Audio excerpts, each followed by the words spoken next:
no, please. No, no.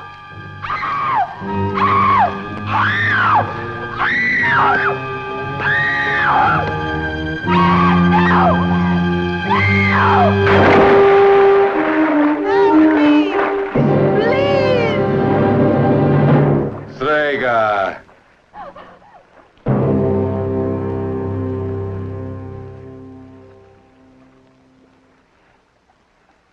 Strega. A witch. A dreadful word for a horrible creature. In Italy, where just over 100 years ago the events you're about to see took place, witchcraft is called even today the old religion. The pious peasants who feared it fought it. And sometimes they employed measures which were, well, quite extreme. But witches too can fight back. And when they do, my friends, beware. For the witch can wreak a fearful vengeance on those who dare to stand in her way. She's outcast, unwanted, feared. And the image of her that has come down to us through the ages is a fright indeed. The title of our story is La Strega, and our players are Ursula Andress, Alejandro Rey, Jeanette Nolan, Raymond Navarro, Frank Dakova, and Ernest Saraceno. La Strega. You can see her now as she prepares to cast a spell of death. She's old, lame, evil-eyed, and cruel. And her familiar, animal chosen to bridge the gap between herself and the devil, is ready to help her perform the devil's work. Sure as my name is Boris Karloff, someone is about to die.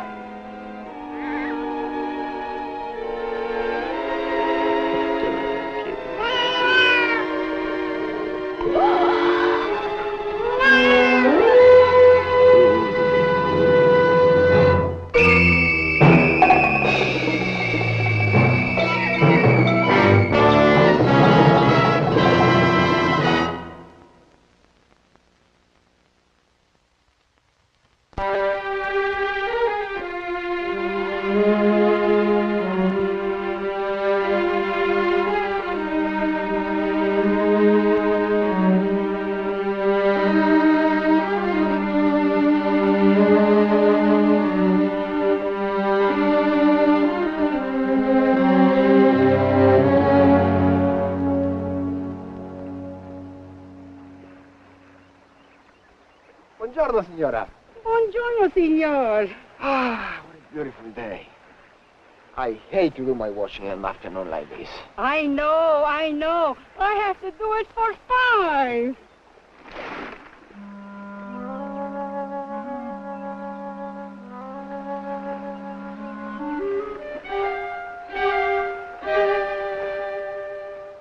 No, Senor Tonio, leave her, don't go, leave her there. Leave her, she's drowning.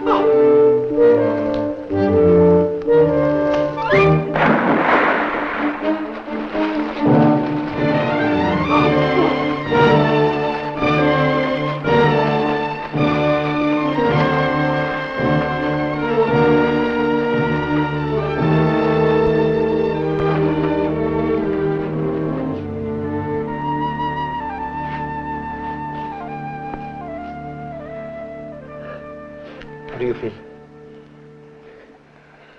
Do you feel all right? Have they gone? Who? You're not one of them, are you? Listen, I'm not one of anybody. I'm just me, Toño de la Vega, painter. I hope. Those men, they tried to drown me. They threw me into the water. What? They did. They threw me into the river. They wanted to kill me. No. It's all right. There's nothing to be afraid of. Oh, I have to get away. I I must get away from here. It's not safe for me. Oh, no. I can't let you go like that. I don't even know your name. You want to know my name? Of course I do. It's Luana. You've heard of me. No? Should I? And you live near here? Well, actually I came from Spain. But I'm studying painting here, in the village, over the other side of the hill. Only I haven't sold a painting in 3 months. Nobody's got any money. I know. You're going to catch a cold. You better find something dry to change into.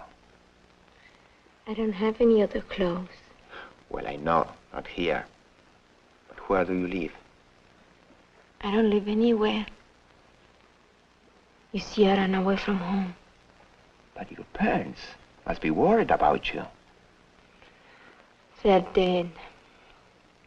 I've been living with my grandmother. Oh, I see. Do you believe in witches? Witches? No, of course not. But they say my grandmother's a witch. They call her La Strega. One day she said she put a curse on me, so I ran away. Now nobody will help me. Because of her, they think I'm a witch too. But I'm not. Of course you're not. I found an old shack in the woods upstream and I slept there. When I went to the river this morning, those men tried to kill me. Oh, it was horrible. Oh, no. You're safe here. There's no one to help me. I have no friend. That just isn't true. I am your friend. Oh, are you? Really? Mm-hmm. Then I can go with you to the studio. Oh, Well, so you're afraid of me too. And you said you don't believe in witches. of course I don't. All right. But we better try to dry out in the sun while it's still warm. Hmm?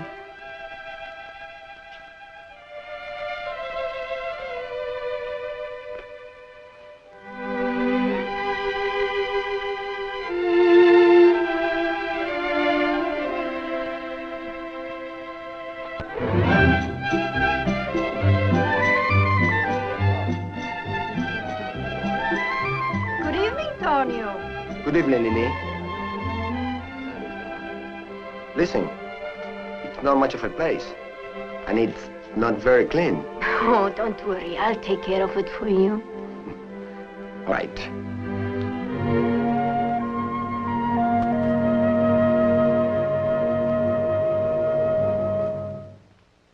Come on, come on. I hope it won't shock you. You see? Oh, it only needs cleaning up. It won't take me long. Oh, I'm gonna like it.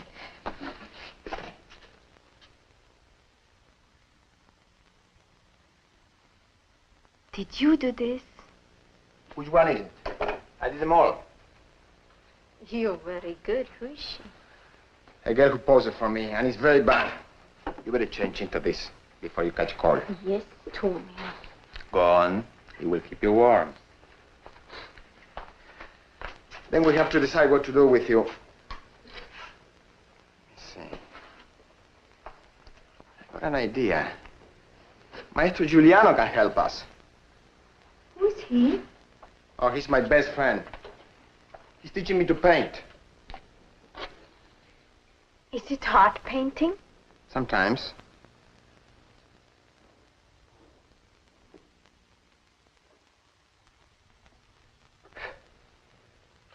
But it's so exciting. I always wish I knew how to do it. It must be wonderful to make your own world for yourself, even if it isn't truly real. Sometimes the world you make is more real than the one you live in.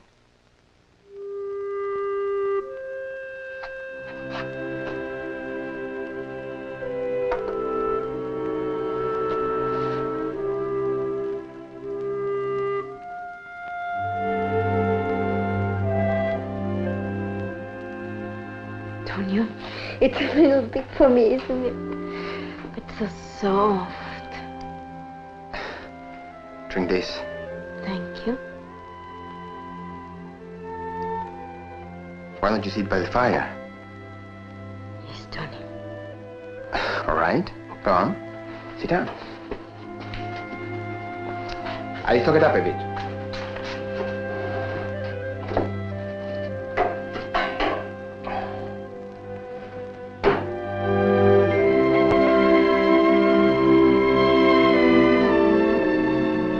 Luana, you are beautiful. Beautiful. Look at you.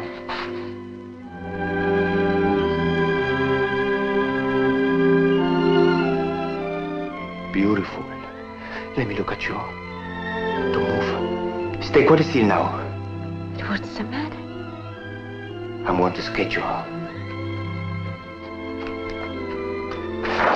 Don't move. I only hope I can put on paper what I see.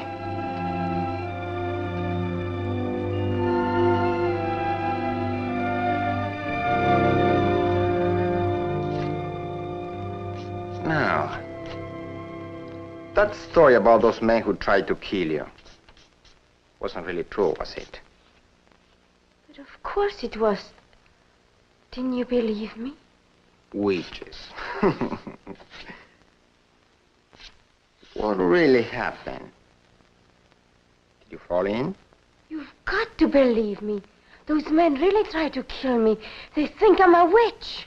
All right, all right. I tell you what we can do. You stay here tonight. Tomorrow we'll talk to Maestro Giuliano and see if he can find a place for you. He knows everybody in this part. Luana, don't move!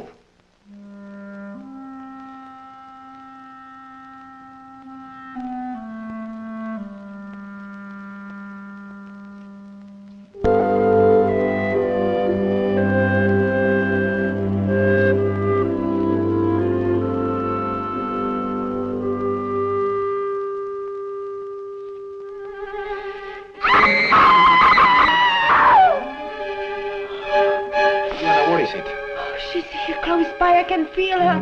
Who is here? My grandmother, she's coming for me. Tony, she killed you. She killed both of us. Luana. She's here. She's in the street outside. Oh, I know it. I can feel it. Luana, I'm going to show you. Oh, no. There is no one in the street except the old beggar who always makes his bed at this time. Come here. No, Tonio, please. No, I know she's there. Luana, you have to look. Come here.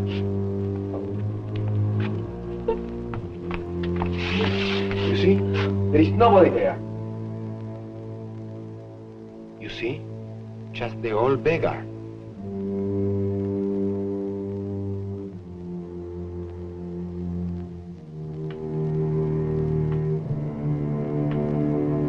Don't you look?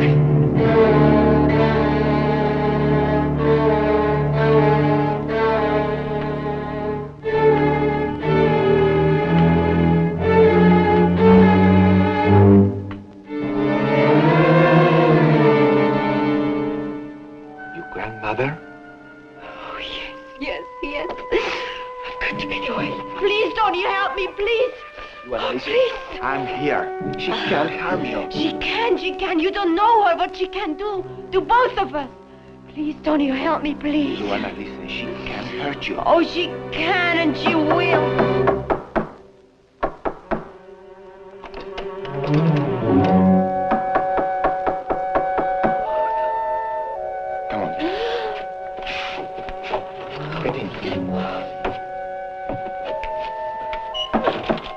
Not a sound now. Not a sound.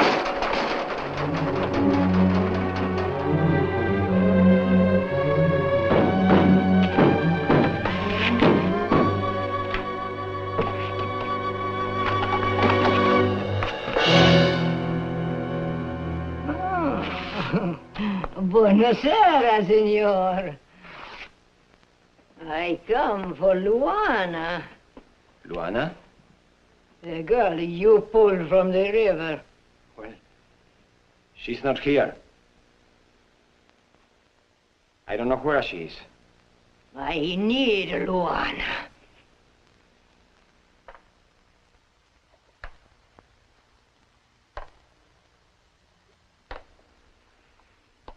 I need somebody help me. Carry water, fetch firewood. I'm old. I'm too old. Where is Luana? I told you. I don't know where she is now.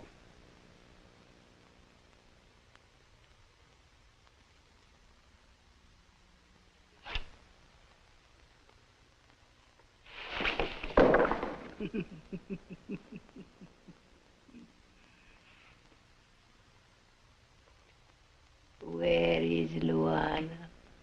Listen, she's not a child. If she doesn't want to stay with you, she doesn't have to. For the last time. Where is she? I don't know. Then listen to my word.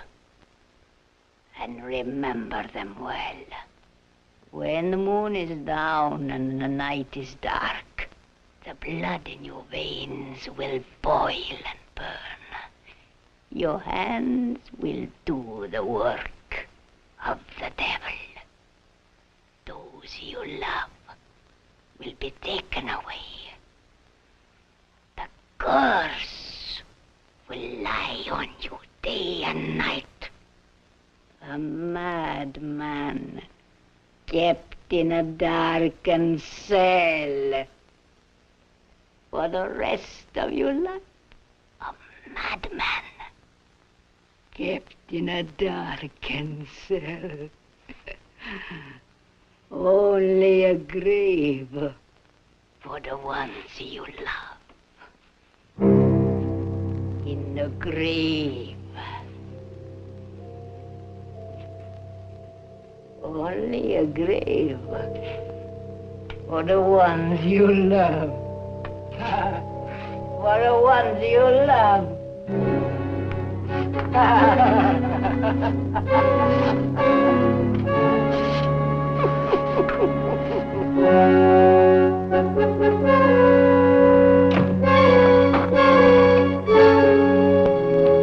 Did you hear her?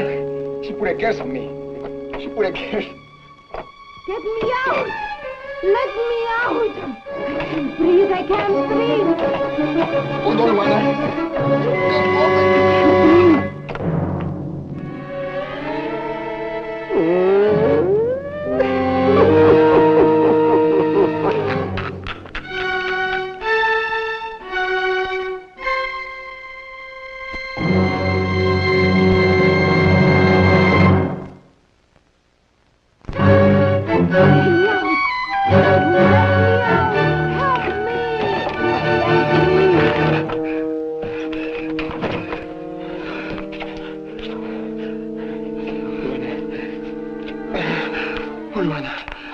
Are you all right? Yes, all right.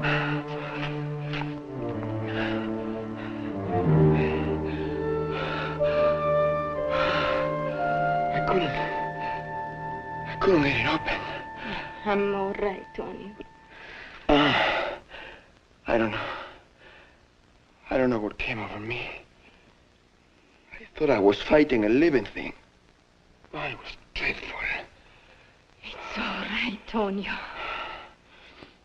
But your skin is so hot. Are you sick? No, I'm all right. I was just worried about you. Perhaps I've been working too hard. Painting is exhausting. We are striving for a kind of perfection.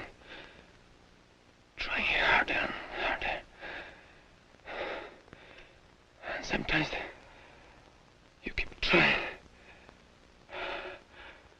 And trying. Oh, then you must rest.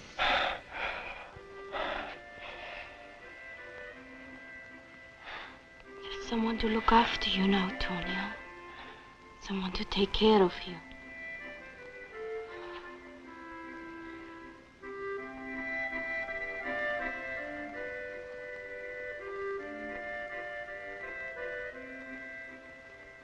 You know that song? It's an old ballad from the hills.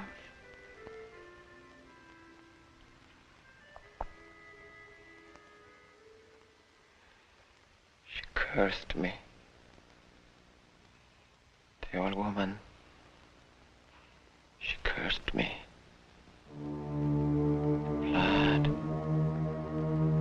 The blood in your face will... Tonio. Oh, Tonio.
You feel better now? There's nothing wrong with me. Oh, the fever is gone. What fever? Oh, you were tossing and turning. What? What is that? I put it there. It helps to break the spell. The spell? It was a curse she put on you. But don't worry. I know about those things. Luana, you must. That's why I painted the cross above you. You must be very careful now. You must tell me what she said to you. Maybe I can find a way to keep her evil from us. Luana, come back out of the past. These things don't happen anymore. It cured you, didn't it? You must rest and sleep now.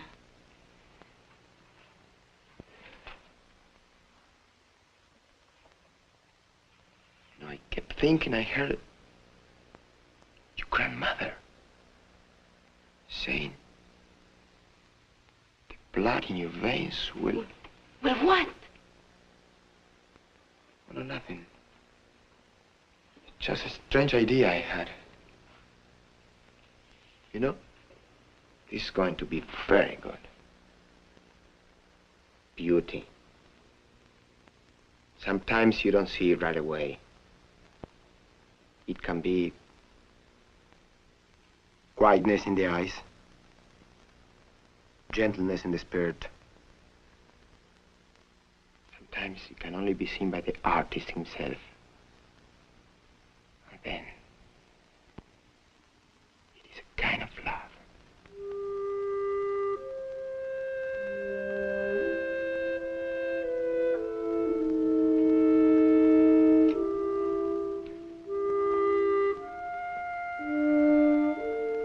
Can you understand that? Beauty is all there is in the world.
Antonio! Good morning, Maestro.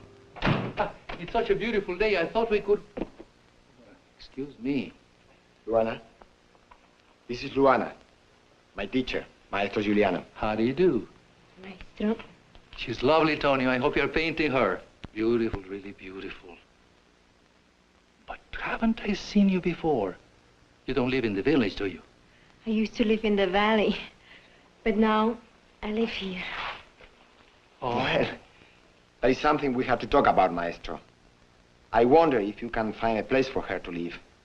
She doesn't have any money. You know how it is. Oh, of course I do. But haven't you any relatives? Only my grandmother. Well? They call her La Strega. You know of her, don't you? Yes, I do. She was here last night.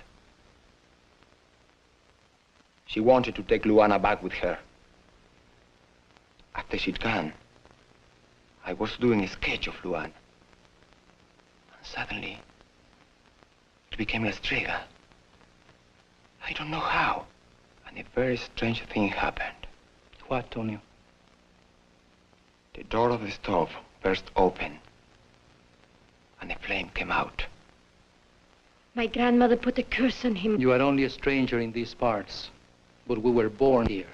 They seem quite real to us because we believe in them. So if you can, hold on to your disbelief. Superstition. That's all it is. Call it what you will. But what about that fire? A fire can happen anywhere. And yet, there was one thing. In the flames, a cat appeared. Cat? A black one. It's out there in the hills by the edge of the woods. I saw it as I came here. Luana, you know what this means.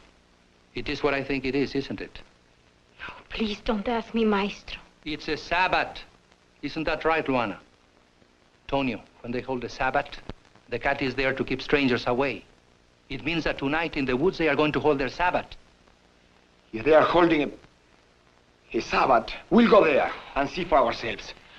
Oh, Tonio, you must be mad. You don't know their power. I don't believe we'll see anything at all. Very well. I'll go with you only to show you what there is to fear. Luana?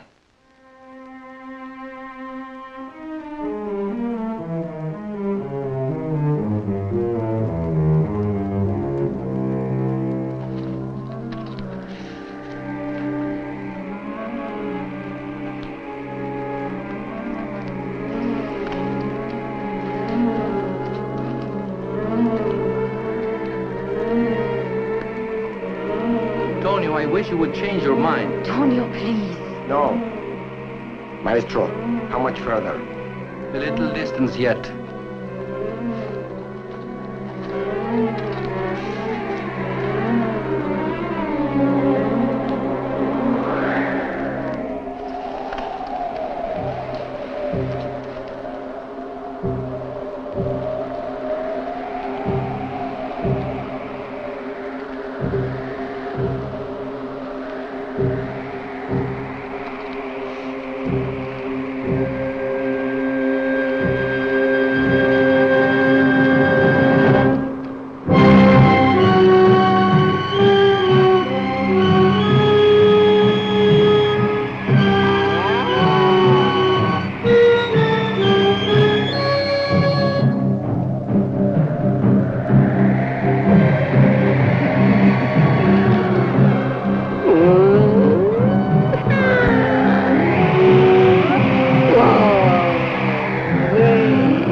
From here.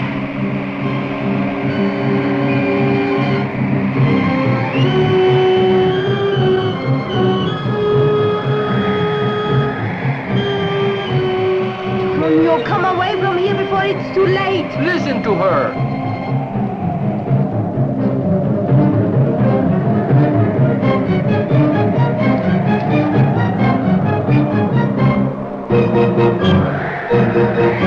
Stop it! Stop it!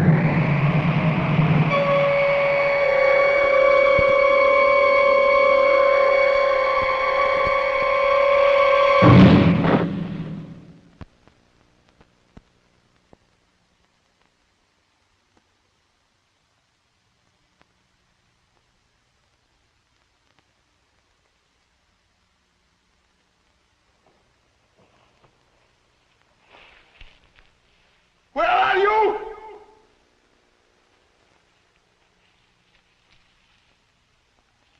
Where are you? Where are you?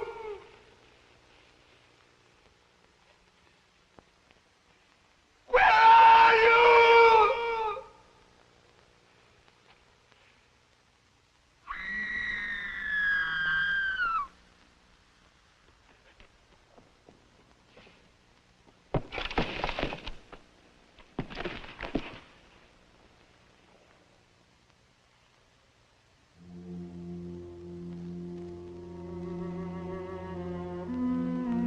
Dead.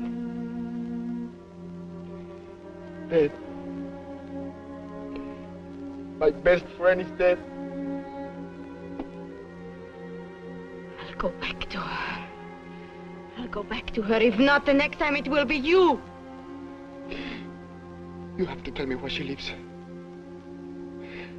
I'm going to beg her to release us. On my knees if I must. She won't.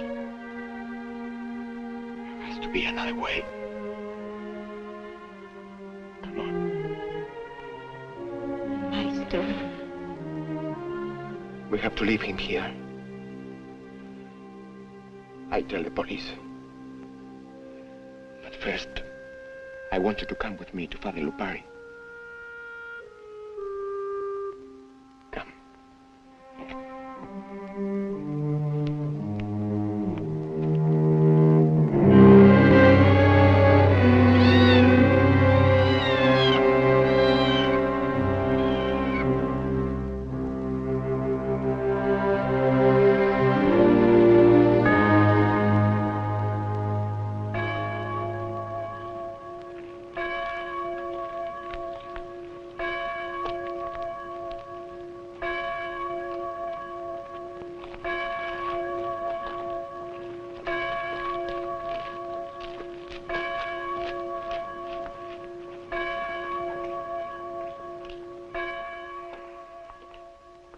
Padre.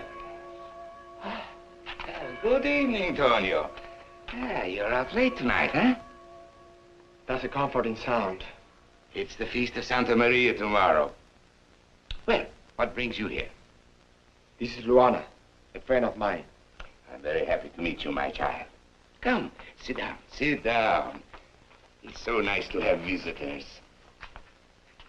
Some cheese and food, perhaps? No, thank you, Padre. But I have a favor to ask you. Oh? Do you know the woman they call Estrega? Yes. Yes, I know her. A poor woman with no friends. They are afraid of her in these parts. It's an unhappy name they've given her. The witch. Can a woman stay in a church when they give her a name like that?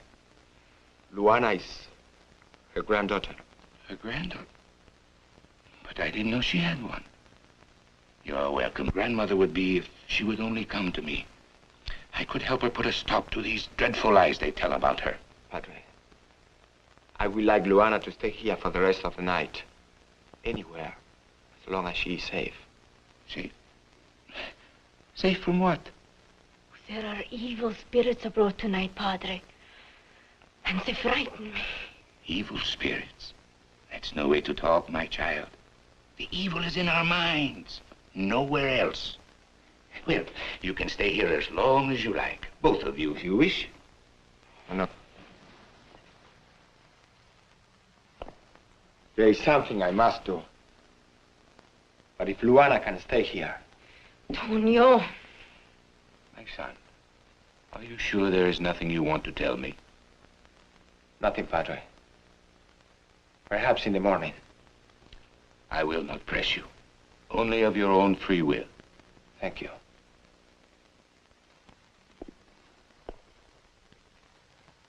Stay here, Luana. Whatever you do, don't leave till I come back. Will you promise me that?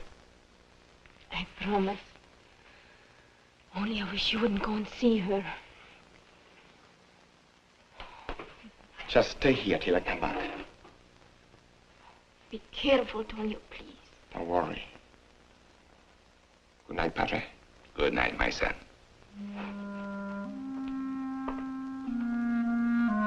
Thank you.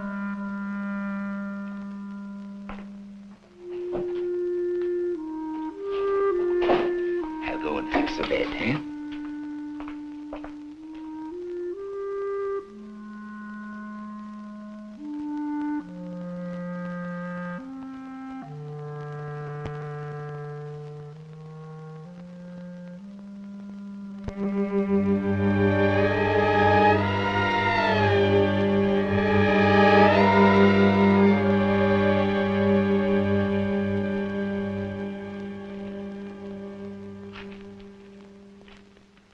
It's no use.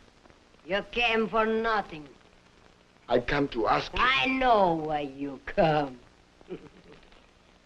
It will do you no good. But why? I beg of you. That cares. Take it away from us. So, you come to believe in us. Didn't he tell you, your friend? Hang on to your disbelief. But now you believe in us. You're just like the rest of them. Please. Can't you see I am on my knees? I beg of you. The curse.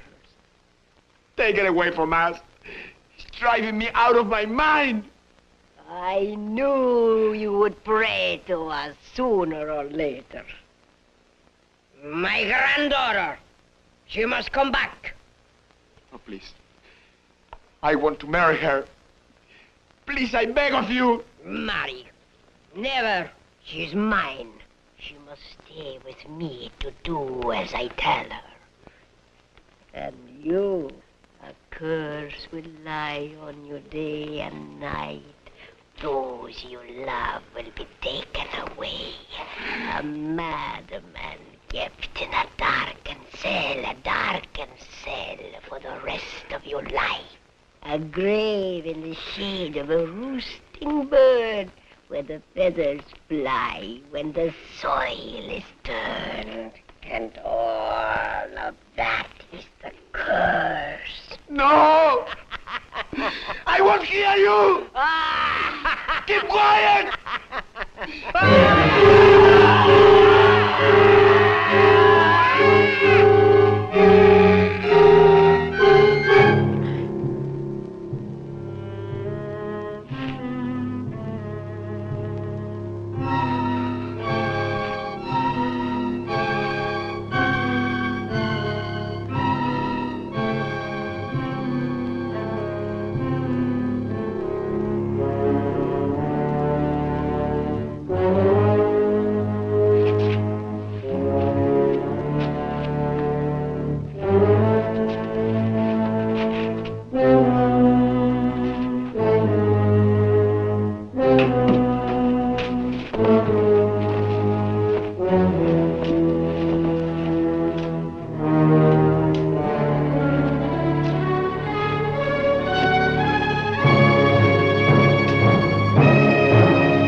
My best friend.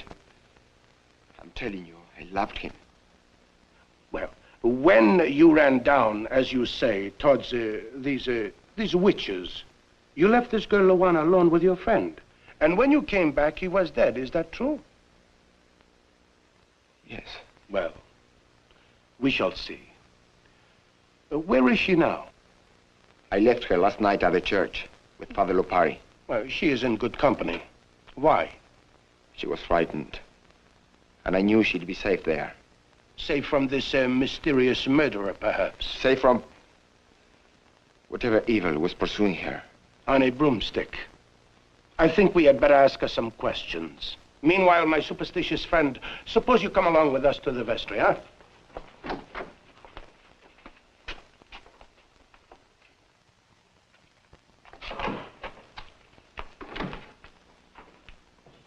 Antonio, I was just going to look for you. Buongiorno, Padre. Buongiorno.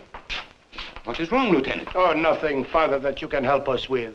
But I would like to see the young woman that Senor de la Vega brought here last night. The granddaughter of this so-called witch. But she's not here. Not here? Isn't she with you? But I told her to stay, not to leave. You heard me. Yes, I know, but this morning... Then she has left? Yes. I went out early this morning. I supposed she was asleep in the other room. When I returned a few minutes ago, she was gone.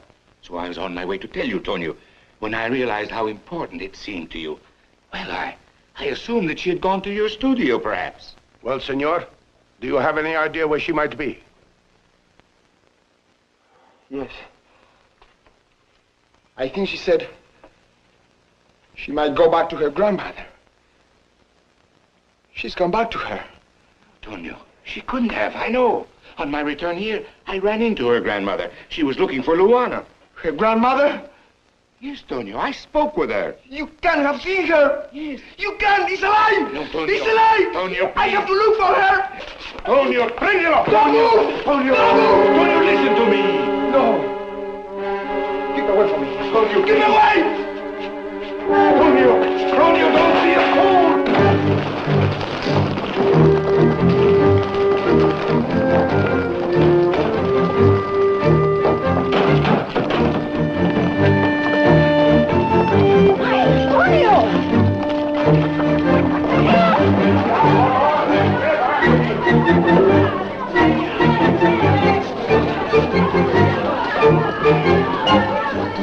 The artist, did you see him? Unfortunately, no. I'm sorry to say. Imbecile! Did he just pass here? Was he tall with a beard? You tell me where he went or I'll put you in the blackest hole in this district. Understand? Now you tell me. There! Stupid actor.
Voi due, state qua.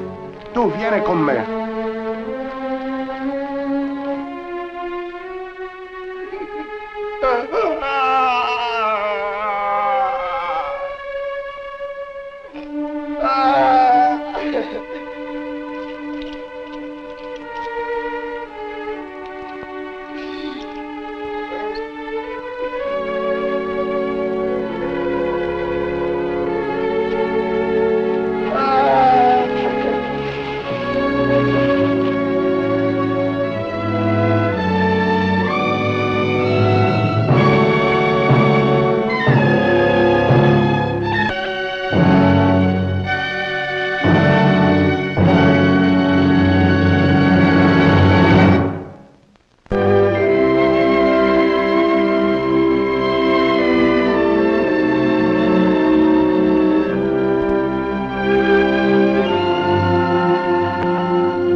$210,000.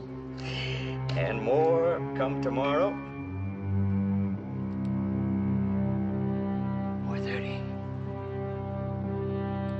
It's almost sundown.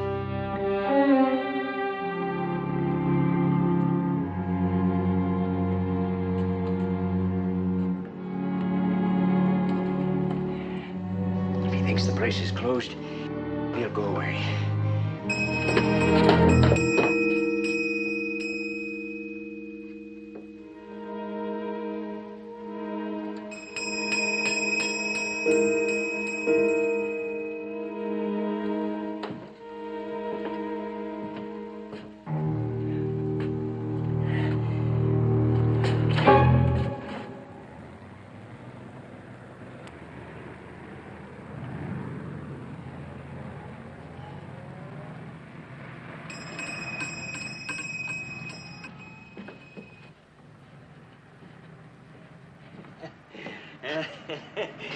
So it's you. You frightened me. All right, you can come in. But nobody else. Nobody else gets in. Do you hear? Nobody. Nobody.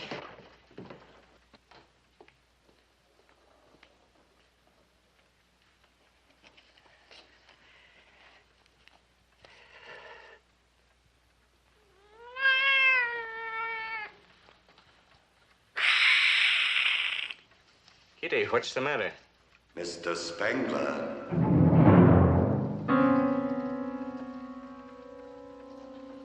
Mr. Spengler, I've been waiting for you.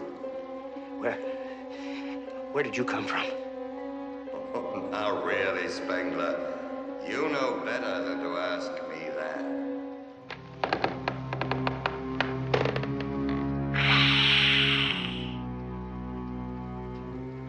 I can't see you. Where are you? Here, you miserable little miser, waiting for you. I've been waiting a whole year. But you've got to give me a little more time. Just a little more time. For what, Spengler? Counting your useless money? Mammon, Croesus, Midas, you're all alike. Barren and sterile. You can't take me now. For the first time in my life, I have something. At least let me enjoy it. Enjoy it? What does a miser know of pleasure? It is better to live than to just die rich. A bargain is a bargain, however, and your time was up at sundown. Come with me. Come with me. Your money won't help you now. Spengler! Oh, no!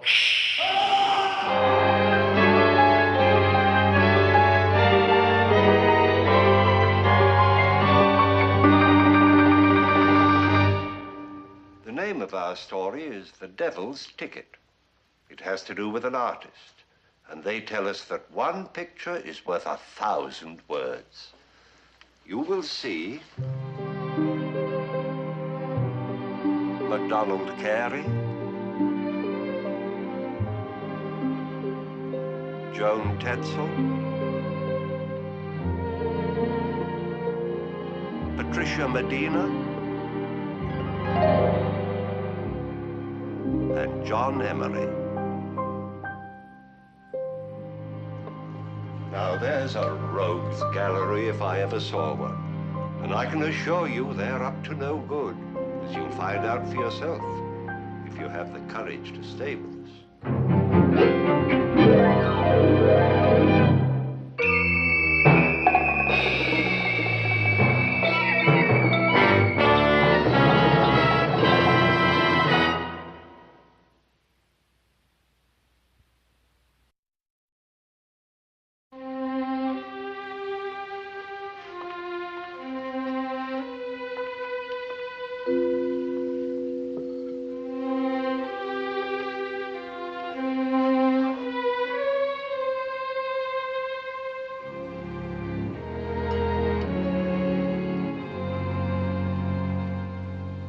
Hector, you're not eating. Oh, sorry.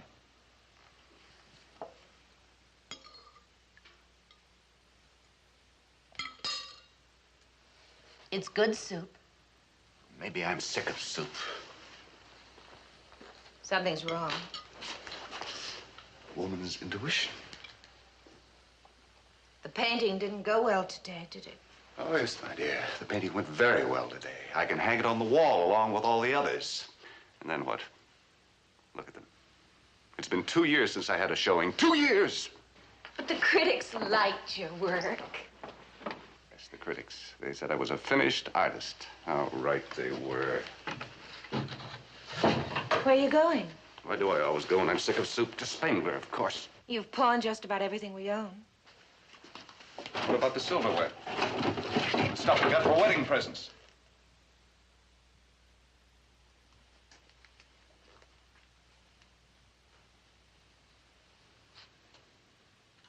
Spengler has it all.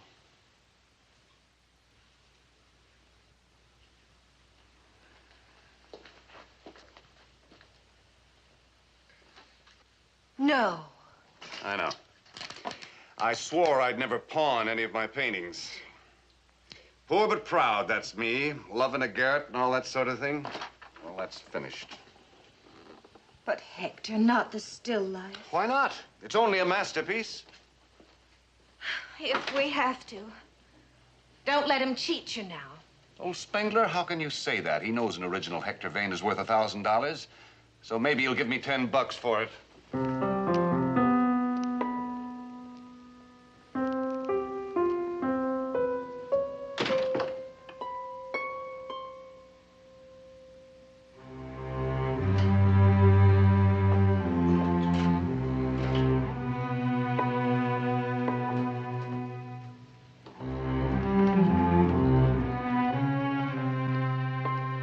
Spengler? Mr. Spengler? Yes? Oh. Where's Mr. Spengler? Spengler is finished. I have taken his place. How can I serve you? I'd like to get a loan on this. Perhaps if we could have a little more light. I do not need the light.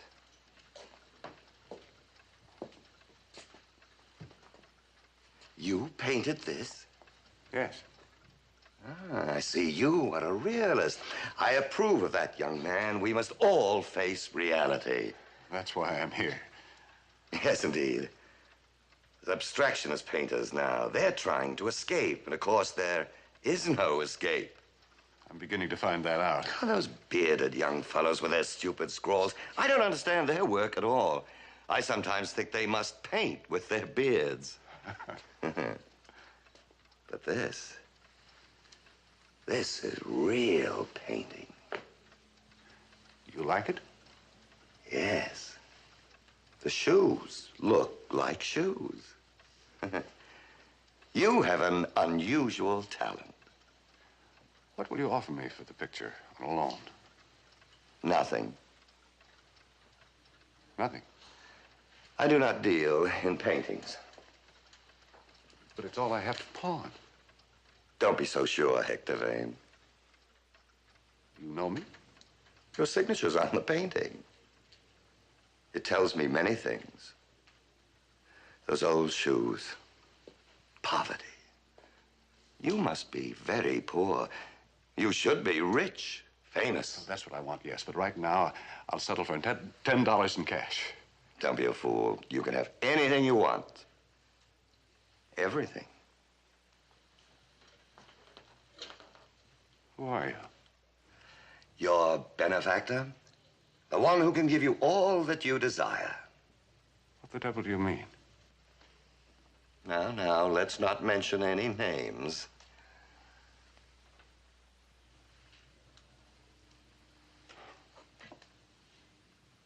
It's ridiculous.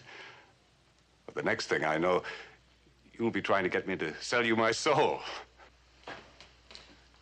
Not sell, Mr. Vane. If you prefer, you can pawn it with me. Pawn it? You mean a regular pawn ticket deal for 90 days? That sounds like a reasonable length of time. Think it over, Mr. Vane. Fame, riches, whatever you desire.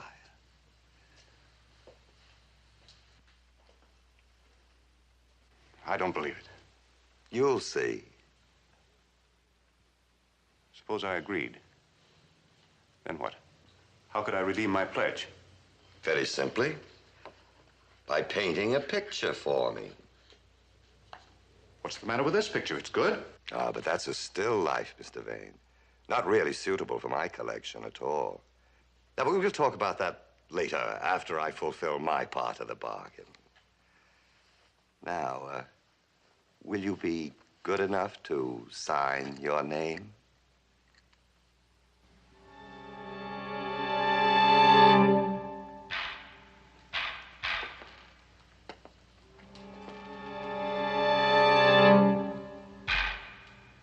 Just sign my name? That's all.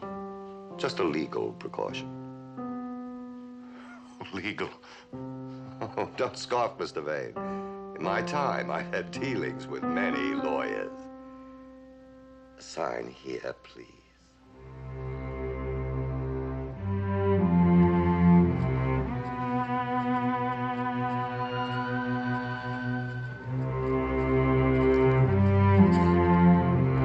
Excellent. Here is your ticket. Redeemable at sundown on the 5th of April.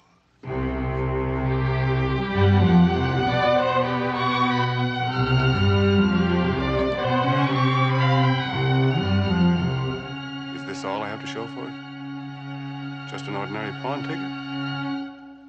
It's all you'll need, Mr. Vane. It's all you'll need.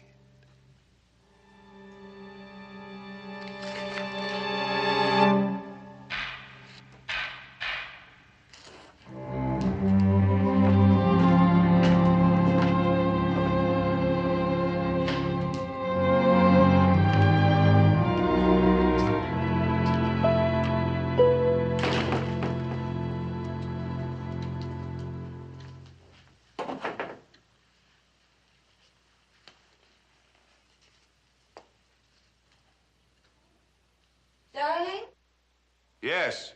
Darling, darling, darling, darling. Marie, what's wrong? Wrong, there's nothing wrong. Everything's right. He just called on the landlady's phone. He wants to see you right away tonight. Who? Well, Eppert, your art dealer. He talked to Howard Lanson about your work. You mean the Lanson Art Gallery? That Lanson? Yes.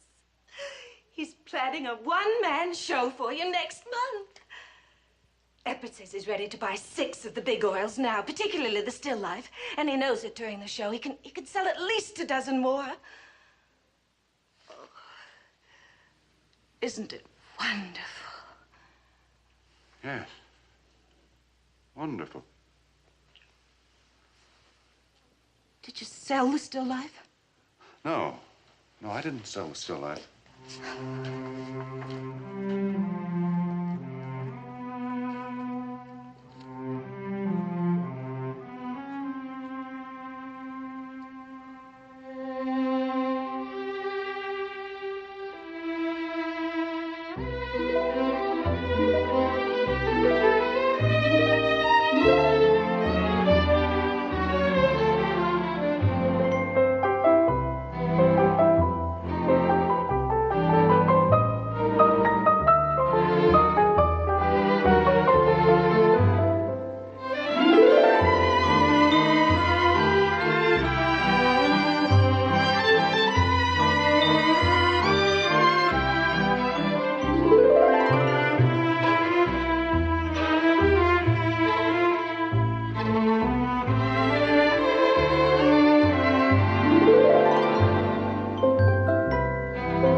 Mr. Vane, an unexpected pleasure. I didn't think I'd be seeing you this soon. Is everything satisfactory? It's a dream. Life is a dream, Mr. Vane. I don't see how you do it. Show, the sales, and now these wealthy people who buy my pictures. What do you know? They're even giving me tips in the market. I promised you fame and riches. And you promised me. That's why I'm here. I thought if I came a month in advance. Not quite a month now. 26 days, Mr. Vane.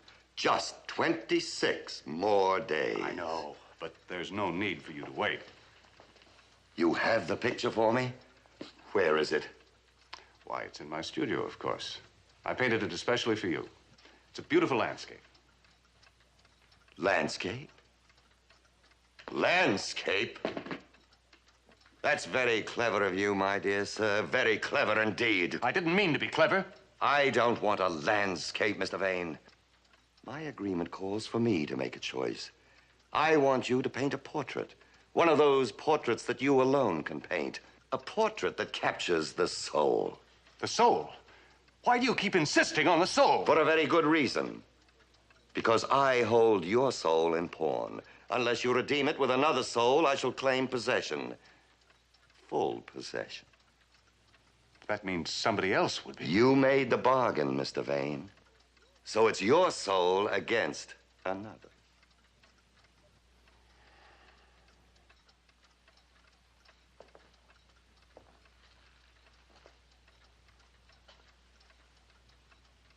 I can't believe it. It's like a nightmare.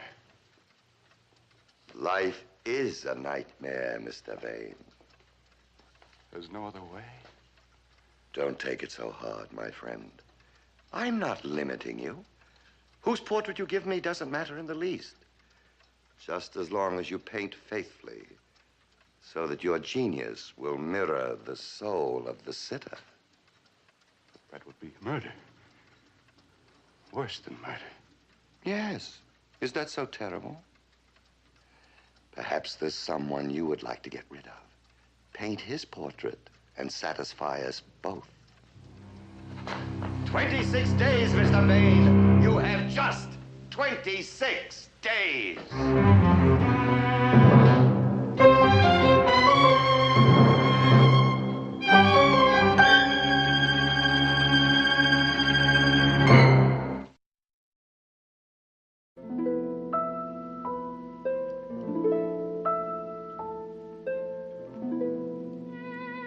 Oh, Hector, you're not eating. I'm sorry.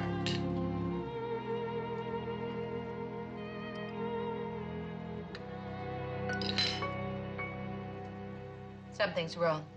No. Everything's fine. I'm just not hungry. Where are you going? To the studio. The studio. You know, with all the money you've made, I don't know why you want to keep that old place. For sentimental reasons. Besides, it has north light. North Light. What difference does that make at night? I don't understand what's come over you lately. Sleeping half the day and only painting in the evenings? You don't understand me, period.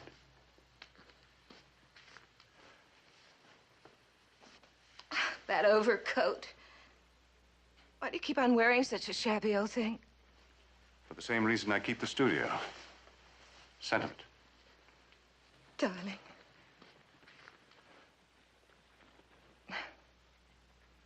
You haven't been very sentimental lately.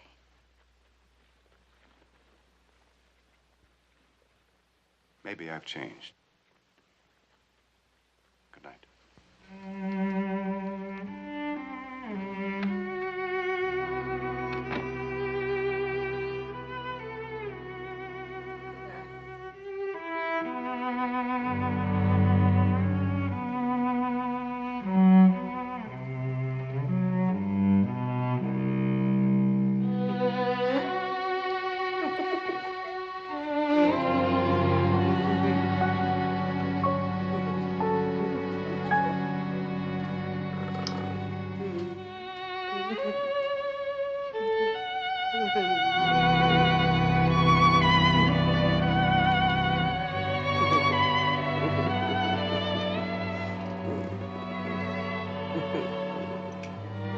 Darling, you're so sentimental.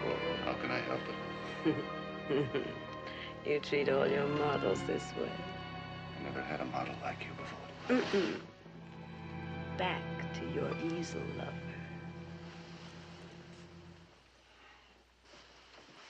Nadja. Nadja, darling.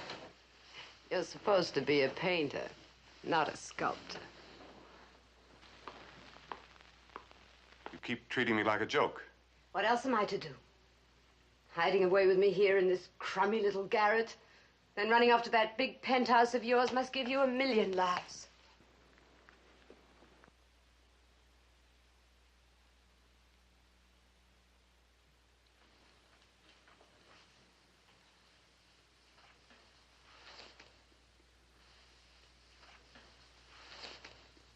Is that a joke? Is it? No. No. I never knew I could feel this way about anyone. Prove it. How? I'm going to Mexico for a year on April the 3rd. Come with me. April 3rd? I can't. Your wife giving a tea party for some of her rich friends? It isn't that. It'll take me just a couple of weeks longer. Go on. Keep asking for more time. I know that technique. Well, I'm sorry, darling. I have made my reservations. But I'll need more time to straighten out my affairs. I'm sick of that word affairs. I'm talking about marriage. So am I. I thought I wanted money and fame. All the while, what I really wanted was you. Never mind the analysis, darling. Save that for the psychiatrist. Psychiatrist? Of course. Psychiatrist. psychiatrist could be the answer. The answer to what? It could be the answer to everything.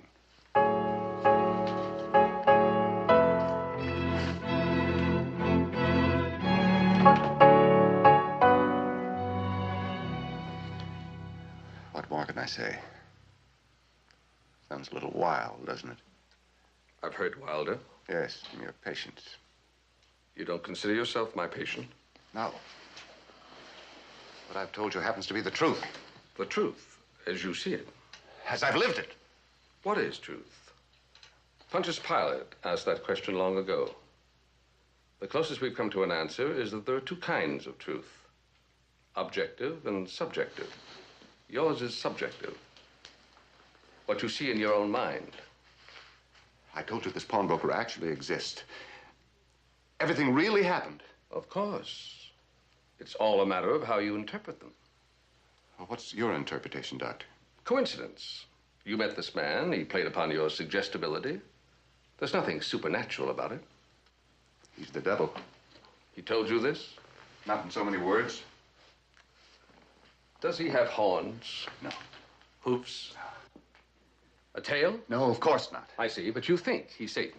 But everything he's promised came true. Why? Because he promised? Or because it would have come true anyway?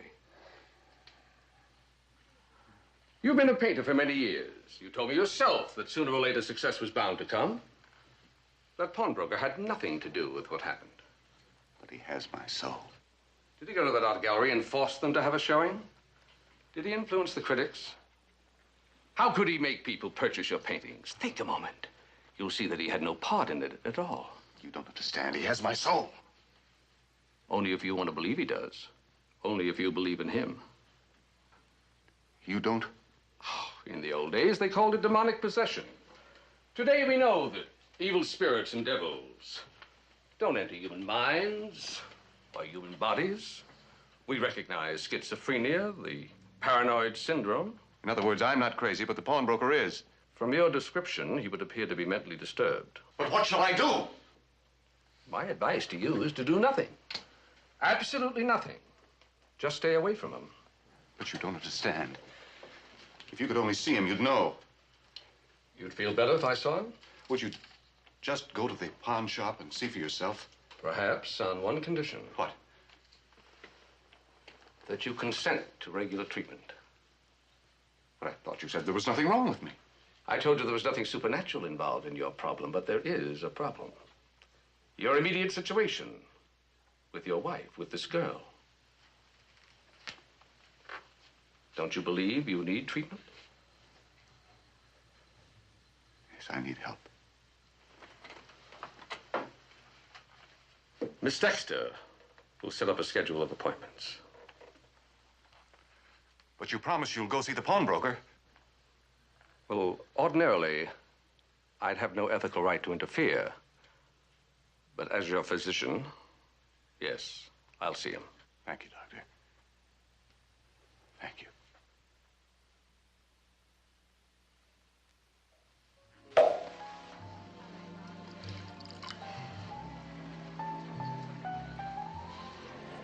It's wonderful.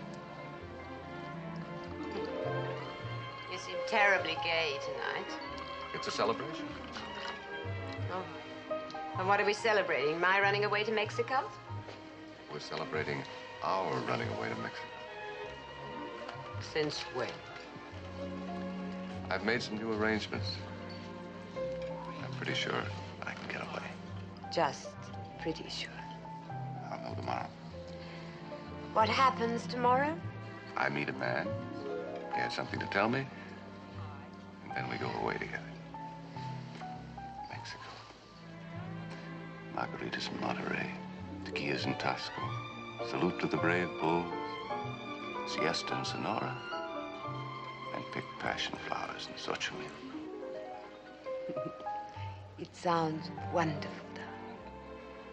It sounds too good to be true. But it is true. Tell me tomorrow, Hector.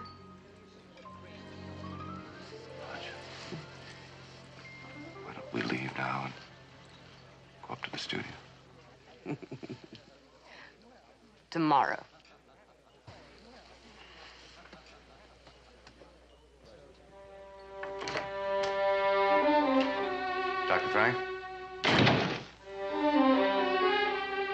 Dr. Frank?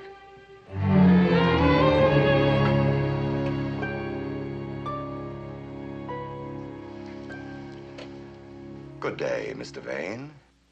The doctor. Where is he? Let us say that he has been detained by another appointment. Permanently detained. What are you doing here? I could ask you the same question. You should be working. Working? Yes. You owe me a painting, remember? And don't waste your time sending doctors or policemen either. Just deliver the portrait. You have only 13 days left, Mr. Vane.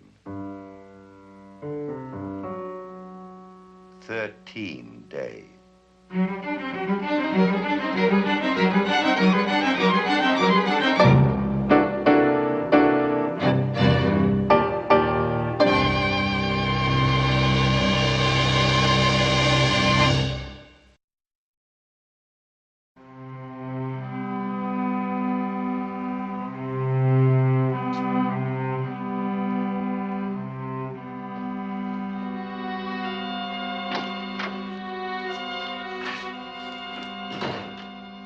I've been waiting over an hour for you. Where have you been? You're drunk. What happened? What's the matter? It's all finished. Please make sense. Nothing makes sense. Nothing. Thought I was imagining things. Out of my mind. It's real. Wish I were out of my mind. Darling, what did happen? What's the matter? You can't go. I said I can't go. I heard you. And now I'm waiting to know why. Something came up.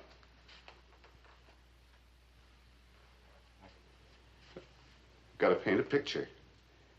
I can't help it, I promise. You don't believe me. It's true. Here. Let me show you. I've got to redeem this ticket. I've got to paint a masterpiece. A masterpiece. Look at your hands. You couldn't paint anything. How much painting have you done since you've known me? I was to be your model, remember? Your model? Oh, that's a laugh. All right, if you must paint, paint me. Let me be your masterpiece. No. No, I couldn't paint you. You don't understand. Yes, I do. I understand perfectly well. It's all a pack of lies. It's just an excuse. You couldn't paint anyone. No, listen to me. I'm through listening. You'll never leave her, will you? Leave who? I'm talking about your wife. Listen, that Marie's got nothing to do with it. Yes, she has. She's got everything to do with it. Who else is there to hold you back? Nadja, I love you. I love you. Go back to her. Go back to that stupid wife of yours. Maybe she can help you solve your problems. Marie. My wife. Maybe she can solve my problem.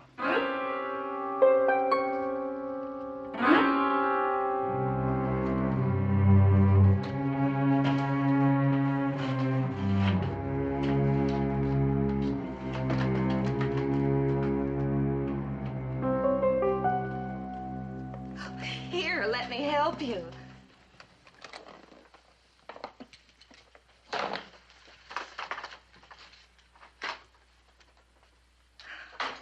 Darling.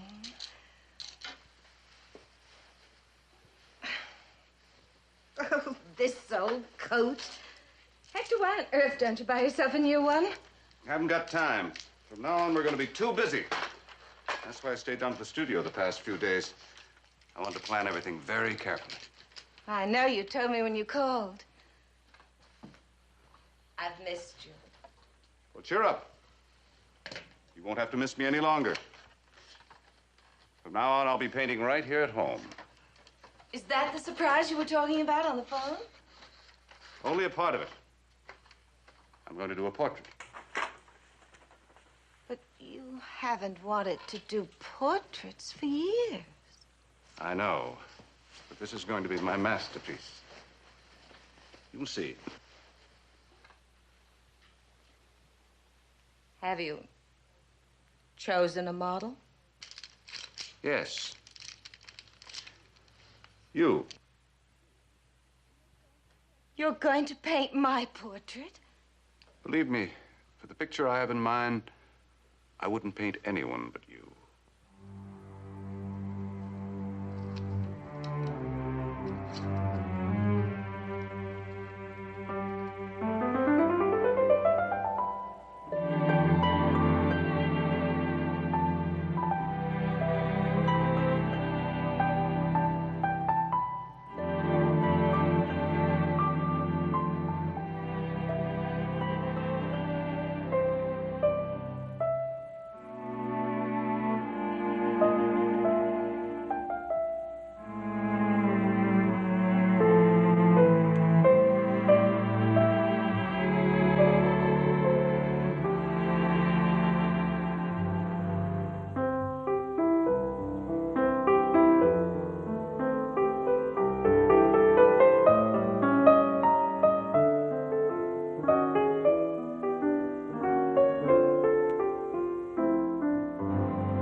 Darling, you've finished.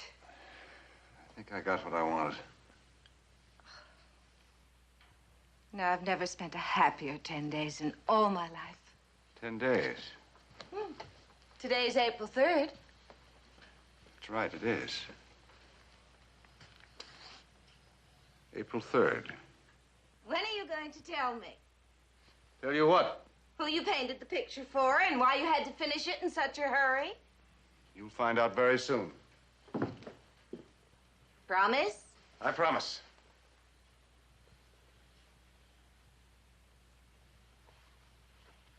Here. What's that for? Model's fees. Oh, darling, no. Now, please, I want you to have it.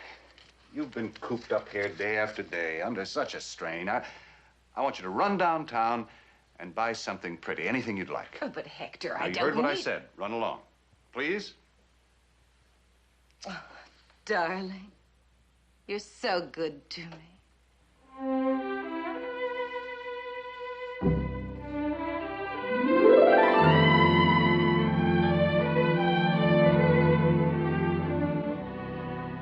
Darling, you're so good to me. I knew you wouldn't run off to Mexico without me. The painting's finished.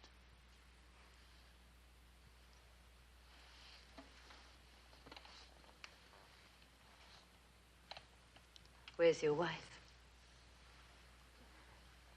I sent her off shopping. I wanted you to see the picture, so you'd know I was telling the truth. Come on. What do you think?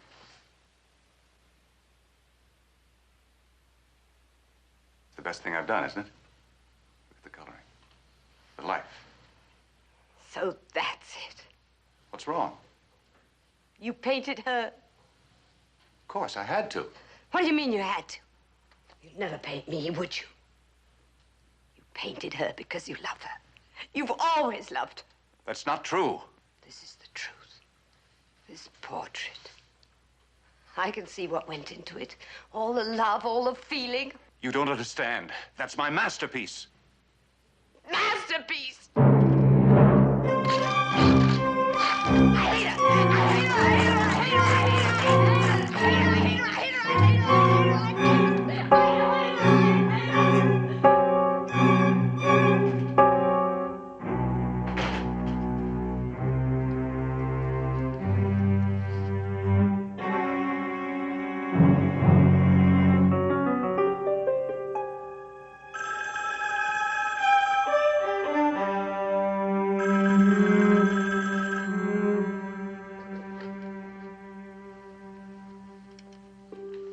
Hello. Just a reminder, Mr. Vane. You have 48 hours left. 48 hours.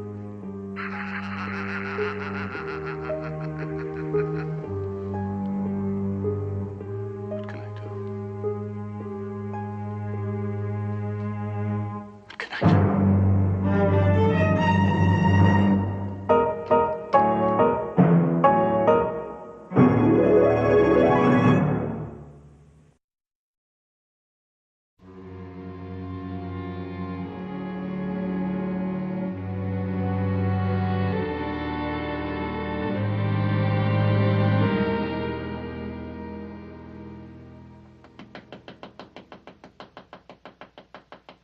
Darling? Darling, are you all right? Come in. You were asleep. I'm sorry. It's all right, darling. The painting's all finished. May I look now? Don't touch it. Hector, please tell me what this is all about. You've been locked in here for 2 days and 2 nights painting steadily. I've been so worried. You won't have to worry any longer. We're going to be all right. Oh, yes, of course we are. But can't you explain? What time is it? A little after 3. 3 o'clock.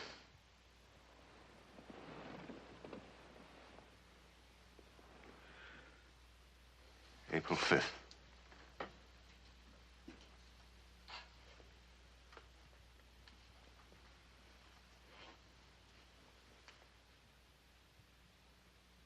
All right, Marie.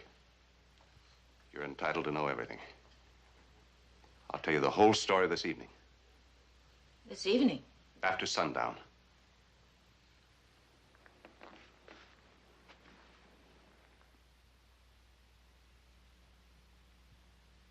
You trust me, don't you, darling? Of course, I always have. Then wait. In a few hours, I'll be free. We'll both be free. How would you like to take a trip? Just the two of us. You mean a vacation? Oh. Could we go to Mexico? No. No. Not Mexico. Suppose we flew to Paris. Paris? You really mean it? It's spring, isn't it? Oh, how wonderful. Oh, darling, why don't you rest a while and I'll go out right now and make all the arrangements. All right, darling.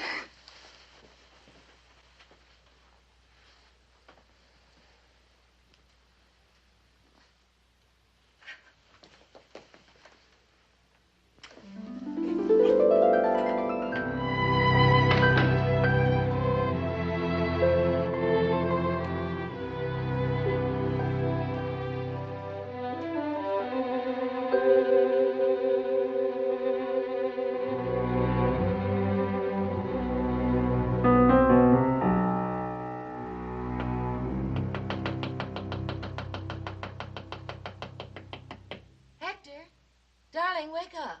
Huh? It's all right. I'm awake. What time is it?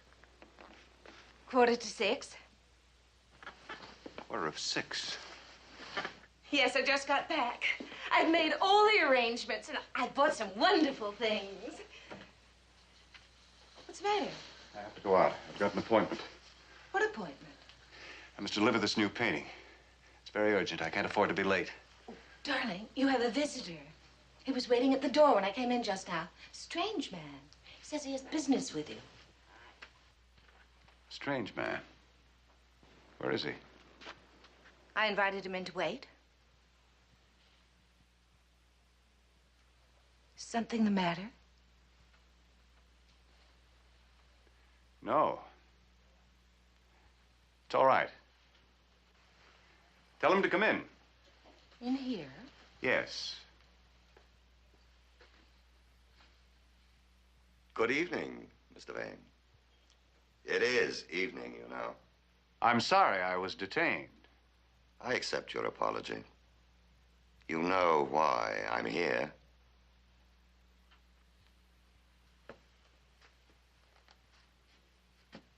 Is it ready? Yes. Excellent. And may I see it? You may. Over here.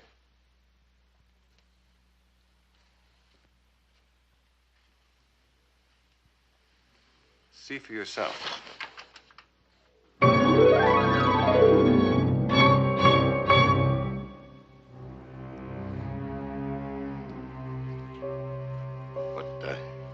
What trickery is this? You asked for the portrait of any living person. Anyone.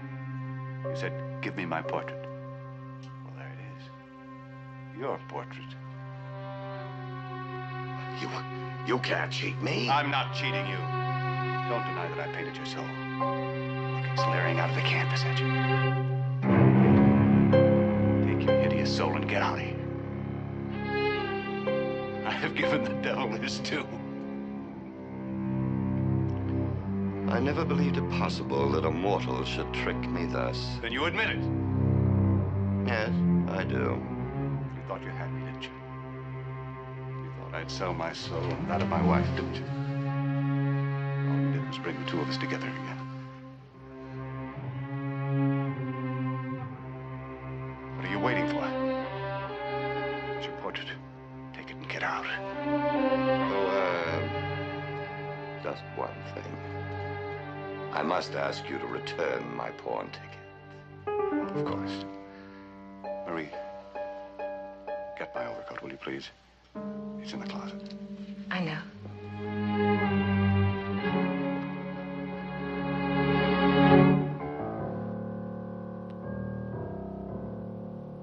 You sent Nadja to me, didn't you? Yes. Women are often my allies. I thought so. Well, it didn't work.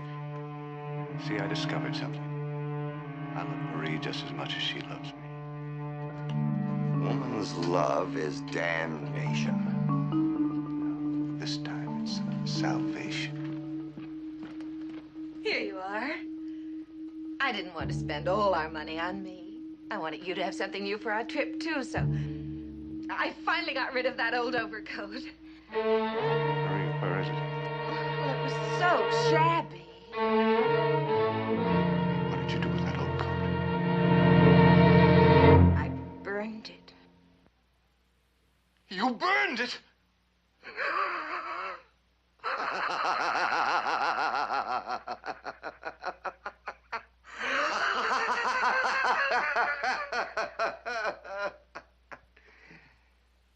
Told you women were often my allies. Your coat is gone, and the ticket is gone, too.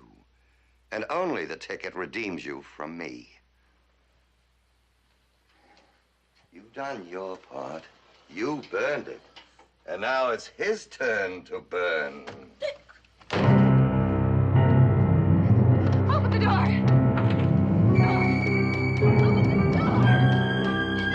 Damnation, Mr. Vane.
Say, we're going out tonight, ain't we, Ralphie? Sure, kid. You get the loot and we'll swing.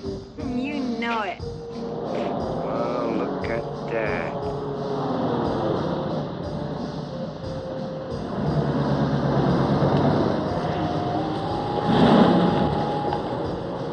Oh, now that's class.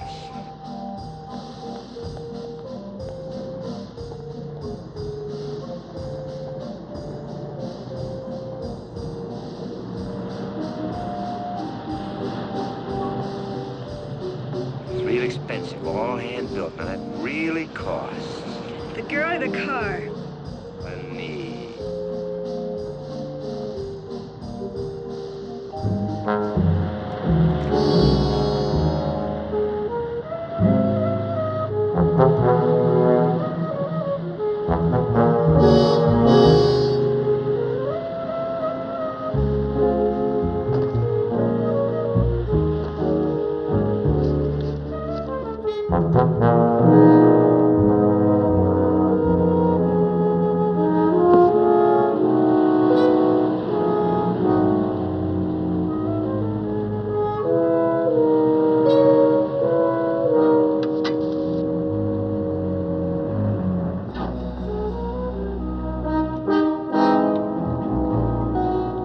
What the young man is clutching is the rotor of her beautiful, expensive sports car, without which it will never start. A first gambit by Ralphie Teal, who feels that the world is his oyster, whose tastes are becoming very expensive, and who knows that the only way he can satisfy those tastes is for him to choose a victim. The title of tonight's story. Our leading players are Mr. Larry Blyden, Miss Susan Oliver, Mr. Vaughan Taylor, and Miss Tracy Roberts. Well, as sure as my name is Boris Karloff, you'll find it puzzling to choose the victim of tonight's macabre events. You may find yourself grossly misled, possibly surprised. But we do hope that you enjoy this thriller.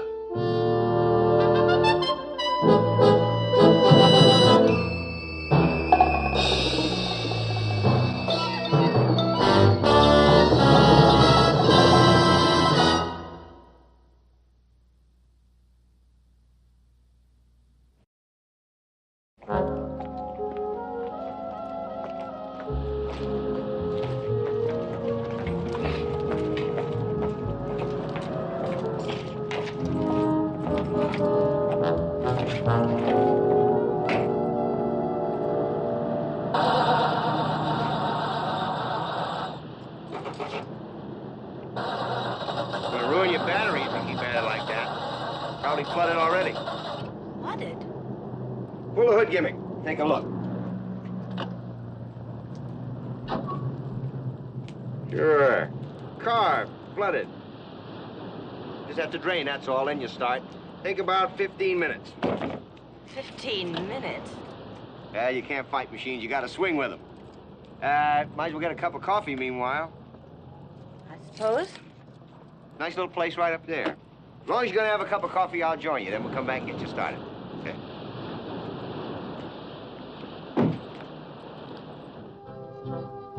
Oh, I like it at the end of summer. It's not so many people on the beach, and you feel like it's all yours. And it's still warm enough to enjoy it. Yes, it's nice to be able to sit out your troubles watching the waves.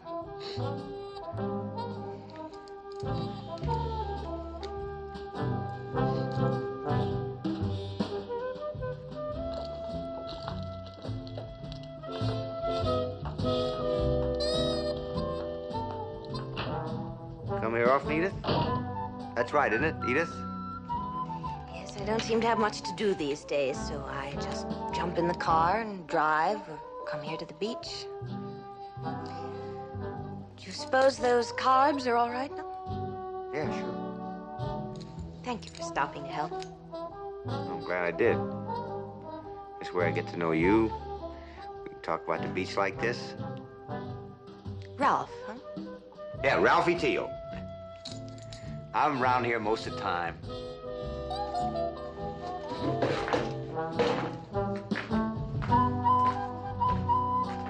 You, buddy?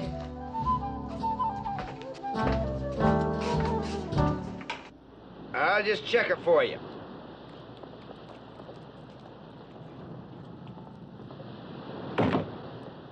Okay.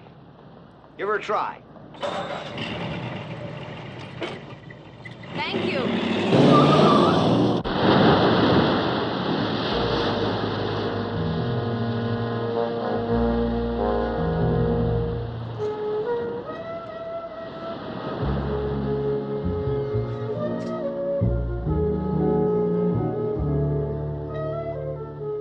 Hi there.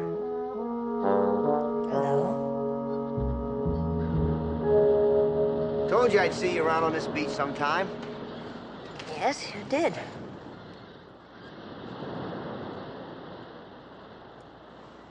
Sand. That little sand there. There's not gonna be much more sun today. Won't get any tan now. I've had enough for today. Want to see where I live? Just a few minutes from here. It's a little old shack on the beach, but it suits me fine. All right. Like I say, it's just a little old shack on the beach. It's right over there. Oh, I get by. I do a little something when I have to, but I figure why make other people rich? Just the beach, the sun, and me. That's the way I like it. I wish it could be that way for me, too. Live with your folks? At home? My uncle, my father's brother. My parents died years ago. It's just my uncle and me in that big house. He never got married. You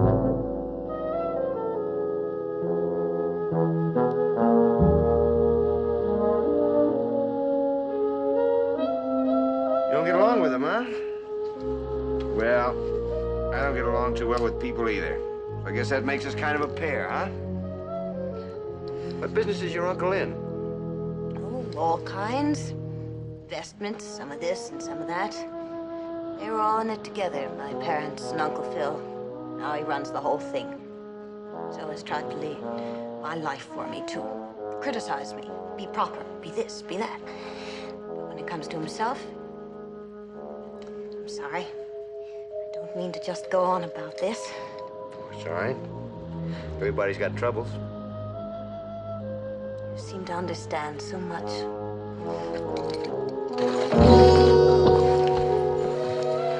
Hey. What are you carrying valuable stuff like this around for? It ought to be in a safe. Oh, Uncle Phil gives it to me. His conscience, I guess. Well, look. My car is being fixed over near where you told me you lived. How about give me a lift? Of course. Just let me do something with my hair first.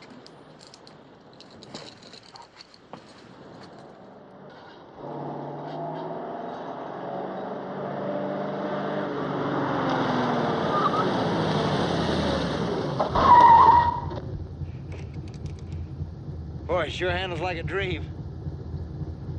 So, this is where you live, huh? Would you like me to drive you to your car? No, I got a few things to do first. I'll walk. Well, if you want to. Okay. I'll see you around the beach.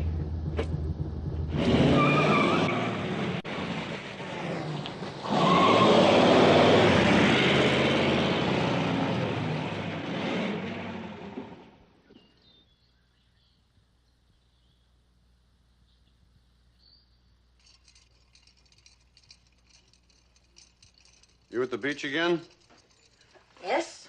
Good way to waste a day. I happen to like the beach. You're not going to meet anybody there you can marry. I don't go there for that purpose. No. You probably go there to meet the muscle boys. The big chest, no brain characters that haven't got a dime to their names. That's right. That's who I go there to see. You think you're joking. But I just might pay a visit to that beach to see what the attraction is. There's no admission charge. You're perfectly free to go. I don't know why I can't get through to you. You think you're above marriage or something?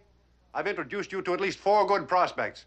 Sound boys, but no, you... Leave me alone, Uncle Phil. Just leave me alone, please.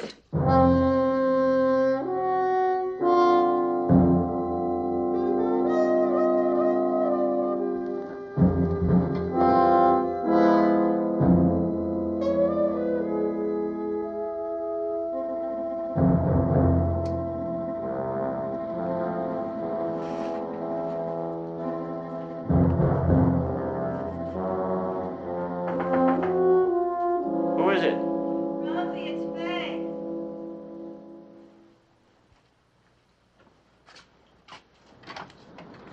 Hi, honey. Hi, kid. Aren't you going to ask me to come in? Well, Faye's like way late. But, Ralphie, I haven't seen you in a couple of days. Yeah, well, you know me, kid. No sense of time at all. Aw, Ralphie. Hey, you've been playing around with somebody else. All right, come on, knock it off. Listen, Ralphie. You know last week when you said you wanted some money? Yeah. You were short? Well, I got an advance. Take it. Go on. Hey, thanks, kid. Now, look, why don't you go on home? I'll call you tomorrow.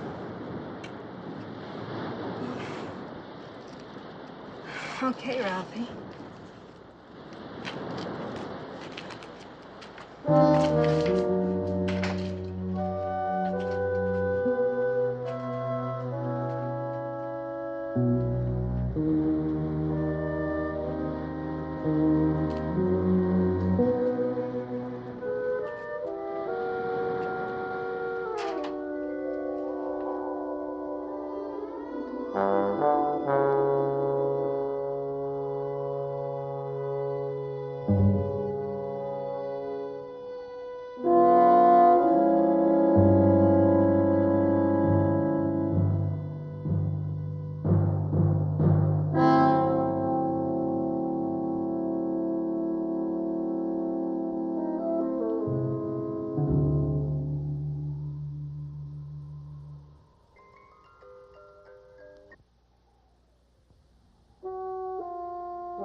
Don't scream. Don't scream.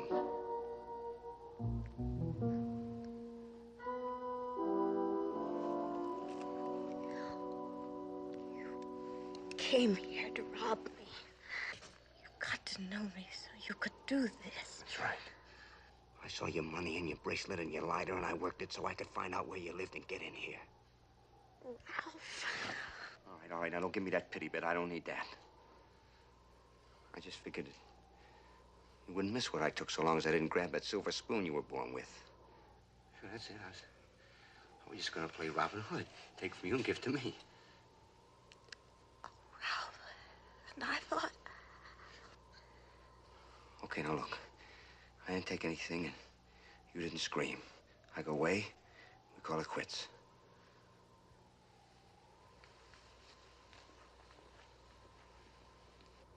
I won't try to see you again. I won't try anything. I promise. Ralph.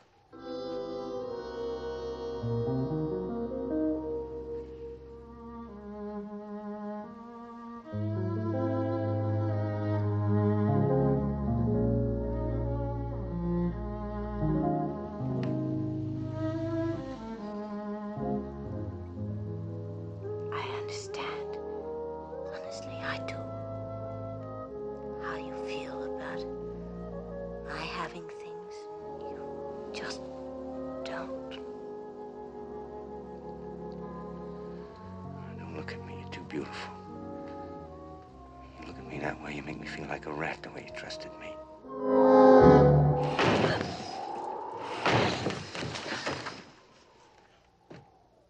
Edith, you up? Yes, yes. What was that? The closet door. The wind blew it. I closed it. Oh. House is full of noises tonight. Creaks and groans. Okay.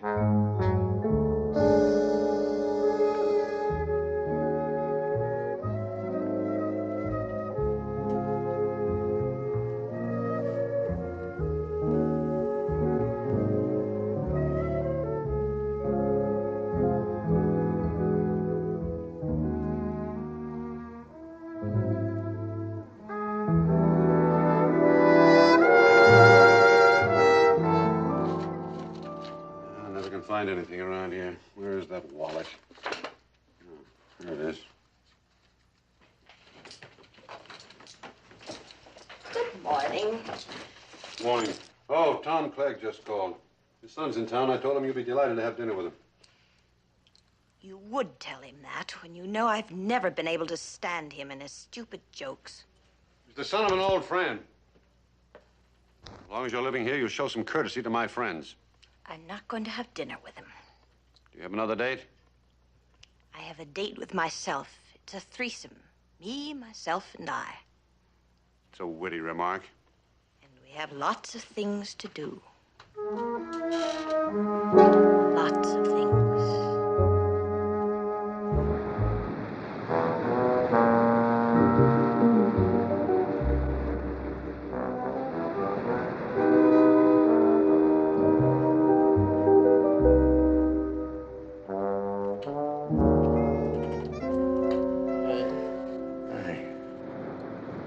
Just like mine, the one you liked.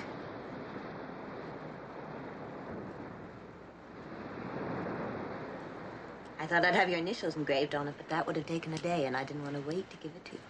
Now, baby, you got what they call impeccable taste. I'll tell you what I'm gonna do for you. Tonight we're gonna eat out Chinese. And after that, we're gonna go dancing, just you and me. I told you we have to be careful. My uncle, if he knew that I was meeting a man he didn't know. Yeah, I forgot. It's awful, I know, but he has such a temper. Ralphie. Ralphie, I need you so. You're so good for me.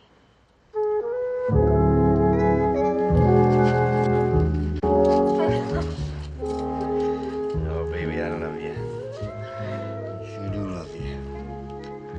And you smell so expensive. I ought to with $30 an ounce.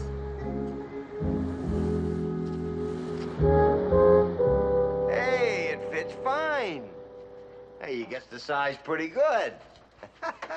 Now, how'd you do that, huh? Well, I told the salesman I wanted the best sweater he had for a man who fits perfectly right in here.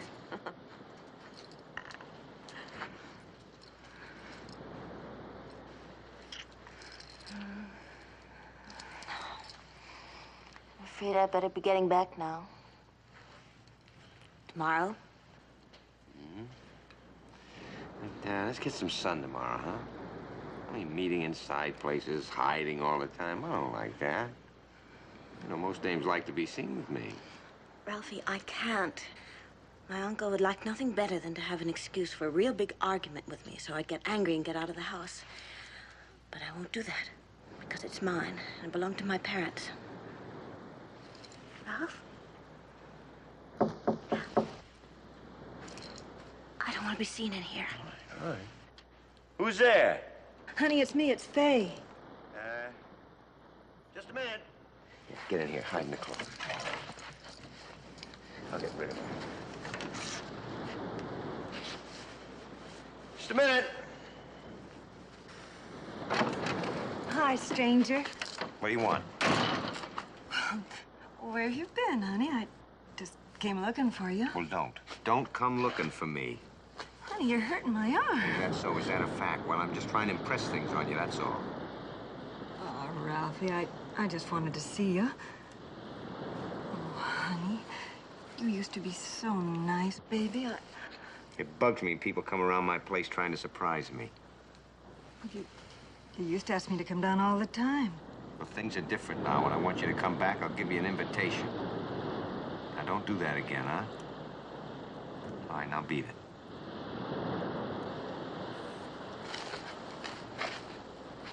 Ralphie? Go on, blow.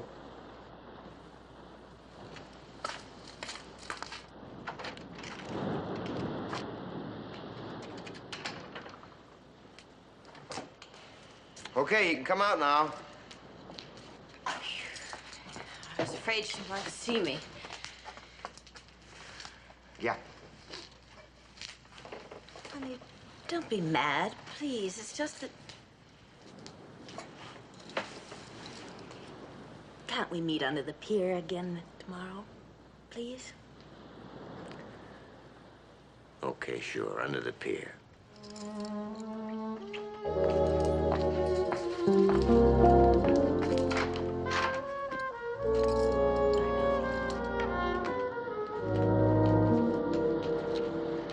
Edie, baby. I don't like it like this, hiding all the time from snoopers, from your uncle. Ralph, please. No, I've been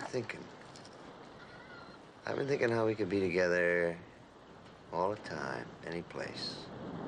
Do what we want to do, when we want to do it.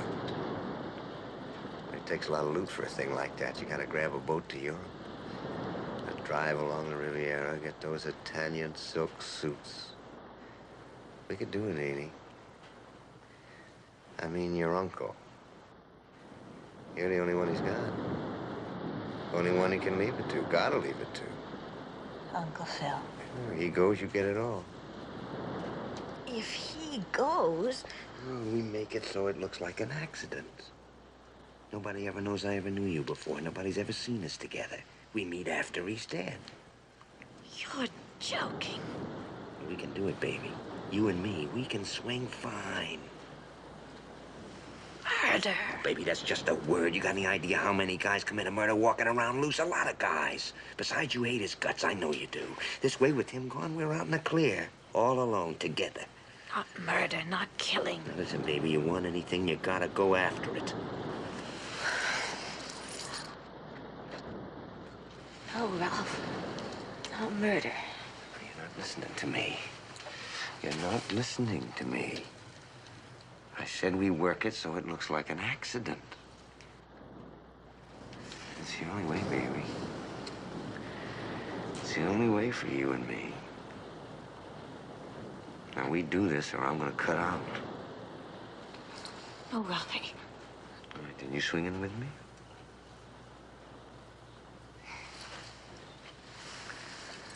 You swinging with me?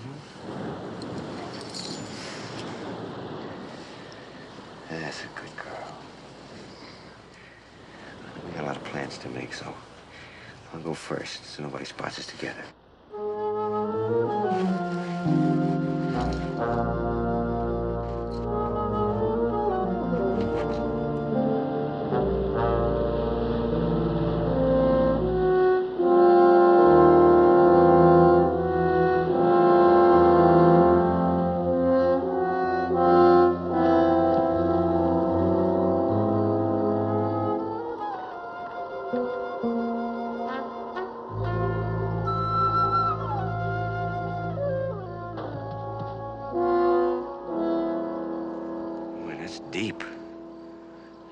Down there, it's goodbye, Charlie. You know, a car could come over that hill going too fast and skid, and over he'd go. You ought to put guardrails up here. Oh, Ralphie, I'm scared. Yeah, I know, baby, I know, so am I, but we gotta do this. Now, listen. It's gotta look like an accident, right? Yeah, I guess. Now, you say he goes to visit that woman friend of his every night, and to get there, he's gotta go over this Altamaro Ridge, right? Okay. I'll come right over that hill there. And I'll be standing here. I'll motion him over to stop right here. Then I'll give him some hard luck story about how my car is stuck. He'll know that's true because he can see my car right there. Parked right there up the hill with you in it. Me? Oh, no, Ralphie, I couldn't. I'll never recognize you. No, no. Look, I need you for this, baby. I need you for this. Well, here comes a car. There's no sense in being seen.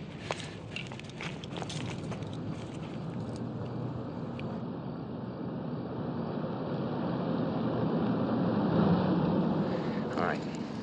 Now, as soon as I start talking to him, you gun the motor in my heap and move up behind him. You'll come down so fast he won't even know what's happening. One little tap and over he goes. Bazoom! Accident. Terrible accident.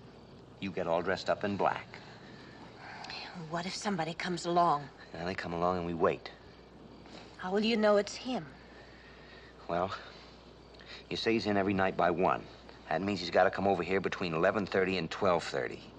When he does, we'll be waiting. He's got that big white special. I'd know that car anywhere. He's got to come over so slow he's almost stopped. We do it tomorrow night, huh? The sooner we do it, the sooner we fly. And we stay apart during the night. That way nobody sees us together. You stay at your house in case he comes home early by mistake. I'll be on the pier by the phone. 11 o'clock sharp, you call, and let the phone ring 2 times only, then hang up. That way I know it's you. And I jump in my heap, and I pick you up at the corner of 9th and Palm. 2 rings, just. Remember. Look, here comes another car.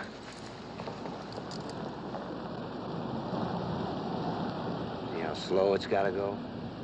Just like I said. 2 rings.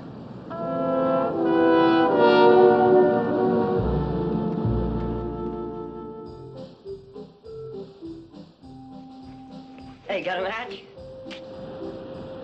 Yeah. Nice new sweater, huh? What's so funny? What are you getting so excited about? I'm just looking at your sweater.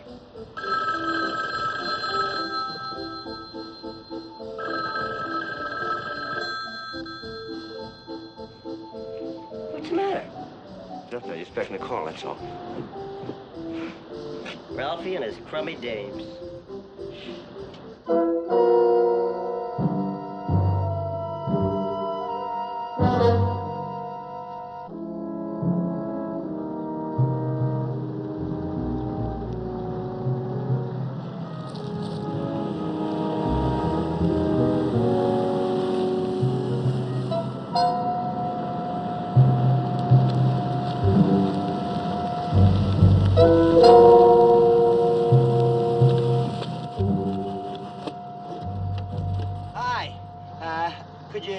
My car's stuck back there. You shouldn't be driving an old car like that. It makes it dangerous for everybody. Well, I know, but it's all I got, see? All right, hop in. I'll get you to a service station. What? No. I mean, couldn't you give me a push? Push? You can roll it on that hill. Well, something's frozen. See, it won't roll. Look, I offered to give you a lift. What more do you want? I'm on my way home. Yeah, I know. I'll tell the first cop I see. But Maybe look, he'll give you a mister!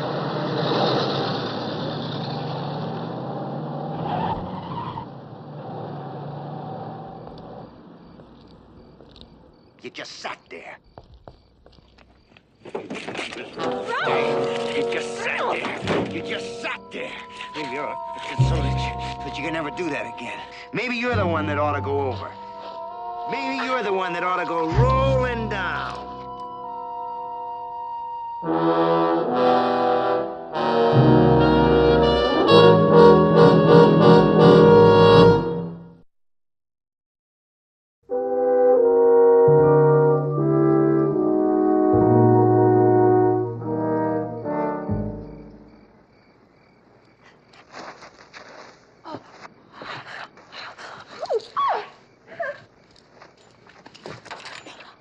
Ralphie, I just froze. My hands wouldn't move. I wanted to do what you said, but I couldn't. You just sat there. I tried, but I couldn't. Now he's home free. Maybe thinking about what happened and getting ideas. You mean he knew? He knows? Maybe. Ralphie, he didn't see me, did he? Did he? If he saw me... What I'm worried about is if he thought there was anything funny.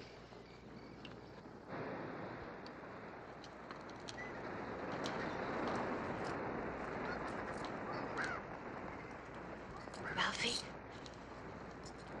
it's all right. He was up when I got home, and he didn't say anything, nothing at all. Ralph, What? we going to forget it? No. I know you don't want to do it, but we started it and we're going to finish it. Why let everything we planned get away from us? Of course, you don't want us to be together. Oh, honey.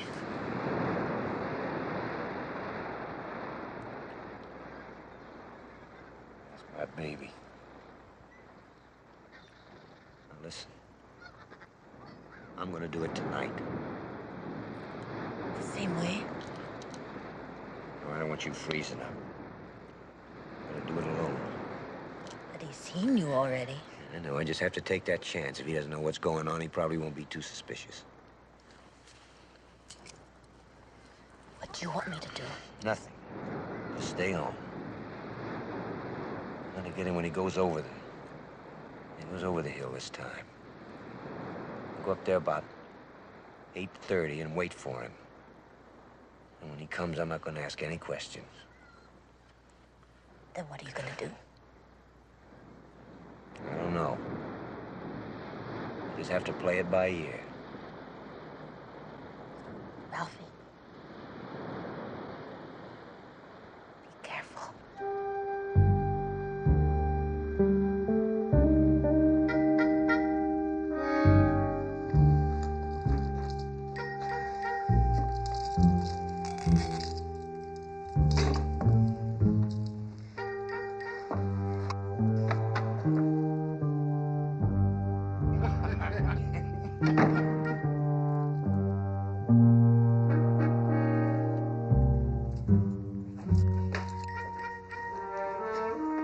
Make it a double and I'm halfway home.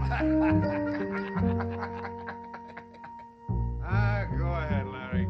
Take my car. I'll use Edith's car tonight. All right, I will. I'm curious to see how that baby of yours handles over the hills anyway. Edith! Yes? Hi, Edith. You aren't going out on a heavy date tonight, are you? No, I have some letters to write. Larry's car wouldn't start when we came out of the restaurant, so he's taking my white job to get home. I'll use yours. Are you still living across the Altamaro Ridge, Mr. Kearns? I wouldn't move if they paid me. I like the wide open spaces. Excuse me, I want to finish this letter so I can mail it tonight. I've got to stop them.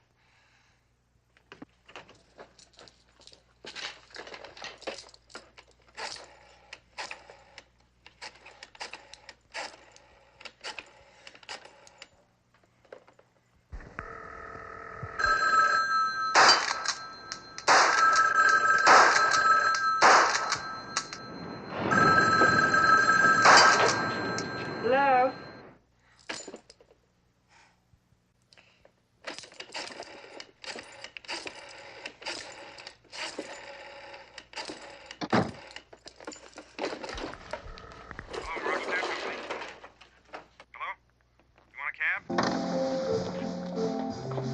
Come on in, Glass and Grid. You've got it made in the Penny Arcade. Step in, sir, and see the show.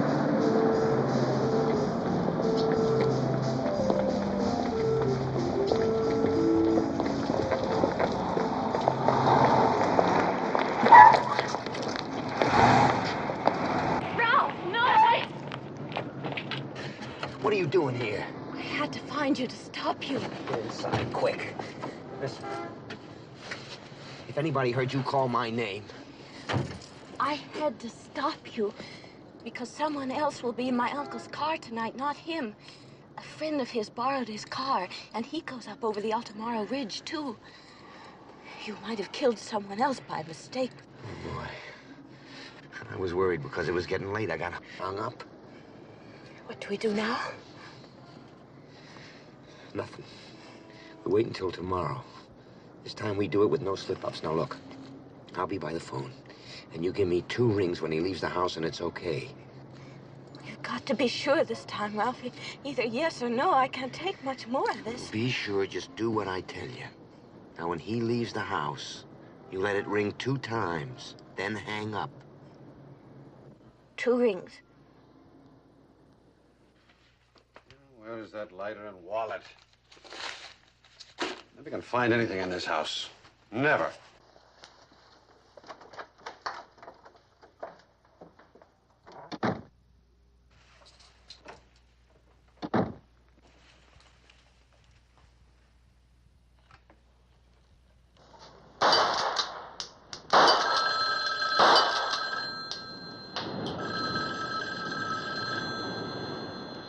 Must have been a wrong number. I'll see you around. Soon, Ralphie. Is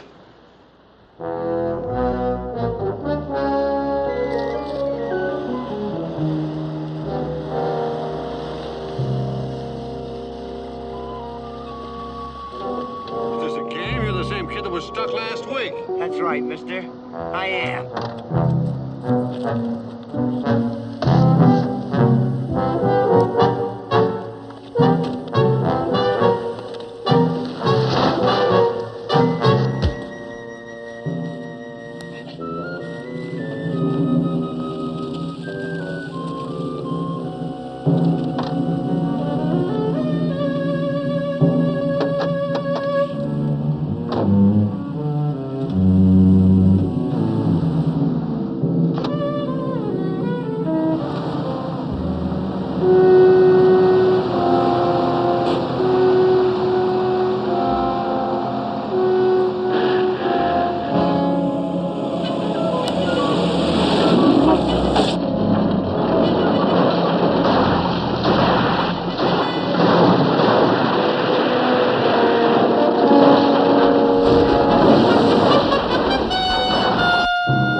Who's there?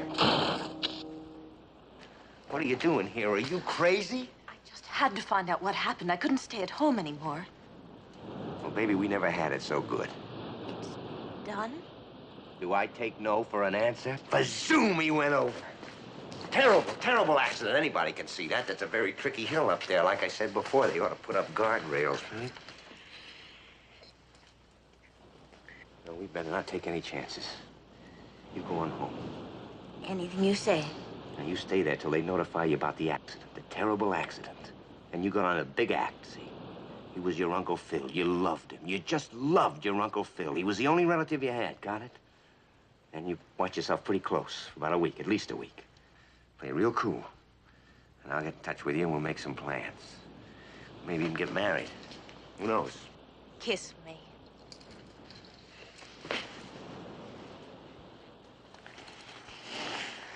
Oh, baby, I love the smell of that perfume you wear. Well, then you better get out of here. Come on, come on, come on. Be it. Blow. Now, remember, we're gonna cool it for about a week. Come on, baby, I'm only human.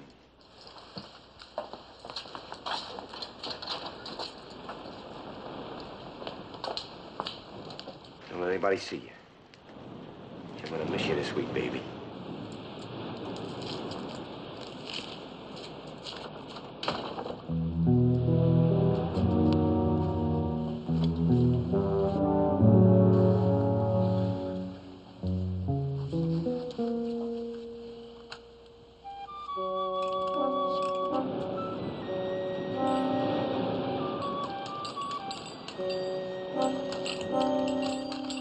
What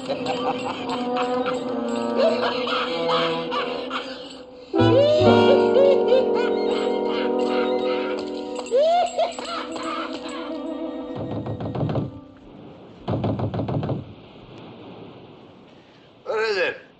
Open it up, police. Gonna beat it. Cut the kitten. You cut the staller and open up this door. Unless you want it broken down. Now, wait a minute. Wait a minute.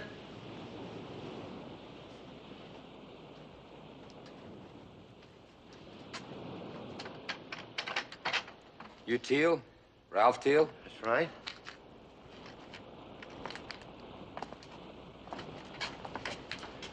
Well, what's the big idea? You get dressed and come with us, please. No, wait a minute. I'm Will you not put 'em gonna on, just- please? Wait a minute. You got no We've right. got some questions we'd like to ask. Yeah? Like about what? Like about a murder, maybe. But I didn't even know him. Why should I kill him? Meanwhile, you tell us some things first, eh? There's nothing to tell you. Nothing. You guys are just trying to frame me because some guy went over a cliff in his car. With no skid marks. What, you gonna kill me for that? You're gonna gas me because you can't find skid marks? But your tires and shoes had that black Altamora rock all over them. Well, so what? There's lots of that rock around. Lots of it. Why pick on me? Why me? You work alone in this, or was there somebody else? No, I didn't work with anybody. It was in No, you might as well tell us the truth, Teal. We know more than you think. Look, tell me again. Where were you last night? Look, I told you 100 times. I was at home, but nobody saw me. I was reading a soft-cover book, a very sexy book. You can find it if you look for it. I'll bet. Let's cut through this. Right.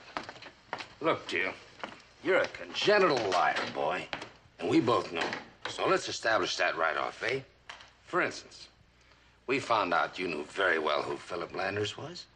That's right. We've been questioning someone who knows a lot more than you've been telling us, son. You know this girl?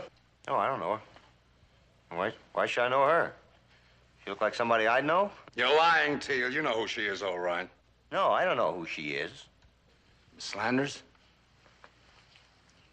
Would you have him stand up, please? Stand up? You heard the lady.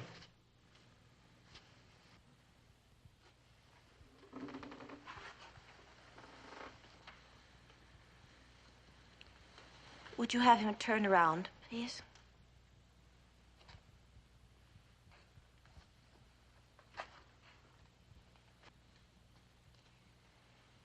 Yes.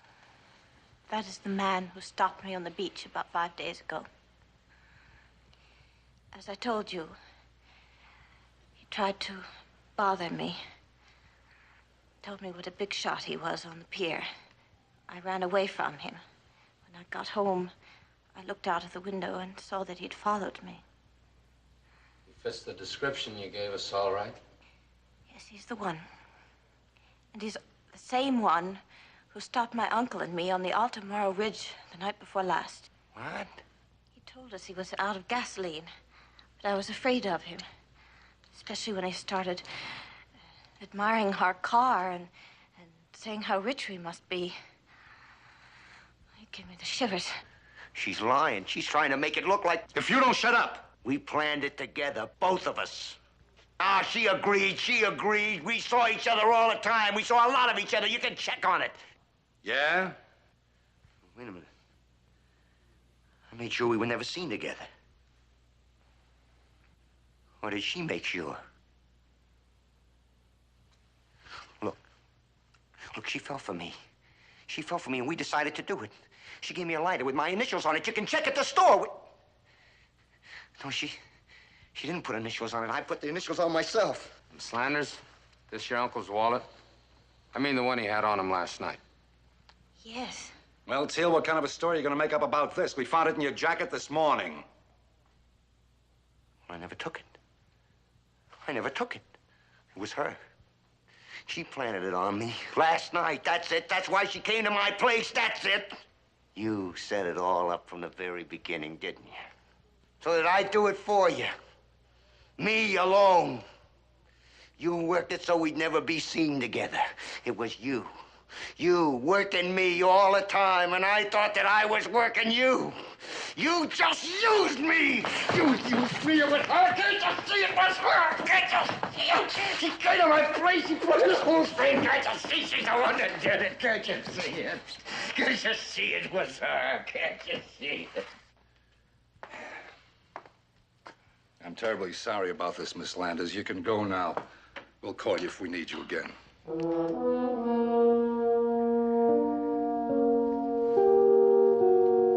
Thank you.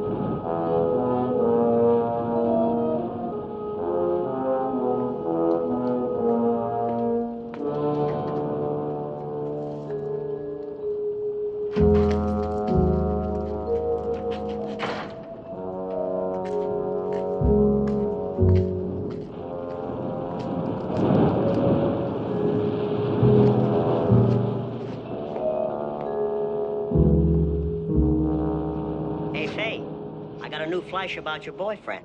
Right from my buddy at headquarters. Is that so? Yeah, he's being held on a murder charge. Murder? Murder. Who would ever think Ralphie would do a thing like that?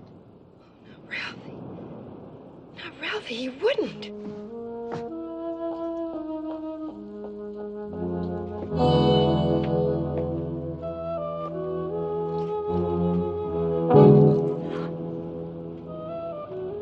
It's your glove, ain't it? I've seen you before. You're the one, ain't you? You're the one that Ralphie ditched me for. No. Yeah, it's her glove. I found it in Ralphie's shack. I found it there. You were very clever, Miss Landers. There was absolutely nothing to connect you with Ralphie, except one thing. And it bothered me. Why, if you never even knew him? Why did his shirt smell so strongly from your wonderful, expensive perfume?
Specific gravity 3.62.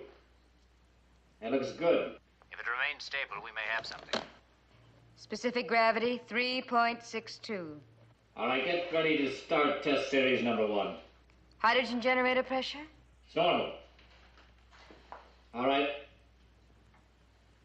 Start. Number 1. Begin in 5 seconds. 5, 4, 3, 2, 1, start.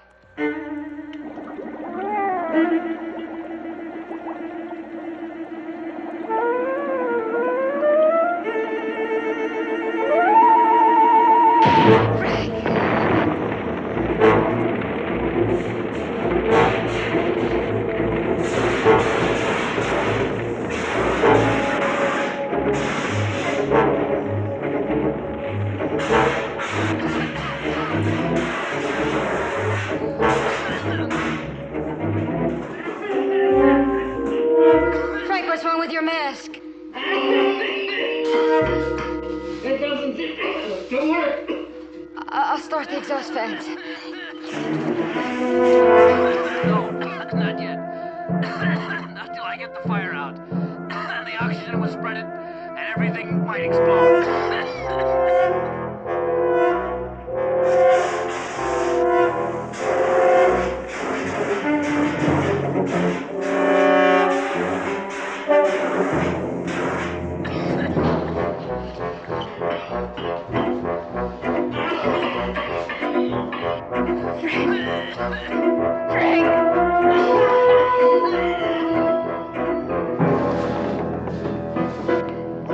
Oh, a flask exploded. He's in there.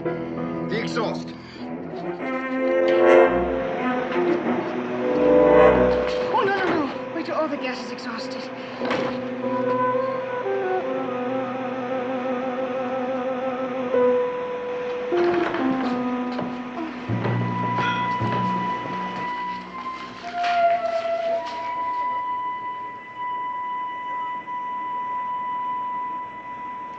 Doctor.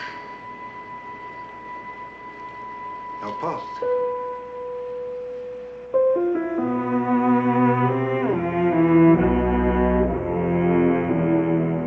Such are the hazards of scientific research.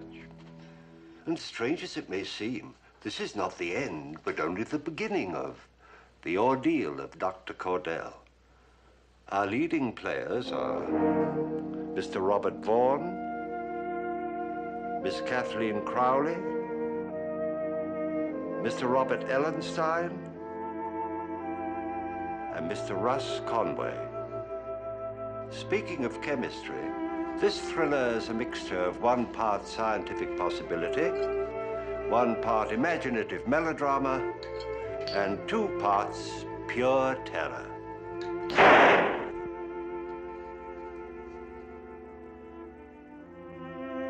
Oh dear. Well, these are the hazards of science.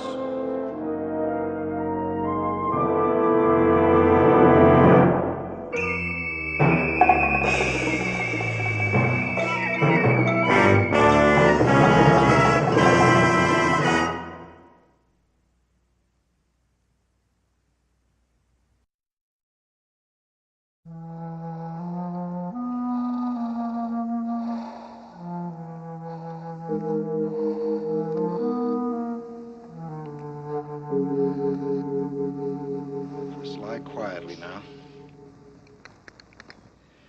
I've just given you an injection of adrenaline. No. Lie still. Are you all right? Mm-hmm. Your notes? They're safe. What is it, Doctor? 10 minutes ago, he had no discernible heartbeat. Now it's normal. How do you feel, Frank? Other than a splitting headache, I feel all right. Can I get up? Come on. Up. Well, you better phone Washington, Doctor, and tell them to run the rest of these tests. Because we've got a new problem to solve now. What's that? This mask is supposed to protect against any known gas. And it failed me completely in there. Are you sure it's working correctly? Well, we both checked it before I went in the cage. It's routine. But it must be defective. If it isn't, you know what you're suggesting. Not suggesting. I'm telling you.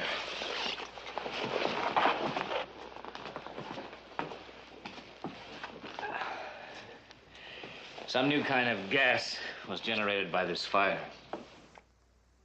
Now, we've spent 2 years trying to find an antidote for nerve gas. And then suddenly we stumble on even a more frightening problem. A gas against which our best equipment is completely useless. A new gas? Now, there must be some other explanation for what happened to you. Well, you gave me a physical examination less than a month ago. Was I a candidate for a heart palpitation or a sudden blackout? No. Let's face it, Doctor. What we can discover by accident, others can discover too, or possibly have already discovered.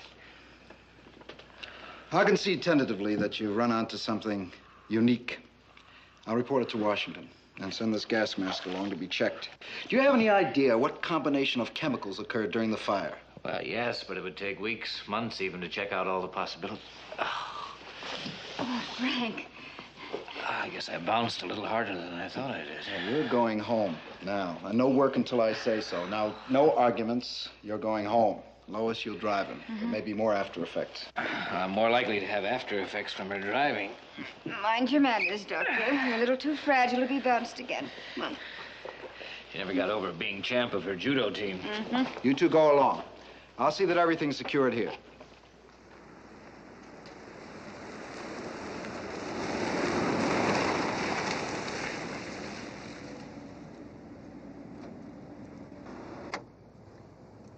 Here we are, Doctor. Your bachelor digs. I'll see you to the door like a proper escort should.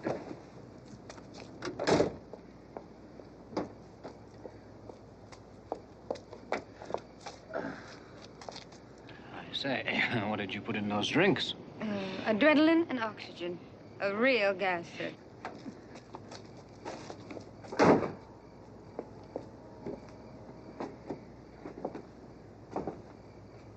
Well, I've certainly had a wonderful evening, Miss Walker, but I really must say good night. Oh, well, it's a shame to break it up so early. Couldn't I come in for just a few minutes? No, I don't think so. Oh, just for a cup of coffee. No.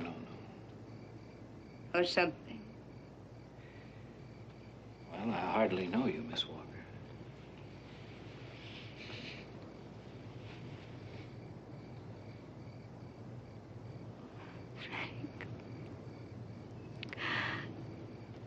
Oh, I've been acting like a selfish little heel. Frank, forgive me. I'd be worried if you weren't disappointed. So am I. Believe me. Well, that's all I wanted to hear. Good night. Good night.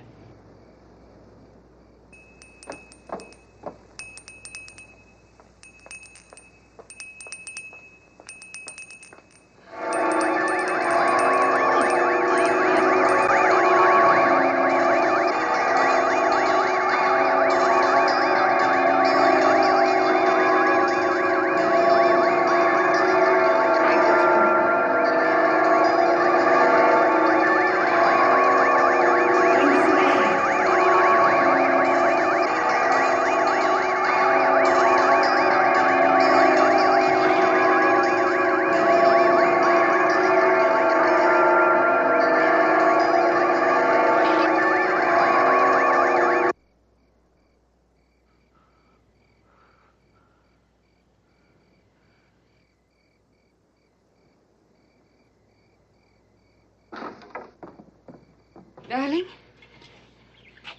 What happened? I don't know. Suddenly, the sound of that little bell almost drove me out of my mind. My heart began to pound, and every sound was horribly amplified. Oh, you're still a little shaky from that accident at the lab. Yeah, I guess that must be it. Come on, inside and into bed. You stay there until I phone you tomorrow. Hmm? All right, good night. Good night, darling.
Cordell? Dr. Cordell?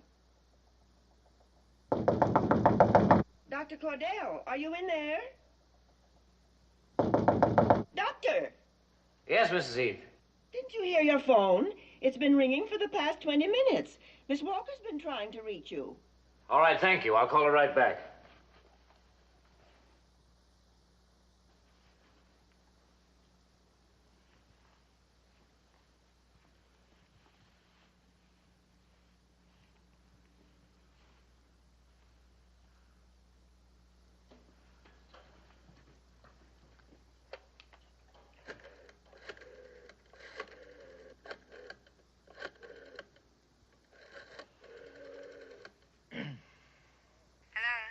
Hello? Darling, are you all right?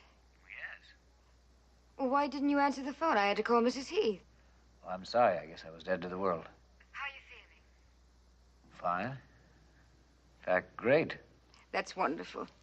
I'll pick you up in 10 minutes. And don't bother with Mrs. Heath's orange juice and that lumpy oatmeal. You're buying me an expensive brunch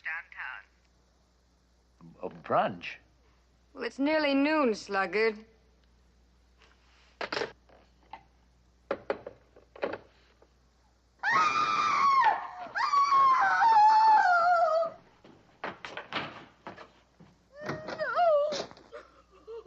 Mrs. Heath, what's happened?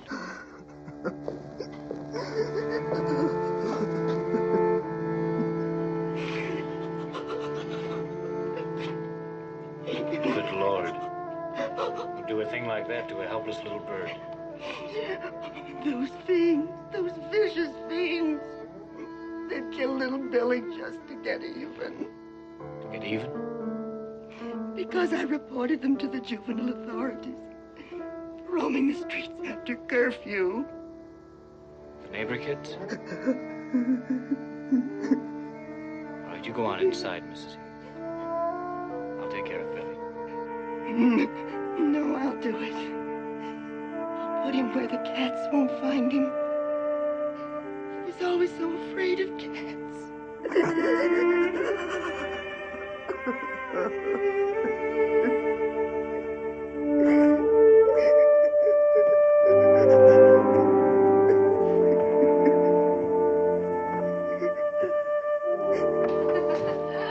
That's priceless.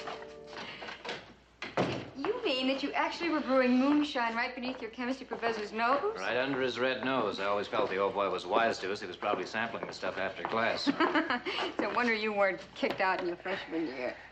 It's a miracle I didn't poison the entire undergraduate school. Oh, it started me reminiscing. It must be something to do with this brunch business. You know, that is a scandalous deterioration of good, staunch, orthodox habits combining breakfast with lunch. Well, whatever the reason, I'm glad. Do you know, I nearly lost you last night. But today you're wonderfully alive and bright again. Why, you're almost fun to be with. Cigarette? I guess I have been a little difficult to get along with lately, but for some strange reason, despite the job we're facing, I feel positively stimulated.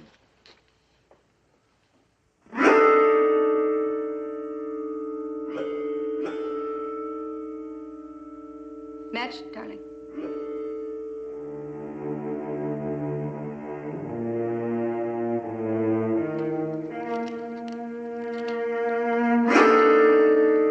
Come on. We've got work to do.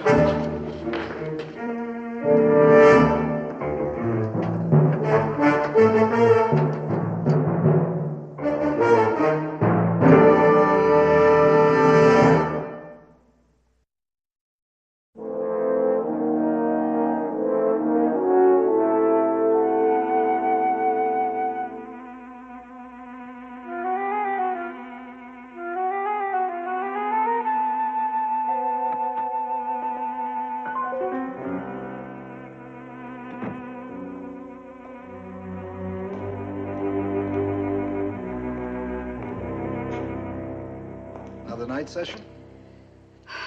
Well, I can take it if he can. Any progress? Oh, nil. 3 weeks trying to recreate that gas, and I've got nothing but circles under my eyes.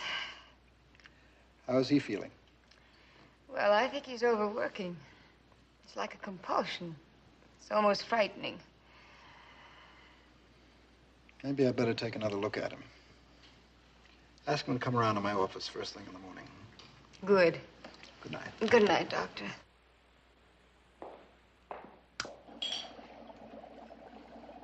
Lois, Yes?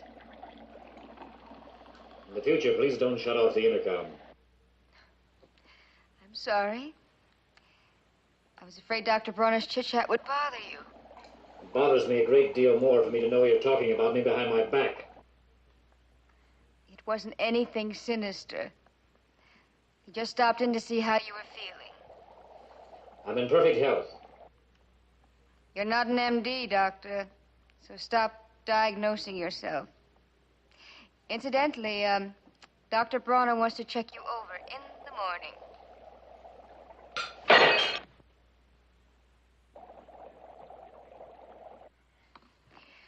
All right, Frank, that's all for tonight. Come out of there now.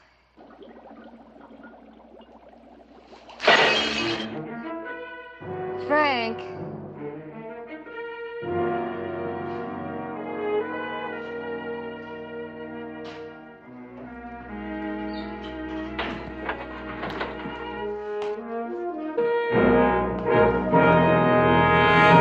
Well, that was a stupid thing to do, wasn't it? You should take the hint.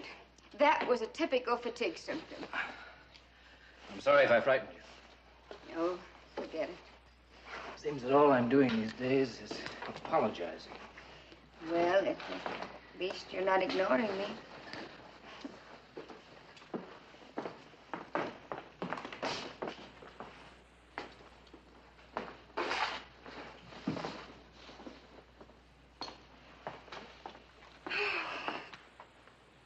Aren't you quitting? No, you go on ahead. I want to go over these notes some more. There's still something wrong with our procedure. Go ahead, please. All right. Good night. Good night.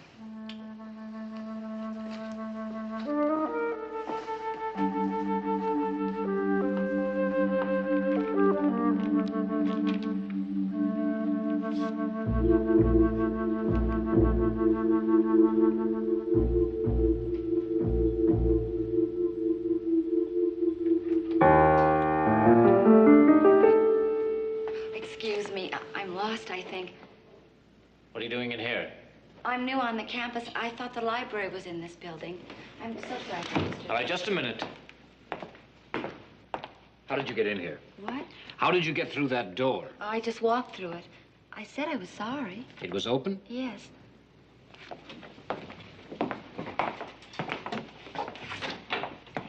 And you didn't see this sign, of course. Oh, I didn't notice. What's your name? Susan Baker. And you just walked through this door, huh? Well, yes, I saw a light down here and I just... And it was open? Yes. Well, it couldn't have been opened. It's always locked. It locks automatically. Well, I don't know about that, but it really was open.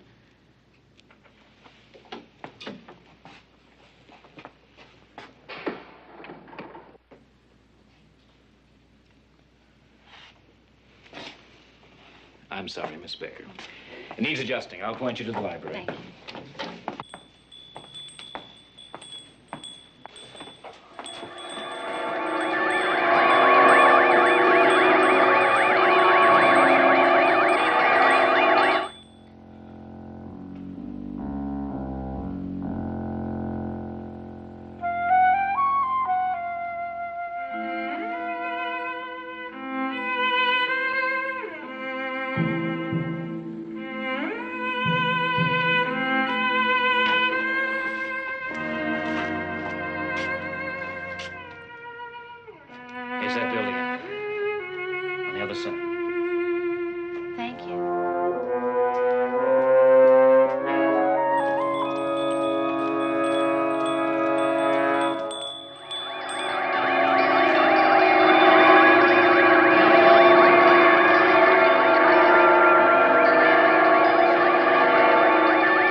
I'm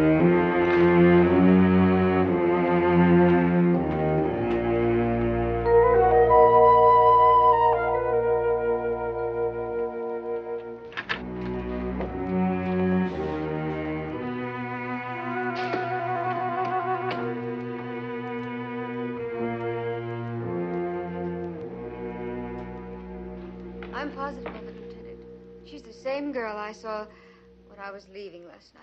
What time was that, Miss Walker? Oh, about 10. And you say she was headed for this building? No. No, I said I saw her heading in this general direction.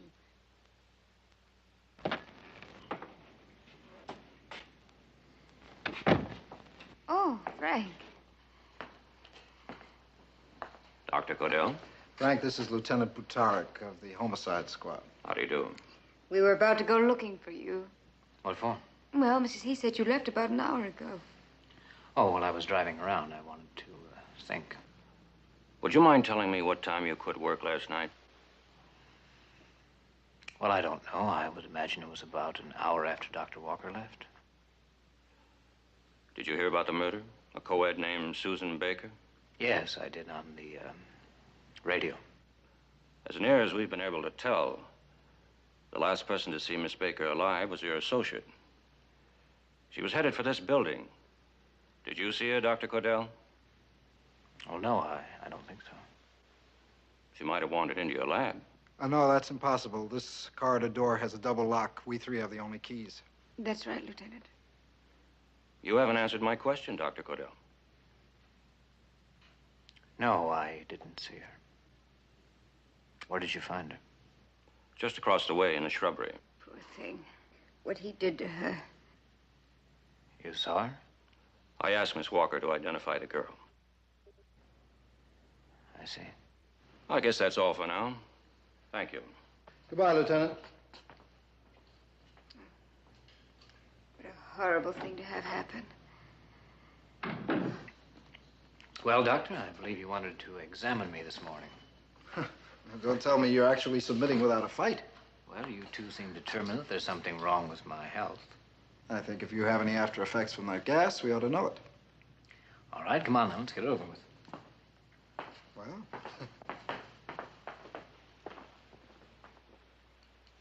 you can get dressed now. Well, how long do I have to settle my temporal affairs, Doctor? Get dressed. I don't want you catching pneumonia on my account.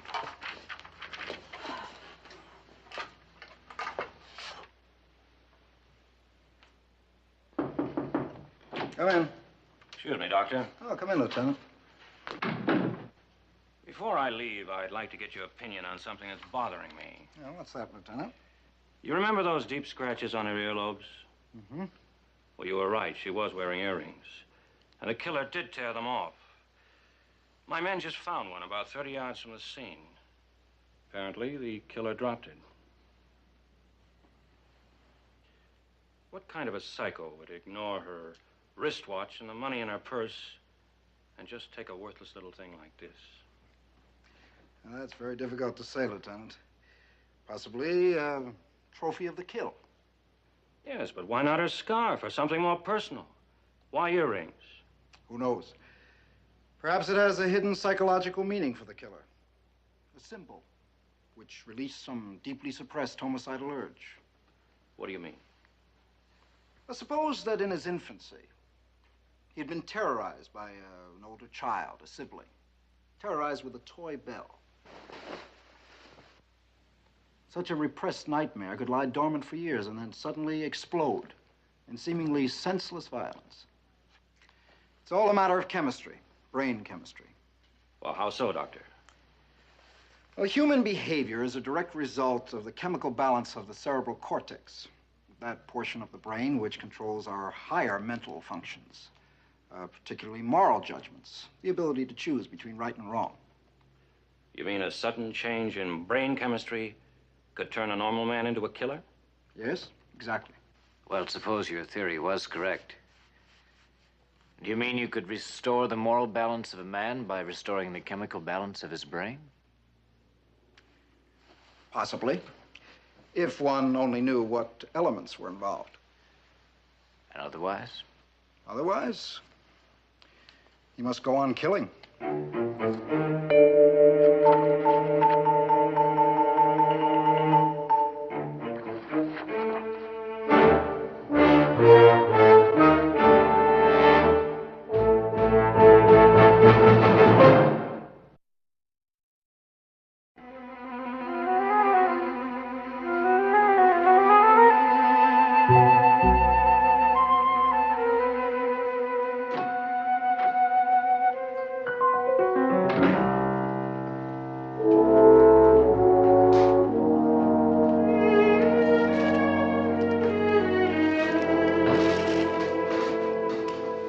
Supper is served, Master. Sammy Fong says there's actually chicken in the chicken chow mein tonight.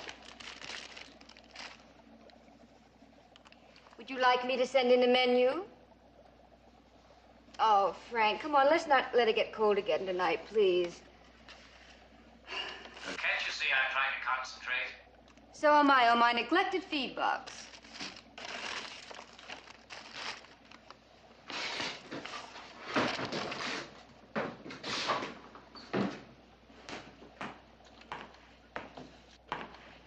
Is that all you can think about, food? I have a vague remembrance of something called sleep. Listen, you don't have to put up with it. Frank. I mean it. You can quit any time you like. All right, I know you're bush, Frank, but don't say any more.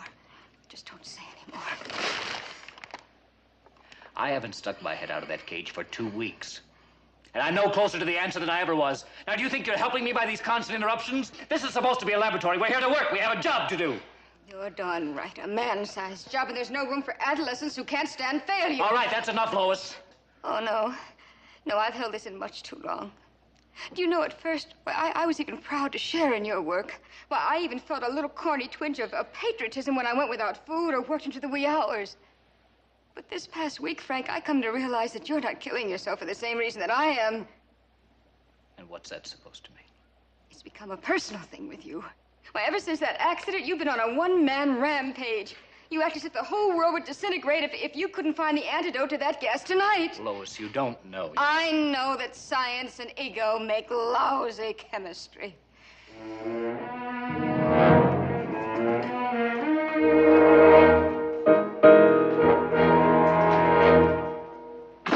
Lois!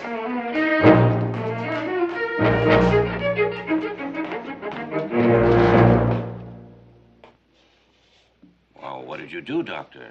Slug the lady? Thought I saw tears. I guess you scientists have your squalls just like the common herd, huh? What do you want, Lieutenant? Now look at this door. Help yourself. This it? The gadget you had your maintenance man fix the day after the murder. It's on his worksheet, Doctor. Adjusted pneumatic door closer for Dr. Cordell. So? Well, your associate came through this door shortly before the girl was killed. If the door didn't close completely. It did. You seem very certain of that. Well, of course I am. I checked it completely when I closed up for the night. That girl couldn't have wandered in here if that's the idea you're still belaboring. Just closing out every possibility, Doctor.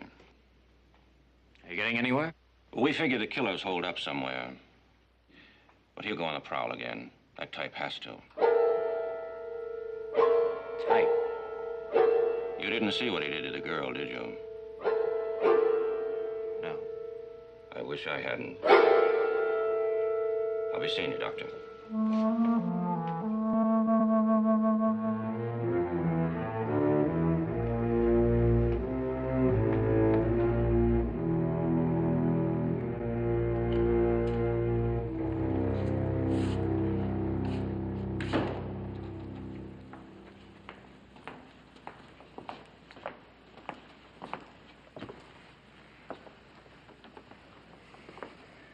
Got another glass? Lois was just in to see me. She tells me you haven't been out of here in days. Frank, as a friend, not as your boss, but as a friend, go home. Take the rest of the week off. Perhaps with a fresh mind, you'll be able to see through to the answer.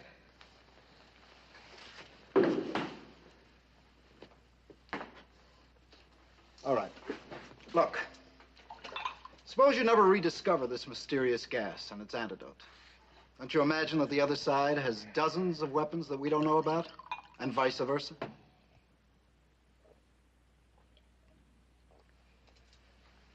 Very well, then. I accept your resignation, Dr. Cordell. This isn't a snap decision, Frank.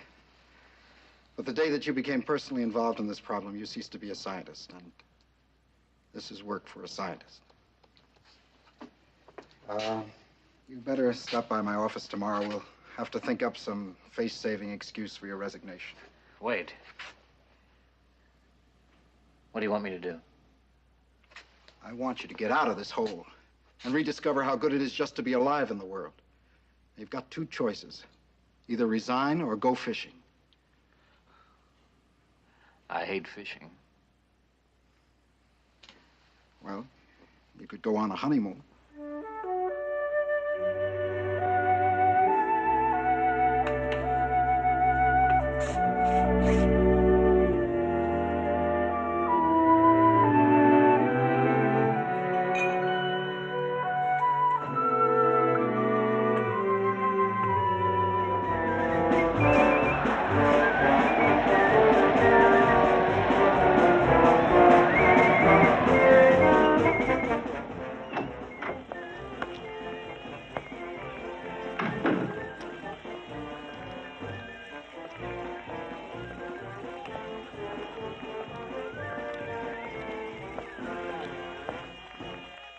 Okay, kids, now I want to hear this one.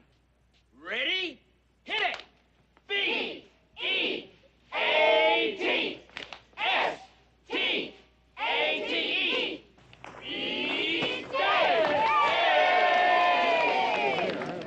One last time. Are we going to beat state?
Jones. What? This is the night clerk, Mr. Jones. You, want me to send you up another bottle? Oh. What day is it? It's Wednesday, the 21st. Wednesday.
I, Dr. Frank Cordell, am the murderer of the two co-eds. When you read this, I will be already dead. I must destroy myself before I kill again. Once the terrible sickness takes possession of me, I am unable to stop myself from killing. It started after I was exposed to an unknown gas which my associate, Dr. Lois Walker, and I have been trying to recreate. Lois, I've got to warn her about that gas. Night clerk. Get me Pendleton College, extension 93, please.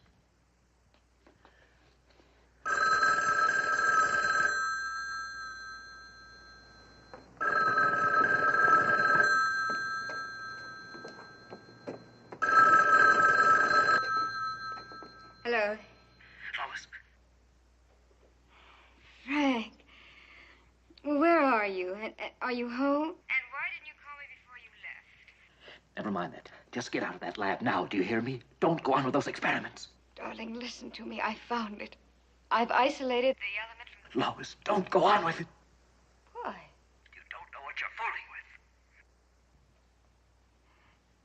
Frank, are you ill? Someone just came in. It's Dr. Bronner and that police lieutenant. Look, I'll put Dr. Bronner on. No, don't tell them you heard from me. Do you understand? Don't tell them. But why?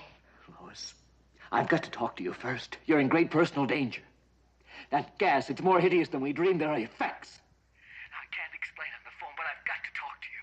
Frank, you are ill. I've got to talk to you somewhere alone. Now, where can I meet you? Well, the chapel. No one will be there now. All right. Meet me there. And don't say anything to anyone.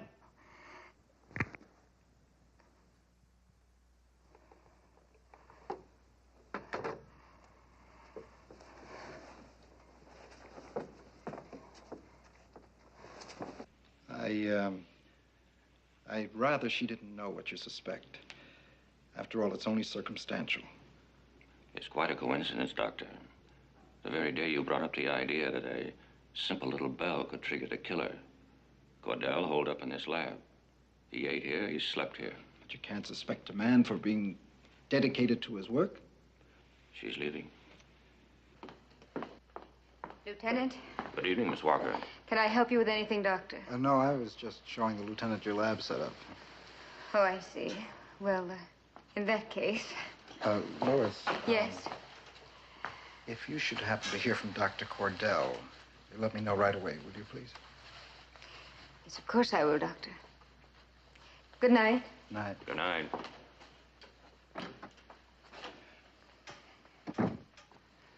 Just because he stayed here working, that's no reason for him to be a suspect.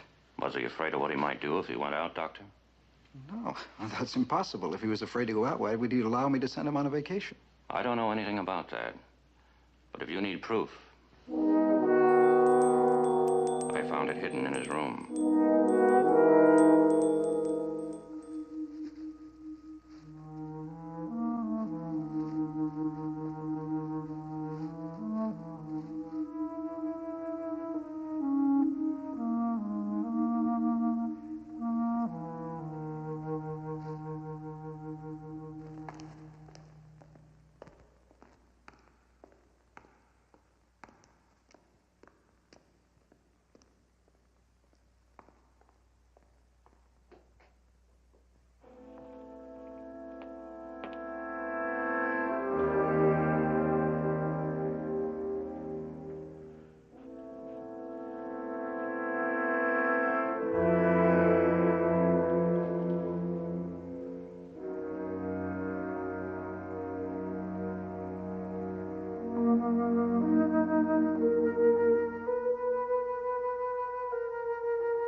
The incident you've just witnessed was described by the police and the press as an accident.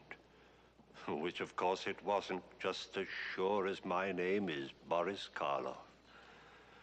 We're concerned now with some of the people who live in the small resort town where the accident took place several weeks ago. We're going to see these people through the eyes of a murderer at large.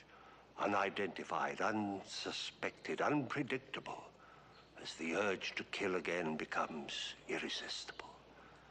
The name of our story is The Watcher, and our principal players are Mr. Martin Gable, Miss Olive Sturgis, Mr. Richard Chamberlain, Mr. Stuart Irwin, Miss Gloria Clark, Miss Irene Hervey, and Mr. Alan Baxter.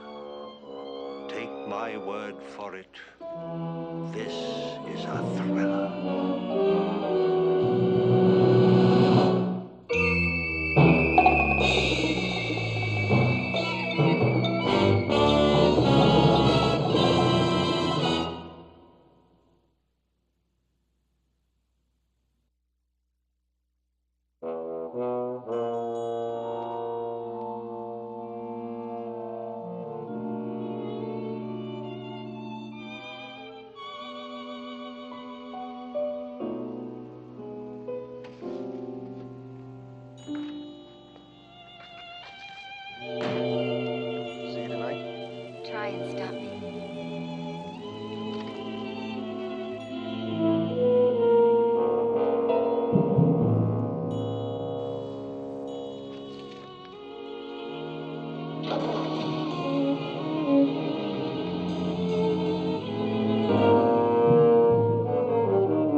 Nice evening, Miss Tomlinson. Yes, it is, Mr. Bronte. Mrs. Appleby is in rare voice tonight. Yes. It's good to have you home again. Feeling better? Yes, thank you. Susan was a lovely girl, and so young to be taken. What? Why? Why? Great grief is a divine and terrible radiance which transfigures the wretched. The burden of your grief can be shared. Please call on me if I can help. Oh, you're very considerate. But I'll be all right.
Working late again, Larry? Yeah. Keeping these old hulks in the water is a full-time job, I imagine. Mm-hmm. Your aunt's fortunate having you to work for her. Somebody's got to take care of this place. She's a widow, and these boats in her house are all she's got. Yes, but most boys your age would rather be out roaming the streets. You're to be commended, Larry. Believe me. I'm a teacher. I know something about boys. I know how they squander their time. You want something, Mr. Freitag? I make you nervous watching you work? Nobody makes me nervous. How old are you, Larry? 20. Graduate from high school? Sure. Plan to continue your education? Go on to college? I hadn't given it much thought.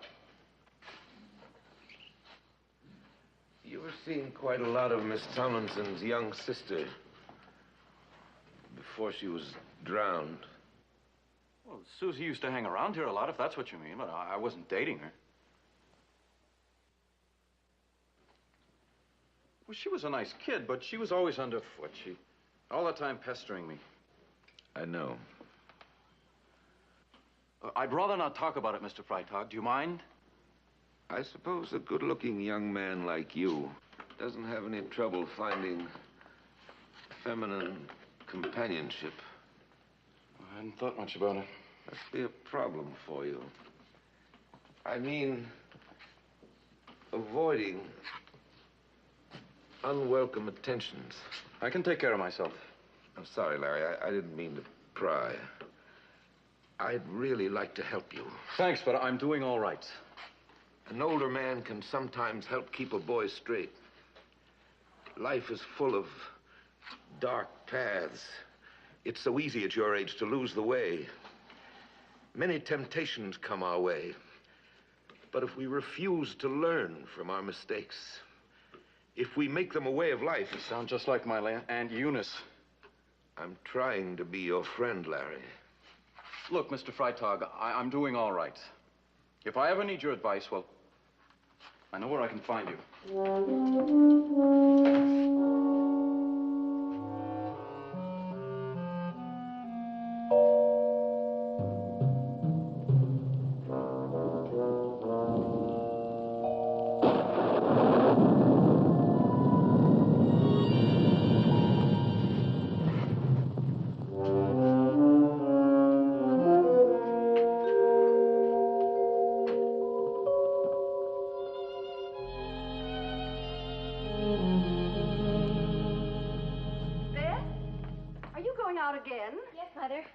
I had hoped you'd help me with the arrangements for the garden party. There's a great deal to do before tomorrow night. Well, I'm sorry, Mother. It's time you assumed some social responsibility, Beth. Why? You have enough for both of us. Don't be insolent, young lady. I'm sorry. You should be. You should also be sorry for the way you look. Oh, Beth, won't you even try? You have a closet full of dresses, and I never see you in anything but blue jeans.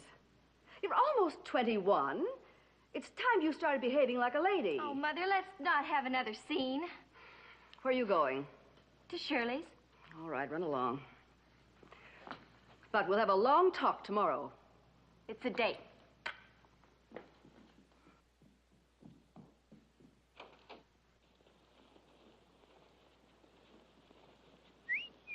Hi, kitten. Uncle Florian, what are you doing out of bed? All right, let's have it. Hmm? You know what the doctor said. Give it to me. Ah, petticoat tyranny. Just because she gave you a bad time, you have to ruin my evening. That's right. We petted women are a perverse lot.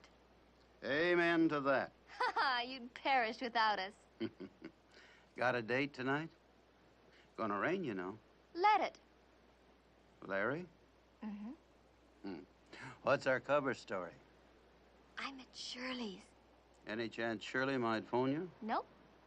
Well, I'll answer all incoming calls anyway. Thanks, as usual. Beth, enjoy yourself.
Somebody was watching me. Who? Where? On the dock. Don't go out there, Larry.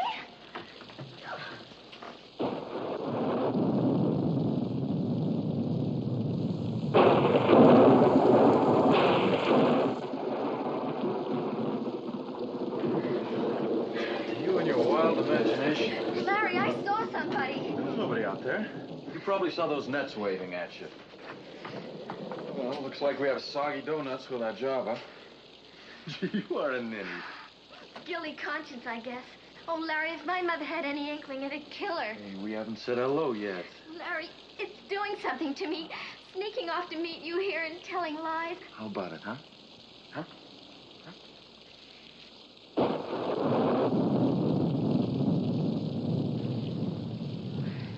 Hello. Hiya.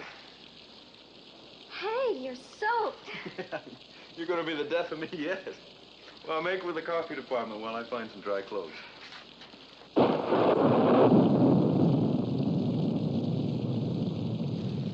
You remember that high school teacher I told you was renting from Vita Tomlinson? You never told me about any teacher. Didn't I? No? Slipped my mind, I guess. Well, what about it? His name's Freitag. He was questioning me tonight. About what? Oh, how old I am. Do I plan to go to college? Stuff like that. Well, he's a teacher. Maybe he likes you and wants to help. Oh, his help I can do without. He gives me the creeps. Well, then, forget about him, darling. Think about us. What about us? For a start, I love you. That's only the half of it. As soon as I find somebody to help Aunt Eunice, we're going to get married. Right? Right. And we're going to leave this place together, right? Right. Okay. Tomorrow's my day off. And we're going on a picnic. To Rainbow Lake? To our Larry. favorite Don't. spot. Larry.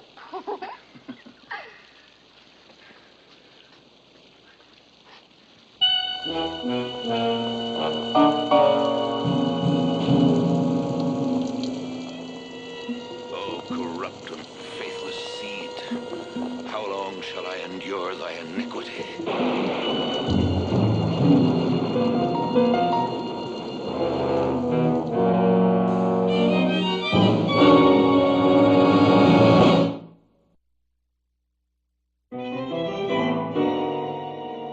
I must be sure before I kill again. What does he mean again? You haven't had a murder here since Prohibition. What about Toby Cantwell? 4 people saw Opal Johnson shoot him. I mean an unsolved murder. Oh. Unless maybe he's talking about Susie Tomlinson. Now, you know the coroner ruled that an accident. I didn't buy that then. I don't buy it now. Look, you're hired to keep the peace, not to stir up more trouble. Bill, we try to solve crimes, not cover them up.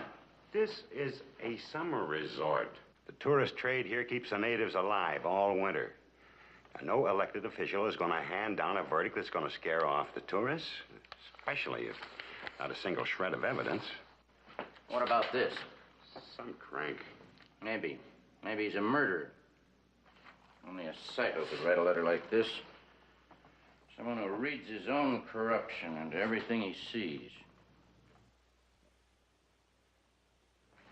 Look, Al, if this letter's on the level, you got a sitting duck out there, and before you know it, he'll be a dead duck. You wouldn't want that to happen, would you? Of course not. All right. And why don't you let me nose around a little, ask a few questions, okay? All right, all right. Phil, keep this to yourself. No leak to the newspapers, no nothing, unless you're sure, okay?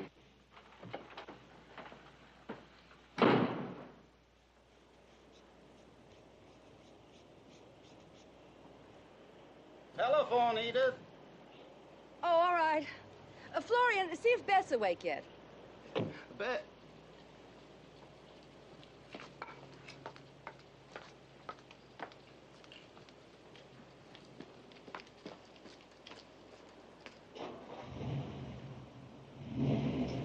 Morning, kitten. Where are you rushing? Larry and I are going on a picnic. Your mother's going to be furious. That's news? Beth, your mother and I had a long talk last night after you left. I can guess who did the talking. She's heard rumors about you and Larry. She's thinking of packing you off to the city. She wouldn't. You know that she would. So take a tip from your old pal here and get home in time for this shindig tonight. I will, I promise. And I'll be the perfect junior hostess. Tell her for me. Get out of here before I tan your bottom.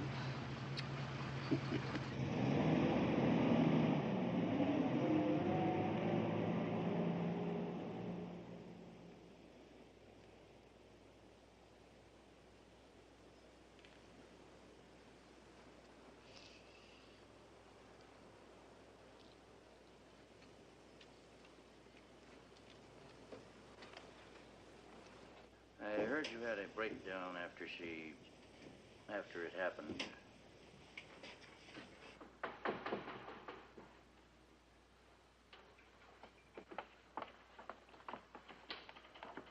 I'm not intruding, I hope. I saw the car outside. This is Mr. Archer, Mr. Freitag. He's come to talk about Susan.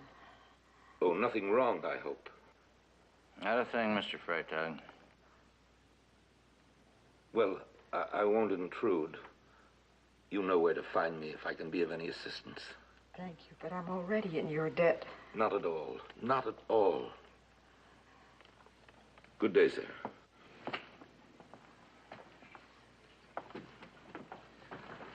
Miss Tomlinson, I'm not here to hurt you any more than you've already been hurt. That sounds trite, doesn't it? Fact is, I'm reopening your sister's case. Why? Because I'm not satisfied with the coroner's verdict. Why aren't you satisfied? I've made some inquiries about Susan and her friends. Among other things, I learned that Susan was an excellent swimmer. Susan slipped and hit her head on the dock. She was unconscious when she fell into the water. You don't really believe that. I have no reason to disbelieve it. Why do you ask such a question? Miss Tomlinson.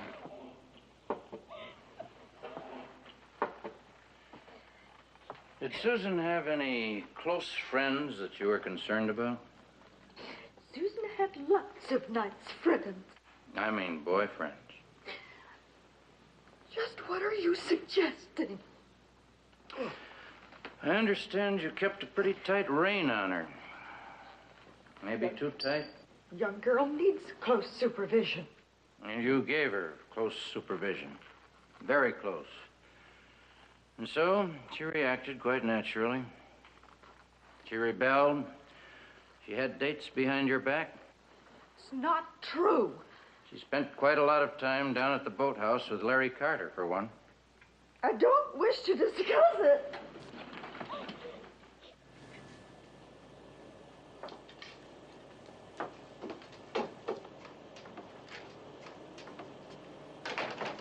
Now, why do you suppose they're pestering that poor dear again? I don't know. Oh, it's Tuesday again, I see. Well, you told me if I worked weekends, I could have Tuesdays off. I'll not go back on my Christian word, you know that, but I do think you're seeing too much of that Pettit girl. Well, who I see and how often I see her is my business, Aunt Eunice. I've noticed a disturbing change in you lately, Larry. You've been keeping bad hours. There's been talk. Even Mr. Freitag has remarked about your behavior. Well, I figured he'd be meddling. Mr. Freitag is a nice religious man, and you'd do well to heed his example. Pity he's only here for the summer. Yeah, ain't that a shame? Now, don't be surly, young man. I'm not being surly. Perverseness. Was there ever so much perverseness in the world? I better be going. Larry, Yes, ma'am. I don't mean to be harsh. I want you to have friends and good, clean fun, but you do have a responsibility. With your uncle dead, you're man of the house now. I depend on you. You understand that now, don't you? I understand.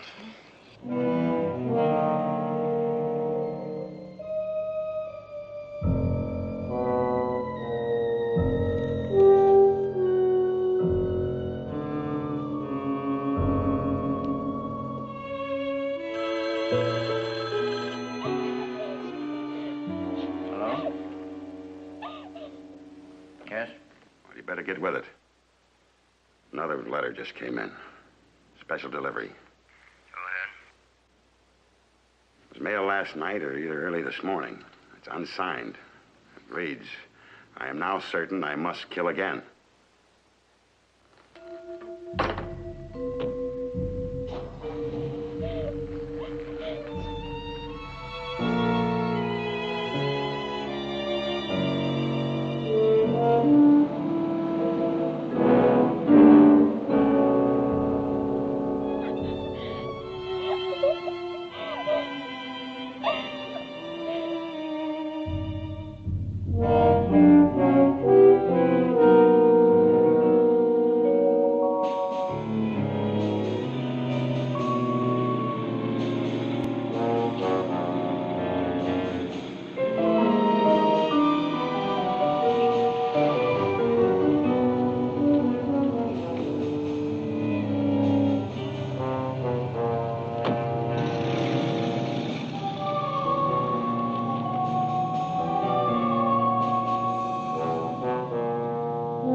something serious, I don't want to hear it. Everything's too beautiful. The sky has a fresh coat of blue just for us. We're making a big mistake, Beth. How? By not getting married right now. Oh, Larry. Well, why not? We could drive into the next state, get a license, and be married before morning. But what about my mother and your aunt? Tell her you're spending the night at Shirley's. Shirley will cover for you. No. I won't start our life together with a lie. Well, it's a little late to be fussy, isn't it? Well, I hope it isn't too late, Larry. Because I've decided to tell my mother all about us. What we have is too precious to spoil with hiding and lies. I'm going to tell her everything. Have you gone soft in the head? She'll never let you marry a guy with no parents, no real family. Except an aunt who spends all her time singing hymns and telling everybody what a good Christian she I'll is. have to take that chance. That chance. It's the only way. What you're saying is no. Okay, it's no, and that's the end of it.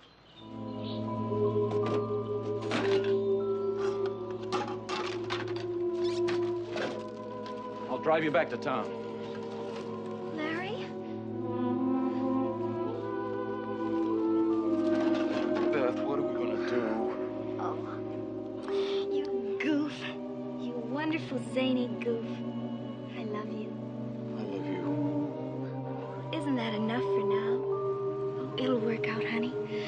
I don't know how, but it will. It will.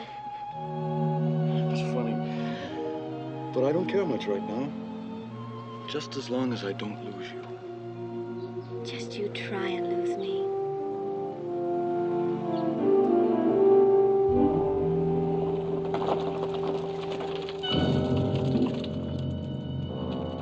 Larry, there's somebody up there watching us. Who'd be watching us? No, there's somebody up there. I feel it. I know it. Well, don't be silly. Let's go and find out. Cut it out, Beth. Okay, stubborn. Wait for me.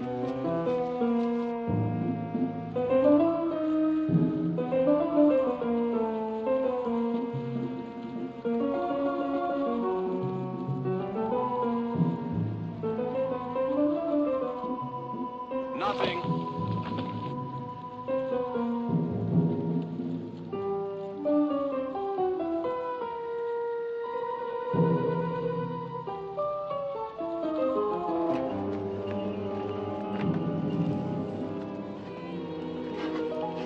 See what I tell you. I had the creepiest feeling, Larry. Come here, you. Hey, look at the sun. It must be almost 6. Hey, we better go. If I'm late for Mother's party, everything will be ruined. I'll race you down the hill.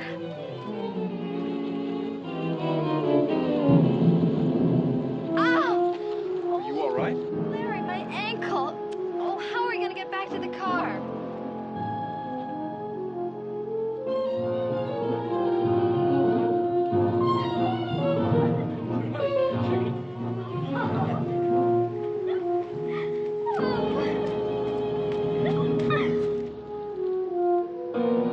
Flat. Well, I'll get the spare. I haven't got one. What are we going to do? Well, don't panic. I'll hitch a ride down to Kearney's garage and get it fixed. You can change while I'm gone. Well, I'm going with you. No, you'd only slow me down. But, Larry, I don't want to stay here alone. Well, I can't carry you and wheel the tire, too. Lock yourself in the car if you're scared. No, Larry, Look, do you want to get home on time? Then quit arguing.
I'll keep them young'uns in the car. Your boy tells me he found a girl murdered. Yes, sir, she sure looks dead to me. Where is she? Up that trail yonder a ways. You see, we heard this horn a-honking and went up there to see if we could help. And when we got up near the car, this man come out from under the hood, took one look at us, and run off into the brush. Could you recognize him? No, but my wife here saw him tearing out towards town in his car. You know, he must have had it parked down the road a ways.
I'm a police officer, miss. Are you hurt? No. I don't think so. What happened? Someone tried to kill me. Who? I don't know. A man. Larry left me, and I felt I was being watched, and then he was standing there. You're all right. Cry it out. You can tell me all about it on the way into town.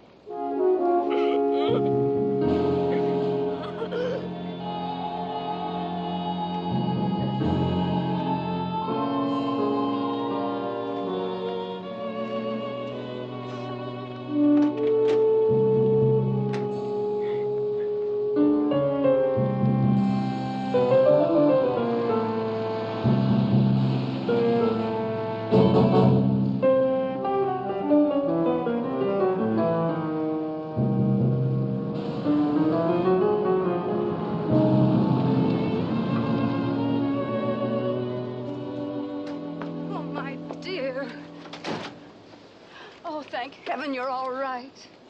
I'm sorry I spoiled your party, Mother. Your uncle and I have telephoned everybody. We've told them you had an automobile accident. That's all they need to ever know. But something's happened to Larry, and they won't tell me what. I'll drop back later to talk to your daughter, Mrs. Pettit. Good night. Oh, officer. There's to be no talk about where my daughter was found. Sheriff Matthews and I have discussed it. Do you understand?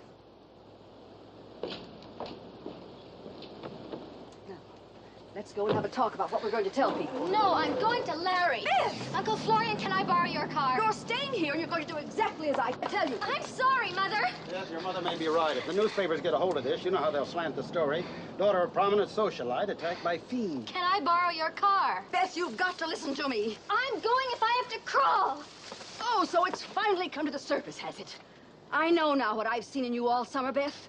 In spite of a fine home and a decent family, you've turned out to be nothing but a little tramp. Whatever I am, I have you to thank, Mother, for making me hide and tell lies. And worst of all, for making me feel ashamed of loving Larry. How dare you!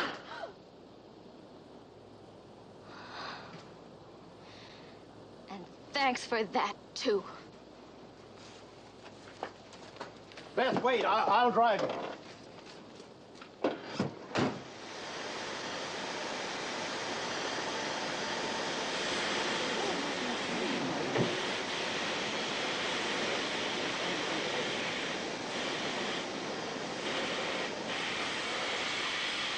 How did it happen? Somebody baned him. Then they pushed the down button. He'd have been crushed if that tire rim hadn't been laying there. Won't the rack go back up? No, it's frozen. That'll be cut through in a minute. Anybody see who did it? No, but it had to be the same weirdo that wrote those letters and tried to kill the Pettit girl. And murdered Susie Tamlin. Well, there's a connection, that's for sure. How much longer, Sheriff? Be a few minutes yet, Doctor. You think you can revive him, Doctor? You'll have to wait with your questions. Until when? Until tonight, maybe. The Portville Hospital is sending an ambulance. Meanwhile, we'll take him to his home. How bad is that head injury? I can't tell till I see the x-rays.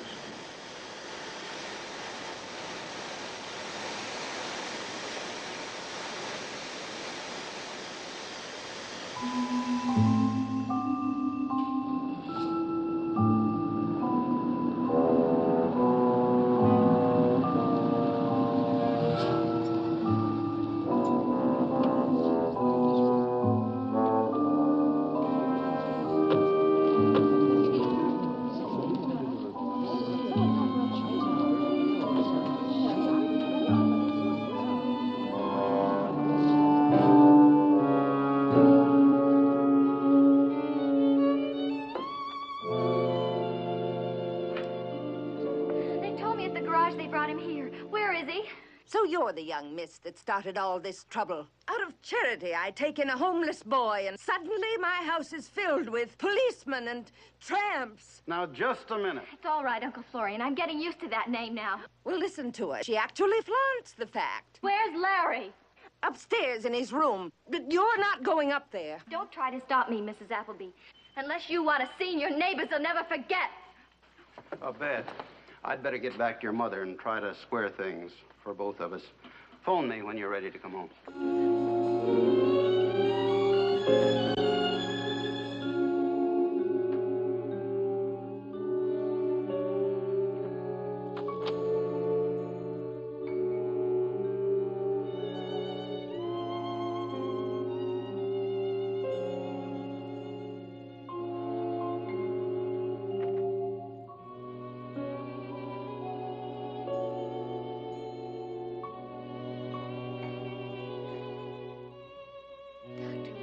Will he be all right? He's coming out.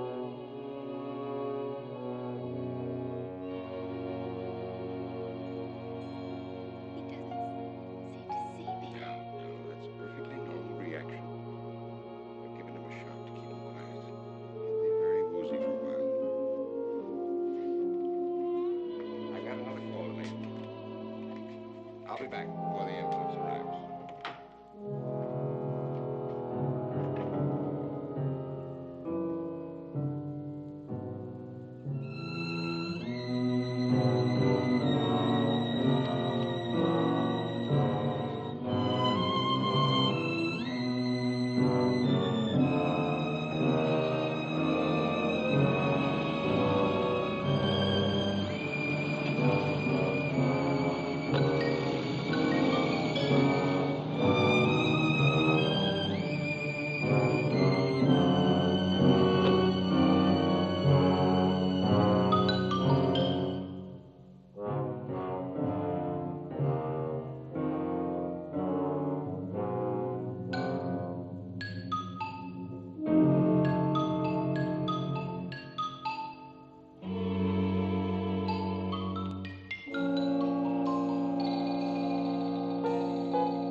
You gave me such a fright.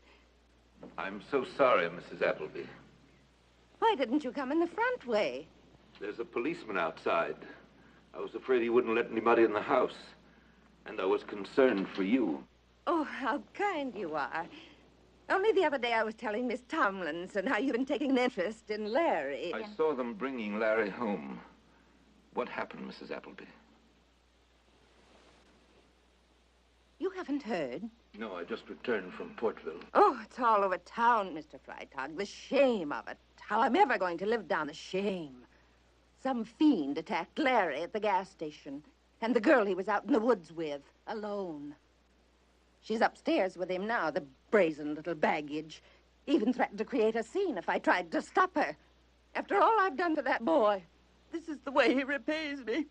Have either of them been able to say who attacked them? No, but the sheriff told me the girl will probably remember what the fiend looked like when she gets over her shock. I see. Well, you'll have to excuse me now, Mr. Freitag. The doctor's given me a prescription to get filled for Larry. You're leaving them up there alone? Oh, dear. Could you Of course. I'd be glad to stay here and chaperone them. Oh, you're very considerate. All this trouble, if it didn't go contrary to my Christian beliefs, I'd wish the both of them dead. When night darkens the streets, then wander forth the sons of Belial. That's from Milton's Paradise Lost. Belial is the spirit of evil personified. One of the fallen angels. Yes.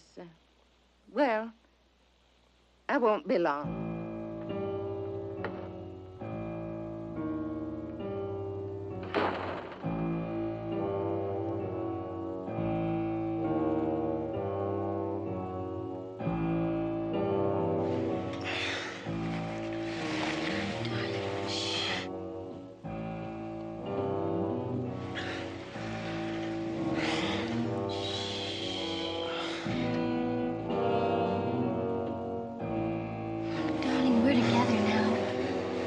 Nothing will ever come between us again.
Gafke, is that you? Yes, it's I.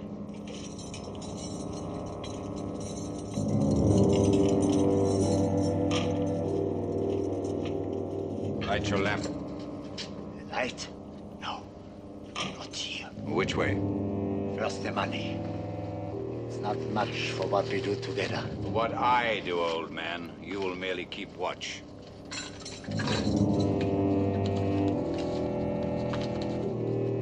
Lead the way. Over here.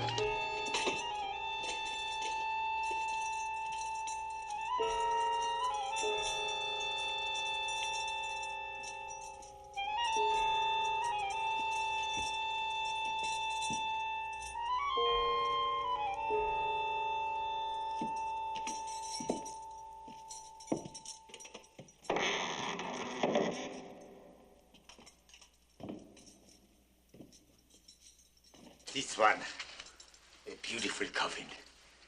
The richest oak. The handles are gold. Solid gold. The lamp. Your accent is strange to me. What are you doing here, master? A pilgrimage. There were flowers on his coffin. The women wept. The dew glistened in the morning like their tears. I saw them weeping while they laid him to rest. Wait for me outside. Leave me alone. Alone in here? What kind of a man are you? A man with money. Now go.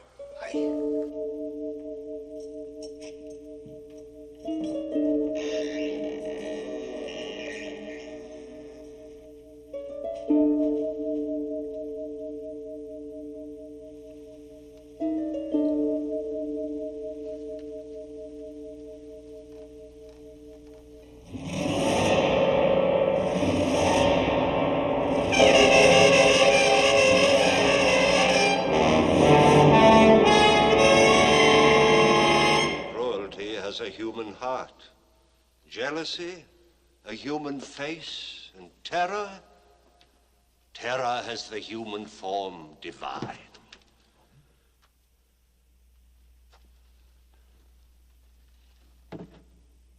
Tonight we will see how one man's cruelty and jealousy create a terror which can scarcely be considered human, and which waits silently, malevolently, beneath the lid of this teakwood chest. That's the name of our story, The Terror in Teakwood. Join us now as these others did who had the misfortune to learn what it contains.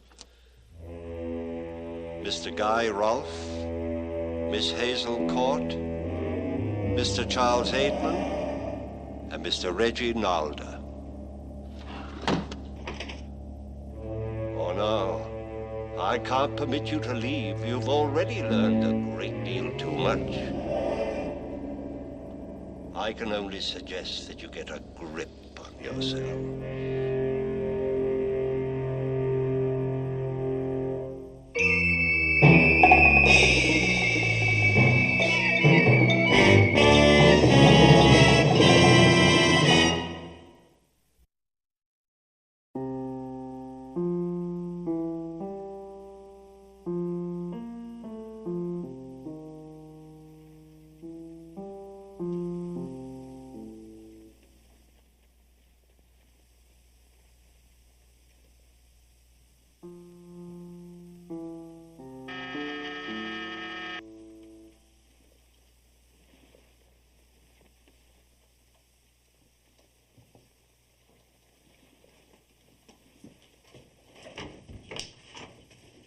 Hi, Leonie.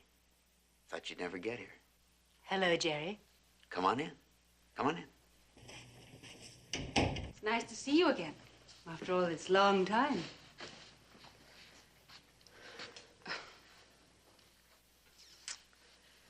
Still a place of honor. Turn it around so you'd notice. Well, you shouldn't have. But I admit it pleases me. Champagne? No, thank you. All right. Well, what's your problem? Come on, you said you needed my help. Well, it's Vladimir. Oh? What's wrong with him? Well, I know it's silly, but I don't know. I don't know. Well, you married him. He's your husband, in spite of anything I could do. Oh, I'm sorry, Leonie. Come on, now tell me what's upset you so. Well, I'm frightened. I'm terrified. By your husband? No, for him. I'm convinced that someone's trying to kill him.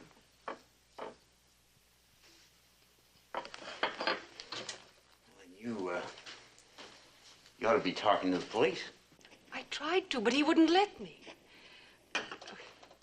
Last night, someone broke into the apartment. Suddenly, I woke up and I found someone touching my throat and my face. Cold, dreadful hands.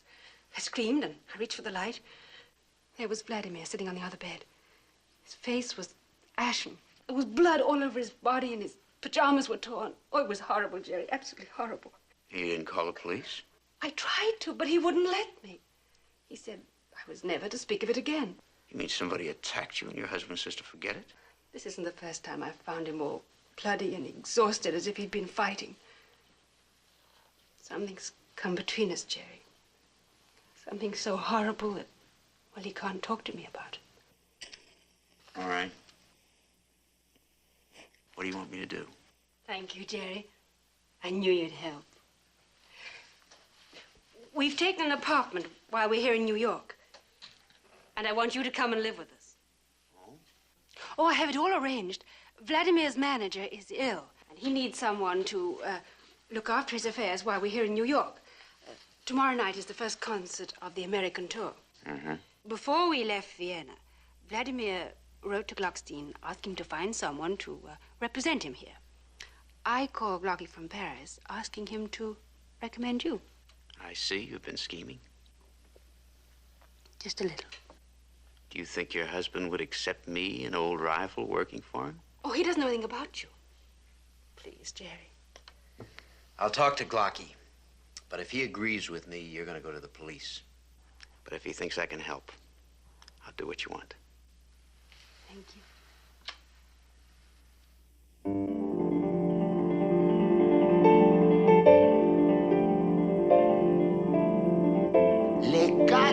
Legato.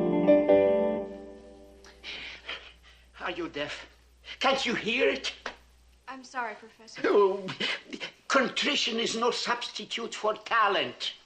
Oh, you young people, you think technical proficiency is all there is. Music flows from heart. Oh. You don't give me a chance. You interrupt. Oh. Oh, forgive me. You must think nothing of it. It was good. Very good. Pay no attention to an old man, huh? Come on, start again, huh? No. You're a sadist and a tyrant. And the best piano teacher in the world? Oh, Miss Curtis! Miss Curtis! What did you do to her, Oh, nothing. I like her. She's got talent. Sit down. Oh. You've come about Leonie, huh? Yeah. Did she call you? Yes. Well, what do I do, Glocky? Take the job, of course. Well, that's what I want to do. It's a chance to be near Leonie again. But you know how I feel about her. How can she be happy with that Vicek? Why, you know something about him? I know he's the greatest pianist in the world. All genius is hard to live with. That she knew when she married him. Yes, but Vicek must be impossible. He has but one passion, his music. For years, only one idea, to surpass Karnovitz. Believe me, my friend, it was a mania. But Karnovitz is dead. Can you believe this? Vicek took his young bride, on her honeymoon, mind you, to Karnovitz's funeral, just to assure himself that his rival was really dead. Since then, Leonie has been afraid. Of what? I wish I knew. Even Leonie is not sure. She told you about that night. You don't think it could have been Vicek himself, do you? I cannot tell. I do not know. But I know this, my friend. You must help her.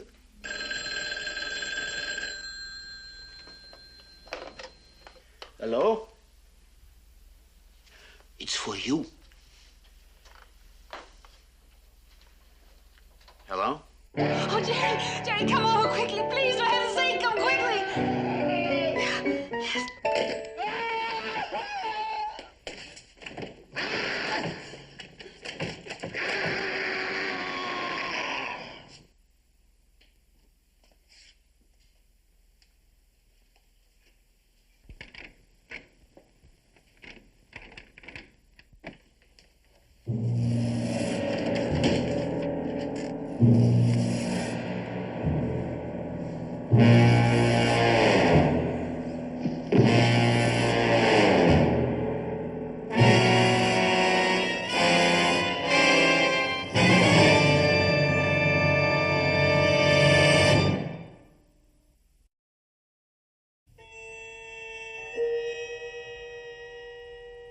I tell you, I've heard it 100 times. It's the 7th sonata, the Karlovich sonata.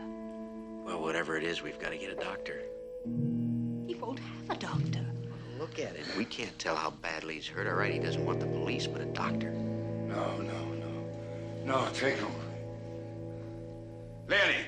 Leonie! Darling? Darling, are you all right? Oh, I've been so worried about you. Yes. You mustn't worry. It's not serious. Oh, what was going on in that room? I was trying to break down the door. Who is this? Oh, this is Mr. Welch, darling. Glocky sent him over. How do you do, Mr. Vicek? Glocky? Mr. Glockstein. Of course. Well, I called him because I needed some help. And Mr. Welch was in the office talking about the secretarial job. And very kindly came over. He feels that... Well, he thinks you should have a doctor, No, darling. I need no doctor. Well, is there anything I can do? Yes, there's one thing you can do. Forget what you've seen. But? There are no buts, Mr. Welch. Mr. Glockstein seems to think you're the man I need. Your presence here indicates that you find my proposition acceptable. If you're to work for me, one thing must be clearly understood. I expect my employers to accept my wishes without question. Yes, of course. It might be more convenient for you to stay here whilst you're in my employ. Well, I don't think... There is a spare room down the corridor. Now, if you'll excuse me, I must make myself presentable. I shall be rehearsing most of the day.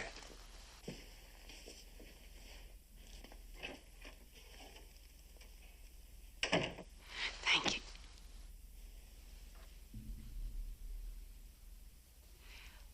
Thank you, Mr. Welch, for coming over. You've been most helpful. Not at all. I hope your husband will feel better soon. Oh, I'm sure he will. Thank you.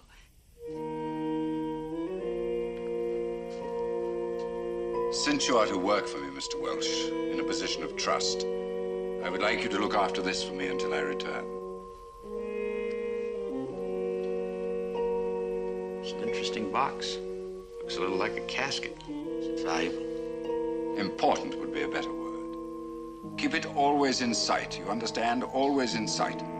Leonie, will you drive me down to the hall? Yes, of course. I'll just show Mr. Welch's room.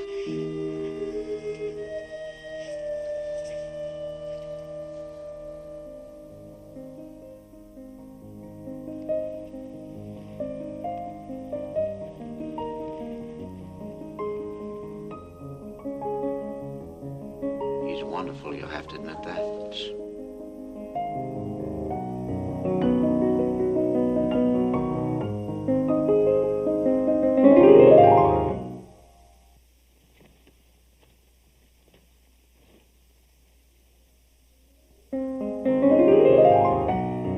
Having trouble with the arpeggio. Leonie,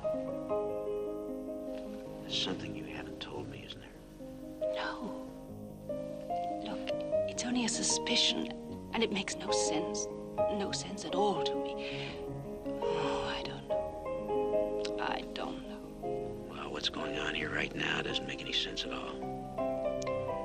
Somebody's trying to kill him, and you too, maybe. Yet your husband doesn't want to go to the police. That only means one thing to me, that he knows who it is, and he's frightened. Yes, he's frightened. Sometimes in the night, I catch him staring at me. All this began when Karlovich died. Glocky said that he went to Karlovich's funeral. Yes, except... Well, I believe that Karlovich is still alive. Oh, no, that's ridiculous. The press, friends, there were thousands of people at the funeral. No, Jerry, just let me tell you. One night he left me, late. A few hours later he came back. And the look of hatred in his eyes was maniacal. He said he'd been to the cemetery. It's a pleasant honeymoon chat. When I asked him why, he just looked at me and said one word. Karlovich.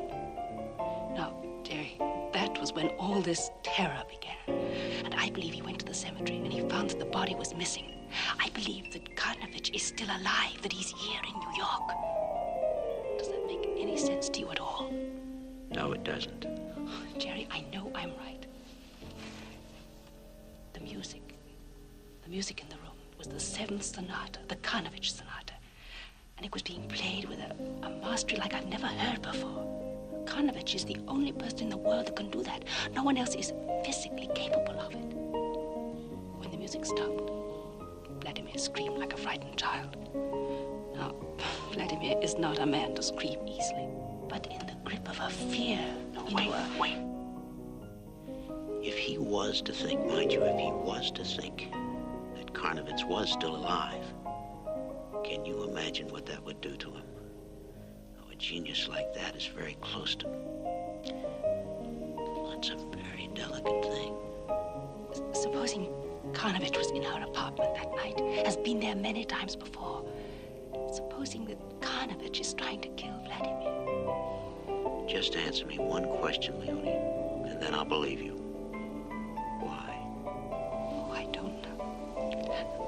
I don't know. I'm frightened. I think we both need a drink. How about you?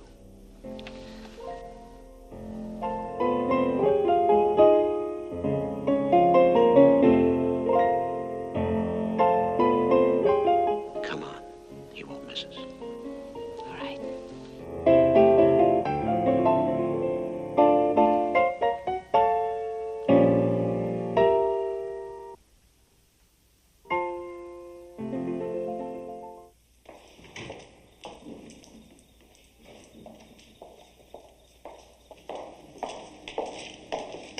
You're very patient with me, Jerry. I wonder why.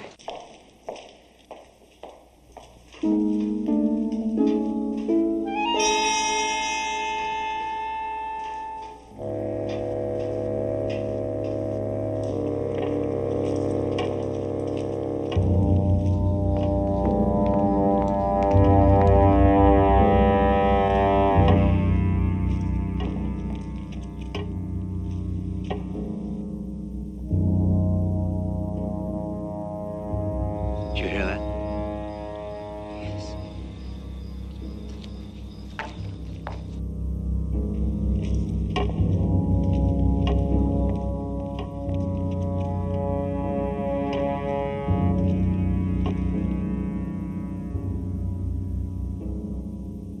I thought I heard that when I was leaving the apartment. Now I'm sure of it. What should we do? You go in there. If I'm not back in 5 minutes, I'll see you at the theater. Hey,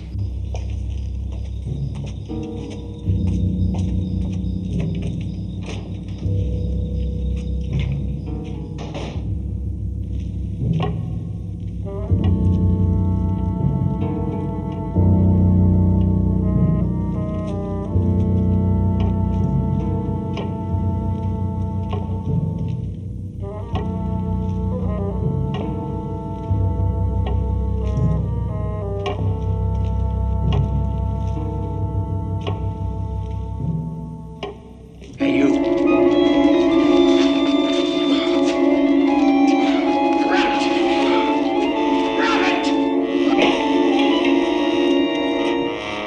Now talk. You're Witzek's new manager, aren't you? Come on now, what do you want?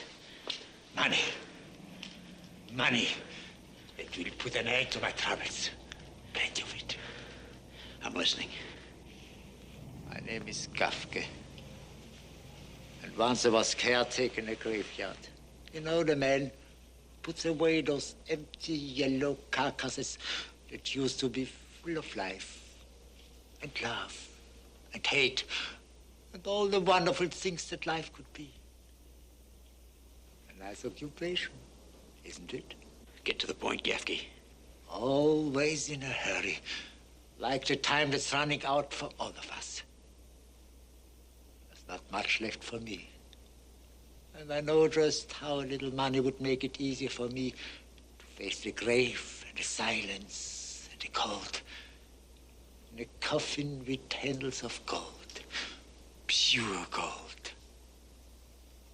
What I know is worth a lot more than what I have. What do you know about what? About Witzek. And about Karlovitz. He's not dead, is he? Not dead. You don't know very much, do you? You go back to your Witzek and tell him that Kafka has come from the graveyard all the way to America to put an end to his poverty. When I opened the doors of the mausoleum for him, he was just a stranger with a touch of madness on him. But now I know who he is. A famous man, a rich man. And if I tell what I know, I will put him in prison. Put him in prison? For what? What happened in that graveyard? My money first. And it's got to be plenty, you understand? I tell him that I've got this, his knife. Let him keep his wooden box. But I want my money. All this will have more work to do. Where can I find you when I want you? Right here. Every night. Go.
Says you.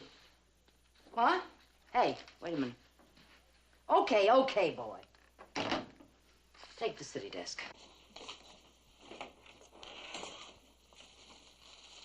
Hi, Sylvia. Ha! The very man I want to see. How are you? You're working for a madman, lover boy. Did you know that?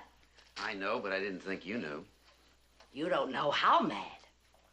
An egotistical, ill-mannered, conceited, arrogant madman. I take it he's not your favorite musician. Here, I brought your tickets myself. Tickets to a funeral. To the destruction of a once great pianist, doomed to the extinction he deserves. I wish I hated music.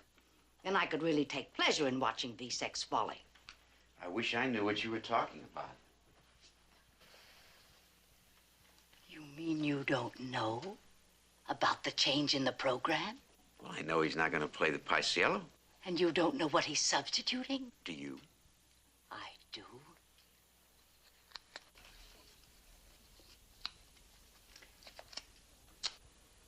is going to play the Karlovitz Seventh.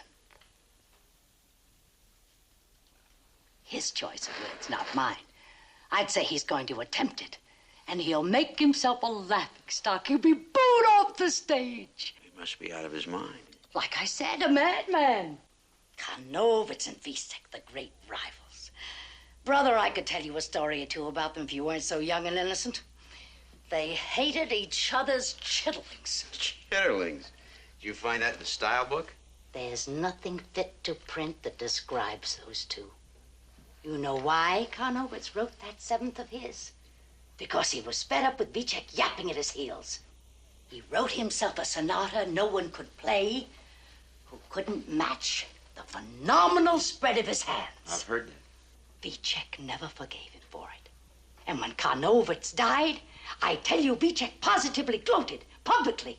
He laid his hatred out for all the world to see.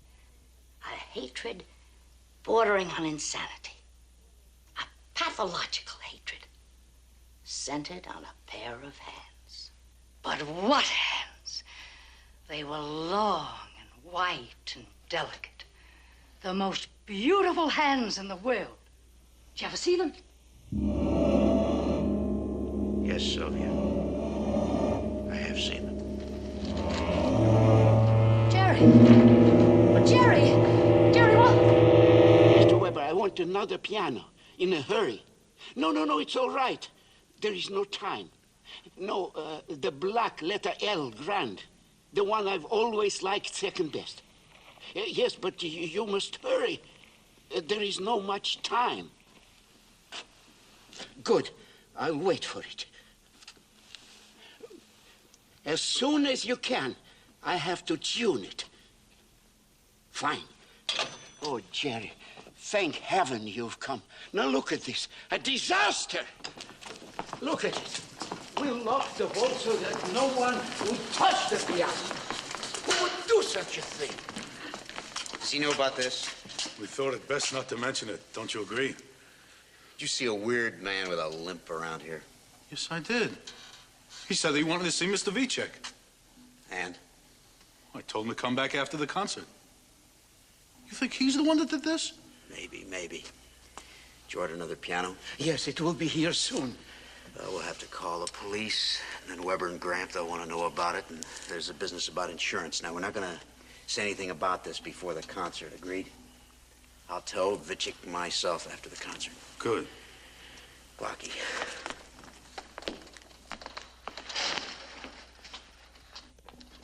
He's decided to play the Karlovitz Seventh. What? The Karlovitz Seventh? Well, Jerry, he's insane. He'll never do it, never. It will mean his ruin if he tries it. We must stop it. How? You think he'll listen to either one of us?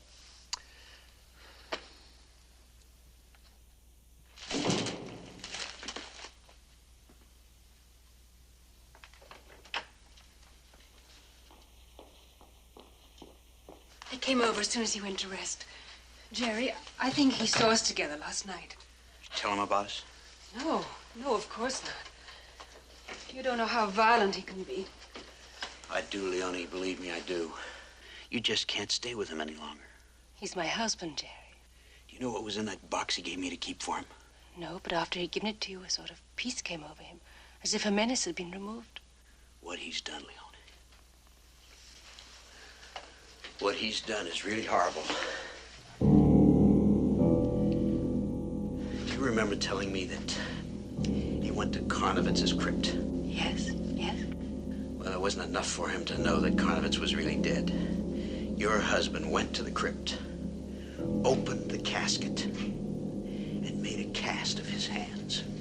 I don't believe it. But I don't believe it. It's not possible. Now, listen to me. This afternoon, Sylvia Slattery told me that this pathological hatred of Karlovitz was centered on those tremendous hands. Don't you see, he wanted a permanent reminder of his rival's death. And that's where this madness took him. To the desecration of a corpse. And that's why this Gafke is blackmailing him, because he let him into the mausoleum. And you know where that cast is now? It's in that teakwood box he gave me yesterday. It's horrible. It's horrible. I don't believe it. It's true. I saw them. They're in the box. You've got to leave him, Leonie. You've got to leave him now. All right. But I must go to the concert. Why? I don't know. I don't know, but I must go. All right, but I'm going to be there with you. It may be dangerous.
Oh, Miss Slattery. Hi, Blotty. Out here, you can't hear so good. You should be inside. It's beautiful. Yes, Clarky. It's beautiful. Schumann, Donani, Grieg. That's not what I came to hear. You too, huh? Yes, Clarky. I too. How are the mighty fallen in the midst of the seventh sonata? I want to see it, Clarky. Is that bad? I suppose it is. How one man can inspire so much hatred. He's a great pianist. But a blackguard, Glucky. A caitiff, a cullion, and a loon. A lot of people in there have come to watch him die. All right. I'm one of them. I want to see their mockery tear him apart. And that's what they're going to do. You're late, Sonny. You might have missed the fireworks. I'm sorry, Miss Slattery, but the traffic, it's backed up on that avenue a mile long. You never saw anything like it. You're in the big city now, boy. Get in there and find yourself a dark corner. And if the stage manager sees you, he'll throw you out, so keep out of his sight. Gee, I'm sorry, Miss Slattery. I won't let it happen again. I promise. Shut up and get in there. Yeah. Yeah, okay, Miss Slattery.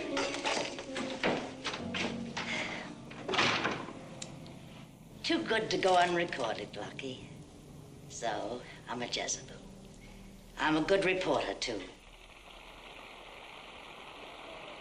Well, unless he backs down, the next one is the big one. Now the devil gets his due, Lucky. See you after the funeral.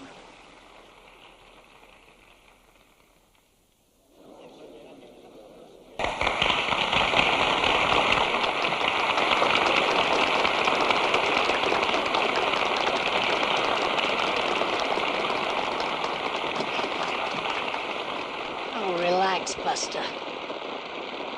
Musical history is being made, so enjoy it. The Seventh Sonata, and only one man could ever play it.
make it.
She should be all right now.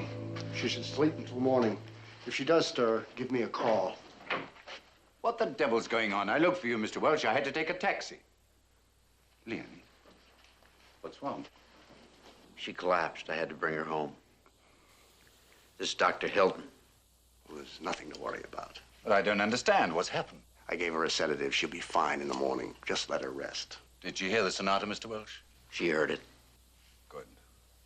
Good. I wouldn't have liked her to have missed it. A triumph for both of us. If you'd like, I'll stop by again in the morning. Yes, do that, please. And thank you. Not at all. It's a pleasure. A pleasure indeed. I'll show you out. Thank you.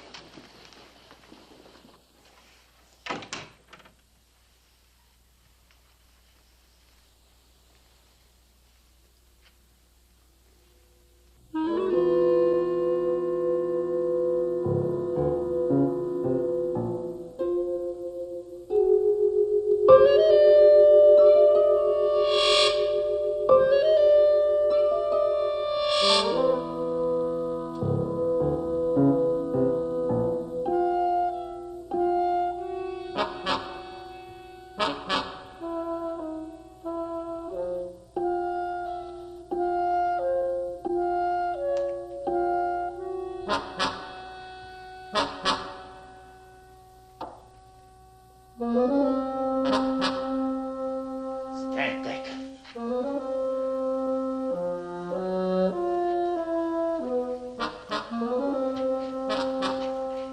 Stand back. Gafke. So you remember my name? Shh. Why did you come here? I want money. What else is there for an old man? Blackmail. Call it what you like. A lot of money for my old age, Mr. Witzek. I too know how to use your knife. Do you think I keep enough money here in the house to satisfy you? I'll pay for your silence, yes, but you'll have to wait. You've had time to get the money. Let us not play games, huh? I told your manager what I wanted. You told my manager. What did you tell him, Gafke? I want the money now. You miserable scum. You think I'm afraid of you? You think I'll let you ruin my triumph?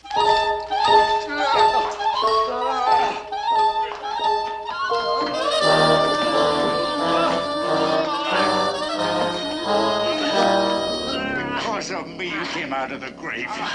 And because of me, you shall return.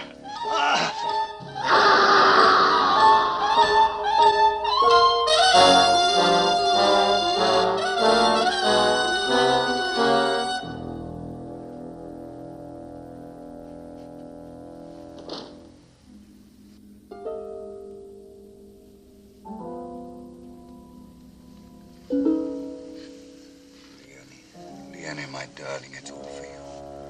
For you, just for you. I love you so. The hands. The hands. Take them away. No. Jerry. Jerry, help me.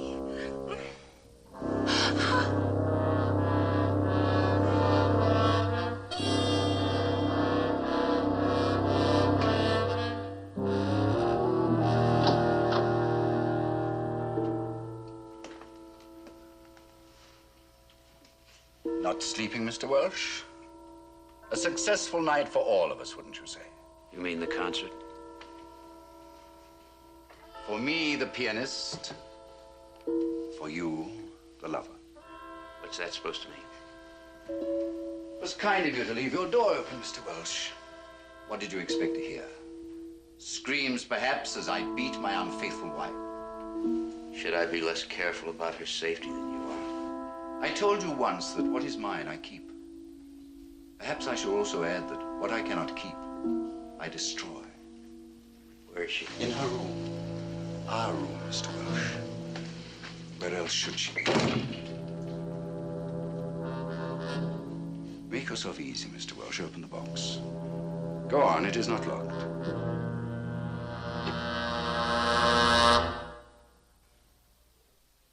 What have you done with them, Vicek? Where are they? You will not leave this room, Mr. Welsh, and I will. But first, I will tell you something of Karlovitz. That once great pianist now lying a mangled corpse in a desecrated grave. And even after he died, you couldn't forgive him for being a greater pianist than you. That's a lie. He was second-rate, always second-rate. Those freakish hands of his were all he had. There was nothing else, no greatness, nothing but the hands of a freak. Do you hear me? A freak. But you stole them. Yes, I stole them. Because they'd always stood between me and the fame that should have been mine. And even in death, Karlovitz left that malevolent sonata of his behind that he and no one else could play. But even in death, I found a way to conquer him. I won. You know you're insane, don't you? Am I, Mr. Welsh? Am I? Who is to say? Yes, I stole those hands. So that I could keep them with me always in my possession, the helpless hands of Karlovitz. There's more to the story, isn't there? Yes, there is more. A strange thing happened, Mr. Welsh. In time, those hands came alive. Can you believe that?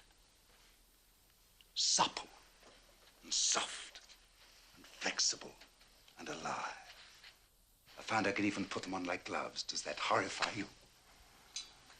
The dead hands of a dead man. That came alive for me. I found that I could use them. And once I even played that great, incredible seventh sonata with them. And then I knew the truth, Mr. Welsh.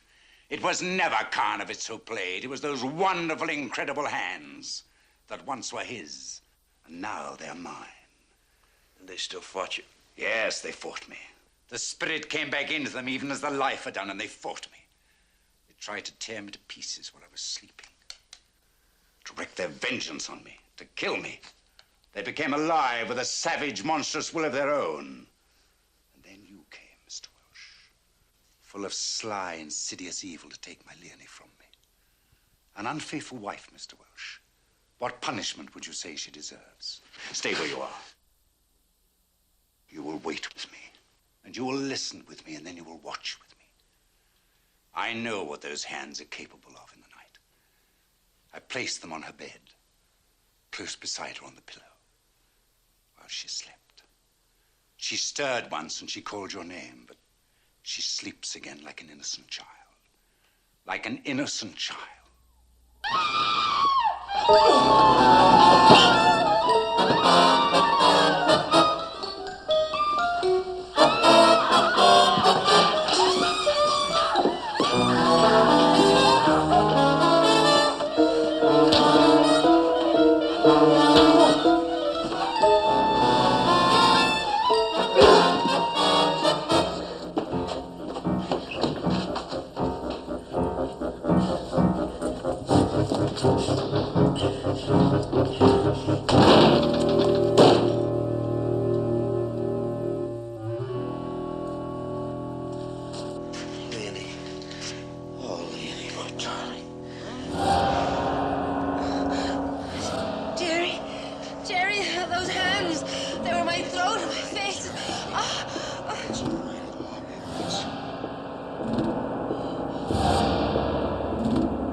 Good evening.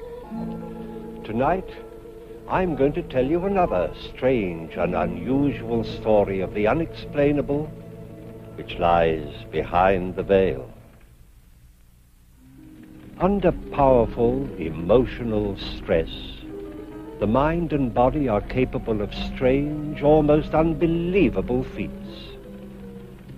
Tonight's story is one such case, taken from a true and documented incident. Edmond Vallier was not a man who loved lightly.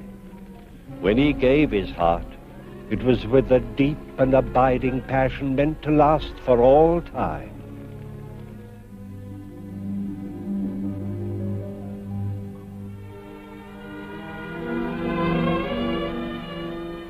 Marie, what would I do without you? Edmond, dear, I'm very much afraid you'll have to learn to do just that. Never. You see, I'm going to be married. You're joking. Oh, you ought to know me better than that by now. I have no sense of humor when it comes to love or money. But I thought you loved me. Well, of course I did. But what has that to do with it? I don't understand. Edmond, you are sweet, and I'm still very fond of you. But you've become a luxury I simply can't afford. Who are you going to marry? Darling, you'll never guess. Not in a million years. I shall soon be the wife of your publisher and employer, Charles Moncourt. Moncourt, mais pourquoi? Oh, darling, you know why. He is rich. He can afford to give me all the things I want. No. No, that I will not allow. Please don't be tiresome, darling. You know I detest a scene. Besides, I see no reasons why we can't go on being friends. Friends? Well, of course. See, I have brought you one might call it a going-away present. You writers are so symbolic. I thought you'd appreciate this. A symbol of the future to commemorate our past. It's a genuine crystal ball. Au revoir, Edmond. Charles will be waiting for me. Oh, darling, as soon as we are settled, you must come and have dinner with us.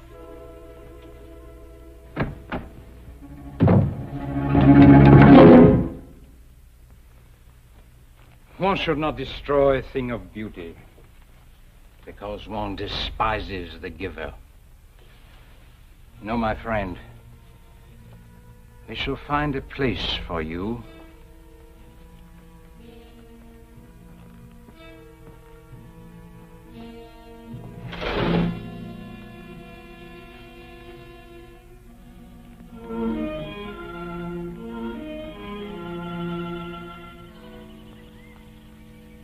Symbol of the future, huh? Perhaps she's right. Perhaps in the future I will learn to love, not as well, but much more wisely.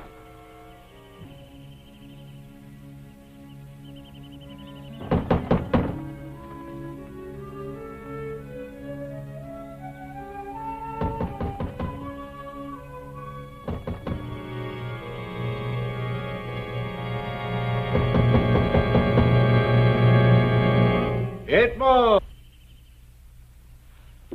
Uncle Andre. Ah, there you are, my boy. I knocked and knocked and knocked, and no one came, so I walked in myself. Well, what is this? A new acquisition? A gift, Uncle Andre. A gift? Uh-huh. Do not tell me who it was from. Let me see if I can guess. Cannot tell the time by it. Birds cannot build their nests on it. Marie. How did you know that? But it is so like her. Lovely, but quite useless. Oui. Ah, I see that you still love her. I don't know, Uncle Andre. I don't know whether I love her or hate her. Oh, that is a very bad sign. Let us go indoors, and I will attend to this matter myself, personally. Come, come, come.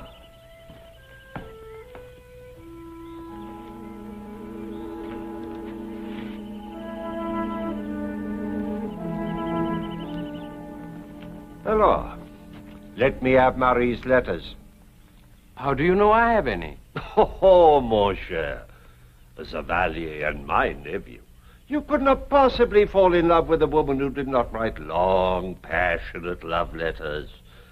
And as a writer of sentimental nonsense, undoubtedly you kept them. Now let me have them.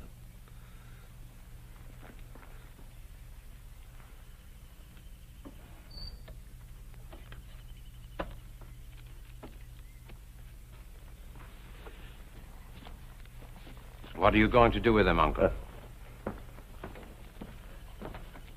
This! Uncle Andre! Edmond! Oh. As a seasoned campaigner in the game of love, I am going to give you some very sound advice. And as a well-brought-up young man, you will do me the courtesy of listening. Very well, mon oncle. First of all, you must know that a love affair is gay, joyous. When it is over, finish. Oh, one does not cling to it as a miser to his gold. Perhaps you're right. Perhaps, but it is of a certainty. This advice I give you is the most valuable. Furthermore, The only cure for a love affair is still another love affair. Oh, Uncle. In this matter, how lucky you are to have me as your uncle. You have heard, no doubt, of my little black book. Oh, you should have. It is well known in Paris. Perhaps as famous as the Arc de Triomphe and the Champs-Élysées. Uncle Andre. I have an engagement this evening with a most enchanting creature, a dancer at the Moulin Rouge. You will dine with us, and we will see if she has a friend. Uncle Andre, I know that you're trying to be helpful, and I thank you. But I must try to get some work done. It goes hard, eh? Oh, it does not go at all. Well, perhaps work may be the answer, but I doubt it. But remember, in any case, your Uncle Andre has the right solution. I will remember. I go now. My engagement begins at 8 o'clock. I will drop in to see you again, and I hope to see an entirely different attitude. Au revoir, mon oncle.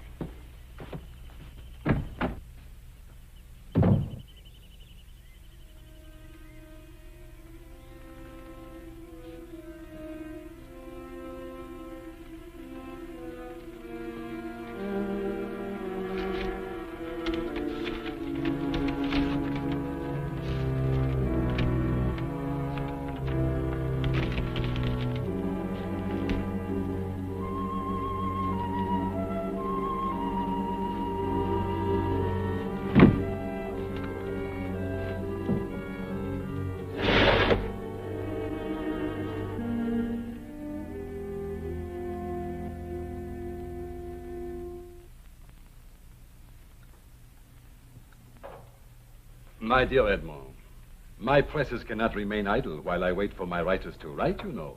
I've tried, Charles. If he doesn't come, he doesn't come. Nonsense. You have written many love stories before and written them well. Surely you must have been in love. Of course he was. Edmond was in love with me.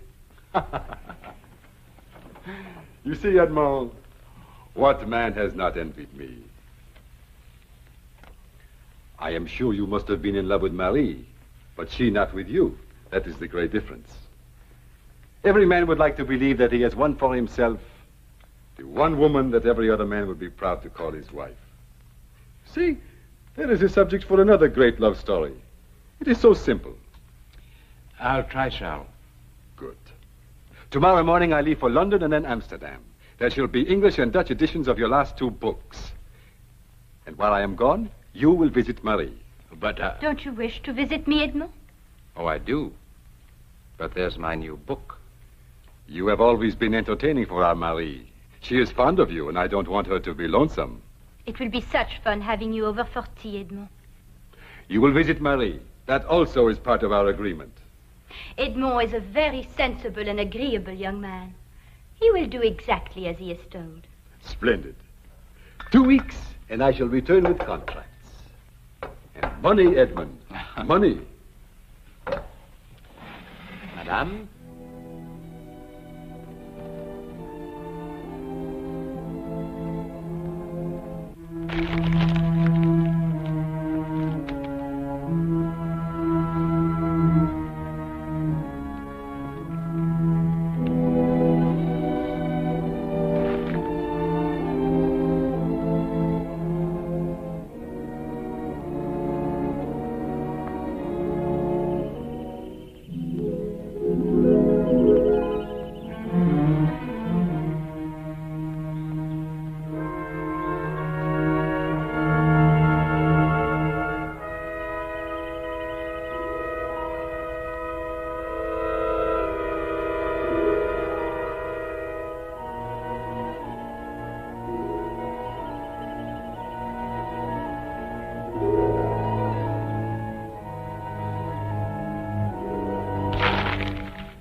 Shall we dine here tonight, or is it the gay life for you?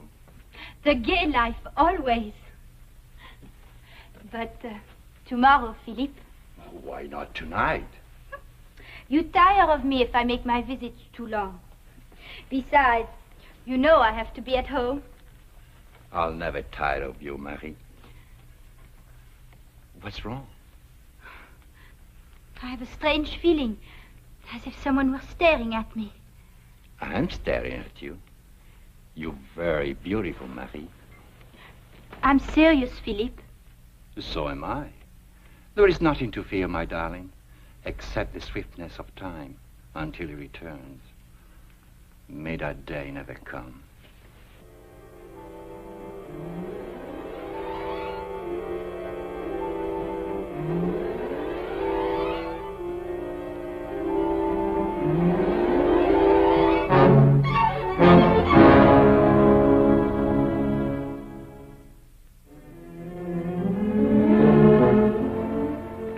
Edmund, my boy, but you look terrible. I presume this means you have been working? I've been trying to work, if that means anything. And what have you accomplished? Frankly, very little. Ah, I see you have not forgotten her. I think about her, Uncle. In fact, I've been ordered to think about her. Moncourt's gone out of town on business. He asks me, mind you, if I wouldn't mind dropping in on her occasionally so she would not be lonesome. That fool! He knows I was once in love with Marie. Ah, then he is not a fool. On the contrary, he is very intelligent. Well, if I can find the time, I'll drop by. I disapprove. But I'm afraid you will find the time. Edmund, my boy, you must forget this woman. Let me get rid of this silly thing. No! I'm sorry, Uncle Andre. I didn't mean to shout at you. It is nothing, my boy. Yes. Sit down. Edmund, this is not good. Never have I seen you in such a state. Oh, overwork, unrequited love. These reasons are not good enough to explain it. Now, what is the real reason? I cannot tell you. Ha! Cannot tell me. Since when have there been things we cannot tell each other? You and I. Out with it, boy. Uncle Andre. Uncle Andre, I fear I'm going out of my mind. Oh, Evalier may gamble too much, drink too much, chase too many women, if that is possible. But to go insane? Ha, never. Uncle Andre, listen to me. I see things. What sort of things? Where? In that crystal ball. I can see Marie, wherever she is. Do you really think you are going out of your mind? It's so clear. I can see wherever she goes. I can even see whom she is with. Whom she is with? Not her husband? No, he's not back yet. Oh, Edmund, I am disappointed. You are jealous. You sit here, clutching the ashes of a burned-out love, tormenting yourself with this jealousy. Uncle Andre, it's nothing like that at all. Then I say to you, the rest of it is nonsense. Oh, Edmund, I have the solution. Come with me tonight.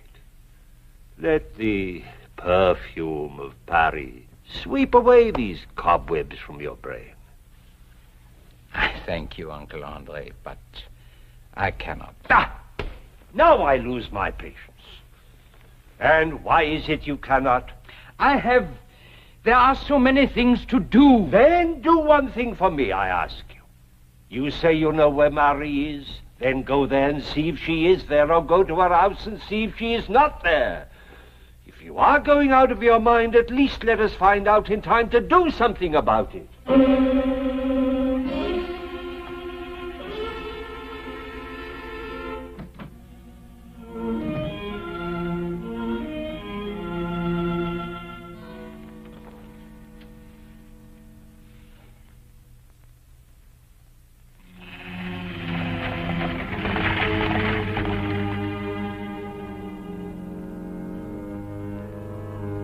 Thank you very much.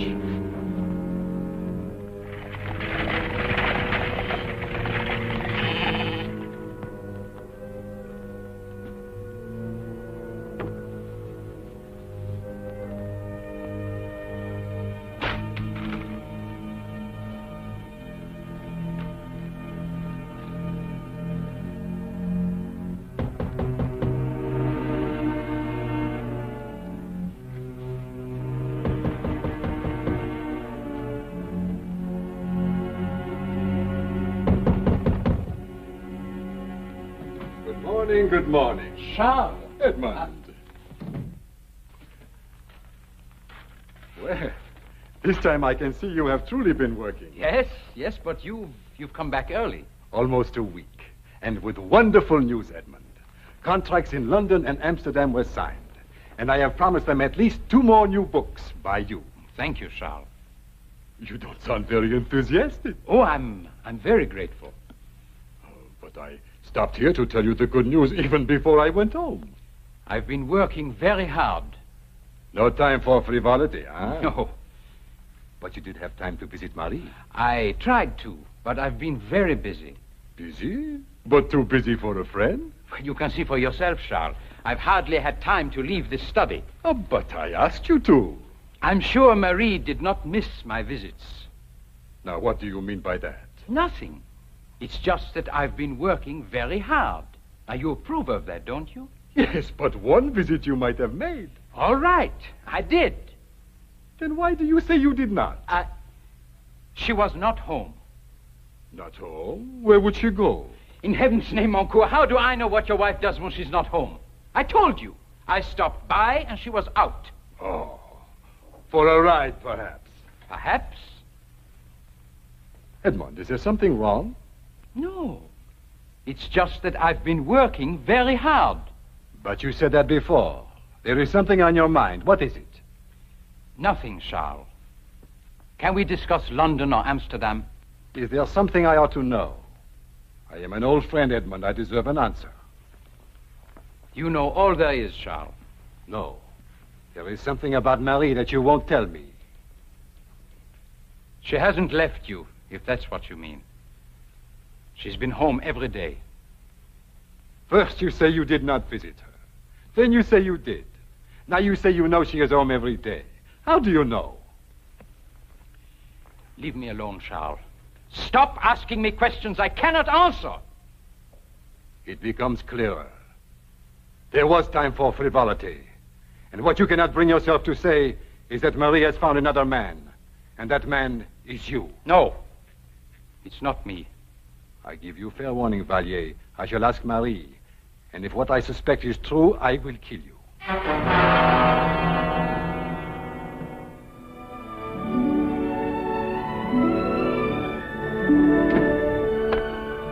Good morning, my love. I thought you never cared here. Oh. I'm running out of lies to the maid.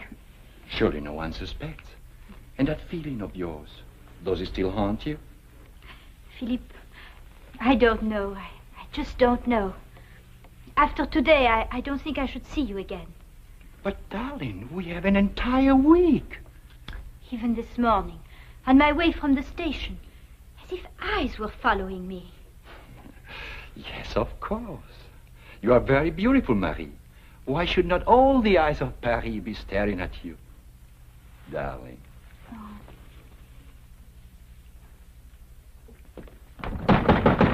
Vallier!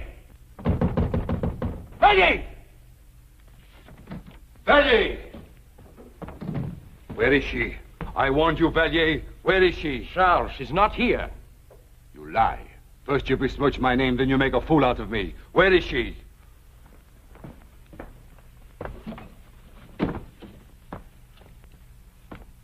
Charles, I have not talked to Marie since the day you left. You and I were friends, long before either of us ever met Marie. Will you not take my word that I am not involved with her? No, I will not. You know more than you will admit. If you were my friend, you would tell me what you know. Where does she go? Very well, Charles.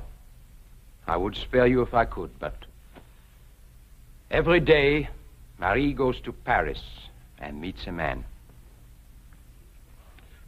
Who is this man? I do not know his name. I know where he lives. He's an artist, a painter of beautiful women. How do you know all this? I have watched them every day since you left. You are a vicious liar. I was a fool to think that I could trust you. I met your Uncle Andre in Paris, and he told me that you have not left this house in days. That is true. Nevertheless, I have seen them. You are not even a good liar, Valier. Do you think I would believe anything you say? This has gone far enough. Charles, you want proof? Yes. Very well. I'll give you proof. There. There what? Your proof. What am I supposed to see? Marie and that painter. Are you blind? She has on a gray dress with the lace at her throat and on the cuffs. Don't you see her? Edmund, there is nothing but a crystal ball. Or is this another one of your tricks? Charles, what's happening to me? I don't know. Either you are a very good actor or... I don't know. Very well. We'll find out which. Where are you going? To Paris. Either Marie is with this man right now, or you'd better have me committed to an asylum.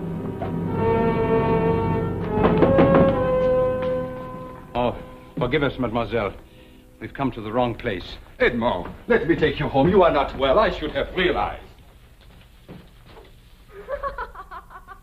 They're here. I know they're here.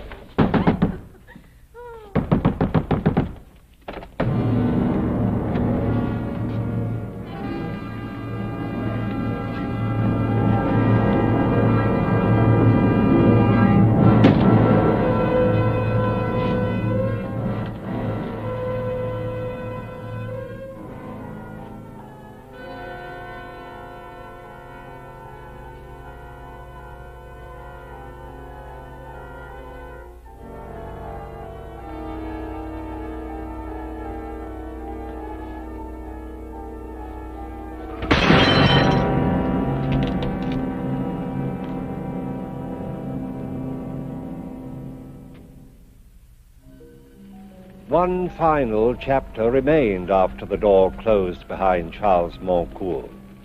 Based on Edmond Vallier's testimony of what he had seen in the crystal ball, Moncourt was granted a divorce, the only time that evidence of this kind has ever been accepted in a court of law. But although his testimony was accepted, there has never been an explanation as to how happenings of this kind occur. Please join me again for another journey into the world of the unexplainable which lies behind the veil. Good night.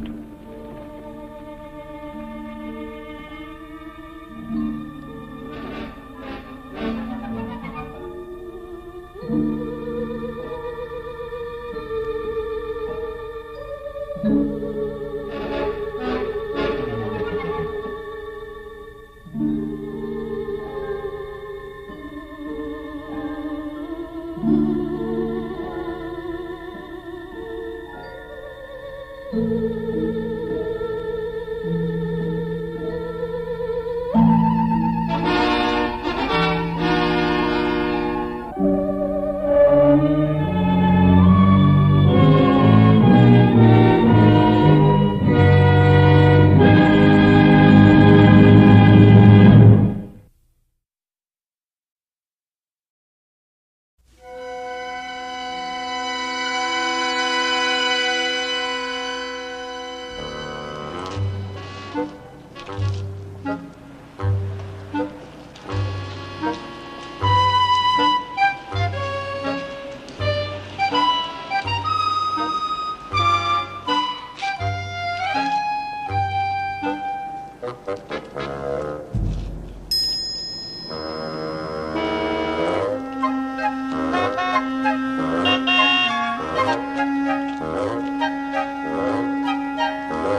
Come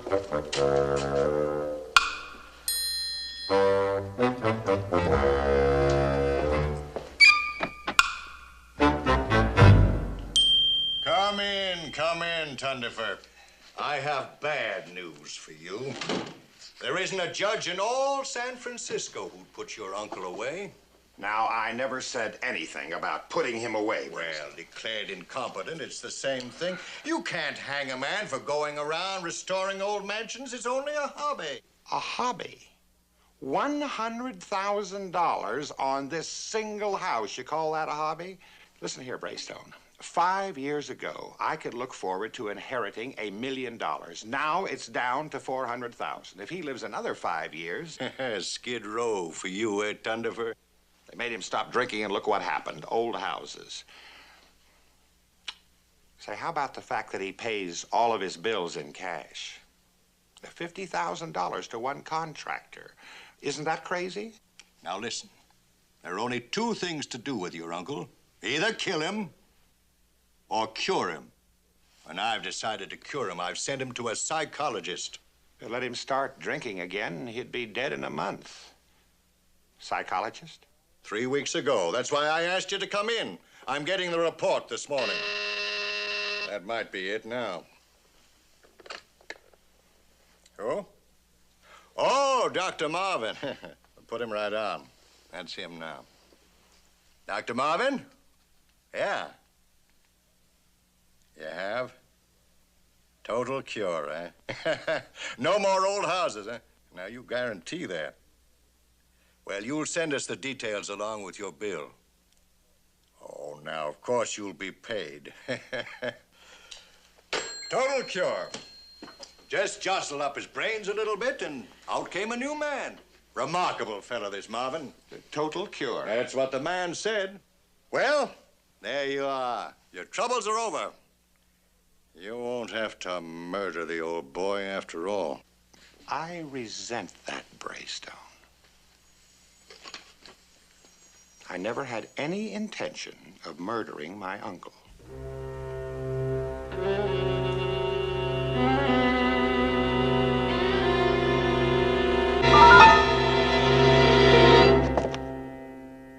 An uncle and a nephew. No thought of murder? Impossible. May I remind you, ladies and gentlemen, of this sinister relationship once again? Uncles and nephews.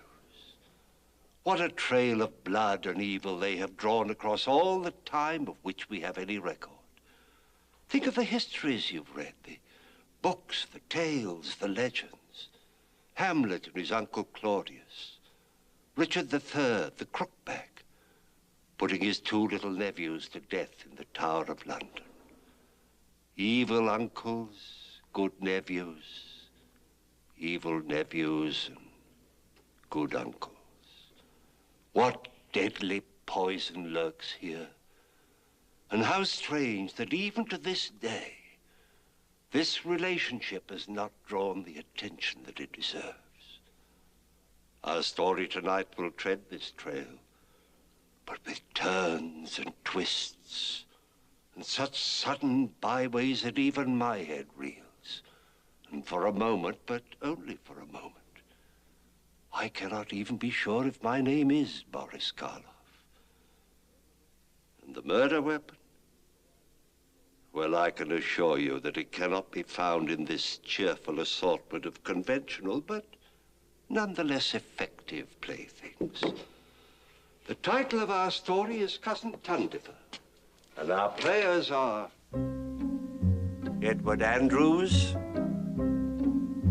Sue Ann Langdon, Vaughan Taylor, Howard McNear, Dayton Lummis, and Chet Stratton.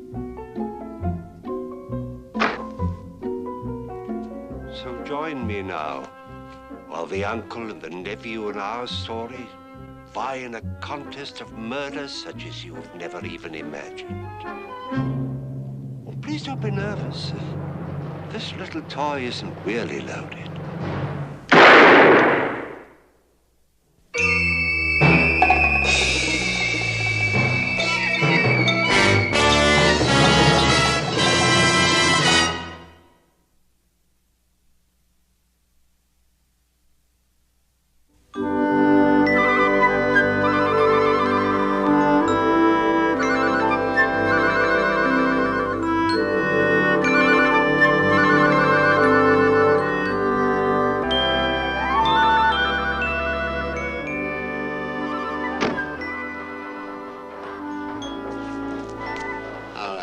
natural now, like it was normal. It's the old one that's some kind of a nut, isn't it? They're both nuts. The old one's been at it longer, that's all. Well, hello, Mr. Tenderford. Just about done. Nothing left but a little cleaning up. A little cleaning out, you mean? Or rather, I might say, a big cleaning out. Well, my uncle will be here tomorrow with the final payment, $50,000. Cash again? Do I hear an objection? You hear no objection. Well, let's go inside and see what happened to that $100,000, Mr. Sastroy. What are the nails made of? Platinum? Pretty nearly, Mr. Tenderford. Pretty nearly. Humor aside, Mr. Tenderford, and I like a little laugh as well as an act. Well, this is where your money went. See, this is hand-carved in 1850. We got it from an old house. And the nails, every nail, 1850. We pulled them out, we straightened them, we cleaned them, and we buried them. This house is just what it was the day it was built. Not a 16th of an inch off. This is the most perfect job that I have ever done. Just ponder on it. 100 years. Roll away the curtains. Dispel the fog of time. Recreate a bygone era. What's $100,000, Mr. Tenderford, when your heel grinds and pounds on a floor that belongs to another age? I take it you like this kind of work. Like it? It's my life, Mr. Tenderford. Well, then I've got some interesting news for you, Mr. Sastroy. Your life is in danger. My uncle will rebuild no more of these old houses on the advice of a psychologist. No more, but we've got another one already in mind. He promised. You'll just have to find yourself another fish, Mr. Sastroy. Now, if you'll excuse me, I'd like to take a closer look at this swindle without your sales talk.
Why, Mr. Tundifer! No time, no time.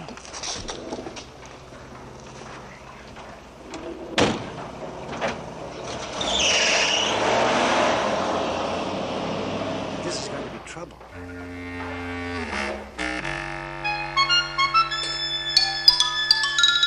You know what I think? It's a definite case of teleportation. Oh, no. Teleportation? Sure. Movement in time. I saw this program on TV the other night about two guys who were carried back to the Stone Age. Oh, but this was only 1890. Well, it doesn't make any difference. All you need is a time machine. Not with me. All I did was blink my eyes, and there it was. Rococo. What'd you have for lunch? Skim milk and a Pepsin tablet. Why? Well, maybe it was a nightmare. I was wide awake. You know what I think I better do? I think I better go back there and take another look.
Where did these flowers come from? You ordered them, Mr. Tundifer. I never ordered any flowers. Throw them in the fire. Why would I order flowers? I can't stand the smell of them. Where's my nephew? Who's that? I'll see. Oh, the flowers. Oh, yeah, the flowers. Where are you going? I was going to go upstairs and lie down, Uncle. I had a very disturbing experience today. Come in here.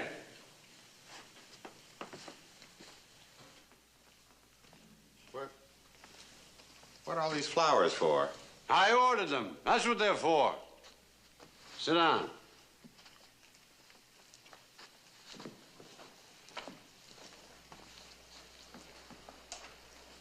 I've got some news for you.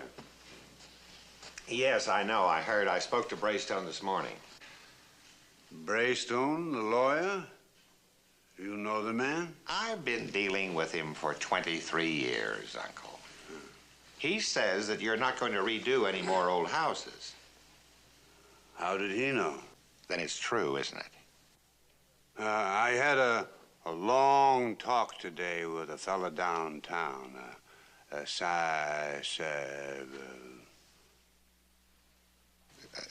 psychologist? Mad as a hatter. He said the reason I was going around restoring old houses was what I was really trying to do was to restore myself. Well, maybe he's right. You know, when I'm in those old houses, it does make me feel young again. Well, you must admit it's an interesting idea, Uncle. These psychologists can see the truth of things. Could be. He told me that the real way to restore myself was to find a lively young filly and get married. Married? I took him by the collar and I said, "My friend, you're completely mad. And as soon as I get out of here, I'm going to have you locked up. Where would I find a lively young filly at my age?" Yes, that's right. Where would you, Uncle? What do you know about it? There was one right there in his waiting room. Oh, you should have seen her. Intelligent, brainy, you know what I mean? I wish I could remember her name. Oh. Now, I wouldn't worry about it, Uncle. It's not very important. Not very important? Well, it's the most important thing in the world. What do you think all these flowers are for? She's coming here tonight. Here? There's a young woman here to see you. Oh, show her in. Pontifex, darling. I just can't resist a sweet, white-haired old man. Oh, Queenie Delight. Who's that? Oh, that's just that worthless nephew of mine I told you about. He's been hanging around here for years. We'll get rid of him as soon as we get married. Oh! But don't worry about him now. Let's just sit down and have a nice, quiet dinner. You like salt-free food, baby?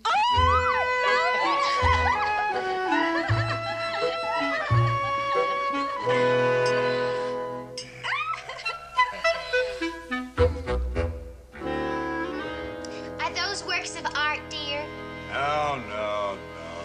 No, baby doll. Those are my ancestors. Hey, you see that one there? Spitting image. That's great-great-uncle Egmont. Can't tell them apart. He was a murderer. You mean he killed people? The vigilantes hung him right down there on Montgomery Street 100 years ago. Same face. I can just see him there, swinging in the breeze.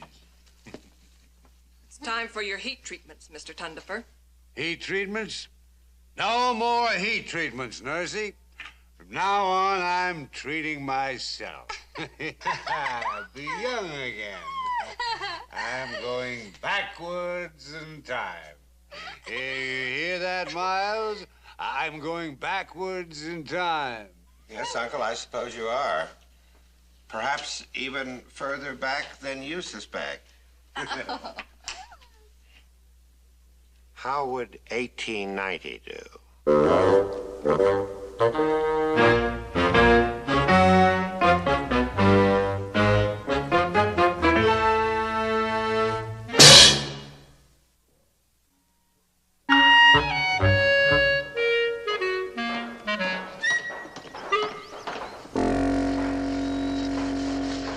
Why is he here so early? This is trouble. Well, we got 2 sets of books, haven't we? What's 2 sets of books when you're dealing with screwballs?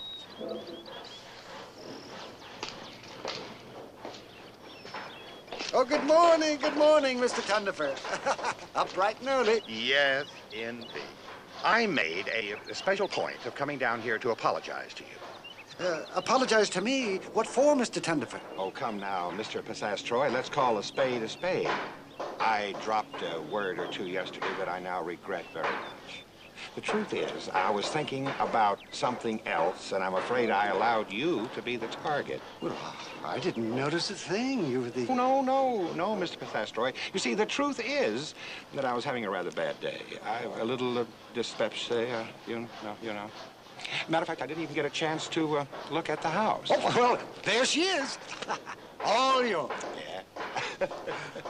Mr. Pithastroy, I'd like you to come inside and point out some of the more subtle features to it. Well, by all means, Mr. Thunderford, by all means. But just a moment.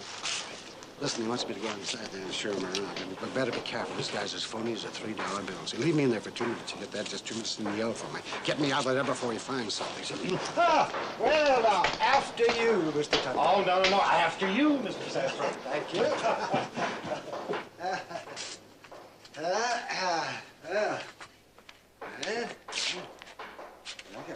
This is the window seat here. Thunderford. Mr. Pithastroy, you want it on the phone. Oh, excuse me. Well, I'll be right back.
Seen enough to tell my uncle. Beautiful job. Well, I guess it's time to go and get the old boy, eh? A small matter of $50,000, eh, Mr. Pithastroy? We tried to do a good job. Uh-oh. Something the matter? Yes, my attaché case. I left it inside. Oh, get it for him, Joe. Sure. It's on the window seat, Joe. Right. Nothing of value in it, but still very important to me.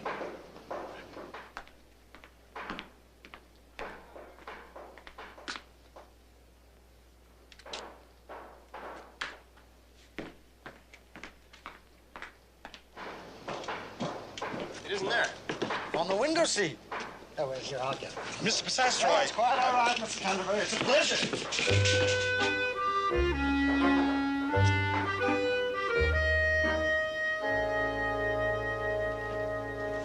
Are you sure on the window seat? We looked all over. Oh, why, I'm quite sure. I put it right down. Now, I wonder. You know, I had better go and take a look myself.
Silence, you foolish woman.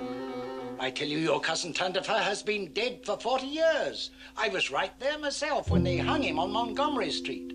Then who was that? A man, a person, somebody who wandered in by mistake. Come.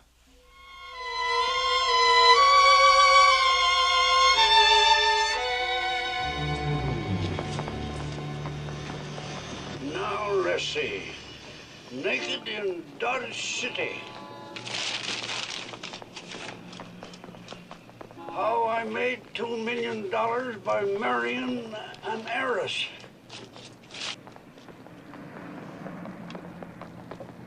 "33 ways to get away with murder."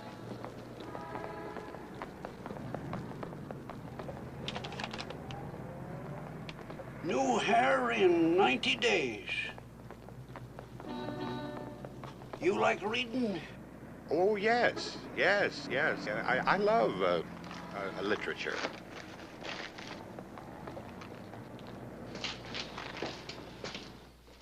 Blunt Instruments, page 22. 22. Ah, there we are. Blunt instrument and/or bludgeon murder. Now, care must be taken that the victim's head be bare during the operation. Operation? Oh. Even a soft cloth cap or a woman's handkerchief has been known to dull a blow sufficiently to prevent fatal injury. Oh, that's so. The occiput, or top of the skull, is... Miles! Yes, Uncle? Where have you been all morning? I've got things to do. I'm sorry, Uncle. I was tied up. The contractor's waiting for his money, you know. Well, it's all ready. $50,000. Now, that's the last time I make a deal like that. Must have been out of my mind to make it in the first place. Well, a deal's a deal, I guess.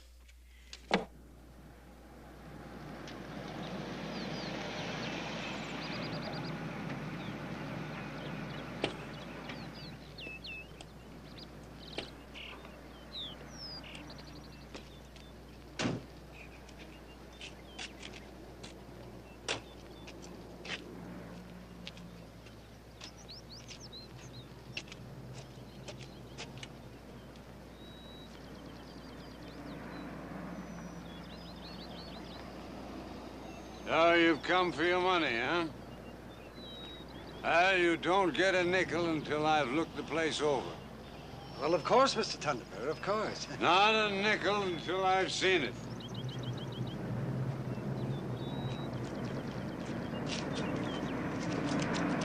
Take off your hat, Uncle. Take off my hat? What for? Out of reverence to the past.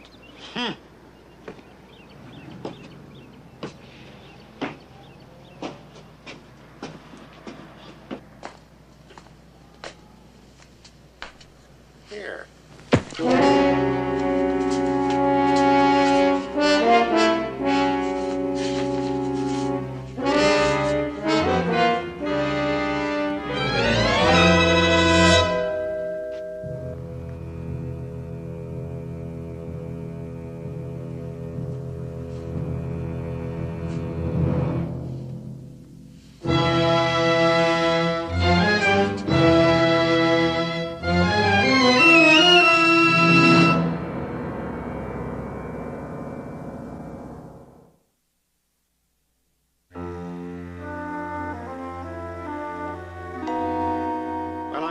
Pleased to inform you that your poor nephew is now worth approximately $400,000 American.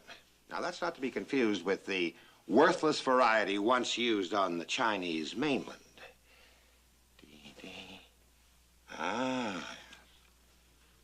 Identification, Pontifex Tundifer, deceased. Let me see. The book says, destroy all identifying objects. And we will go by the book.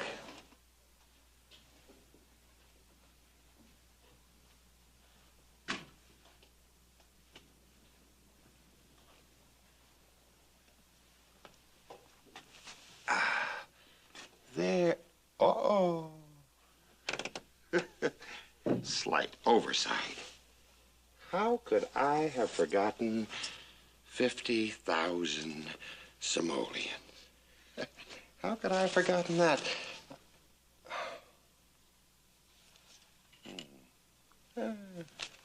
Dear Uncle Pontifex will hang on to this for me.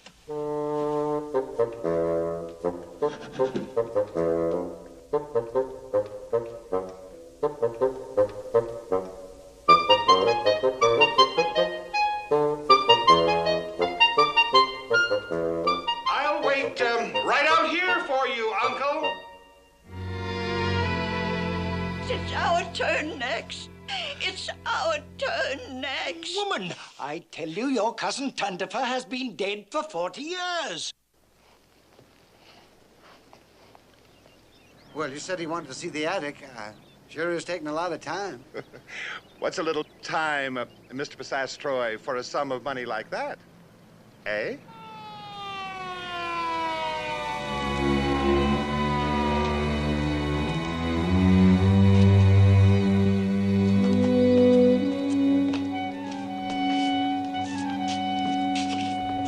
We have got to put out a dragnet, Lieutenant. Well, he's not in there. Well, he's got to be in there. We've been over it with a microscope. Stairwells, chimneys, we even looked in the window seat. He's not in there. I tell you, he never left the place. Nobody saw him go out the back way, and we've been right here in the front. We have got to throw out a dragnet, Lieutenant. He might be wandering right around here somewhere. And, Lieutenant, he's got $50,000 on him in cash. They might knock him over the head and steal it. In his condition, he would be an easy prey for anybody. We've got to find him, Lieutenant. That is Mr. Passastroy's money. And as Mr. Passastroy says, he might be murdered into the bargain. And then Mr. Passastroy would have to sue the estate to get his money. And the estate would probably countersue. They would doubtless demand to examine the books. Lawyers would come into the case on both sides. Litigation would start. The whole thing could go on for years. And poor Mr. Passastroy might have to settle for as little as 10 cents on the dollar. Joe, you get me my pills, please. We can't wait, Lieutenant. Throw out a dragnet.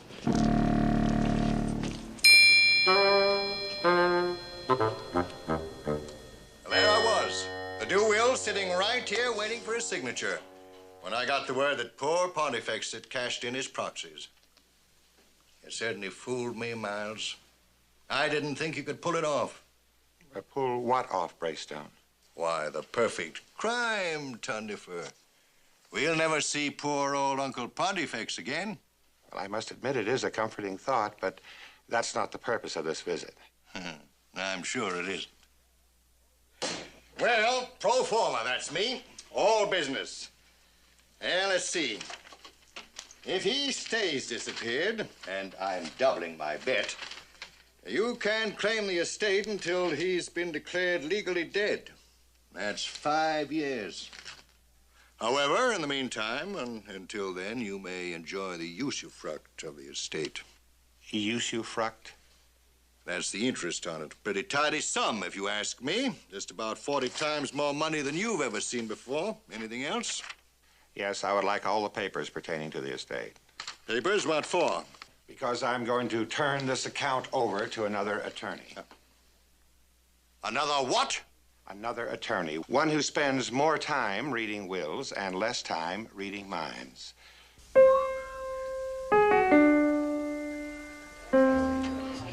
You mean marry me? Queenie, I have loved you since the minute I first saw your picture in front of the club apogee. That picture is not the real me. Oh, well, of course not. But it's real enough for a start. You know, no wooden legs. Queenie, believe me, they're never going to find Uncle Pontifex. How long can you stay in mourning? It's been 3 days already. Don't rush me. Please, don't confuse me. It's got to be an older man. I am an older man. I mean a real older man. They have wisdom and experience and philosophy. It has to be an older man. Don't ask me why. Don't confuse me. It's psychological. And they all have money. But I have money, dear. I have the inheritance, and quite a sizable sum was stashed away. Oh. Where? Oh, in a window seat. $50,000. Give me your answer tonight. Tonight? Oh, I can't make it tonight. I'm still in mourning for Pontifex. With us, it was bingo, love at first sight. You're like a boy. Somebody with an allowance. 50,000? Just waiting to be squandered on rapturous, riotous living. Queenie, forget about my youthful appearance. Just try to think of it this way. The body is different, but the money is still the same. Good night.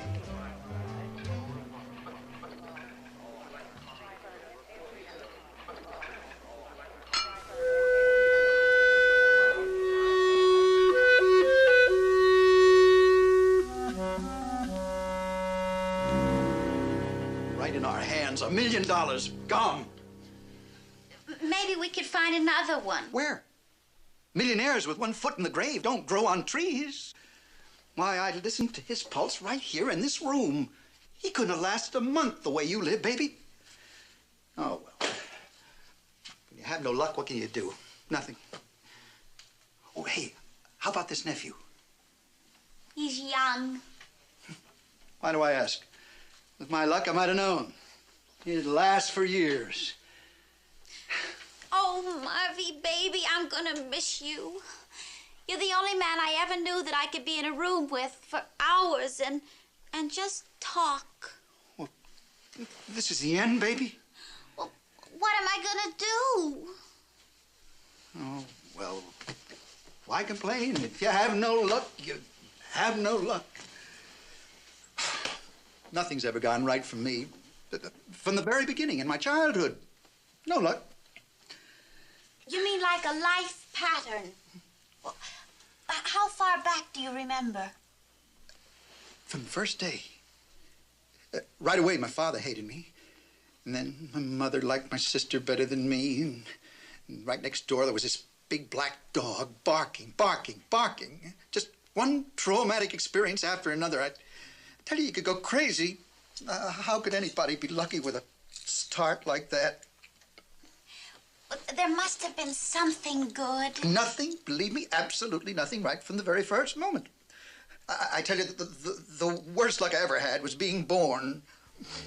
Oh.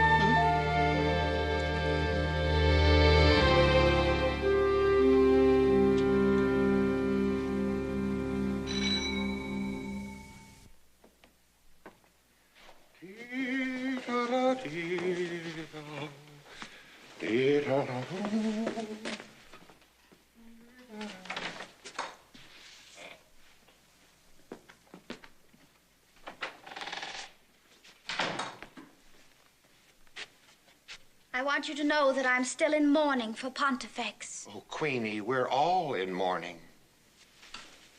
That's why I came here. I want to talk about him. You're his nephew. You must know all kinds of little things to tell me about him. I want to just sit here and listen. I want to remember this house. The way he looked the last time. White-haired, wise, rich. Tell me all the things about the way he was. Oh, how can you be sure that he's dead? That he won't just suddenly come back? Let's eat. Don't worry about Pontifex. He's dead and gone. Robbed and murdered.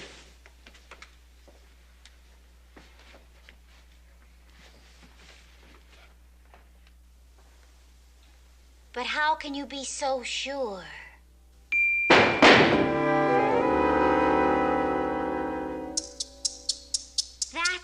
Yes, that's, you know. That's the murderer! Oh, That's what they say.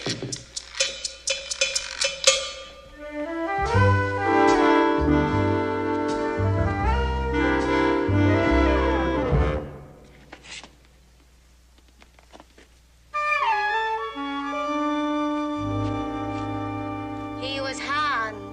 Oh, well, that's because he let himself be caught. But there's another chapter to the story, Queenie. What's that? If a rich murderer were to be found out, at least a lot of loot would be sure to go to somebody.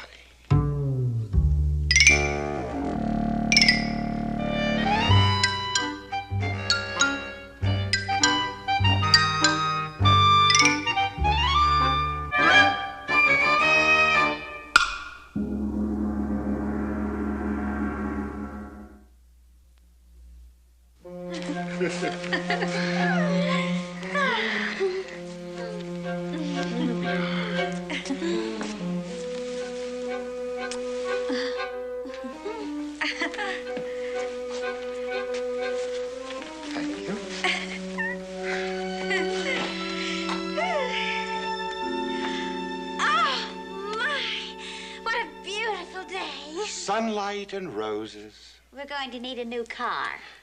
2 new cars, baby doll, maybe 3. Oh. Well, maybe I've been confusing old age with experience. No, baby doll. The fact is, some things are even better if you're kind of young. Oh.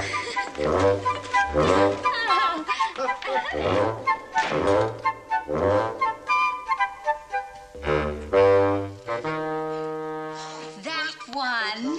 Wrap it up. And those. Wrap them up. And. Wrap it up. Oh, Milesy! Now, we'll be back in about 20 minutes with the cash. The window seat, huh?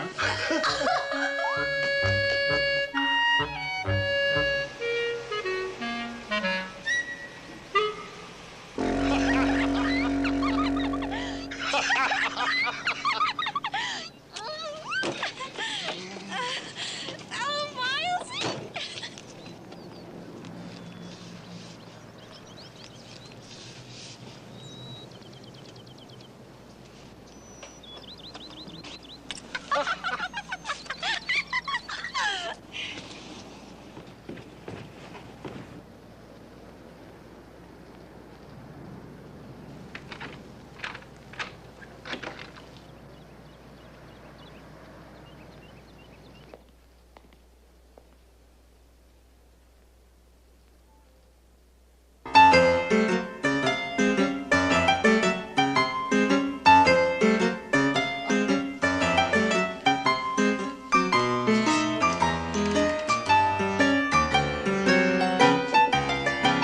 That's him. That's him. That's the man. Arrest him. Arrest him. Here, what is this? What's going on here? Hang him. Put him in jail. Protect us. Protect us. He brought this poor man in here, hit him on the head with my alabaster pestle, then threw him like a dead dog into the window seat. Now, lady. For 3 days he lay there like a dead man. We fed him paregoric and hot tea and... He just come to 5 minutes ago. The whiskey did it. Whiskey? He's not supposed to have whiskey. It's against doctor's orders. Here, let me take him. Never mind. Where's my money? You mean this? What's going on? What's all this? This man is Egmont Thunderbolt. He tried to kill you. Arrest him. Now, I'm not Egmont. I'm Miles Thunderfer. Here you are. Look for yourself. She's just off her rocker. Ah, tricks. Don't believe a word he says. Keep your hand out of there, Sullivan. Oh, why won't anyone believe me? Don't I know my own cousin when I see him? Don't I know that foul face that murders? He killed 8 men. Soothe yourself, lady. Soothe yourself. That foul face. That murdering eye. There's nothing to worry about. He'll be going away to prison for a long time. Shut up, all of you. Miles, what is going on? We're back in 1890, Uncle. We've got to leave. We've got to get out of here. 1890? Yes, just take a look through that door. I know it sounds crazy, but every Tundifer who sets foot in this house walks right into 1890. Go ahead, take a look.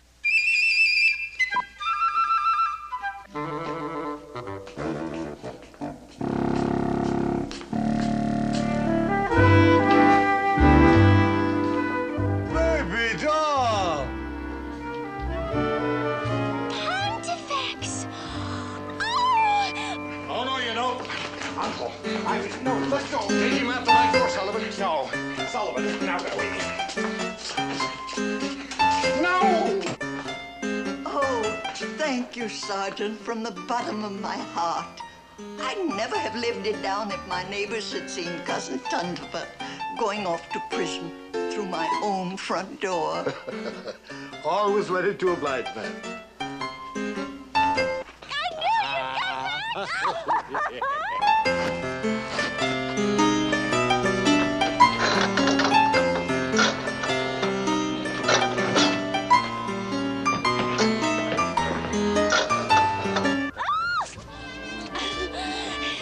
Where's Miles? Oh, they're arresting him for something in there. There's something crazy going on. It's a crazy house. I'll have them start tearing it down tomorrow.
Good evening.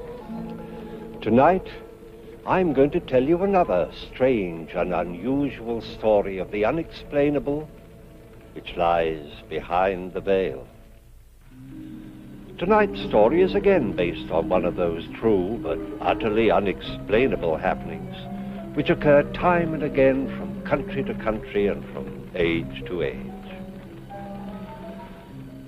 George Bosworth was a modern man of his time in every sense of the word, and had his story occurred to another, he very probably would have been the last man in the world to believe a word of it.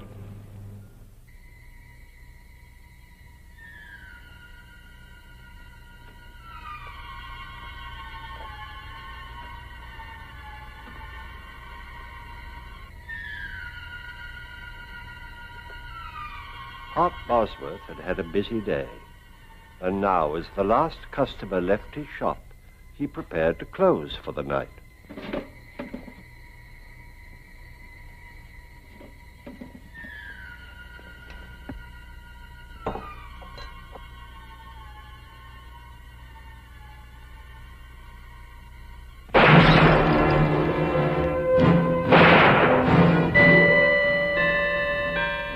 At this same moment, 150 miles at sea, George Bosworth prepared to retire, completely unaware of the incredible events which were about to occur.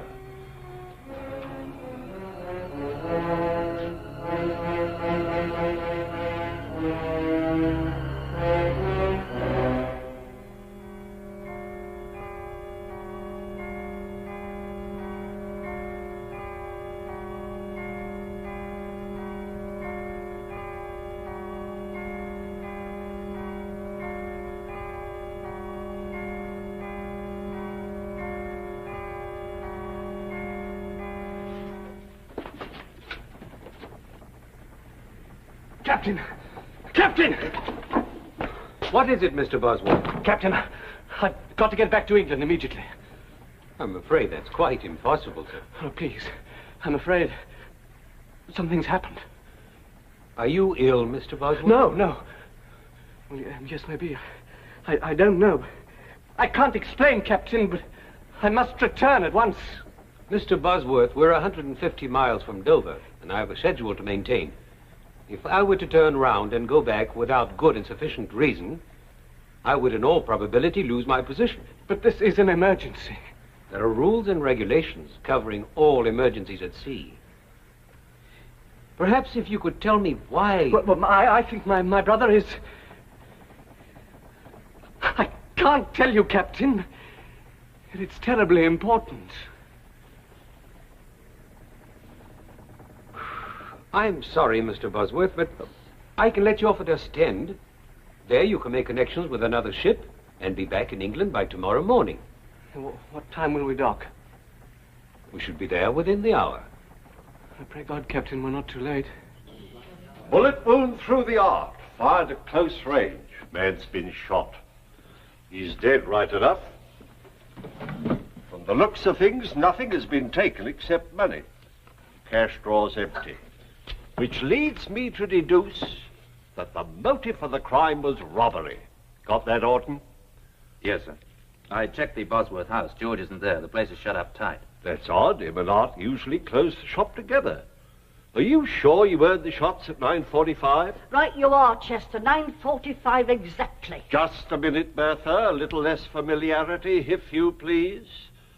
This here is official police business, and I'm here in my official capacity. Until I've solved this crime, I'll trouble you to remember that I'm a sergeant in Her Majesty's Constabulary. Oh, I am sorry. From now on, I'll remember, Chester. Sergeant. You may proceed, Mrs. Clink. Well, I'd just put the kettle on. I always makes us a pot of tea in the evenings, just before retiring, as you might say. You know how Alfie likes to get to bed early. Yes. Get on with it. Well, I'd no sooner touched the kettle to the stove when I heard the shots. So I said to Alfie, that sounds like shots. And Alfie said no. So I said to Alfie, them was shots. And Alfie said... Never mind what Alfie said. What did you do? Well, the only light that was on was in Art Bosworth's shop. So I run down here to see if he'd heard them too. Imagine me horror and surprise to find poor Mr. Bosworth lying there in a pool of blood. Aha! And whose blood would you say it was? How long would you estimate this was after you first heard the shots, Mrs. Clink? Couldn't have been more than 5 or 10 minutes. Thank you very much, Mrs. Clink. That'll be all. But I haven't finished. If you've anything more to say, you can make a statement at the police station. But I know who done the murder. Mrs. Clink, you saw the murderer? Yes, I did. I see. Now, just a minute, Constable. I'll handle this. Now then, Bertha, why didn't you give us this valuable information before this? I was about to, until I was so rudely interrupted. Are you insinuating that I was rude? Sergeant, may I suggest? The murderer? Huh? The murderer? Oh, yes, yes. All right, Mrs. Click. The name, if you please. His name is Albert Ketch. How do you know that, Mrs. Kling? I saw him. Just as I got outside, I saw him run from this very shop, as though the old devil himself was after him. Are you sure? My sight's as good as yours, Chester Wilmore. Sergeant, shall I round him up? Why, yes, Constable, do that. And see if you can find out what become of George Bosworth. Why not ask Mrs. Clink, sir? I'm sure I don't know, Constable. But why not ask Miss Julie Westcott? She's his fiancée. She ought to know. I'll do that, Mrs. Clink. All right now, off with you. Home, all of you, if you please. This here shop will be closed till further notice. Move along, please. Now then, Albert, why don't you confess and save us all a lot of trouble? All nice and tidy, eh? Because I didn't shoot Art Bosworth, that's why. Aha! How do you know he was shot? You told me. Oh. What were you doing in the apothecary shop at that time? Well, I was there to collect a debt what was owed me. What was the debt for? Well, you see, I do a bit of carpenter work in my spare time, being handy with my tools, as you might say. And I built a set of shelves for Mr. Bosworth several weeks ago. And it took you several weeks to get paid? Well, there was a slight misunderstanding between us, as you might call it. Aha! That don't mean I killed him. What was the cause of this misunderstanding? While I was building the shelves, a case of his medicines got broke. Bosworth got terrible excited. Claimed I'd done it careless like. Said they was worth more than the shelves and he wouldn't pay me. And so you killed him? That's not true. I don't even own a gun. A likely story. Why, I wouldn't be surprised if you wasn't doing a bit of poaching in your spare time. Oh, it's a nasty thing to say. Poaching's a very serious offence. I've a mind to enter charges against you. Sergeant, this man's being charged with murder, not with poaching. You hear that, Albert? The constable's right. Murder's the charge. Don't you try to throw us off the track with all this talk about poaching. Now, why don't you be a good fellow and confess and save us all this trouble? Now, look here, Sergeant. I'd like to help you, really I would. But you know I'm not the kind of man who'd kill a chap in cold blood. Albert Ketch, you're making it very hard for us. Very well. If you won't cooperate, we'll have to drag it out of you. Start all over again.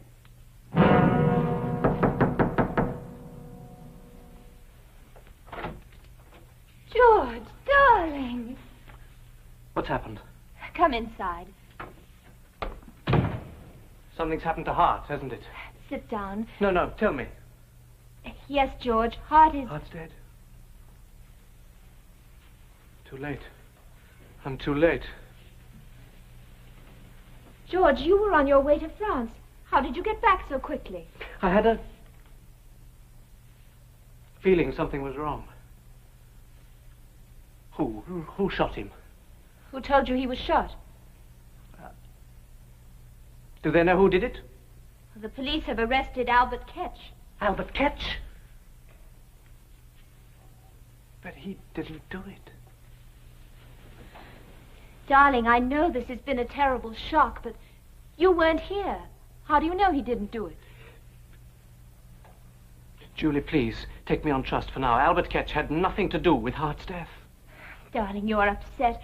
Why don't you lie down for a little while? I'll bring you some tea. No, please, I've got to convince the police that they're making a mistake. They've no reason to hold Albert. Darling, you asked me to trust you. I do. You know that. Can't you even tell me how you can be so certain? Julie, have I ever shown any signs of insanity?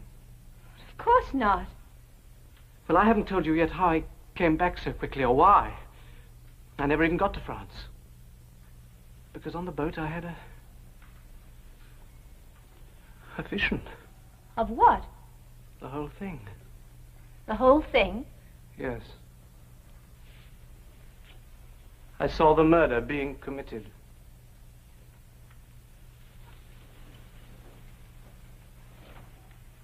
George, tell me exactly what you thought you saw. Well, I was washing, getting ready for bed, and when I looked into the basin, I saw The apothecary shop. It was exactly as if I was right there. Everything as clear as it is now. You must have been dreaming. No, I saw Hart by the shelves.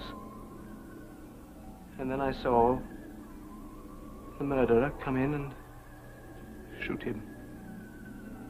You saw the murderer? Who was it? I don't know. But it wasn't Albert Ketch, I'm sure of that. George, you can't tell anybody this. But I must. Ketch is innocent. Julie, you believe me, don't you? What difference does it make whether A great deal of difference to me. George, I believe you because I love you. But if you tell this story to the police... No, that's a chance I must take. That's a chance you must not take. But they'll hang Ketch. Listen to me, George. There's nothing you can do. If Ketch is innocent, he has nothing to fear. But you... If you tell this fantastic tale to the police, you'll be ruined. Julie, a man's life is in danger. How can I think of myself? Well, then think of me. You know they won't believe you. At best, they'll call you insane. And how will I feel? Hearing people talk behind your back, pretending I don't hear them, whispering? Julie, Think this of is not Hart. You know how he worked to build up the shop. Will you let all his work go for nothing?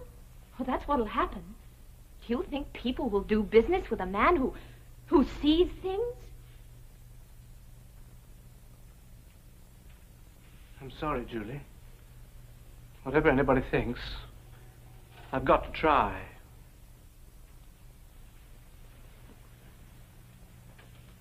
Very well, George.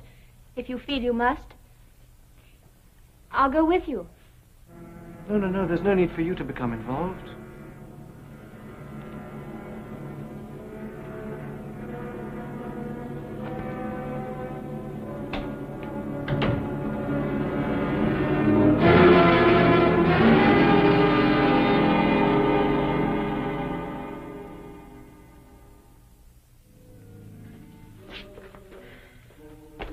Nothing back there, sir. Oh. Well, in that case, we'll have to continue our search in here. Ah, Mr. Bosworth, sir. Allow me to offer my condolences in this horrible tragedy. Thank you, Sergeant. They told me at the police station I'd find you here. May I ask what you're looking for? Clues, Mr. Bosworth, clues. And have you found any? Almost. But don't you worry, sir. We have the fiend what done this foul deed. If you mean Albert Ketch, Sergeant, he didn't do it. Why do you say that, sir?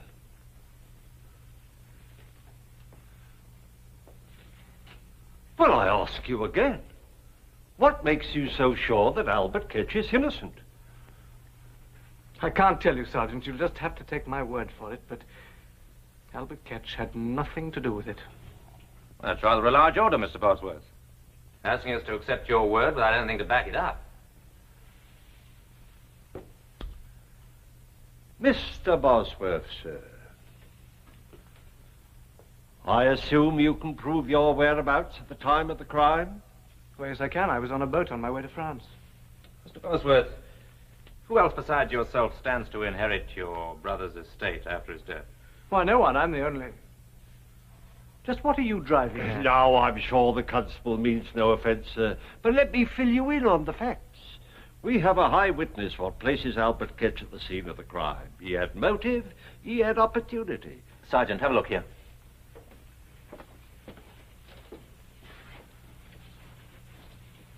Looks like an O. It's a bullet hole, I think. Have I your permission to... Help yourself, Constable. It's not a small caliber. As you say, very small. I'm sure it comes from a derringer. A derringer? Well, wouldn't that prove that Albert Ketch had nothing to do with it? Why do you say that? What would Ketch be doing with a little gun like that? Mr. Bosworth's right, sir. It's hard to accept the fact that Albert Ketch would be in possession of a derringer. Unless it was deliberately given to him by somebody. Now look here, Constable. So you refuse still to tell us why you think Albert Ketch is innocent? I can't tell you, Sergeant. I'll submit a possibility to you, Mr. Bosworth. I'll submit it's Possible you needed money badly enough to want your brother out of the way. I submit that your insistence on Albert Ketch's innocence may very well be more than just a desire to see justice done. And what do you have to say to that, Mr. Bosworth? Nothing. Am I under arrest? Not as yet, but I shall have to ask you to remain within call.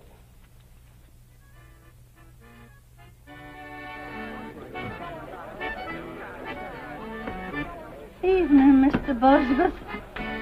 Oh, good evening, Mrs. Clink. Alfie and me wishes to convey our sympathy for your bereavement. Thank you. Shall we sit down for a minute? Oh, yes, Doc. Thank you. He was a fine man, your brother. A fine man.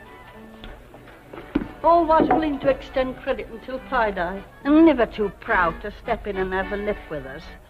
And his scales was honest, too. Yes, it was a terrible shock to me, Mrs. Clink. I can well imagine, but never you fear. Albert Ketch shall get what he deserves. Why is everyone so certain that Ketch is guilty? Lord bless you. Who else could it be? I saw him myself. You saw him? Of course I did. Has nobody told you? That Chester Wilmore. I am the most important witness. Are there any other witnesses? Not a one, and no more are needed, I can tell you that. Of course, Miss Westcott might have seen the whole thing. Had she been there 5 minutes earlier. Julie? What's she got to do with it? Of course, she might have been killed if she had. Yeah, but tell me, how does Julie fit into all this? Well, I'd just stepped out of my house for a breath of air before putting the tea on for Alfie and me, when I sees Miss Westcott going into the apothecary's shop. And it was hardly 5 minutes later when I heard 2 shots. I runs outside, and there goes Albert Ketch tearing down the street. Naturally, I got the police. And it was hardly no time at all before they had him clapped in the pokey. Julie never said anything about it. Oh, I dare say she didn't want to worry you.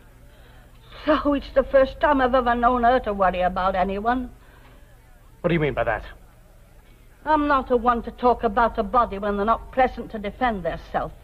But everyone knows as how Miss Julie Westcott considers herself much better than us common folk.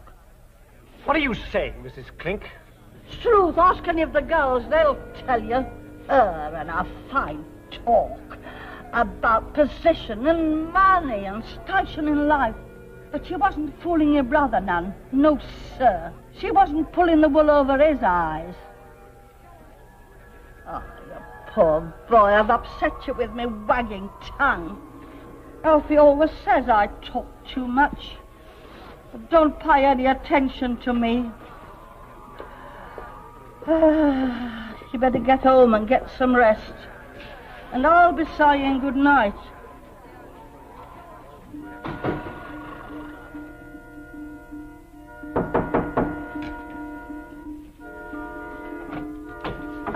George, darling, I've been frantic. Where have you been? I've been walking.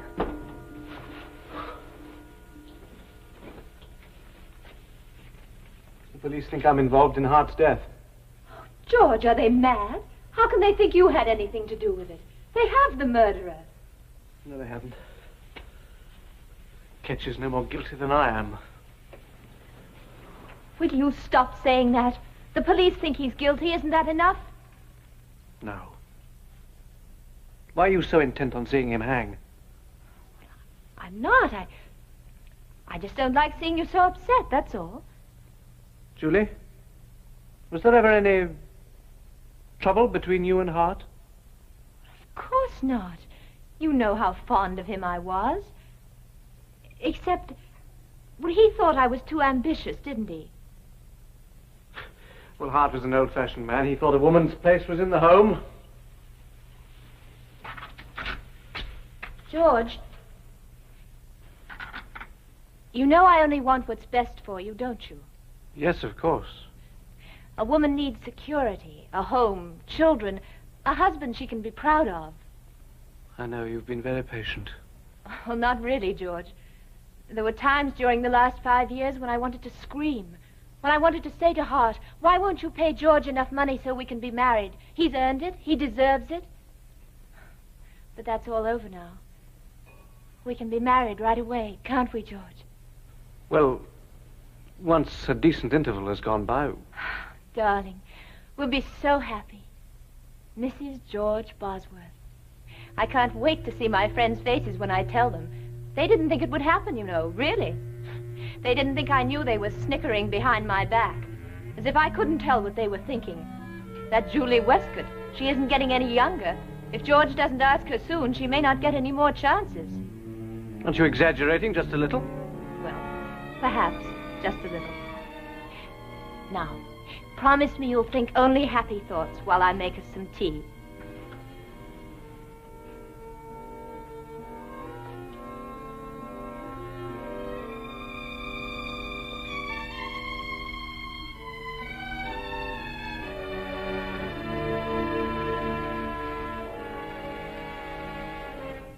Julie? Yes, dear? About Albert Ketch.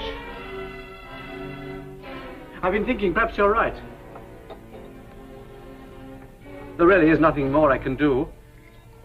I'll see that he gets a good solicitor, of course. That's very generous of you, George. And as soon as I can, I'll put the shop up for sale. And then we'll be married and we'll move to somewhere... What's the matter? What did you say? We'll be married as soon as I can sell the shop. You can't sell it. Why not? Oh, I know how you feel, but I can't stay here where everything reminds me of Hart. You don't know how I feel. Julie, what's the matter with you? Weren't you listening to me? We live here. Our friends are here. You're an important member of the community, and I'll be your wife, George. They'll respect us. As long as we're together, what does it matter where we live? I won't have it. The shop is doing well here. We have money and position. Do you think I want to start again at the bottom? Not knowing anybody, not being anybody? I forbid it. Julie, you're losing your perspective. I welcome your help, but I must make my own decisions. Welcome my help? Well, that's funny, George. Without me, there'd be no decision for you to make. What are you saying? You've had 5 years to make a decision, but your precious brother stood in the way. Well, I made it for you. He's gone, and I won't let you throw away everything I've worked for. George, listen. I did it. For you, for both of us. How could you? Julie. I wanted you. I needed you. Hart stood between us, and I couldn't bear it any longer. But it's all over now, George. He's gone. There's just the two of us. And we'll be happy, George. You'll see. George, don't leave me. Please. I'm going to find Sergeant Wilmore. George! George!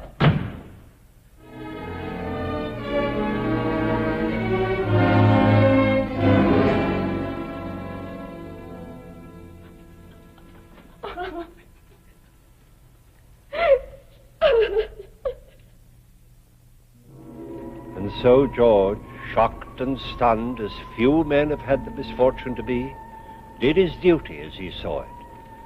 Bereft of brother, fiancé, he still had a life before him. Time would heal these scars, but would it ever bring to him an understanding of how he could have seen his brother's death? I don't know. Do you? Please join me again for another journey into the world of the unexplainable which lies behind the veil. Good night.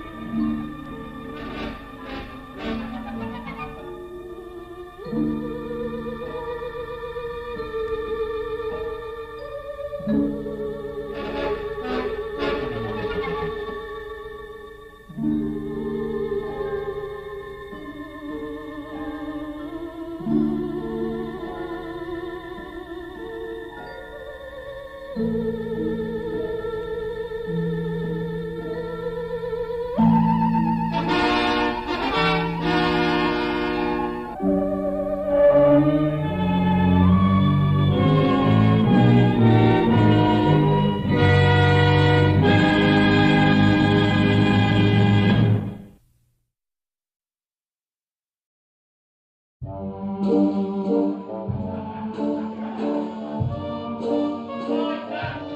on now and keep walking. Good night, love. God bless.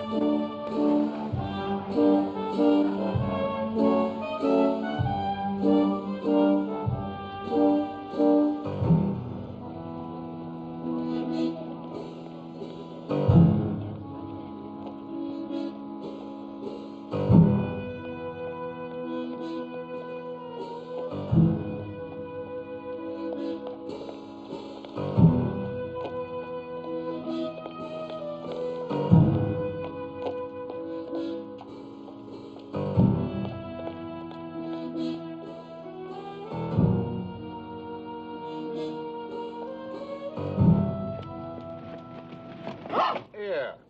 Where do you think you're going? You did give me a start. You know the rule about unaccompanied women being out in the streets after 9. I was only going to my rooms. Yes? Where's that? Right down there. All right. Hobbit. Is he about tonight? Is who about? You know who. Or else what are you doing out in this damp? Him, the murderer. Look, Hobbit. The same as butchered all those girls. Either you buzz off, or I'm going to walk you down to the police station. Wow.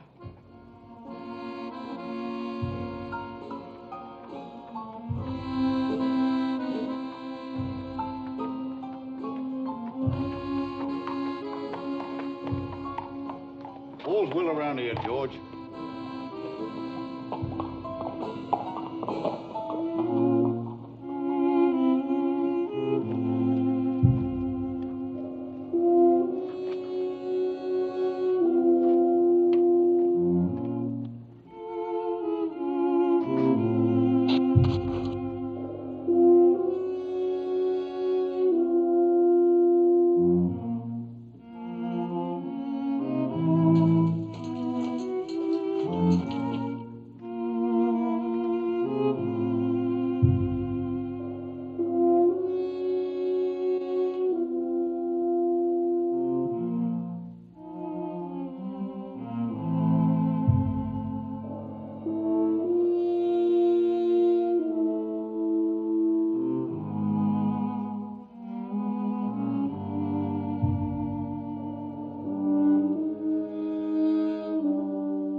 What do I look like? Who can I be? All the blinking coppers is out after me. They think I'm here, they think I'm there. But when they come to collar me, I'll vanish in the air. Oh, what do I look like? Who can I be? Well, here's a bit of something you can say of me. I ain't a butcher, I ain't a kid, and I ain't a foreign skipper. I'm just your own dear loving friend. Yours truly, Jack the Ripper.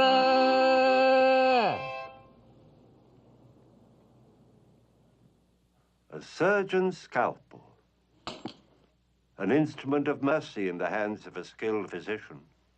A lethal weapon in the hands of a madman. A murderer such as the subject of our story for tonight.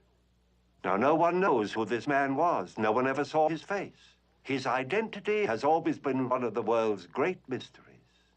He killed only women, and only a certain kind of women. And his murders were often accompanied by strange and forbidding rites. For months on end, he terrorized London, defying whole divisions of police. And it was they who nicknamed him Jack the Ripper. Well, he disappeared from the scene as suddenly as he had come. But similar murders followed at intervals in other countries. There are many who believe that Jack the Ripper still walks the earth, still continues his diabolical activities. That's a chilling thought, especially when it's accompanied by highly convincing proof that it may be true. Let us discover the facts for ourselves in the company of such distinguished players as Mr. John Williams, Mr. Donald Woods, Mr. Edmund Ryan, and Miss Nancy Valentine. I suggest that you viewers draw just a little closer together. The Ripper always struck down solitary victims, you know. It would be a pity if a member of our audience became dismembered.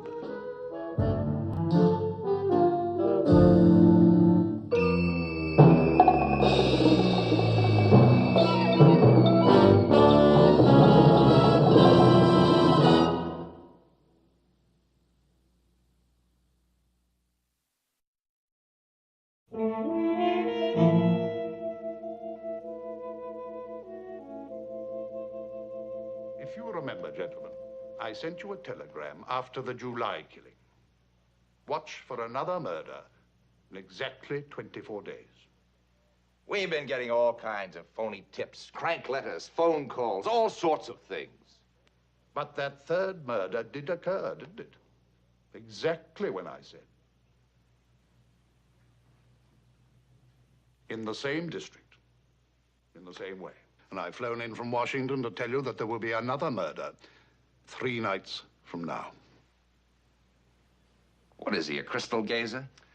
I told you, Sir Guy's in the British Embassy. Medical liaison Captain Jago, MD, fellow in the Royal College of Physicians, and ex-pathologist to Scotland Yard. Well, that's quite a record, but it doesn't mean he can see what's going to happen night after tomorrow. Sir Guy says there'll be 6 murders all told unless we stop them.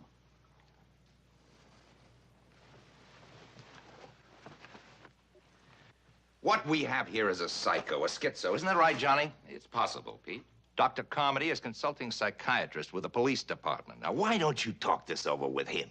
Captain Jago feels that the murderer is a psychopath whose aberrations are paranoid. That perhaps he's trying to imitate Jack the Ripper. I don't agree. It is Jack the Ripper. These murders have been repeated at certain intervals ever since they first began. Now, I have a chart here which shows... A chart. They always have a chart. All right, Pete, let's see what it is, shall we? Now, these murders reoccur every 3 years and 8 months, as rhythmic as the tides. For the past 70 years, they've left a trail of blood all around the world, and the record of it is here with places and dates. Now, they began in London in 1888, and the next group of 6 murders occurred in Jersey City, 1891, 92, then Shanghai, then Vladivostok at the turn of the century, and so on and so on. Now, here are news reports, a police photograph. I worked on these cases for 30 years, been over the actual ground, talked with officials. Now, none of these Ripper murders received the notoriety of those in London. Many went almost unnoticed, but they did occur. The pattern is there, the trail of unsolved crimes. Now, here is the projection of the present series of murders. Look for yourself, sir. What does it show? Just what you said. Another killing coming up. But it can't be Jack the Ripper. If he's still alive, he'd be 90 or more. He is alive, and he's in this city. Sir Guy, a man that age is a very frail creature. When a woman, anyone, is struggling for life, she becomes strong, desperately strong. A man the Ripper's age couldn't possibly handle him. Suppose he hasn't got any older. What was that? I said, suppose Jack the Ripper hasn't got any older. But everybody gets older. Police, doctors, maniacs, everybody. Not everybody, Captain Jacob. Well, with all respect, Sir Guy, you must admit that by the natural process of living... What about the unnatural processes of living and these most unnatural murders? I've studied everything about them, especially their dates and the pattern made by those dates. I've studied their rhythm, the solar and lunar rhythm, the sidereal aspect, even the astrological significance. Now, suppose Jack the Ripper didn't murder for murder's sake alone. Suppose he wanted to make a sacrifice. What kind of sacrifice? Well, it is said that if the blood sacrifice is made at the proper time, with the proper ceremonies, when the moon and the stars are right, the gods grant a boon of eternal youth. You seriously suggest that Jack the Ripper is still young? You'll see for yourself if we catch him. I just don't believe it. No, we'll go into that another time. Now, I'll leave this material here with you, if you don't mind. You can find me at my hotel. But the important thing is, have I persuaded you to take special precautions 3 nights from now and prevent another murder? I hope so, gentlemen.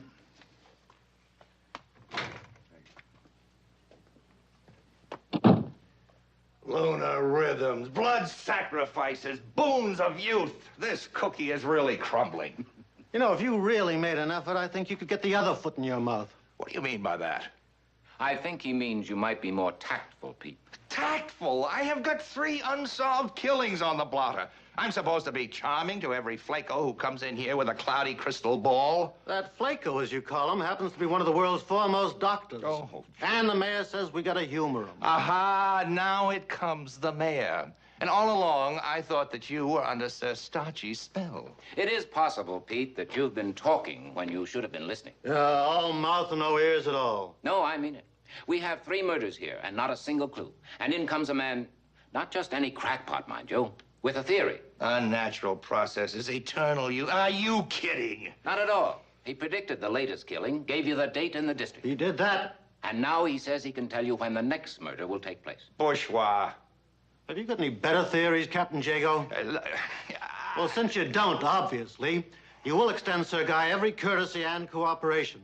You know, he may win you a promotion in spite of yourself.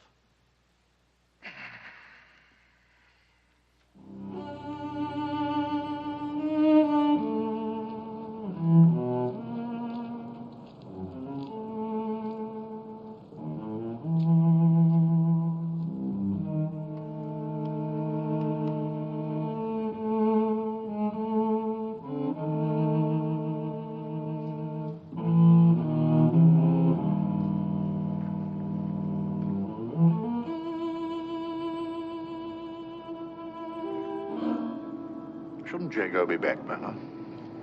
He's getting reports from his men. He has quite a few of them staked out. I think this is him coming now.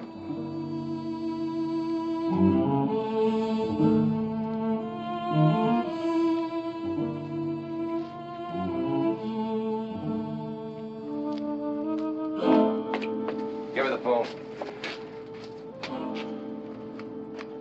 Come in, 14. This is 12. Anything over there?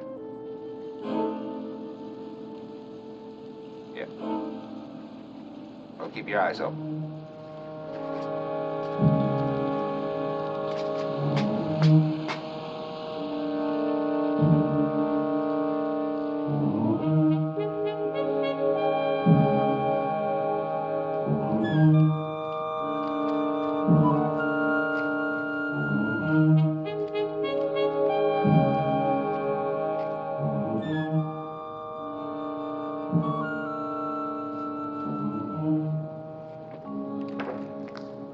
Give me the mic, Joe.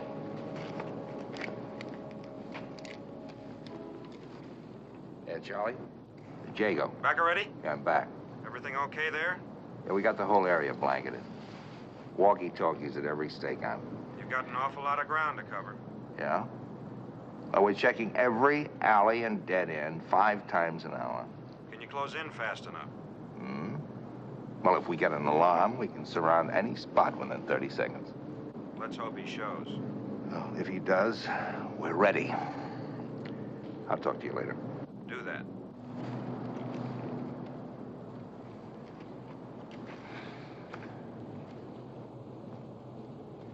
So we are going by your charts, Sir Guy, waiting for the Ripper. But that doesn't mean I buy it. 90 years old and still looks like a young man. Well, evidently you've never heard of the Comte de Saint-Germain. The Count who? Saint-Germain. It's a matter of record that for 150 years he remained unchanged. He was attached to the French court. Voltaire called him the man who never dies and who knows everything. He'd never tell how old he was or where he came from. Are you trying to tell me that this Count and the Ripper are the same? No. He was a fabulous character. No one ever saw him eat. Are you kidding? It's a mystery how he prolonged his life, but he did. Well, modern medical science are working toward the same end today. But I believe Jack the Ripper has achieved his own dark and dreadful way of doing it. What do you mean by that? But I think somehow he thrives on the very lives he takes. Most of his murders are like satanic rites. Blood sacrifices, you mean?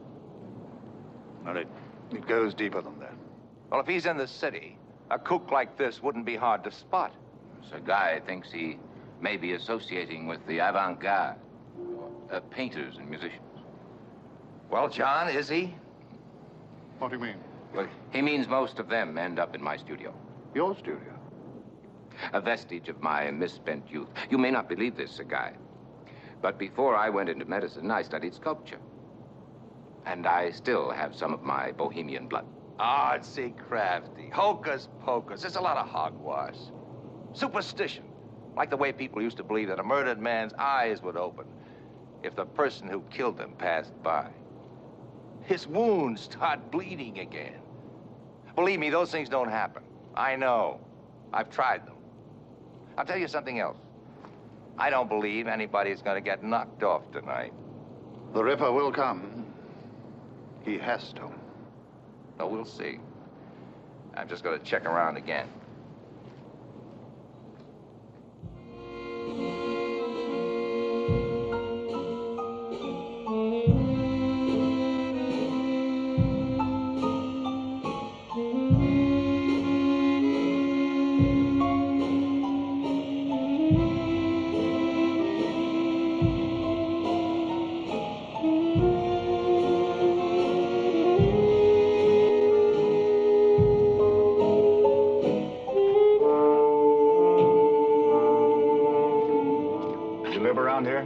Yeah, just up the block.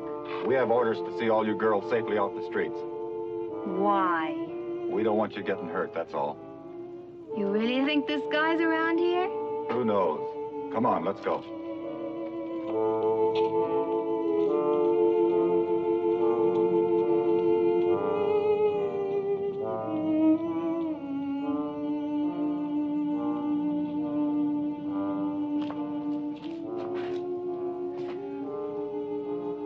This your place? Yeah, down there. You wait here while I check it out.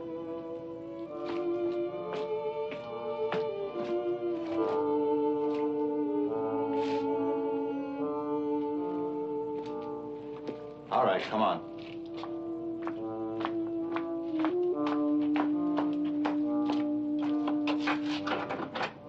Let me hear you bolt it. Thanks.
Oh, it's you.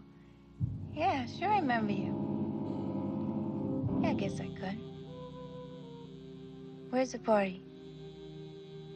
Yeah, I know where it is.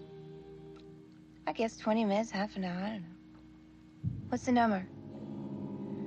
57.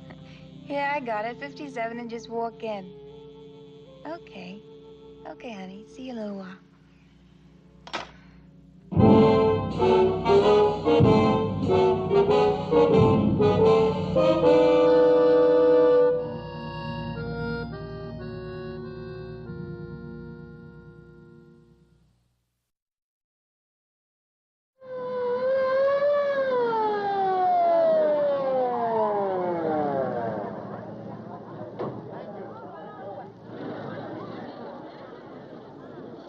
Well, anyway, I live in the next apartment, see? And I was going to bring her a cup of coffee like I generally do. And I called to her through the window. And believe you me, I never saw anything like what I saw in that room in all my born days. Sure get my name right. Maggie Radovic. I used to be a headliner in burlesque. Miss Vavoom of 1938.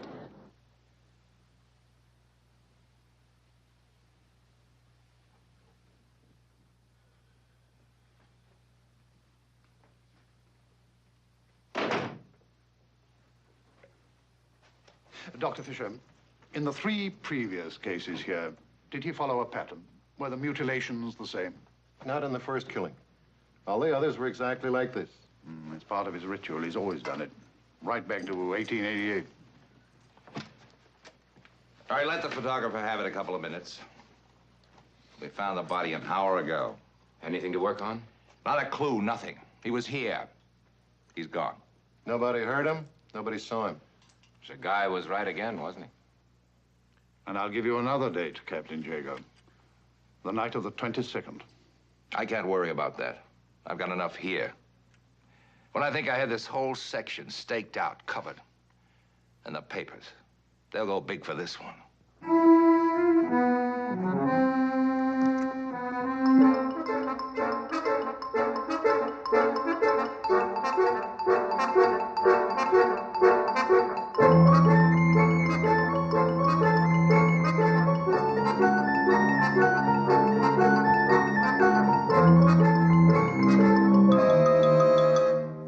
Soon after Jack the Ripper disappeared from London, an artist said to be an American vanished from his lodgings and left some blood-stained clothing behind.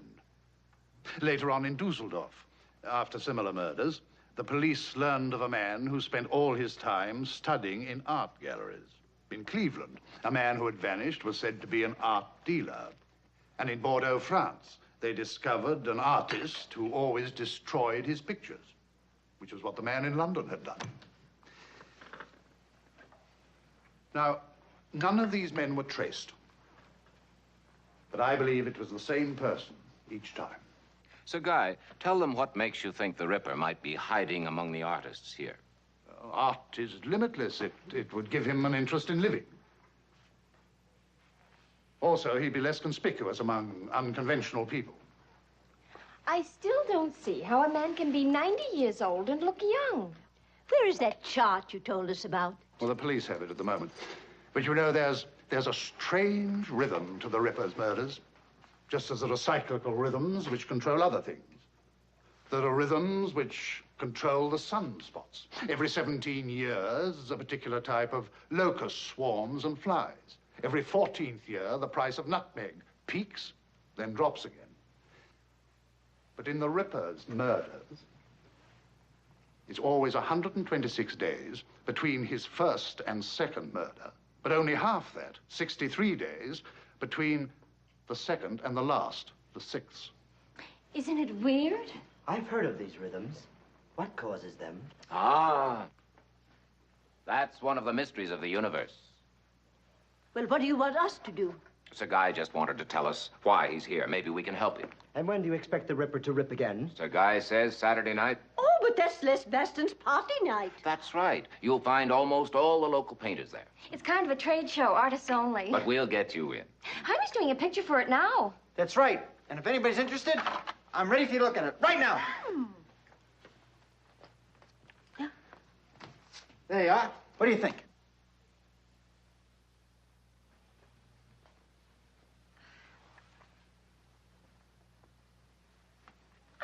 See why you had to paint me with all those dead flowers, Jaime.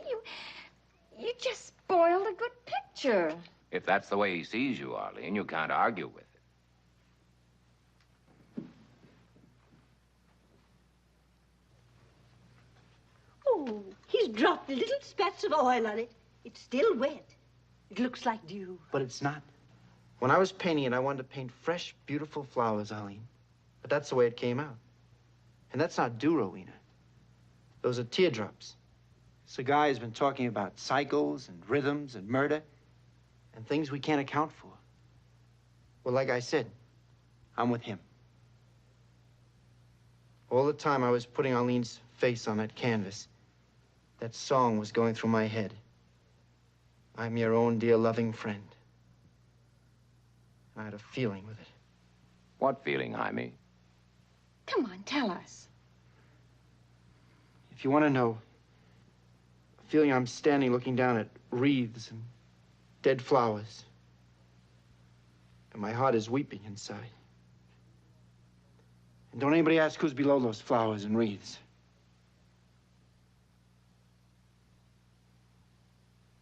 Jaime, you get the silliest, the most lunatic ideas.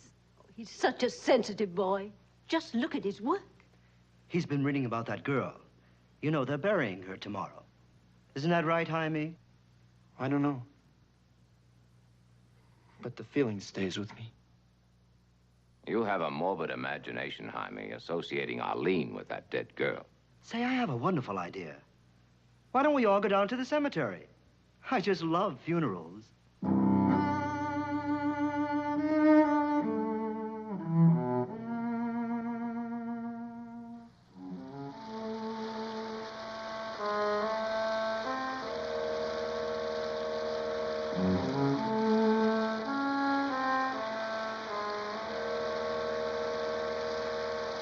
Look at the crumbs. Any one of them could be the Ripper, or whatever he is. We may as well have a look around. You never know. When this is over, you watch this gate. I'll take the one down there.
More gravy for the papers. Look at this from New York. Here she is right after the casket broke. The whole front page. And get this headline. 4 murders, and the last corpse opens its eyes. Here's another. Dead 4 days, but who is she looking at? I've never known a 4-day-old cadaver to open its eyes. Have you? Never. All nature's against it. Now, I'd like to see what you think of this. You have 4 murder spots here. When there are 6, and you join them together in the right way, they'll form a sign. Now, I have one here from the Black Mass. He formed it in Calcutta. And another he formed in Milan, the medieval sign for Beelzebub. But why does he do it? An invocation to the dark gods, perhaps. But if I could guess the sign he's making now, I could say approximately where the next murder will occur. Maybe you can figure it out. I intend to try. But it could be any one of 1,000. All this jazz about the Ripper living off the lives he takes, it doesn't make sense. If you told me it was his son or something, I might buy it. It might even be a psycho imitating the Ripper, but that is all it is. Leave it right there, Pete. And look at all the time we wasted on that crummy idea about the dead girl looking at them. Are you finished? No. And I don't think we should just stake out that arty party. I think we should do more than that. What gave you the idea we weren't? We're going to move into that whole area with extra lighting. Flood lamps, field lights, keep the streets lit up. You think that'll stop them? No. It'll give us a better chance to see them. How about all those people you were discussing? Will they be at the party? Everybody will be there. Including Jack the Ripper? I believe he will.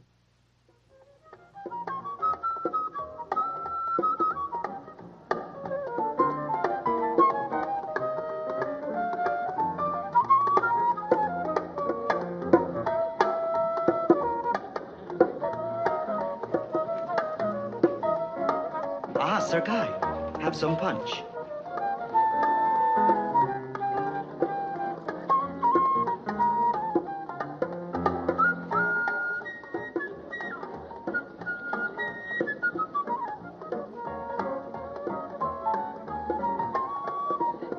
Now, if only Lester would get here, we can get started. Lester! Lester! What color, what feeling. What a pity you'd have no talent. Oh, that's a nice hat, Chloe. I like it better every time I see it. It's positively egregious. It gives me a feeling, a certain something. Nausea. Ah, you do have taste, Rowena. Bad taste, but taste. Ah, have you picked out the Ripper yet? No, not yet, Mr. Best. Let me tell you how to catch him. Everybody here knows Sir Guy. He's the man that's looking for Jack the Ripper. He thinks he's here among us. Tell you what we're going to do. We're going to put Sir Guy in the middle of the room and turn out all the lights. Then when you feel him at your throat, all you've got to do is grab him. Well, that's a very good idea, Mr. Baston. But there's just one little thing wrong with it. The Ripper is only interested in women. Excuse me. Ah. Well, now to the business at hand. I have to slip away soon on account of my little girl. It's her Jaime painted in the picture. You can see she has hair like mine, only it's finer and it's much lighter. Yes, she looks charming. A natural platinum blonde. I'm proud of her. She stays with her grandmother most of the time. Well, she's been sick lately. Been in the children's hospital 4 days. You know, she won't even go to sleep at night until I go and say goodnight to her. I'm only waiting to see who gets the ribbons, and then I'm going to leave. Oh, I wanted to see me looking, pretty. You're more than pretty. You're beautiful. Well, I know I'm supposed to be, but I've never been told that by anyone like you. That's something after all the English beauties you must know. After all, Mr. Carmody's counting the ballots now, and as soon as he gets them counted, he'll bring them in here. Les, here are the winners. Oh, thank you, Mr. Carmody.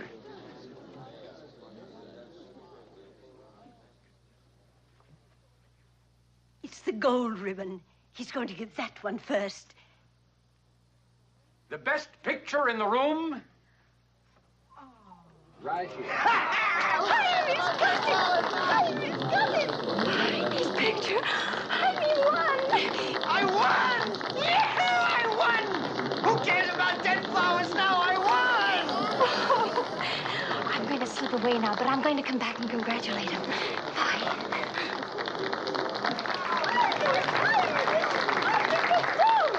Wonderful! But where's Arlene? Where's Arlene? She's gone to the children's hospital. She said she'd be right back. We'll tell her later. I won, old girl! I won!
while, I had that feeling there'd be dead flowers.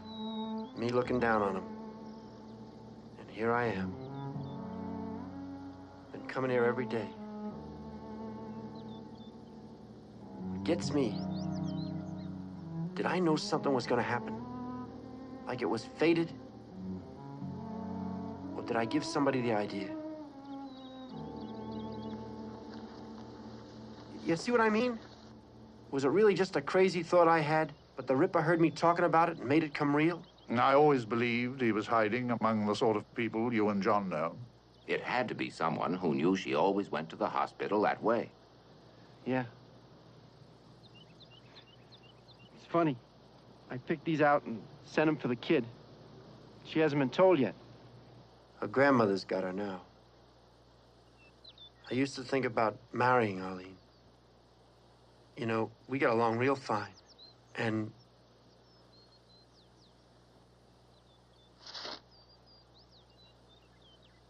let's go, huh? Hey, listen, wait a minute. You think I ought to talk to the police about it? I don't think it would help, Jaime.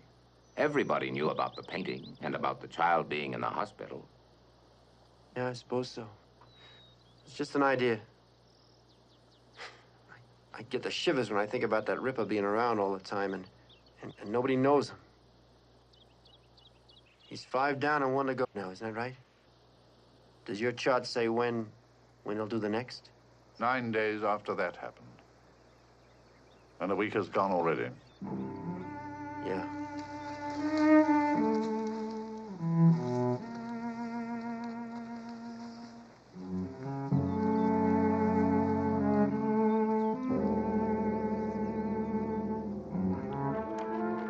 You all know what that is, of course. Crux capitata. Also called the Christian cross, the sign of signs. No single emblem is more exalted. Now, I said that the Ripper was making a sign on your map here. This is where Arlene was murdered. Now, I found a sign which fits these 5 spots, and I think it indicates where he will attempt his last killing. It's a sign used in the irreligious Black Mass, the broken cross. See where this falls? Ferry Street and Bow Lane. I worked out the exact spot. It's the north corner. The north corner. You know the place. Yeah, a lot of arty people used to go there. Yeah, it's changed hands. They've got strippers in there now. Yeah, I've seen that sign before. Our vice squad raids some very peculiar places. They don't just use the broken cross in the Black Mass. They break a crucifix. Yes, I know. Now, Sir Guy has been right about the date. I think he's hit the place this time, too. Yes, but that may be the wrong sign. Now, this one fits all 5 places, but it sets the 6 over here. This is the devil's eye. Of course, these signs are a debased form of art. Here, try the others. I think you'll know what he looks like. We don't really know who we're looking for. He could even be a woman.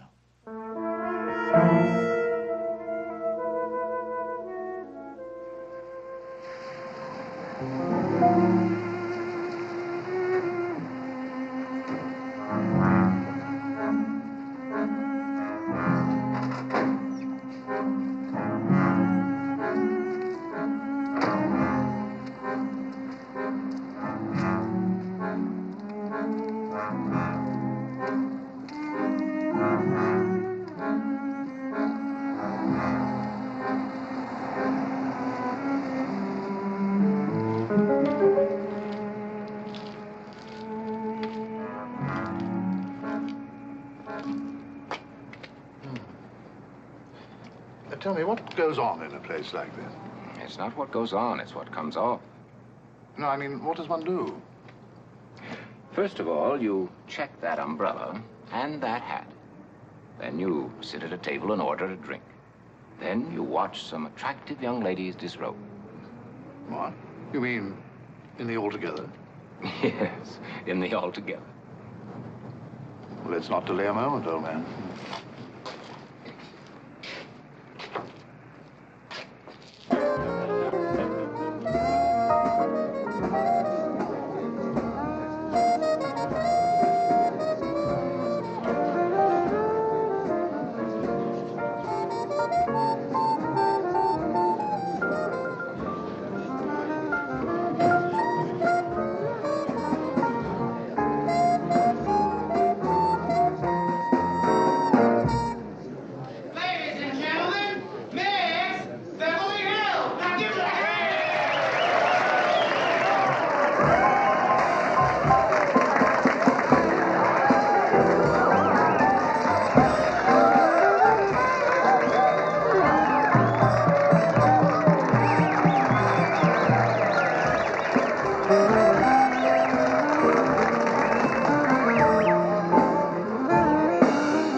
lad. She's exactly the sort of woman who attracts the Ripper.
Got 4 men in the audience, several in the rooming house and the place above. He may show there, you know. More men outside. But it's as you said, you could look at him and still not know him. That's what we're up against. He'll have to do something, won't he, before we know he's even here? That's what we were waiting for when we staked out the other places. Perhaps one of us should go backstage and make sure this girl is all right. Yes, good idea. I'll do it, Sir Guy.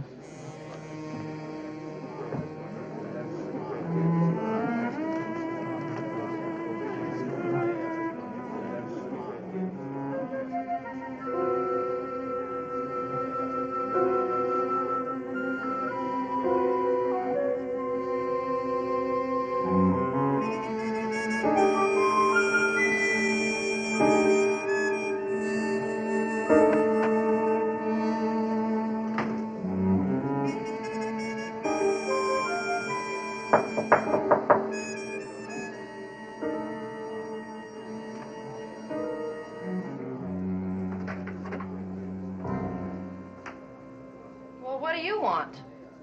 Are you all right? Well, of course I'm all right. Why shouldn't I be? I just wanted to make sure, that's all. Well, now you've made sure. Yes. Thank you.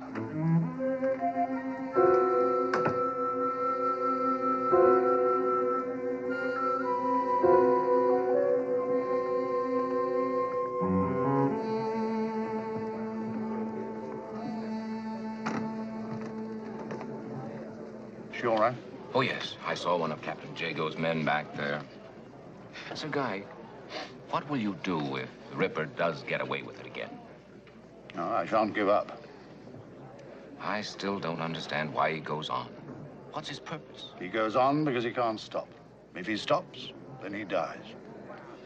He's a figure of evil. A vampire who fattens not on blood, but on life itself. Ghoul, nourished by death. 30 years I've been after him, and it may end tonight in this place. If it doesn't, I'll probably turn everything I have over to Interpol and the authorities of whatever country he appears in. Perhaps I should have done that long ago. They're a pretty practical bunch. I'm afraid you'll have a hard time convincing them. If I convinced Captain Jago, I can convince anybody. You know, it's very close in here. Oh, it's awful. I suppose it's what they call atmosphere. Yes. Now, look, why don't we go outside and get a breath of fresh air? An excellent idea. Come on.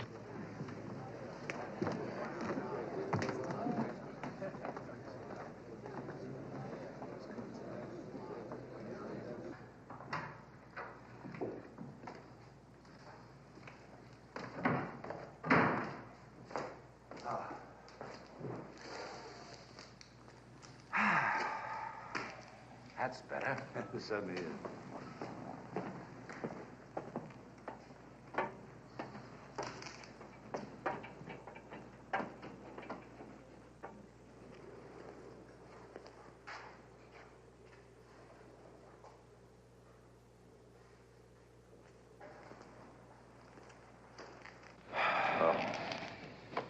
We've missed him, don't you think? Well, the night's still young. He wouldn't be fool enough to show himself. The place is crawling with police. But does he know that? I'm sure he does. He'll get away all right. Tonight, perhaps, but now we know how he operates. It's only a matter of time. Have you got a match? I left my lighter on the table there.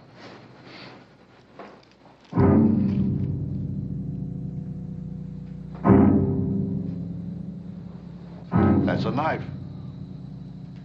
I know. John!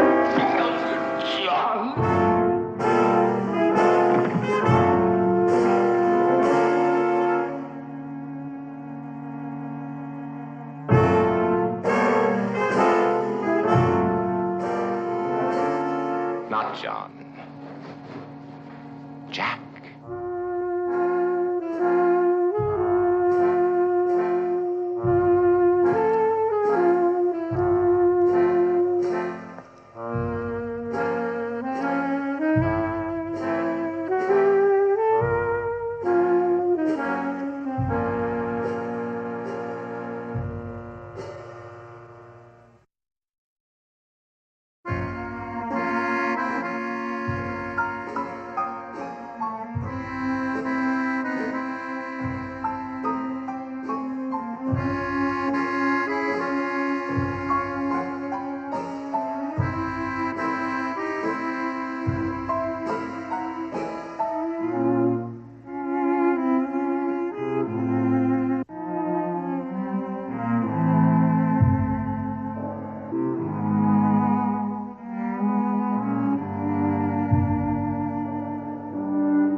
Good evening.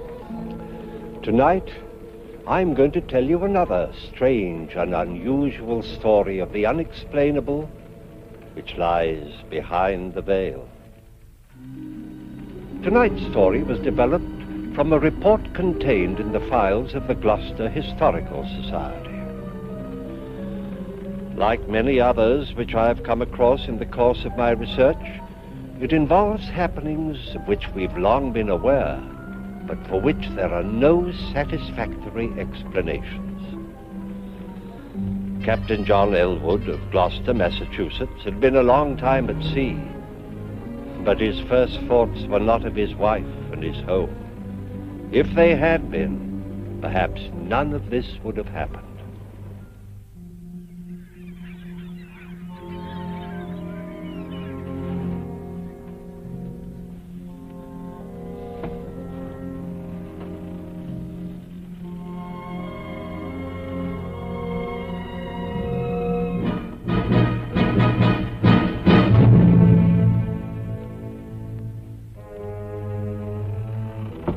Come in. Here's the log, Captain. Everything's in order, sir. Thank you, Mr. Elwood. The crew's anxious to leave, sir. Most of their wives are waiting for them on the wharf. Indeed. The way they're behaving, you'd think we were months overdue instead of just 2 weeks. They've likely heard of our trouble with the snakes, sir. Happy to see us alive. Well, just the same, they'll grab their men by the ears and march them off to the paymaster before they start to kiss them. Ah, sir, some. There are all kinds among them. Is Mrs. Elwood out there? Oh, no, sir. The captain's wife is too well bred to show her emotions in public. Indeed. I want you to do something for me, Mr. Logan. I have to go to the company's office to make my report. Will you see that my gear's taken straight to my house? I'll do it myself, sir. That's very kind of you. Tell Mrs. Elwood that I'm fine. Be with her presently. Aye, aye, sir.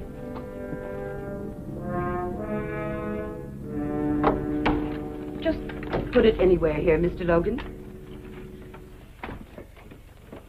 I do appreciate your coming. I was so worried, what with the hurricane and reports of the plague. Oh, it wasn't the plague, ma'am. Oh? Well, just a lot of poisonous snakes that came aboard while we were in Florida. There was talk that some of the men died. Aye, 2 seamen. 3 others were bitten, but we saved them. It must have been a terrible experience. We were finding snakes, ma'am, all over the ship 2 weeks after leaving the wharf. Did the captain say how long he'd be? No, ma'am. Just said to tell you that he'd be along presently. Well, best be getting his dinner. Yes, ma'am. Thank you kindly, Mr. Logan. You're welcome, ma'am.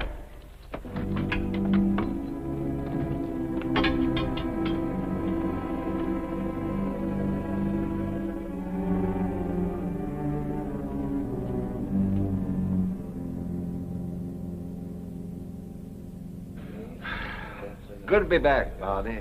This place is more like home to me than my own house. Hey, we missed you, John. What's been happening while I was away?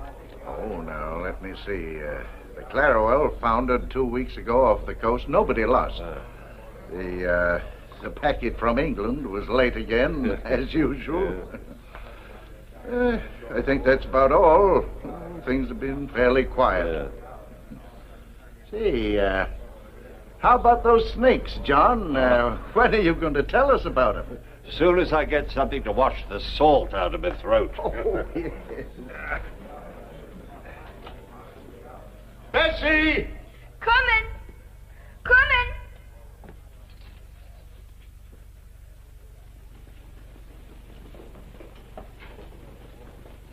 And all of a sudden, there they were, slithering up the lines and the gangplanks like so many fiends of hell.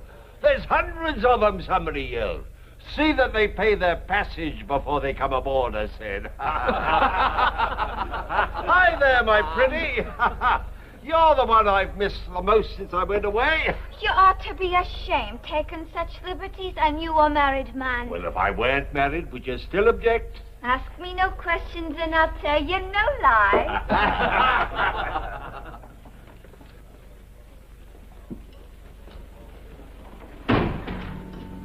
Afternoon, Mrs. Elwood. Good afternoon.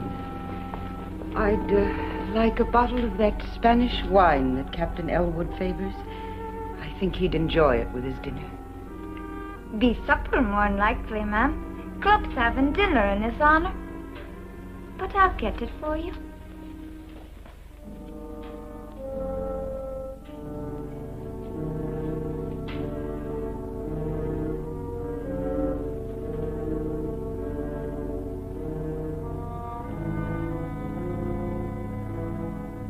Nobody would have been hurt, but some of the fools tried stamping on the snakes with their bare feet.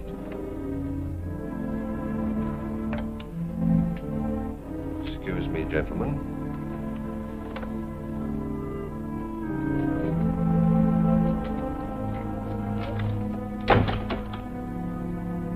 Are you by any chance spying on me? No, John. I only came... I know why you came. Go home and expect me when you see me.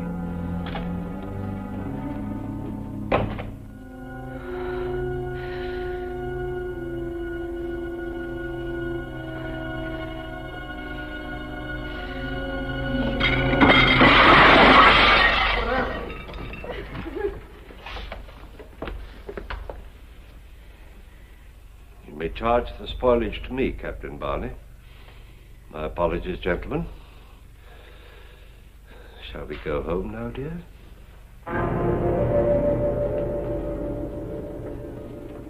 You humiliate me in front of my friends. You spy on me. I'll never do it again. But I wasn't spying, I swear it. I only wanted to get a bottle of wine for your dinner. And the table, was that part of your affection? I don't know what came over me. John, all the time you were gone, I missed you so. I prayed for you. And when you turned your back on me, I wanted to strike out and hurt you as I was hurt. I'm so ashamed. Well, you should be. I'm sick of your explanations, sick of your apologies. I'm sick of you, Ruth. No, John. Leave me something. Ever since I married you, I've been trapped. And for what? The price of a ship that went to the bottom 3 months after I bought her. You needn't have said that. I knew why you married me. I knew my father's money made up for the fact that you didn't think I was gay and amusing like the other girls were. I knew my friends were laughing at me because they knew why you married me. But it made no difference. I loved you. I still love you. Oh, you're talking nonsense. No, John. Please hear me out. Let it alone, woman. You're digging up things that are best forgotten.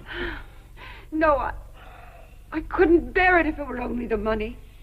There had to be something else. John, maybe it's not too late.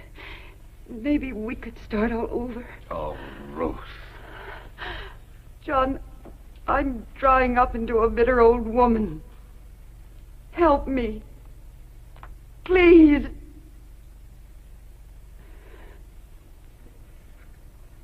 I'll unpack your things.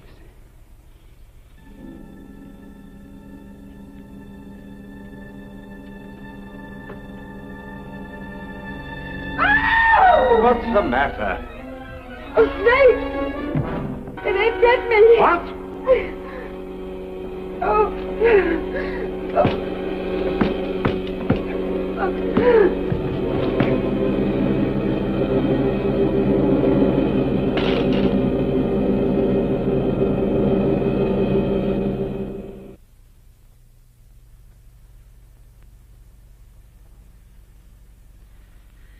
John? It's all right, Ruth. The snake. He's dead. I killed him. Taken care of your hand, and the doctor will be here soon. I don't think we'll need him, though. I'm sure I got all the poison out. You saved my life. Well, there wasn't much else I could do. You could have let me die. Why didn't you? Don't be foolish. But you could have. And if you had, you'd be free. No more arguments. No more trouble. You could do as you pleased. But you didn't. You saved my life. Oh, John, maybe we can start all over.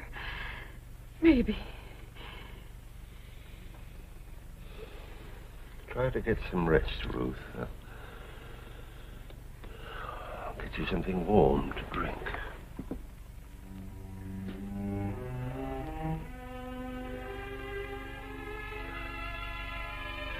It's a lucky thing you were home, John.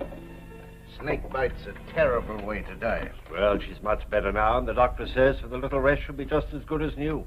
You're thankful for that, I'll wager. Oh, I can't wait to sail again. Always more trouble ashore than when you're at sea. And I can't make any money just sitting here, much as I like it. Speaking of money, here's something that'll make you sit up and take notice. The widow Smith got a letter from London this morning. Seems an uncle died and left her £20,000. £20,000? Hey, he'd be a lucky man that gets her. He could buy any ship in the harbor with that. Too bad you're already married, John. You know, I always had a sneaking suspicion that she was partial to you. Well, drink up and let's have another one on the house. Hey, you're not still thinking of that money, are you? Oh. It won't do you any good. You got one wife too many. Come on, have another drink. Oh, thank you, Barney. I don't think I will. I'm going to get back to Ruth.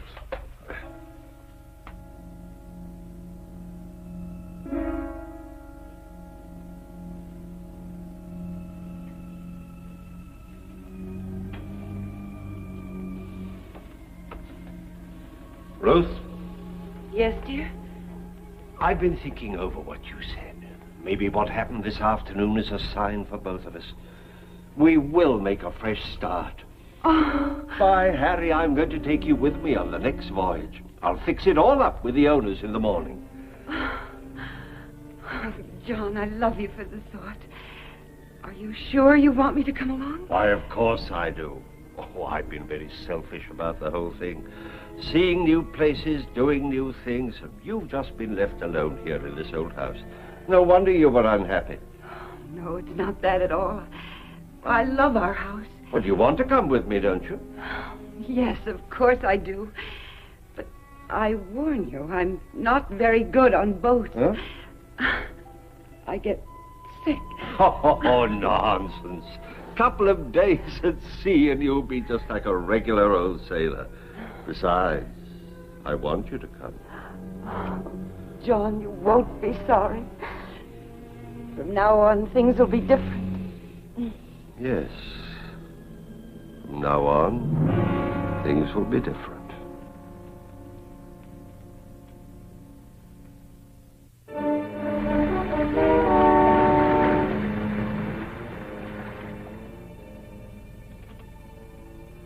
Have the carpenter repair the after-deck ladder before somebody breaks his neck. Aye, sir.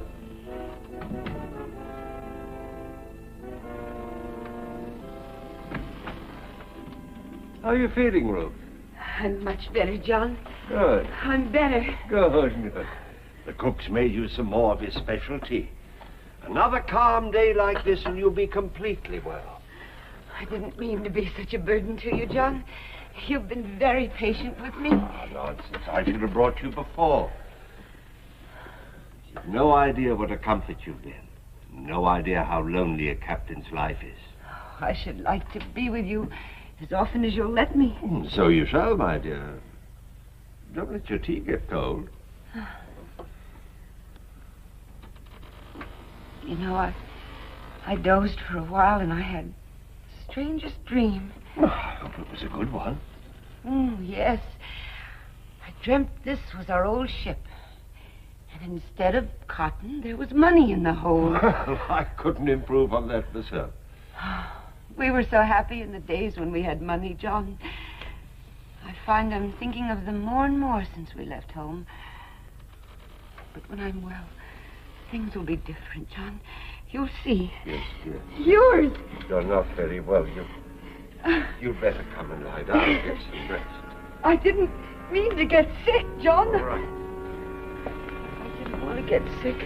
I'm such a burden to you. I should have stayed home.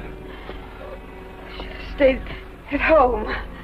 Try to get some sleep.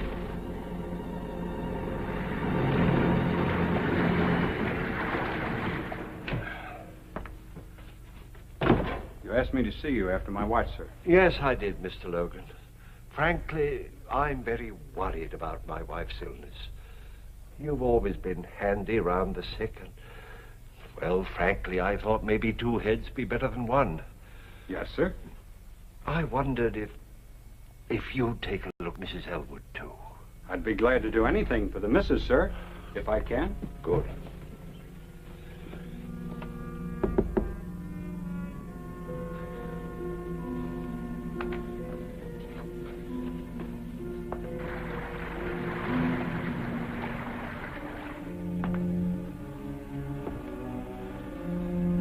First, I thought it was cholera. No, sir. It's like nothing I've ever seen. Well, if she's not better in a few days, we'll lay a course for St. Augustine. Aye, sir. And you'll enter a full report in the log, won't you? I will, Captain. I do hope she's better soon. Thank you, Mr. Logan.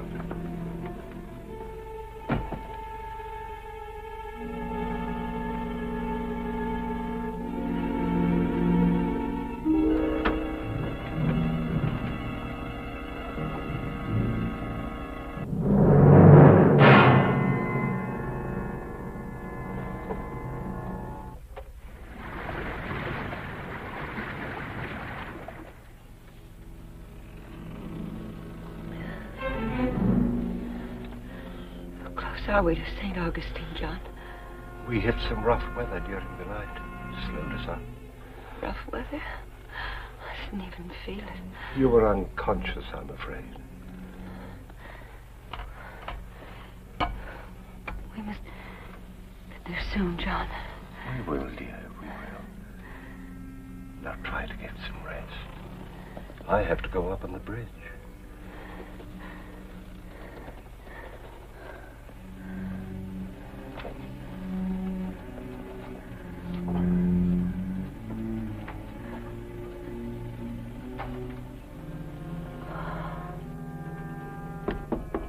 Captain Elwood.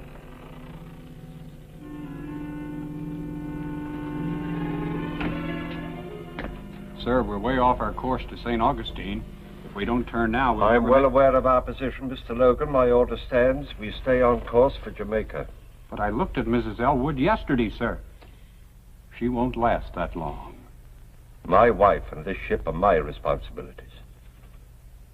She'll be alive when we get to Jamaica, I warrant. As you say, sir.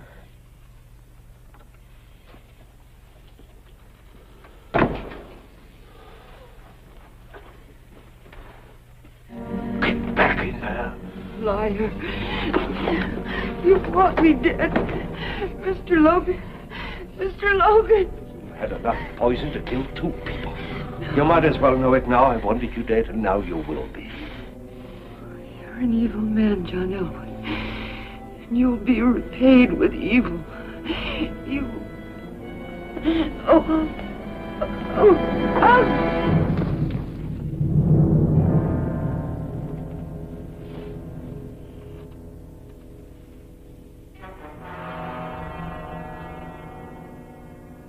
John, you can't spend the rest of your life in mourning. You got too many good years ahead of you.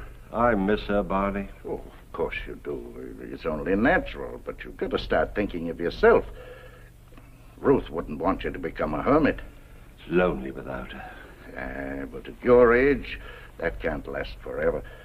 The widow Smith has been visiting you, hasn't she? Yeah, she's been very kind. She knows what it means to lose someone you love. She's a fine woman, John. I think she's got her eye on you. Oh, nonsense, Barney. I'd never think... Oh, I'll give you a year. Nobody expects you to wait longer. And John, it's time you got out of the house. Now. Think so? I do. We're having supper tonight in honor of a new member. Your old first mate, Logan. You've got to come, John. He'll be expecting you. Oh, I don't know. I'm giving you orders. Now stop acting like a lost puppy. All right, Barney, if you say so. I do, sincerely. Now it's time for me to get back to the club.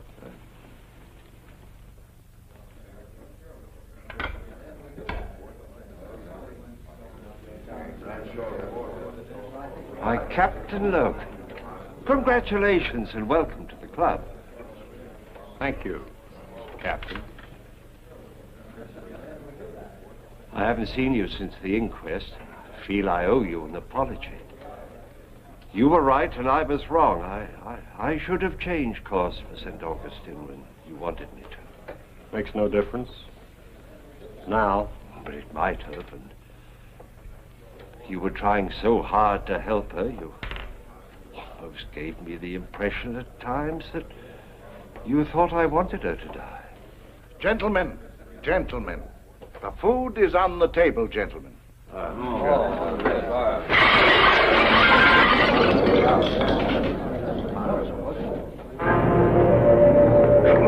wench. I didn't do it, sir. I didn't. You're the only one in this room? I didn't touch it, sir. I swear I didn't touch it. Look. It's exactly the same as when Mrs. Elwood did it. 'Twas a ghost, sir. 'Twas a ghost that did it, sir. Stop that nonsense. 1,000 pardons, Captain. Give us 10 minutes, and in the meantime, the drinks are on the house.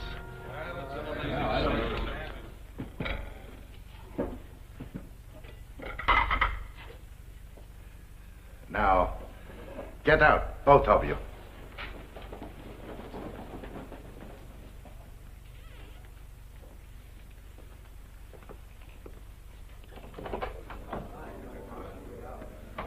You may come in now, gentlemen.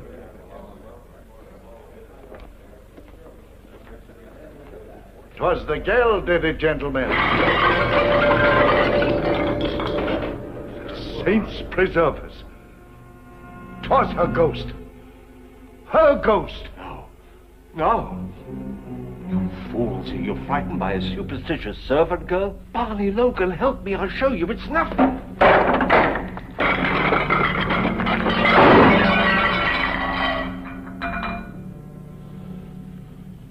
You're behind this, Logan. You're trying to trick me. Trick you into what, Captain? You think I killed her. You're trying to trick me into saying that I did. No, I didn't. I swear I didn't. I didn't. I swear I didn't. Captain Elwood, I think you'd better leave.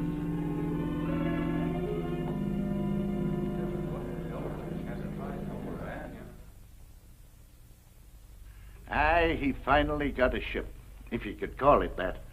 No other master would sail her around the harbor. She leaked like a sieve, and her crew, well, I wouldn't sail with them across a mill pond. But 'twas all Elwood could get, so he took her. Captain Barney. Gentlemen, have you heard? It's the Coverley. The That's Elwood's ship. Aye, her crew's just been brought into the harbor. What happened? Nobody knows. They say that the weather was fair and the sea was calm, and suddenly she just broke up. But her crew was saved. Aye. All of them, all except Captain Elwood. It's retribution. The devil has claimed his own. Gentlemen, the food is on the table.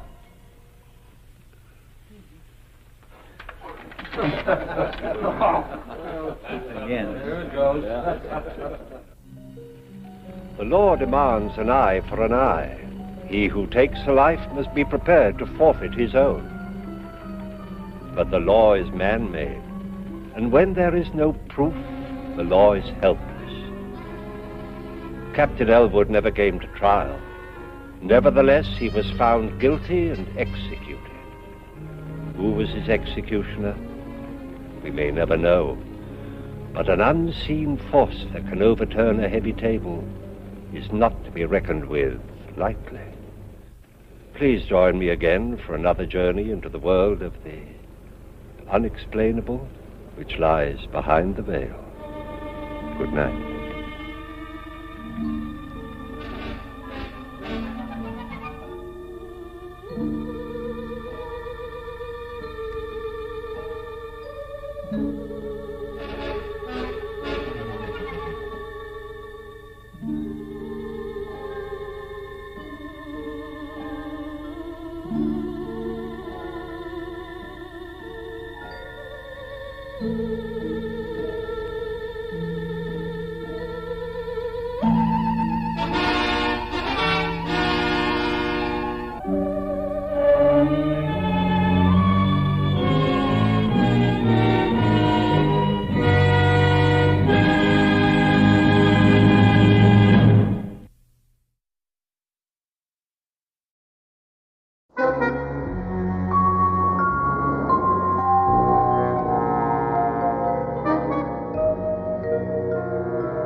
Troubling you, Mrs. Page?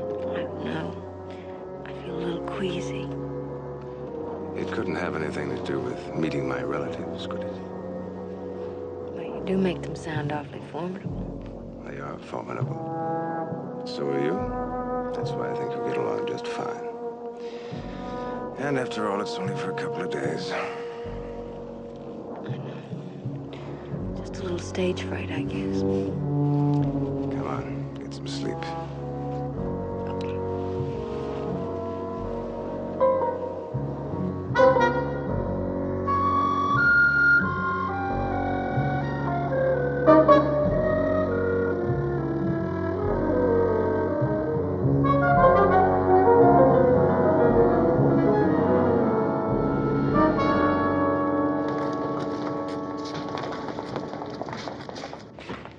Sleepy? I'm not used to sitting up in a plane all night. Well, as soon as we get to Pasadena, you can catch a nap. Darling, why don't you wait over there? This will take a few minutes. Okay, dear.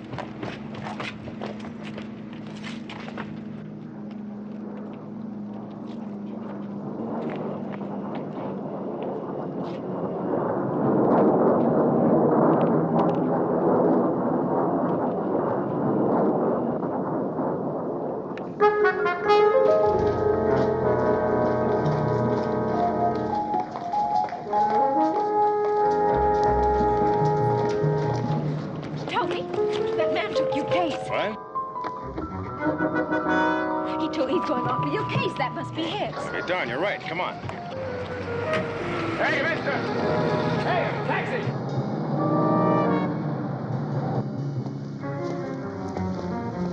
Well? Well, follow him. No, darling, it's not so tragic. I'm sure we'll find something in his case that'll tell us where to reach him. I don't know. I hope so.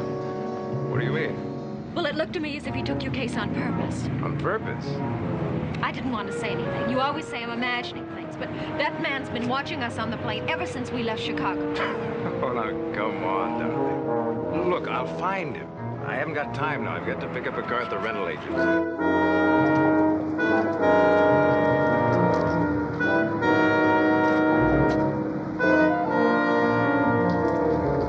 An attaché case, the classical ingredient in tales of cloak and dagger. Well, was the young lady correct? Was it switched on purpose? Well, as sure as my name is Boris Karloff, the contents of that case will soon trap these two young people in a web of terror. Alice, the bewildered bride, doesn't yet know that her husband's life will depend upon her silence. She'll become a girl with a secret. That's the name of our story. Our principal players are Miss Fay Bainter, Mr. Paul Hartman, Miss Myrna Fahey, Mr. Rhodes Reason, Miss Cloris Leachman, and Mr. Harry Ellaby.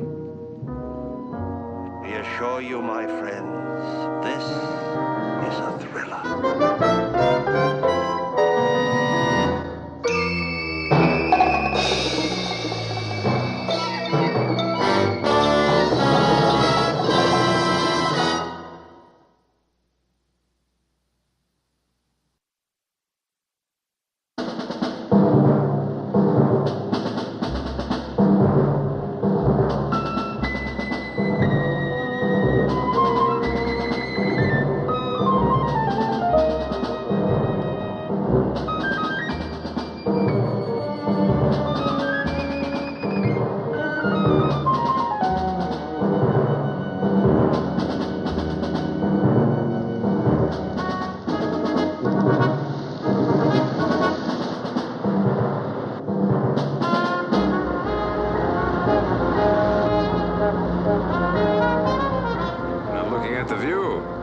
Spectacular. I'm so sleepy, dear. Okay, the view will keep. Go to sleep, baby. Wake me when we get close. I will.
How's that?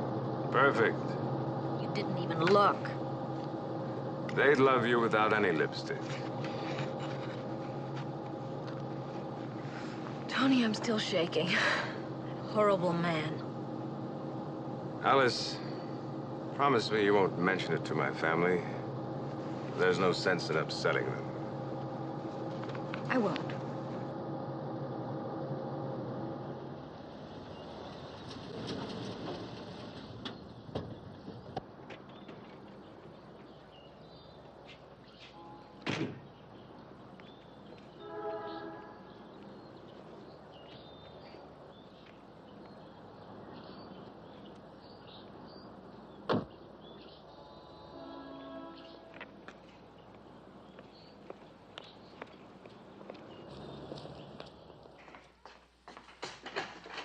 Well, Mr. Tony. Hello, Ellen. How are you? Oh, I've got the lumbago, thank you. This is my wife, Alice. Won't you come in, please? And let me take your things. I'll tell Mrs. Redfern you're here. Thank you. My dear, we're very happy to see you. Won't you sit down?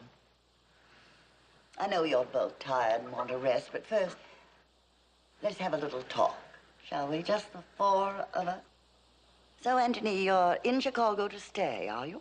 Yes, that's right. A job, an apartment, and a wife. Are you a Chicagoan, Alice? No, I come from Indiana. A small town. But I was working in Chicago. You seem quite young to be holding a position.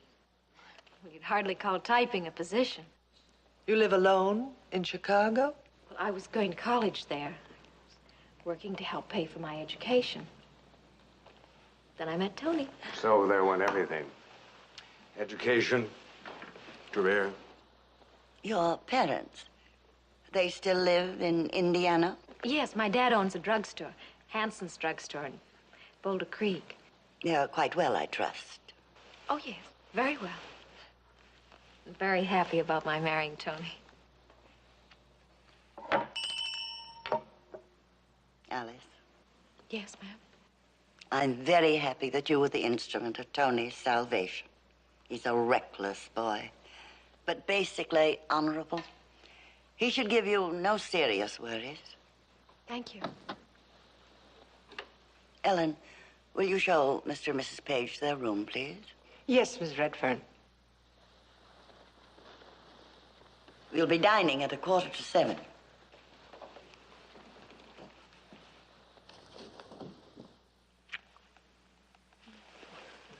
Tony, I just want you to be proud of me. I am proud of you. Now, why don't you take a nap?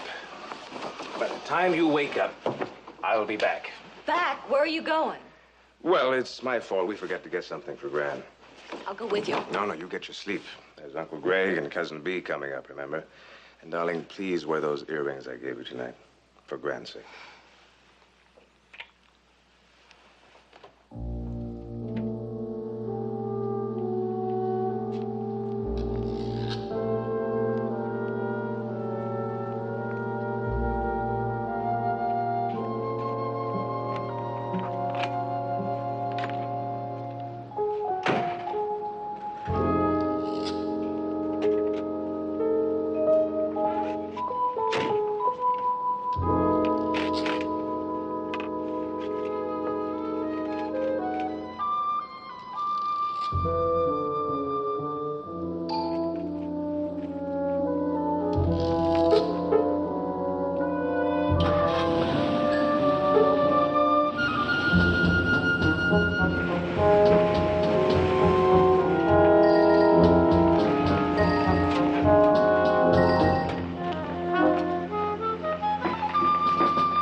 almost messed me up with that attaché case bit.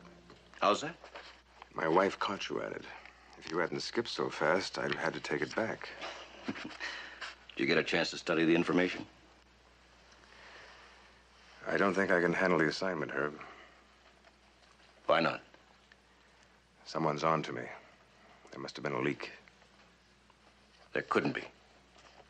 A car pushed us off the highway on the way over. We were lucky not to be killed. Couldn't it have been an accident? It was no accident. Tony, I must tell you.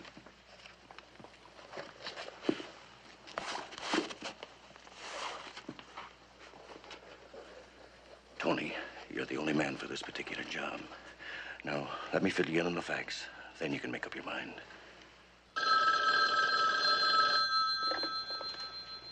Kowalik here. Yes. What? Yes. Left the house. The library. I see. Then to a food shop. Back to the house. Of course. It must have been a contact at the library. My information from Chicago was correct. Get back to me tonight. Stupidity. Unutterable stupidity. You knocked him off the road.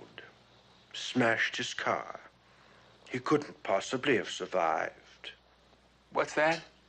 Page. That was a report on our friend, Mr. Page. He got home, paid a visit to the library, then went to some food shop. Does that sound like the activities of a dead man? I don't know how. I tell you, I can't figure how. Mr. Corlick, you said make it look like an accident if you'd let me use my gun like I wanted to. Be quiet, Blucher. Look, next time I'll make sure. Don't be more idiotic than you are. Do you think they'll let you get near him again after your blunder? They'll keep him covered around the clock. Mr. Corlick. Please be quiet, Blucher.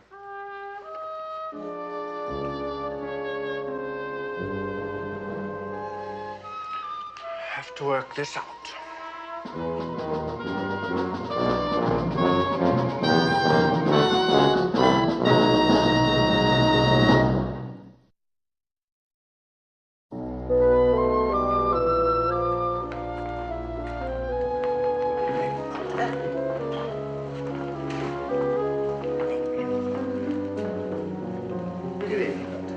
Waller, thought I'd scared you off. You thought I'd taken pity on you. Well, Tony, how's the bridegroom? Very well, thank you. Mr. Devon, this is my bride, Alice. Walter Devon, one of our good friends. She's lovely, Tony. But then we expected that. Are you going to be with us long?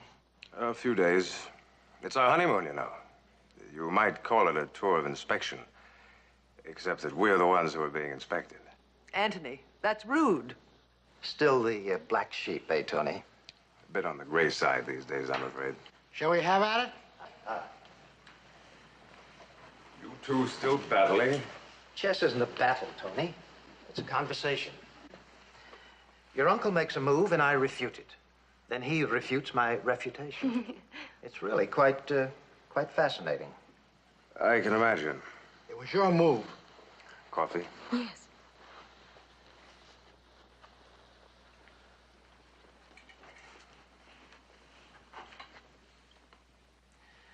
Beatrice, would you please play something for us? Will you listen? Why, of course.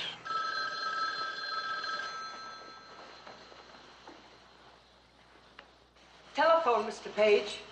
Long distance. Oh, thanks, Ellen. Just a minute.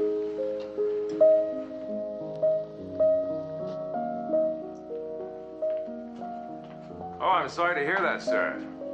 Broken in 2 places. Well, that's bad.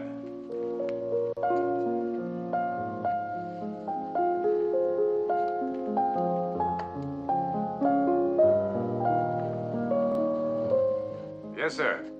My wife and I will be there tomorrow. Oh, I see. Yes, I understand. You can expect me.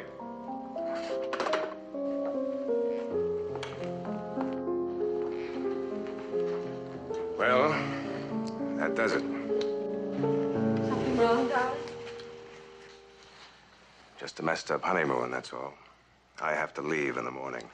Tony, will you please explain what you're talking about? That was my boss, Mr. Delgado. He broke his leg in 2 places. Seems to think he's marooned at his cabin. Very unfortunate.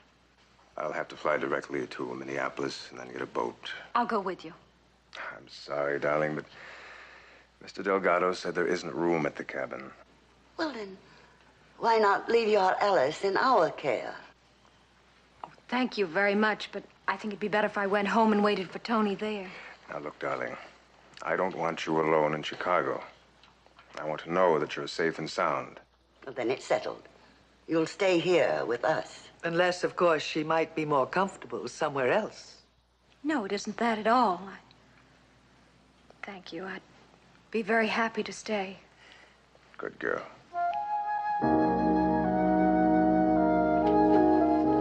Come in.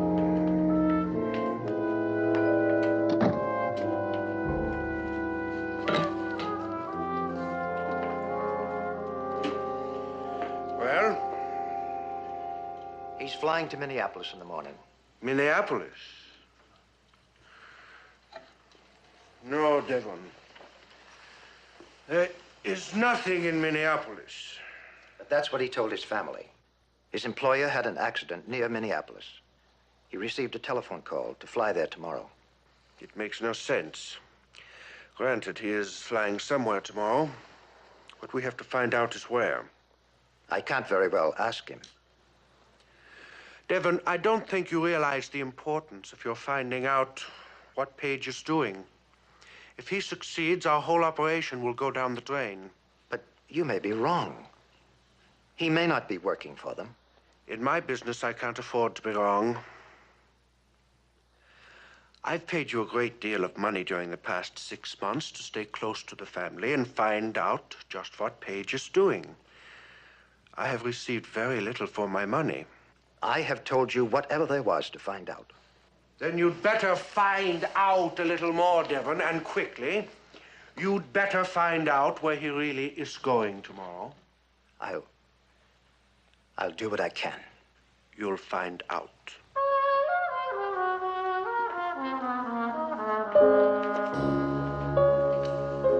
Thank you, Mr. Devon.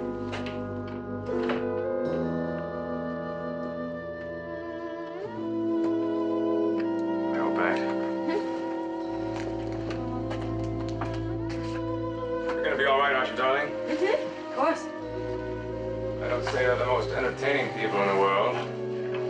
After all, you don't have to stay around if you don't want to. You could go over and visit the Rubens. You remember Mal and Sally Rubin?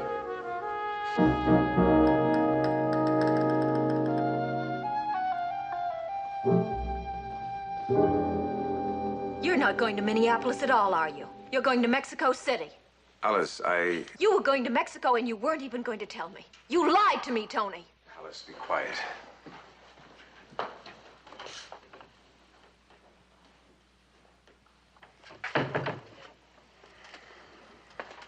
Tony, why didn't you tell me?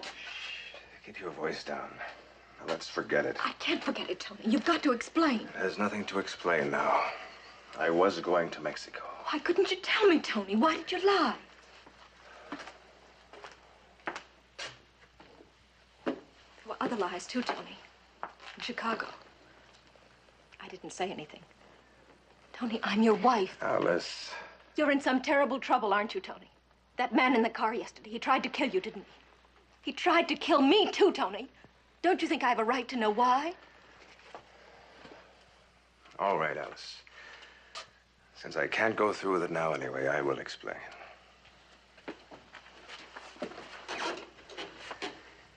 My work in the building business, that's not my real job.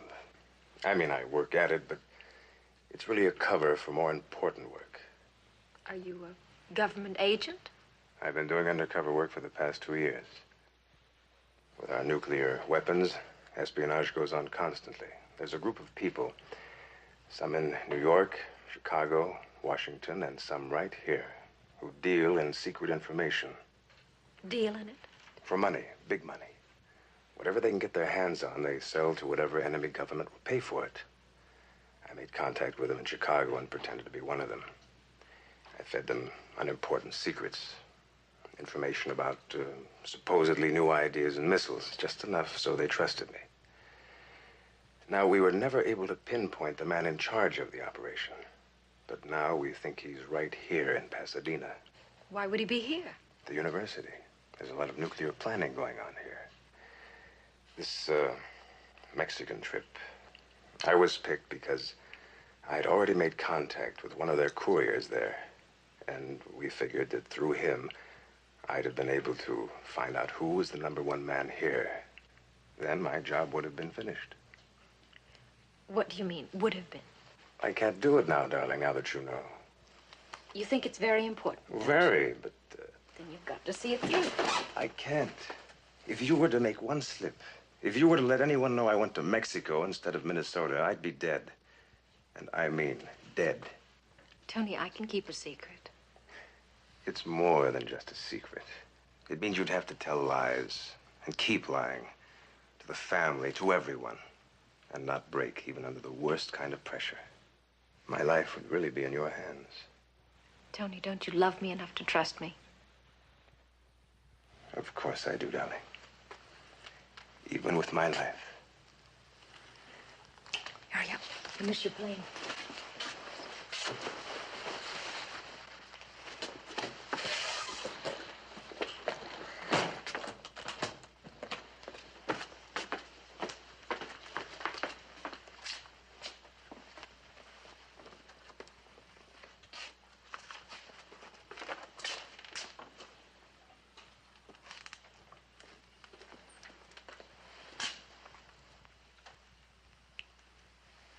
It won't take more than a few days.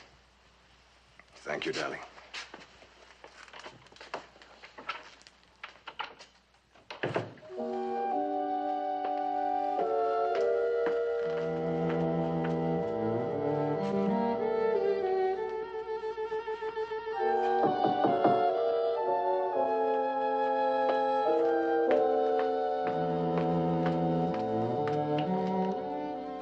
Yes? Don't mind if I clean up a little, do you? Of course not. Sure's a good-looking man, your husband. Thank you. Just imagine you two only married a few days and him off to Mexico City.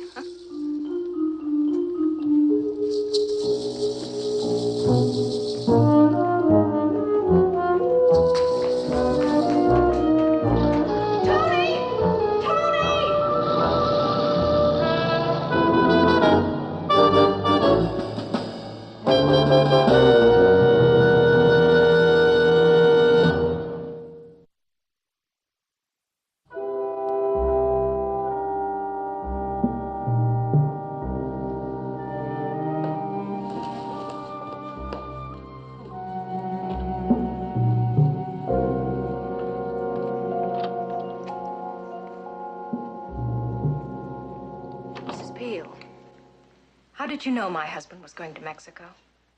You was talking real loud. Couldn't help it here. Mrs. Peel, my husband's on business. He might make a lot of money. It's important that people think he's going to Minnesota. It's oil wells. I'd appreciate it if you'd not mention my husband's trip to anyone. Whatever you say, Miss Page.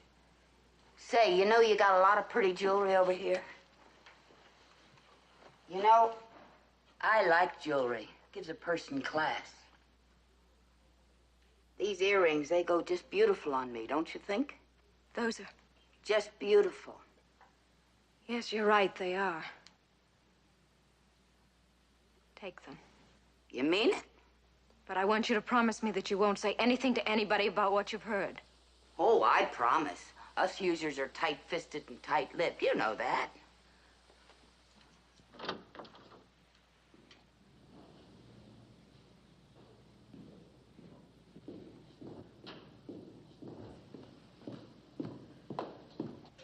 Tony get away all right? Yes. Sort of mysterious, isn't it? Mysterious? Just slipping away like that. Secretly. I think something's going on. There is something going on. His employer's had an accident. That isn't what I mean. Tony used to go around with a lot of strange people. No one ever knew what he was doing or where he was.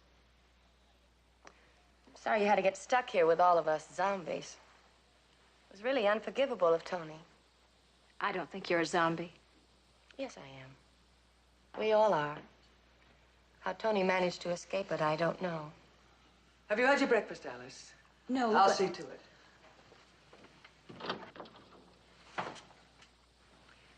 Bea, what kind of a man is Mr. Devon? I don't know. Alice, will you follow me, please? Of course.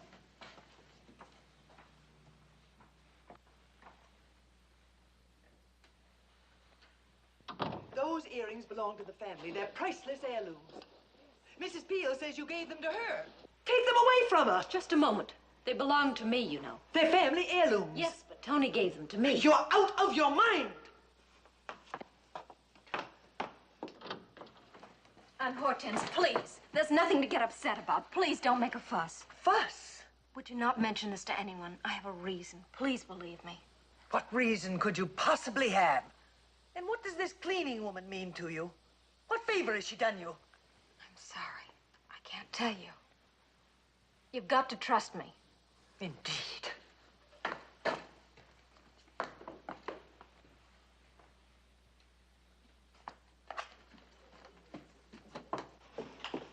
Mrs. Peel, how could you? How could I what? Wear them in here. You knew what would happen. Look, I'm a human being. I figure I can wear whatever I want, where I want. She don't scare me, that Hortense, not one little bit. Just because she's got a big house and a big mouth, she... Mrs. Peel, will you please take off those earrings and give them to me?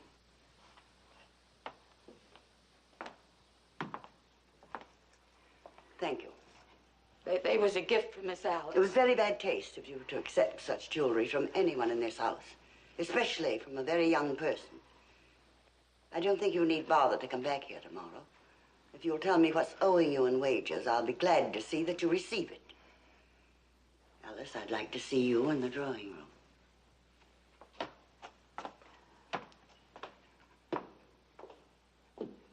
You see that? You see that? Now I'm out of a job. And for what? A mistake you made. I didn't make it. You did.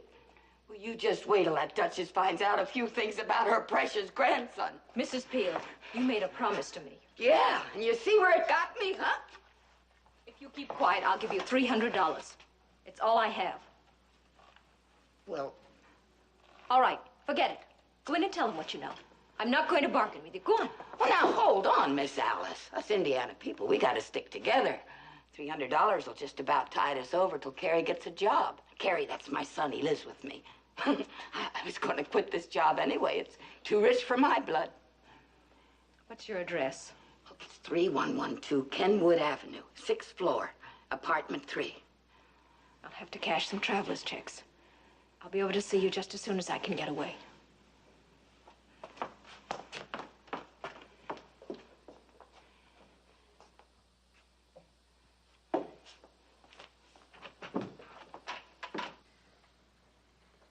Please understand, Alice, this is a conversation, not a lecture. Why did you give these earrings to Mrs. Peel? She admired them. I didn't realize they were so valuable. The monetary value is the least important consideration. In our family, we cherish tradition, memories. I'm sorry, Mrs. Redfern. Sorry, Gregory. Oh, no, not again. I'm afraid so.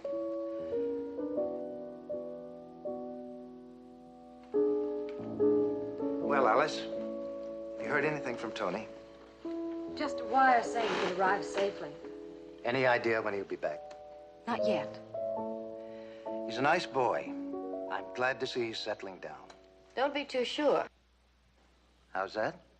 Oh, he's a mystery man, Tony is. So's his wife. Really? Oh, yes. She's got a secret. Haven't you, Alice? Secret you paid Mrs. Peel not to tell? Oh, for heaven's sake, she's in one of her silly moods again. It's true, though. That's why she gave away that priceless set of earrings. It's a plot. It was an odd thing to do, Alice. Afraid you're all talking a bit over my head. What was an odd thing to do? Alice gave away some of the family jewels to Mrs. Peel. Got her fired, too. Oh? My theory is that it's blackmail. Where are you going, Alice? Out for some fresh air. What you really mean is you're going out because you can't stand us. You're very rude, Cousin Bee, but I suppose that comes naturally to you. Alice! You're all rude. What is this, another tradition in this house? Oh, we've got her where she lives. It is blackmail. Alice! Let her go, Gregory. This is quite incredible. Quite incredible indeed. Well, if you ask me... No one is asking you anything, Beatrice. You stirred up quite enough trouble as it is. And you think this secret has something to do with her husband's trip? It looks that way to me. What could be so important that she'd want to pay off Mrs. Peel? It's possible she knows where Page is going. Do you have this Mrs. Peel's address? Yes, I do. I'll put Blucher on it at once.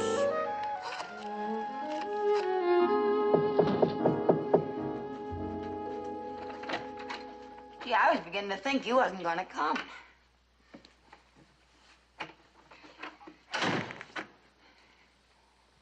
Well, you brought it with you. Yes.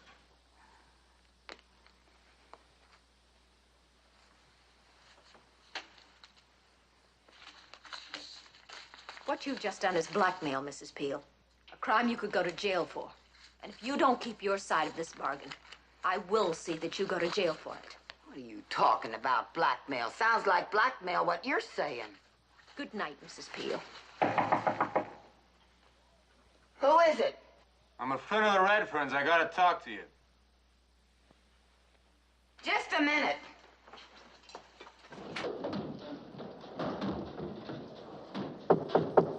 Well, hold on.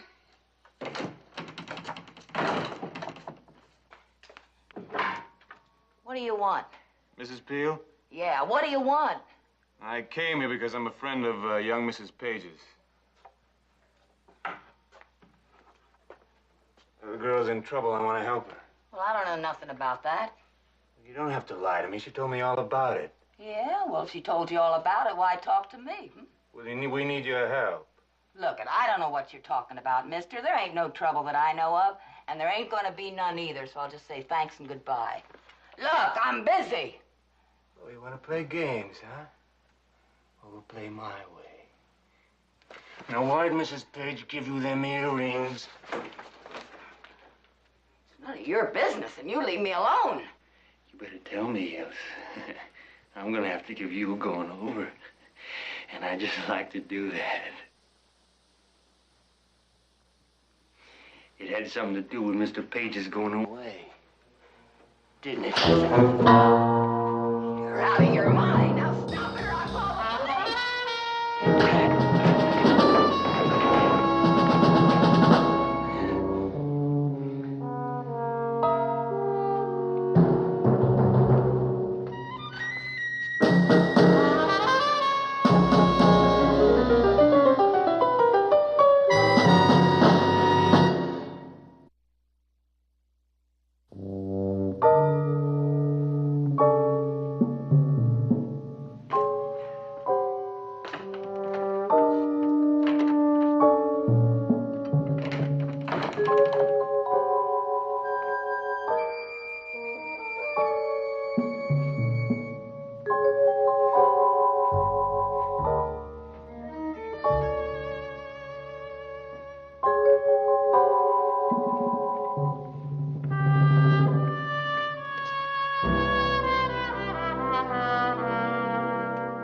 Tony has married you and left you here. Won't you tell me what it is? No, I'm sorry, I can't. You admit there is something. Yes, I admit that much. Very well. I won't press you any further. May I go now? Of course, child, of course.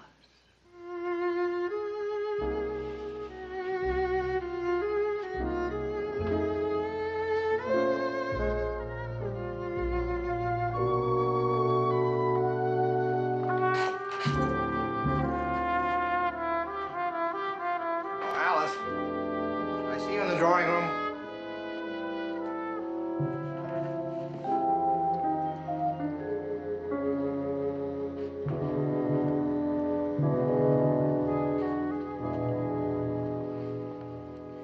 Sit down.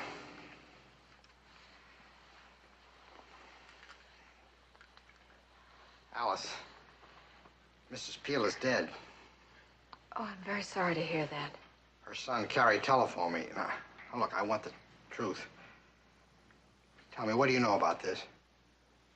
Why should I know anything about it? Now, look, no lies now. Hank Bowman of the bank was in touch with me. You cashed $300 in traveler's checks there, didn't you? Yes. On Mrs. Peel's body, they found $300. You gave Mrs. Peel that $300, didn't you? Yes. Why? I was responsible for her losing her job. When she needed money to get started someplace else, I felt I should be helpful if I could. Then you weren't bribing her to keep quiet about something, as Bea suggested?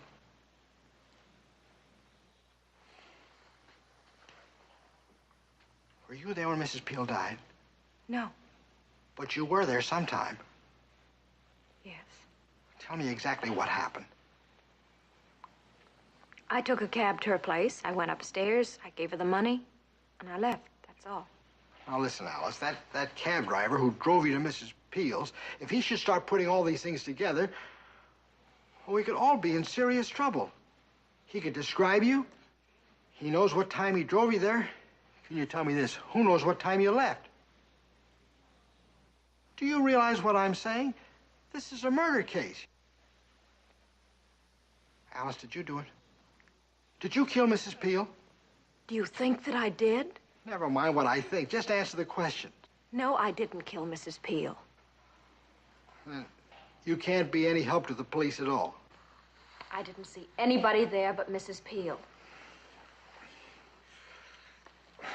But the money, the earrings in the first place. Alice, what's behind all this? I told you. Oh, you haven't? I'm sorry. May I leave?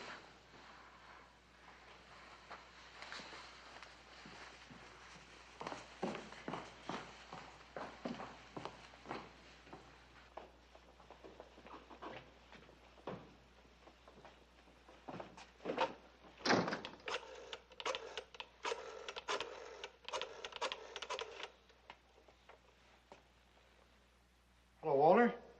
Oh, I'm glad I caught you in. This is great. I'm sorry we're late. Something came up. Let's talk about it after dinner, shall we? Talk about what? What's going on? First Alice has secrets, now you two. Everybody has secrets. Please, Beatrice, this doesn't really concern you. Then whom does it concern? Alice? Why should you be so concerned about Alice? Always Alice. Ever since she got here, you... Bea, that'll be enough. Just a moment, Greg. Alice is my grandson's wife. If this concerns her, I wish to hear it. We'd rather hope to spare you, Mrs. Redfern. But your Mrs. Peel is dead. Go on, Walter. Apparently, she was pushed down a flight of stairs by someone. I think possibly you, Alice, might know who that person is. Alice, I think you'd better explain. I've told you all I can. I will not be questioned further. Please excuse me. You can't just walk out. Can't I? If Alice knows anything, she must tell the police. Must? If I will get you 10, she won't. Oh, disgrace. Gregory, you have to make Alice tell you what she knows before it gets into the paper. You'll all be in the papers unless we get the truth. How do you get the truth out of that girl? I tried. You're not going to like my proposal, but it's the only way I know to handle this. You're going to send a tray up to Alice, aren't you? Surely. I happen to know that Beatrice takes sedatives from time to time and that they're tasteless. Isn't that right, Beatrice? I think it ought to be possible to put enough into her food, oh, no, not enough to harm her in any way, simply to permit me to take her tonight to a friend who I think can be induced to help us. He's, well, a sort of doctor. You sure it wouldn't harm her? Of course. My friend would give her a bit of sodium pentothal. She'd wake up feeling fresh and, well, you know, nowadays, secrets are extracted as painlessly as teeth. B, give me the sedatives. B, come on, I know you've got them. They're in your pocket. Beatrice, do as you've been told. But, Mother, it isn't fair. It isn't right. You can't take her mind from her. The sedatives.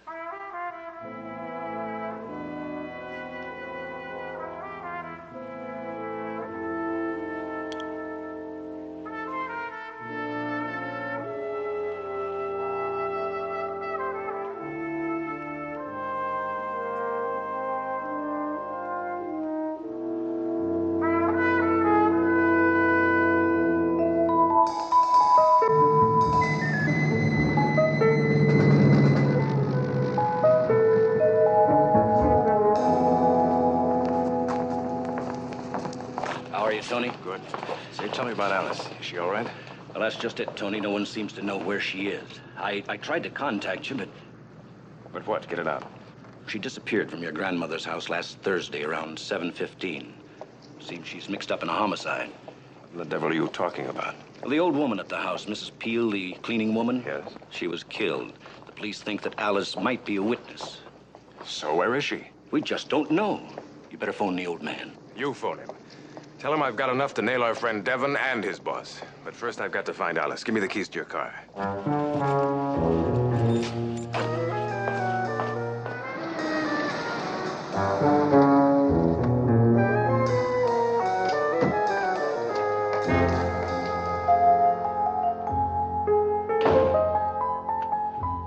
Gran, what's happened here? Where's Alice? Don't worry, Tony. She kept your secret. I don't care about that. I just want to know where she is. They were going to drug her to force her to tell the truth. They? Who's they? Walter Devon. It was his idea, of course. And Gregory. And the others.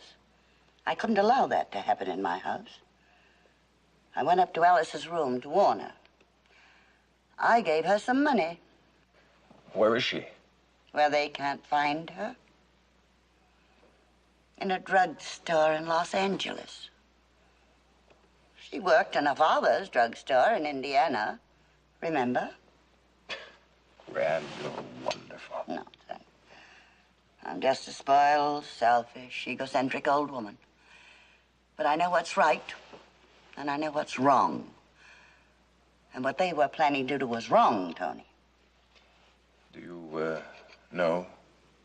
Not a thing. Except that Alice has a secret. I was curious, of course. I even questioned her. After she'd given your mother's earrings to Mrs. Peel. But she wouldn't tell. Not me or the others, no matter what they did to her. And, Tony, they did a great deal. Now, Gran, you're sure that no one else knows where she is? No one but us. What's the address of the drugstore?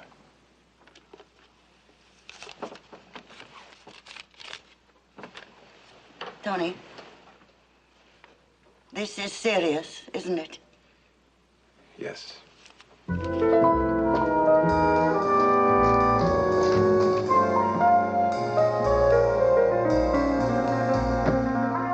Here he comes.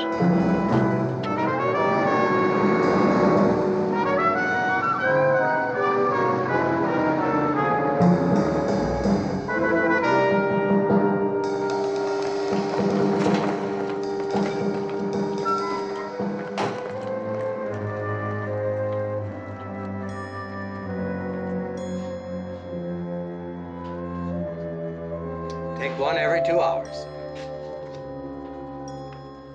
Mr. Ziegler? Yes? I'm looking for my wife, Alice Page. We have an Alice Hanson. That's her. Is she here? In the stockroom. Alice? Alice? Tony. Oh, Tony, thank God you're safe. You all right? Oh, I am now. Tony, I was so worried, not hearing, not knowing what was happening. It's all over now, darling. I'm so glad. Gran told me what happened. I'm proud of you. The way you kept my secret. She said... Yes, Tony. She kept it too well. Lock it. Too bad you double-crossed Karloff, Tony. Now we're going to have to kill you. Tell your friend to put the gun away, Devon. You're all finished. You think so? I've got enough on Corlick's activities to put you all away. But if they don't get the report, it won't do them any good, will it? And you haven't had time to turn it in. You don't know that. Just stand there quiet, mister. You just arrived this morning. We figured that you'd go looking for your wife first. Well, if we kill all three of you, nobody will ever know about that report. They'll know you did this. No, they won't. It looked like a holdup that went wrong. All right. Take care of the girl first.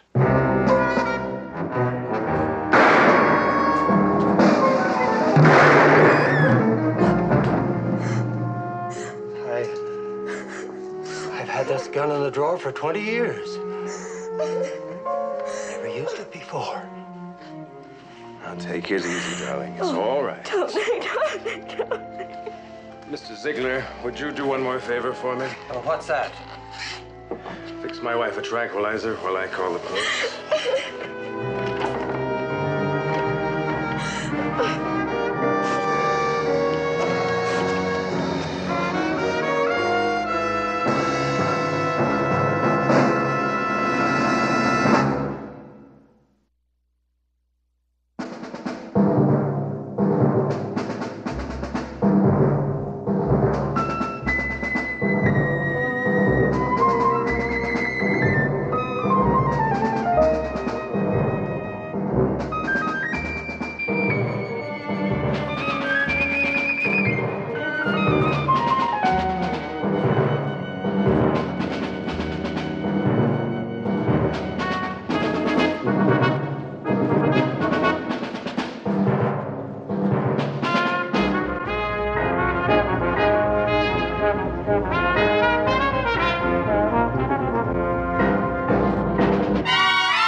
I see you've already sold some of my toys.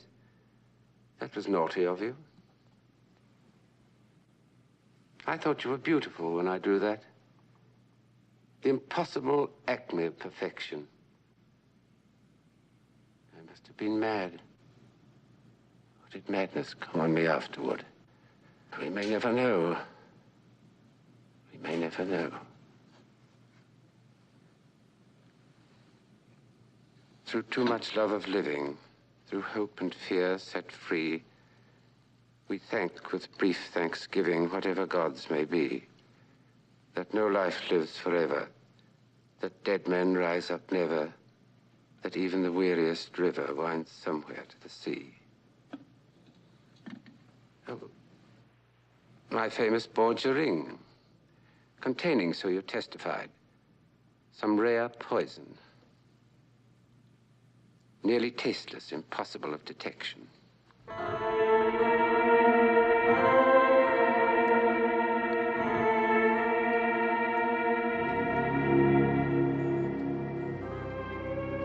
Well, dear wife, shall we drink together in farewell to the past?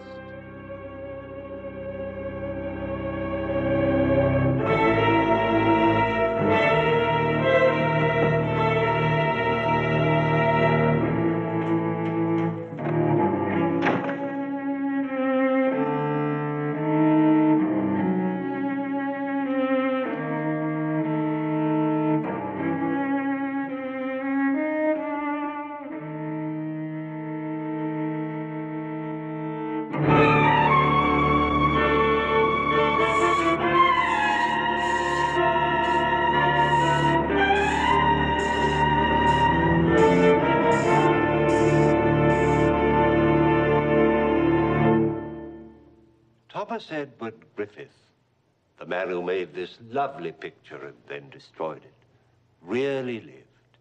He was a writer, a painter, and a critic. Now, in each of these arts, he displayed talent. But his real genius lay elsewhere. We have the testimony of Charles Lamb, Charles Dickens, Oscar Wilde, and other famous witnesses. But Griffith was the master of the gentle art of murder. A dabbler in the occult and a connoisseur of the exotic, Griffith was far ahead of the medical men of his time in the lethal science of intoxication. In simpler terms, Griffith was a poisoner. That's the name of our play, The Poisoner. And among those threatened by this sinister gentleman played by Mr. Murray Matheson were his wife, played by Miss Sarah Marshall, her mother, played by Miss Brenda Forbes, her sister, played by Miss Jennifer Rain, and his uncle, played by Mr. Maurice Dalrymple.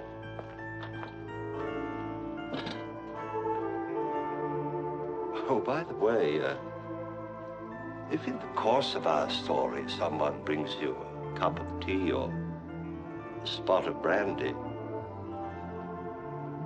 I suggest you let them take the first sip.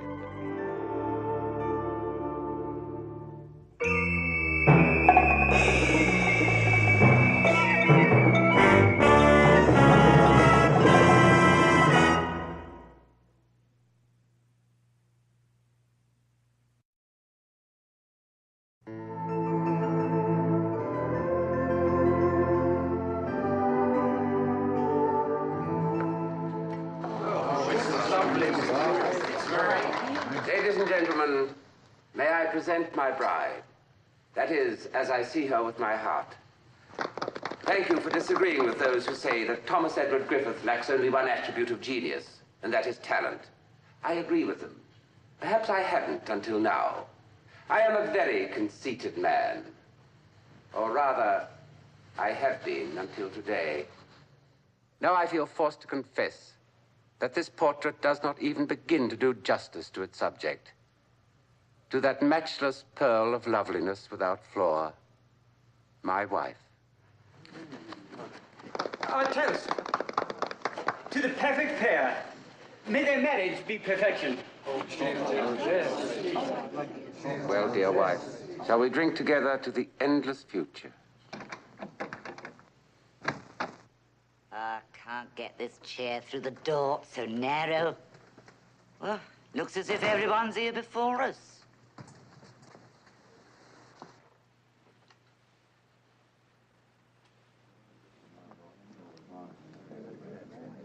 Didn't even invite us to the wedding. You ought to be ashamed. So you're the bridegroom. Who are these people? Oh. This is my mother. And this is my sister Helen. Your mother and your sister. I think we should be going. Thank you, Mr. Larrymore.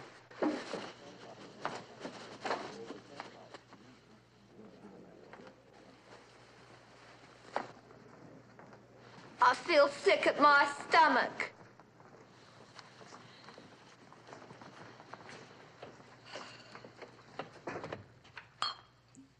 I didn't expect them until tomorrow. I didn't expect them at all. I should have told you they were coming. Yes, you should have told me. They have nowhere else to live. Mother sold her house. That was all she had. And that and a small income and debts. Helen's illness has taken a terrible burden on Mother.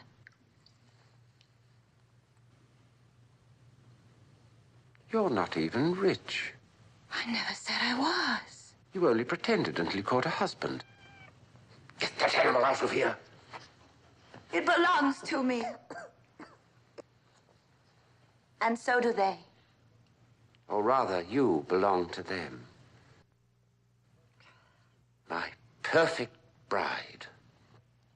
Where are you going?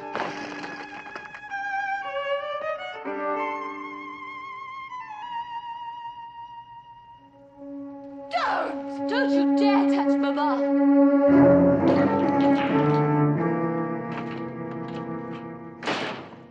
Did you see that? He was going to strike me. His own mother-in-law on his wedding day. What kind of a man did you marry anyhow? I don't know. I don't know. He's a murderer. Helen! He's a murderer. I saw it in his eyes. Oh, I'm going to faint. Take your sister upstairs and put her to bed. Take Hermione, too, so she won't be underfoot. I'll wait for Mr. Thomas Edward Griffith. High and mighty Esquire. What if he doesn't come back? He'll come back. He wouldn't walk out and leave all this. Neither will we. Neither will we.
Who is it?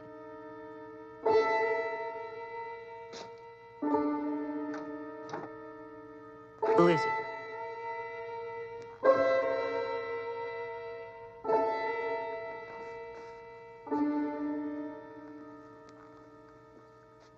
I'm sorry I startled you, Mother. Don't call me Mother. You and your Smarmy-palmy talk. I suppose that's how you landed Francis.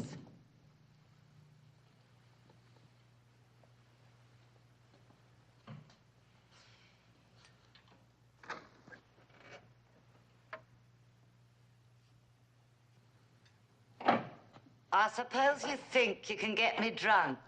Well, you can't. I only want you to feel at home. Mrs. Abercrombie, I feel that I can be honest with you. It isn't every widowed mother who can provide so well for her orphan daughters. What do you know about that? I understand you've sold your home. And I intend to keep the money. You won't get your hands on it. Not while I'm alive. I don't expect to. But I think I must tell you that, in spite of appearances and from what you may have heard, I am not wealthy. Not at all. My only income comes from a trust fund left by my father in charge of my uncle, Mr. George Griffith. So you lied to her? I never lie. No lie can possibly be perfect. And as you will learn, I idolize perfection. Talk, talk, talk. Words, words, words. Words are my stock in trade. Here is a book I published. The Academy of Good Taste for Young Gentlemen, or the Infant Connoisseur's Go-Kart. Amusing, full of witty epigrams which are quoted throughout London. But it earned me nothing. The time will come, however, when I can begin to profit from the reputation I am building. You could make life happier for your daughter, Mrs. Abercrombie. For your daughters, by helping me to reach that goal. I wouldn't help you get anywhere. This was my house, and I was master in it until I married. Well, I'm in it now, and I intend to stay as long as I please and live like I please, or I'll tear your precious reputation down to nothing. Mrs. Abercrombie, Don't try any of your tricks with me. I'm sorry, Mrs. Abercrombie. I had hoped against hope. Well, you can just quit hoping. I have. Are you sure you want that? You just try to take it away from me.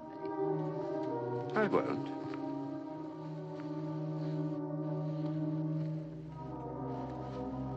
Good night, Mrs. Abercrombie. Good riddance to bad rubbish. Yes, good riddance.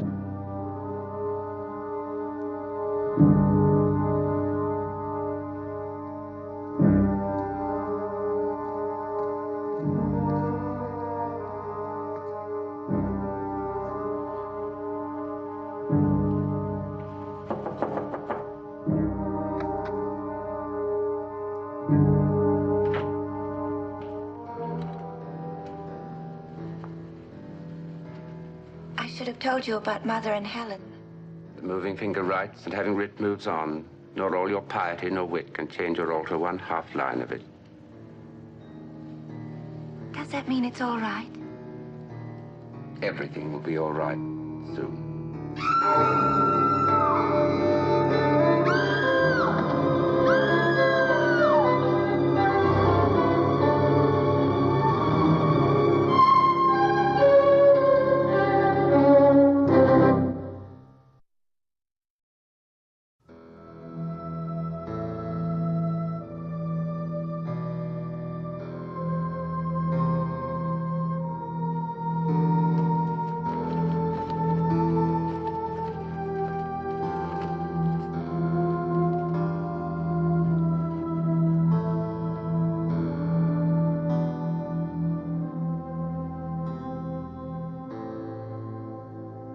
She's dead.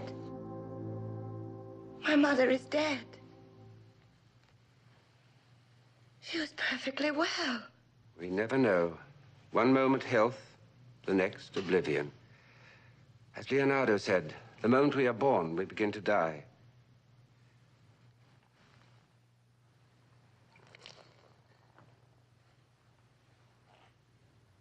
We won't say anything about this to anyone.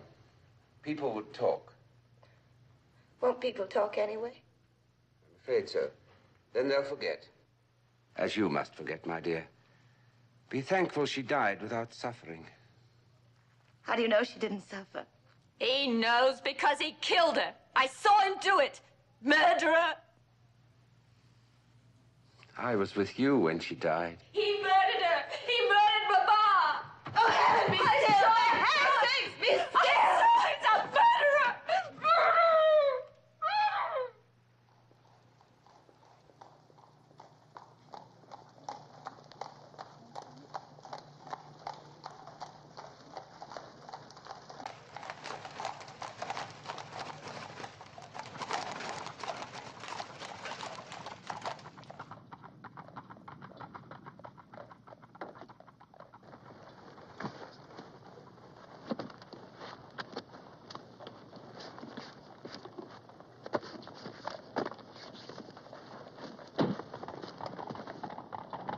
This is my husband, Mr. Griffith.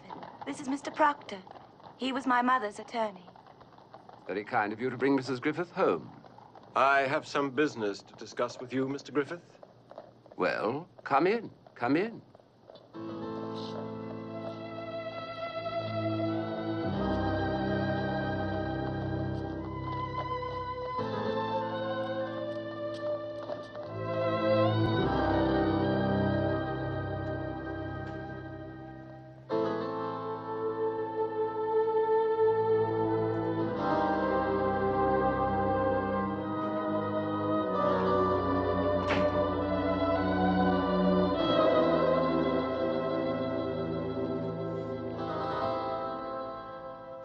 Quite a good likeness. A poor thing, but mine own. You say you have some business with me, Mr. Proctor? As Mrs. Abercrombie's executor and Miss Abercrombie's legal representative, yes. Does Miss Abercrombie need a legal representative? Her mother thought so. Tell him. I'm afraid this is going to be very disappointing to you, Mr. Griffith. Why, Mr. Proctor? I know a good deal about your financial affairs. Do you? As it happens, our law firm has had business dealings with your uncle, Mr. George Griffith. And my uncle talked of his black sheep nephew, as he always does. Not favorably, I'm sure. I take it you've already quoted my uncle in extenso to my wife and Miss Abercrombie? I considered that to be my duty. You're a very dutiful young man. I try to be. The late Mrs. Abercrombie was a wise and forethinking mother.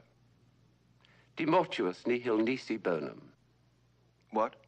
Oh, I thought all good lawyers knew Latin. Of the dead, speak nothing but the best. I would scarcely expect even you to speak slightingly, especially under the circumstances. In any case, Mrs. Abercrombie placed her estate in trust, with the proviso that it should go entire, free of any claims by creditors, to whichever of her daughters remained unmarried at the time of her death. She did this in the belief that her married daughter would be amply provided for by her husband. And you doubt my ability to support my wife in the manner to which I had just begun to accustom her. I'm only saying, Mr. Griffith, that I shall do everything in my power to see that no claims by your creditors deprive Miss Abercrombie of the estate which now belongs solely to her. Have I made myself clear? You have, indeed. I feel faint. I'll take you upstairs.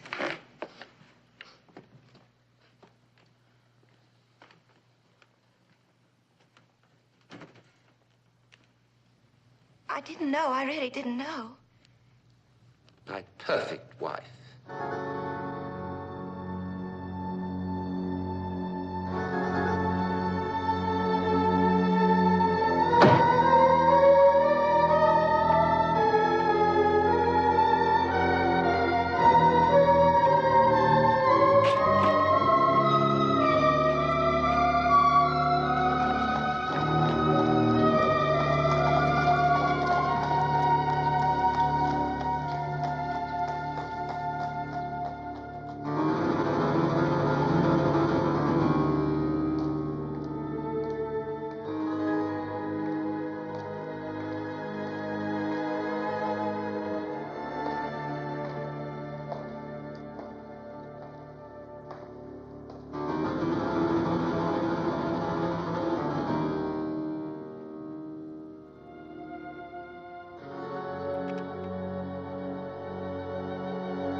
I've been watching for you.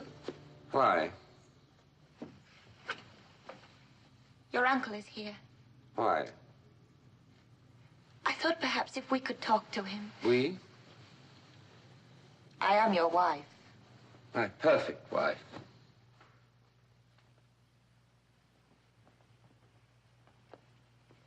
Mr. Stevens, the moneylender, was here about the notes you signed. 3 tradesmen came together.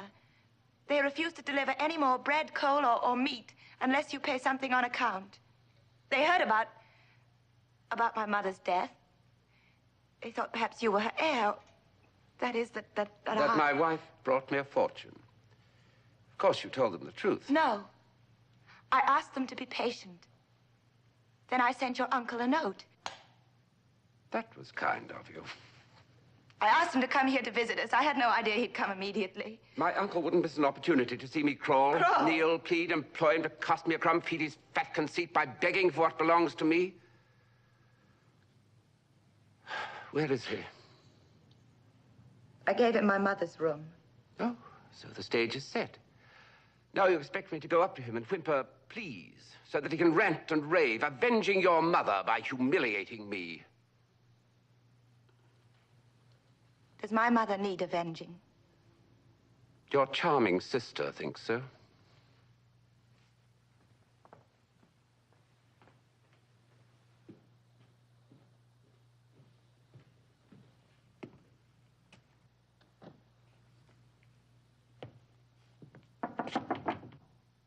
Come in.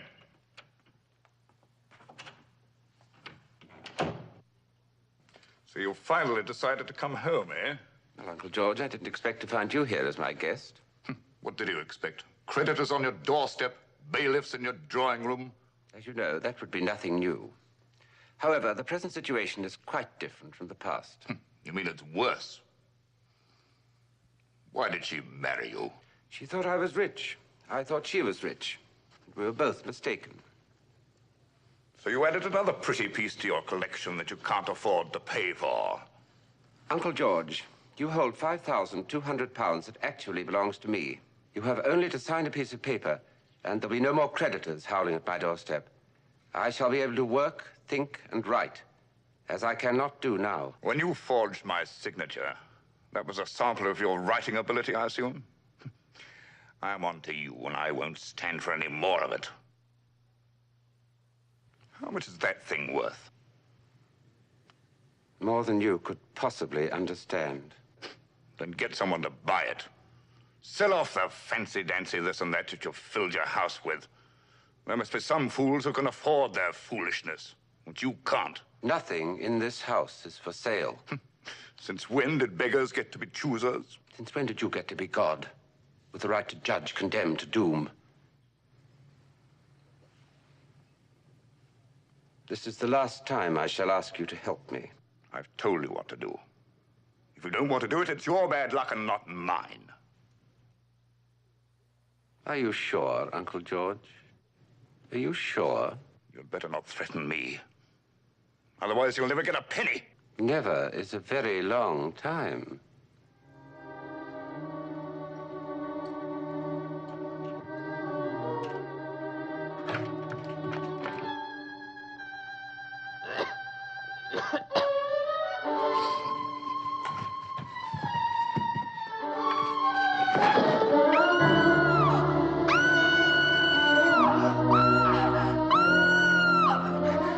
He killed him.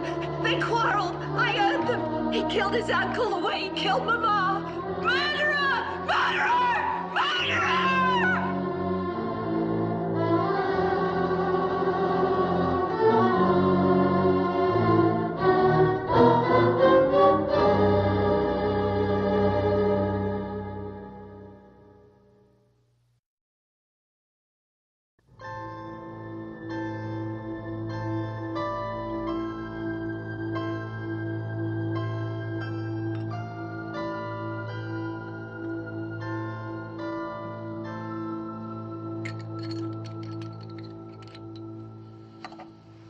He's to drink that, all of it, when he wakes. He'll be right as rain in a day or so. Probably outlive all of us. Constitutionally, he's sound as English oak. And, as I imagine you've noticed, as hard to bend or break.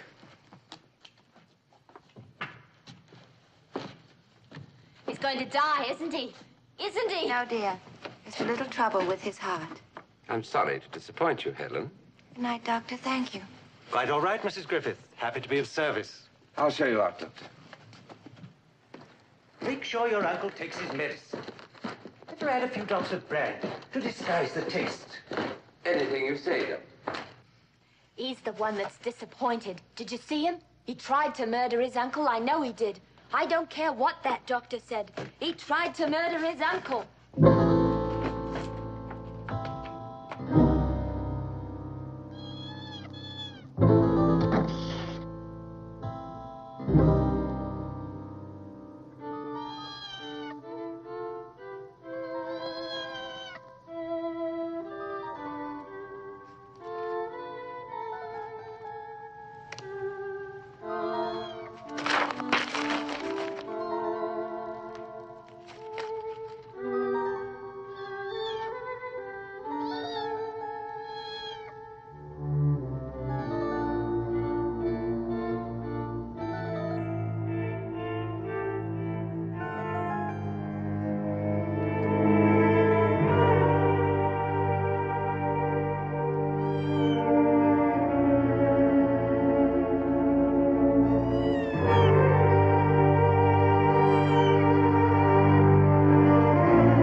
Uncle George.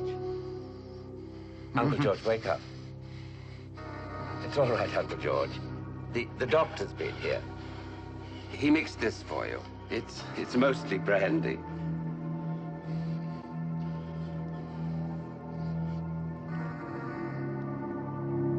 You ought to drink all of it. Doctor's orders.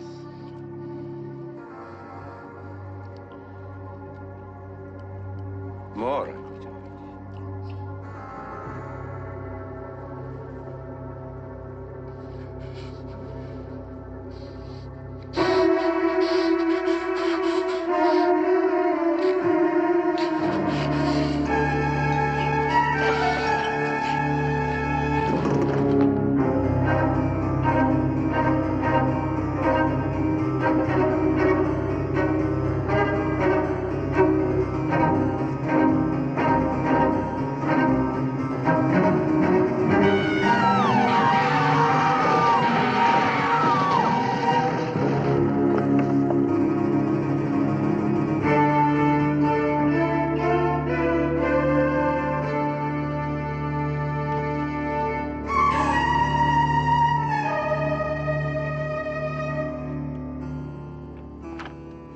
Dozed off. I thought I heard a noise.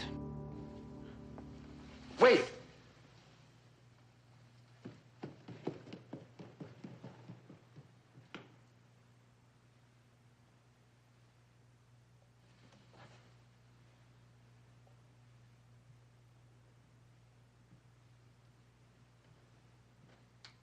Helen should have been more careful, shouldn't she? She called you a murderer. It would be very wrong of me to hold her accountable for things said under the stress of shock and sorrow. The money comes to me now. You know that, of course. This is hardly the time to talk about such matters with your poor sister lying there.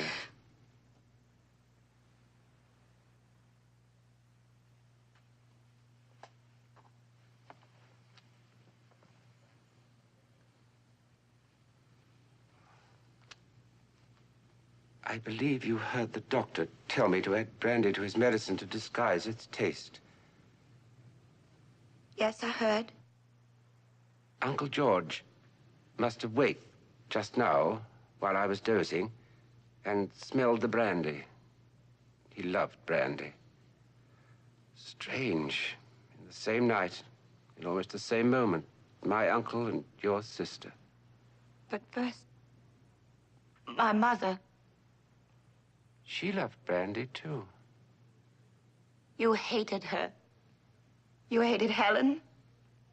You hated your uncle.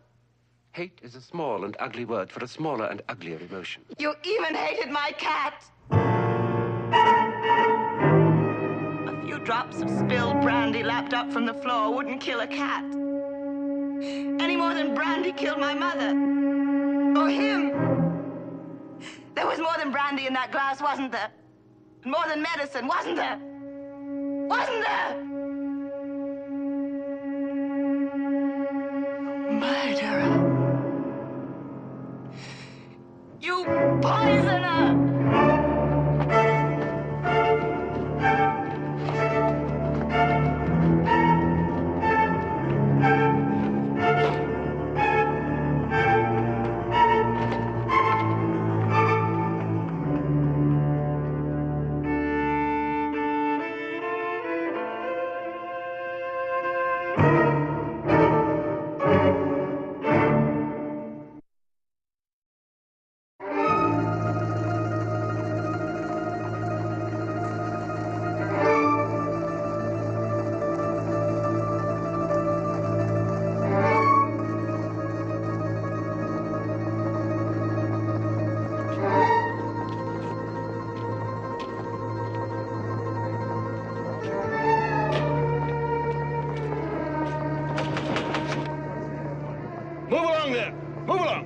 Wherever he's run to, they'll find him.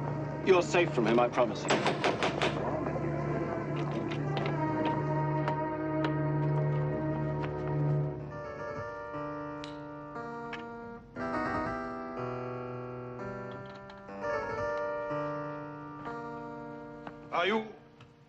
Are you Mr. Griffith? I am Thomas Edward Griffith. I am here to arrest you, Mr. Griffith. And I must warn you, sir, that anything you may say may be used in evidence against you. The charge, I presume, is murder? Mr. Justin, I point out to you that he is the first to mention murder. Thus proving, to Mr. Proctor's satisfaction, that a guilty conscience doth betray me. Your name is Mustin? Justin. Oh. Of the Bowbells Flying Squadron. Well, you hardly flew coming here. In fact, you kept me waiting. I sent my dear wife to fetch you hours ago. That's not true. Now, why do you suppose did I do that? She is no longer answerable to you. I believe she is still my wife, and that under English law, a wife cannot take the witness stand against her husband. There is also the fact, Mr. Proctor, that choice of an advisor and protector for my wife rests entirely with me. And I'm afraid you're not exactly the Galahad sans peur et sans reproche I choose to guard my loving, loyal wife.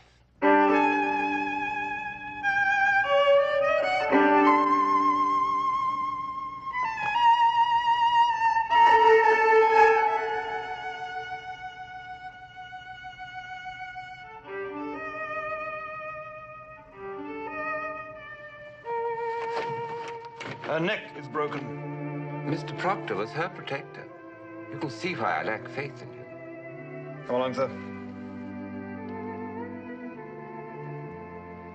My business with Mr. Justin's employers will soon be settled, and then nothing will stand between us, my dear. Nothing. Carry those carefully, please. Good day, Mr. Proctor. Au revoir, my dear.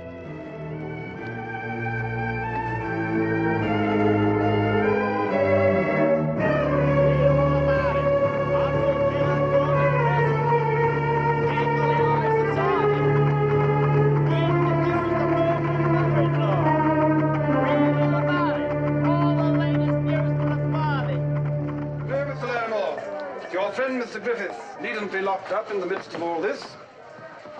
If he'd confess and throw himself on Her Majesty's mercy, he could be moved to better quarters. And from there to execution, Doc? And what else can a murderer expect? He's in there.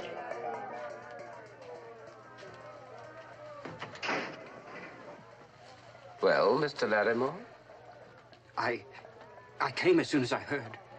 You needn't have hurried. I thought I would find you in deep distress. No interesting experience distresses an artist or a writer. And since I am both, or neither, depending on the point of view, my enemies or mine. As a matter of fact, I am much respected here. Not because I am called a poisoner, but because the other prisoners think my crimes earned me £10,000. That makes me their hero, since their own sins were so much less profitable. I came hoping you might let me help. In hanging me or saving me? I don't know what can save you. They say you've even threatened to kill your wife. No painting is finished, Mr. Larimore, until the last brushstroke is applied. I don't understand.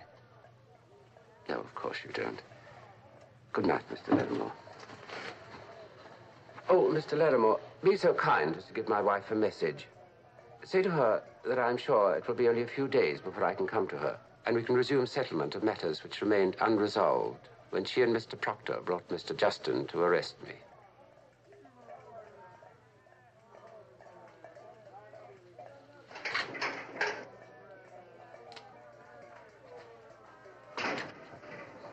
I'm still laughing, Mr. Justin. This man is a murderer. He doesn't even trouble to deny his own guilt. He rests his defense on mockery and on a crooked game of confusion and obfuscation and on a claim of reasonable doubt. What doubt can there be? When an innocent man is accused, he reacts with anger and indignation. You, Mr. Griffith, manifest only contempt and cynicism. Your attitude alone convicts you. I beg your pardon, Sir John. My lord, may I speak? You may speak. The prosecutor demands your ruling that I must stand trial for my life. But it seems to me, well, perhaps I'm a little prejudiced, that he destroys his own case by his summary of it. I have been told the corpses of my departed uncle and my wife's lamented mother have been exhumed, examined for some trace of deadly poison. Yet the prosecutor offers no testimony that these autopsies were rewarded. As far as he can prove, both my generous Uncle George and our beloved Mother Abercrombie died of natural causes. Is that not true? So Sir John must content himself with the claim that I possess some deadly, unknown drug. Oh, really now? Do you believe a jury will credit me with such satanic mastery of the fine art of murder? I submit. The record shows me as arch-defender of the true and the beautiful. These gentlemen describe me as arch-poisoner, but they cannot name the poison. And they pile suspicion on suspicion, but they cannot produce plain facts. My lord! Deny it, Sir John. As sworn servant of Her Majesty and upholder of the laws of England, deny there is reasonable doubt. That is for the jury to decide. But do you dare to face a jury with ramshackle, paste and scissors, circumstantial evidence, that and nothing more? My lord, I submit that...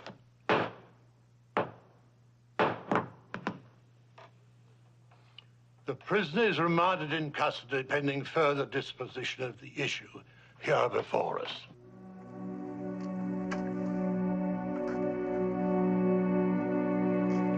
Come along now, Mr. Griffith.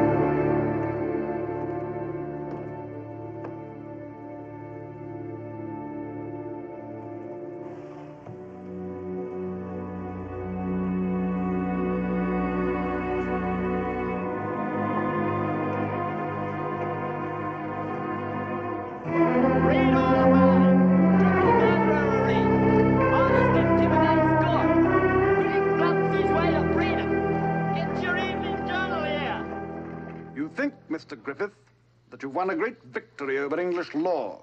Being free and clear by Lord Danforth's decision is hardly a defeat. It isn't over, Mr. Griffith. It can't be over. I beg to differ. There's a statute concerning double jeopardy. Having been arraigned and charged, and Her Majesty's Chief Justice having ruled there was not even sufficient evidence to place me on trial, I cannot be charged again for the same alleged crimes. All London is up in arms against you, Mr. Griffith, and I shan't consider my duty as done until you are penned and punished. The baffled bloodhound baying at the unreachable moon. What's that? A draft on my uncle's bankers, payable when I come into my inheritance. I would like you to divide it among my fellow prisoners, so that they shall have pocket money for their long voyage to the prison camp in Australia. Goodbye, Mr. Justin.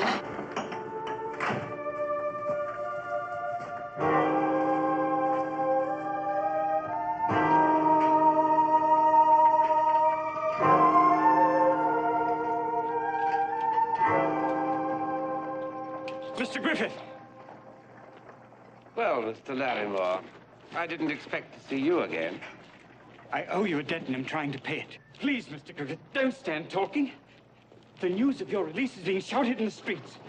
A mob is forming, armed with clubs and stones. Here's money, all I have. I've paid the coachman. Hurry, Mr. Griffith. So a lamb becomes a lion, and for the sake of a serpent. You've paid the coachman. You've paid me 1,000 times over for favors that cost me no more than a few well-chosen words. But still, I must disappoint you, Mr. Larrymore. I cannot run off and hide. I have a rendezvous to keep. I beg you, Mr. Griffith, do not go to your wife. Did she send you here to plead her cause? I'm thinking only of you. You were on a pedestal. Now you've fallen, as Lucifer fell. But still, something might be saved. I beg you, Mr. Griffith. The mob is coming. They'll stone you, Mr. Griffith. They'll hang you if they can. Go before it's too late.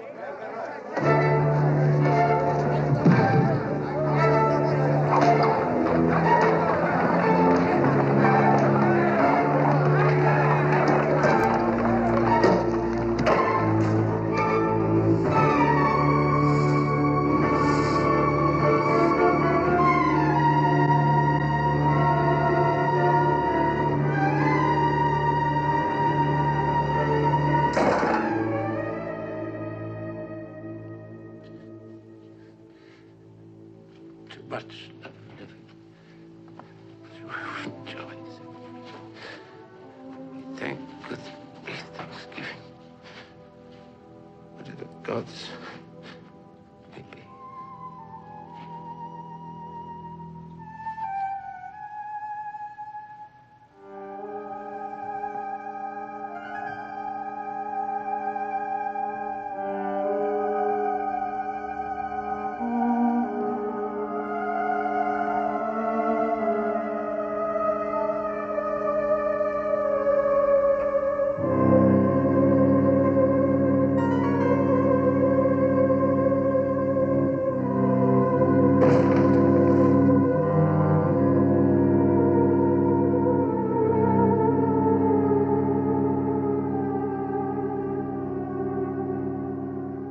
Very rude to refuse to drink a farewell toast with me, my dear. They will cry, you killed her. I will say, she chose a quick death by her own hand in preference to life with a husband she ruined when she called him Griffith the poisoner. And another case of reasonable doubt. You have no other choice, my dear. This or unbearable agony infinitely prolonged.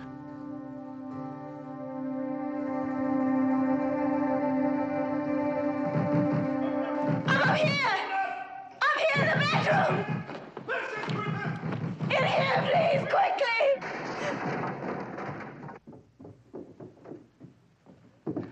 I am here to arrest you, Mr. Griffith. There can be no charge against me now. Oh, you're quite wrong, Mr. Griffith. In October 1828, you completed a certain financial transaction. Monies were held for you in trust to the order of Mr. George Griffith. That's past history and buried with my uncle. No, Mr. Griffith. I have here a bank draft, which bears your uncle's signature, and which you presented for payment. Your uncle did not sign this, Mr. Griffith. It has been compared with his true signature and yours on the draft you gave me in Newgate. You forged this draft, Mr. Griffith. I robbed no one. The money was mine. If that is, I anticipated time a little. You confess to forgery in the presence of these witnesses? Well, no matter if I do, I'm not under oath or on trial. But you will be, Mr. Griffith. You will be. And the penalty for uttering false paper under the law at which Mr. Griffith has laughed until this moment is transportation to Australia as a prisoner at hard labor in the penal colonies for life, with no possibility of parole. Of course, it's not the same thing as hanging at execution dock for murder, but for such a perfectionist as Mr. Griffith, it may be worse. It may be worse.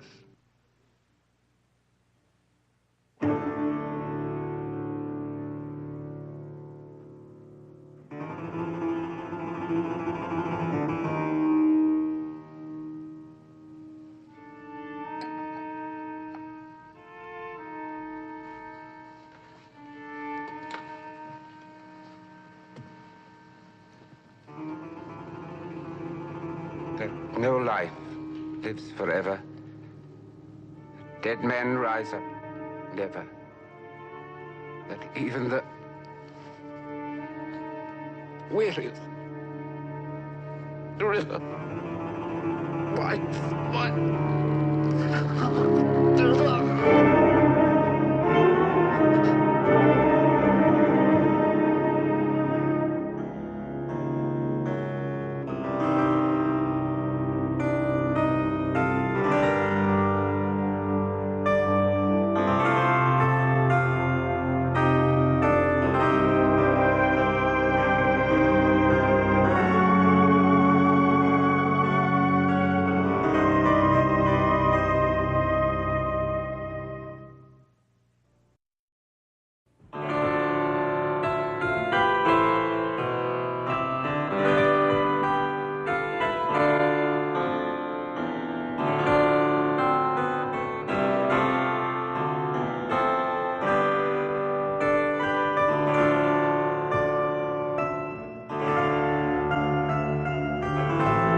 Okay?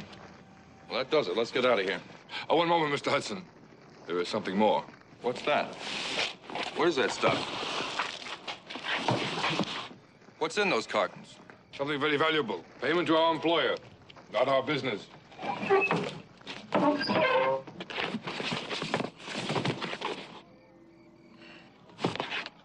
Look. My deal was to deliver the guns, that's all. Now, whatever's in those cartons, I don't want any part of it. Listen, you hear me? Get that stuff off the truck. يا سيدي شفت البترول 7 كيلومترات من هنا وجايين على الطريق ده خلينا ماشيين اوام ماشي يا اخونا. We must leave now. There's a patrol coming down the road. No, wait a minute. Let's get this... We have no time. If the French get us, we could be killed. Let's get this straightened out right now.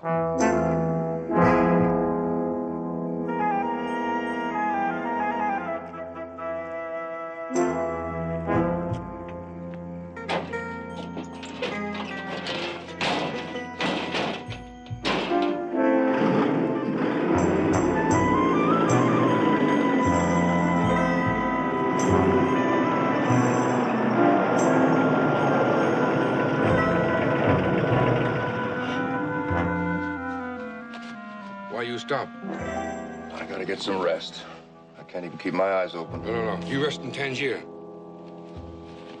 What's the rush? Those cartons? I've got a pretty good idea what's in them. I'm gonna stop at the first village we get to and call him, tell him to pick up this stuff.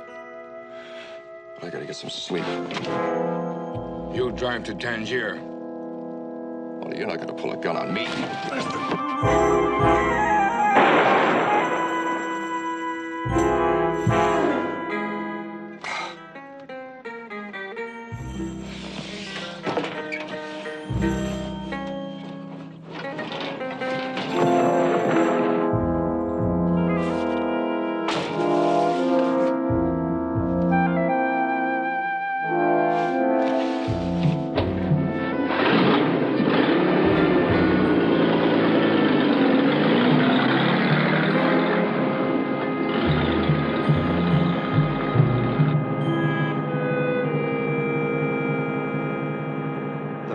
Young man in the truck speeding away from death on a road in Morocco is Noel Hudson, an American.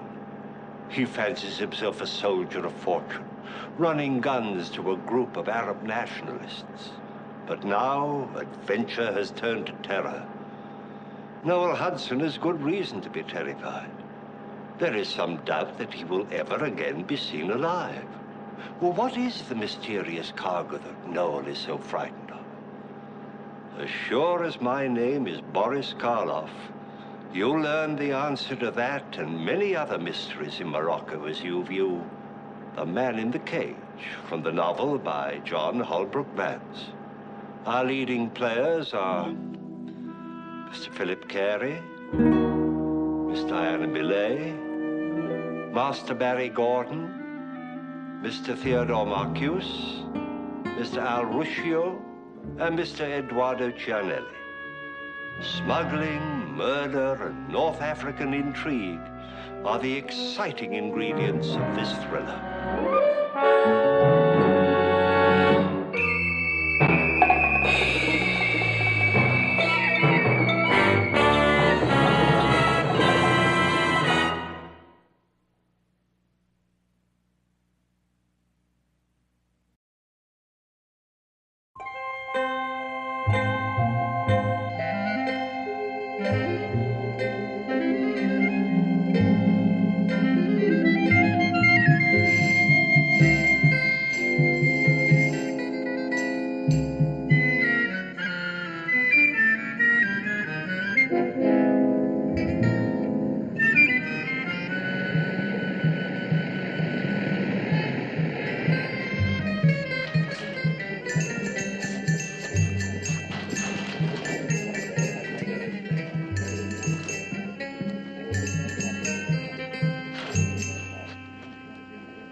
Customer.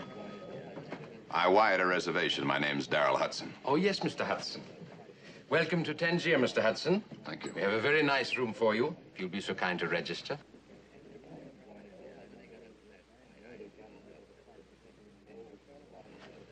Have my bag sent up to my room. I'll be going out for a while. Certainly, Mr. Hudson. You pay me.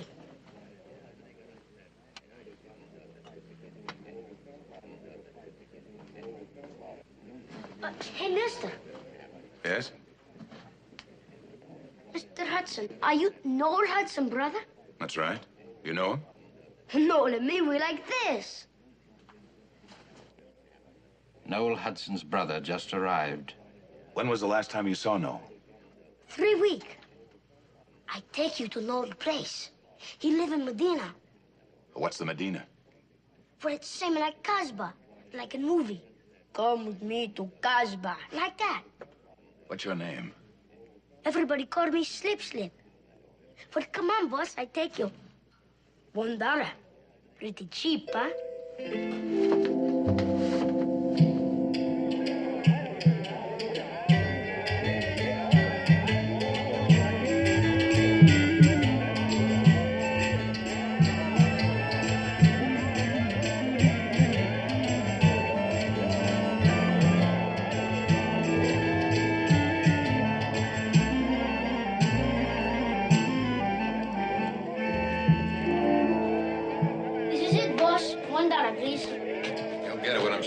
Noel's place. You pretty smart cookie. What do you want? I believe Noel Hudson lives here. Go away or I'll call the police. I want no trouble. I'm Noel's brother. You have proof? I have a letter. Do you know his handwriting? Show me.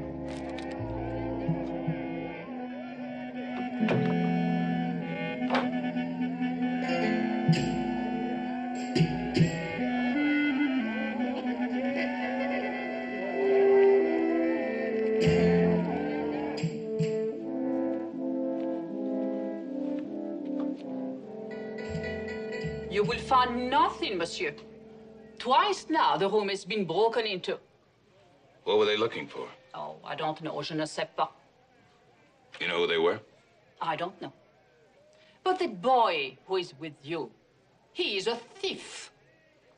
Could be one of those who broke in.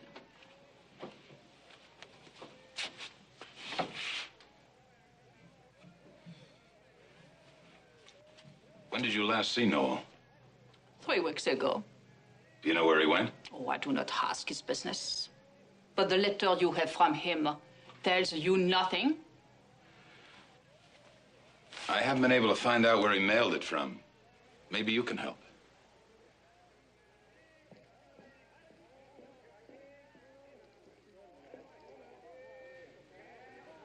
The postmark is too blurred, monsieur.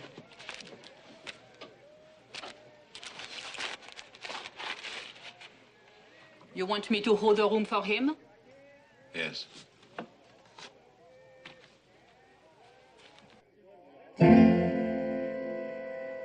You know this woman? No.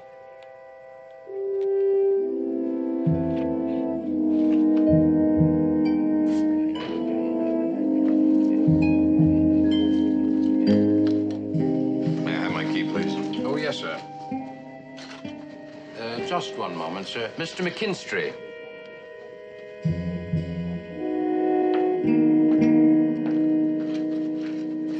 This is Mr. Hudson. Mr. Upshaw wants to talk to you. Oh, and who's Mr. Upshaw? My uncle. Congratulations. You're looking for your brother, aren't you? That's right. Then I think you'd better talk to my uncle. Perhaps I'd better. Over here.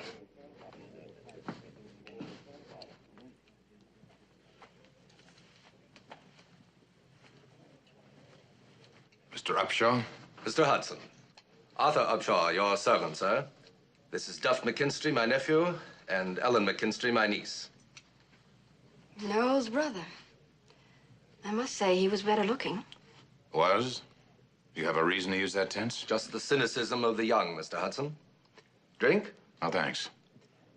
Ellen, if you don't mind, this is men's talk. Good luck with the men, Mr. Hudson. Well, sir, sit down. Sit down. Now, sir, about your brother.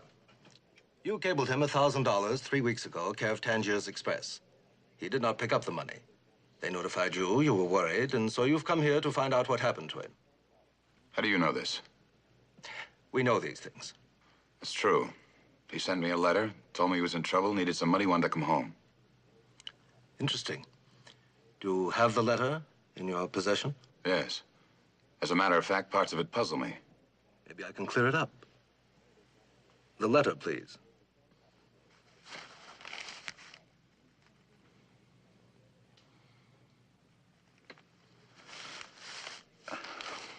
It's a personal letter. It wouldn't mean a thing to you. My uncle has a right to see it. Hold your tongue, Duff. Mr. Hudson, I believe I do have a right to see the letter. When he disappeared, Noel was in my employ. What sort of work was Noel doing for you? I had entrusted Noel to deliver a certain cargo for me. He delivered the cargo and received payment in return. And then he apparently, as you Americans say, flew the coop. Then why don't you call the police? I don't think that would be very practical. You see, the transaction was an illegal one. I'm a smuggler, sir. Still a gentleman, I hope. I gather the payment Noel received wasn't in cash. What was it? That's of no consequence. I've told you everything I know. Now I think you have an obligation to show me that letter. I'm sorry, Mr. Upshaw. I don't think so. I don't think there's anything in it that can help you. I'll be the judge of that. We're after two different things, Mr. Upshaw. You're after your payment, whatever it is. I'm after my brother, and I hope he's alive. This letter seems to be my only bargaining asset. I'll have to do this my way. Tangiers is a very dangerous city. A stranger on such a quest as yours might make a fatal error. Is that a threat, Mr. Upshaw? It's advice from one gentleman to another. Your servant, sir, for the present. Off. My uncle is a gentleman, Mr. Hudson, but I'm not. Remember that. Helen?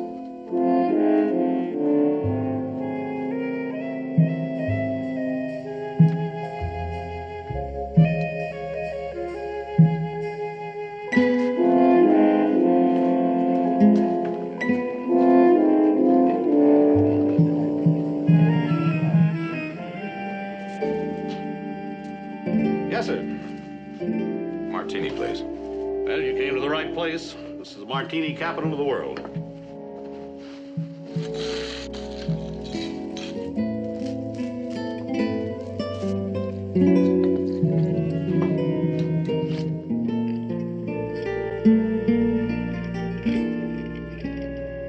You wouldn't happen to know a Noel Hudson?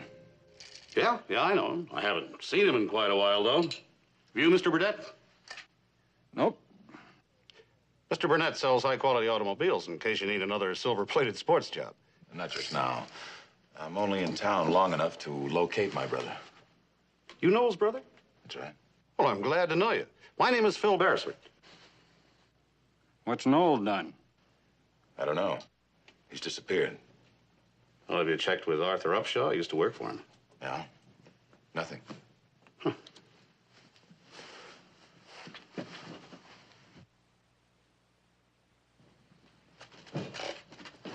Where did you get that? My name's Hudson. But his name is Hudson. Well, that's the way the system works. Quite often, brothers have the same last name. When was the last time you saw Noel? That one had a dinner date with me 3 weeks ago and never showed up. Just call her T-Bone. She likes steaks. Big, thick ones. Are you the brother that makes so much money building highways? I'm an engineer.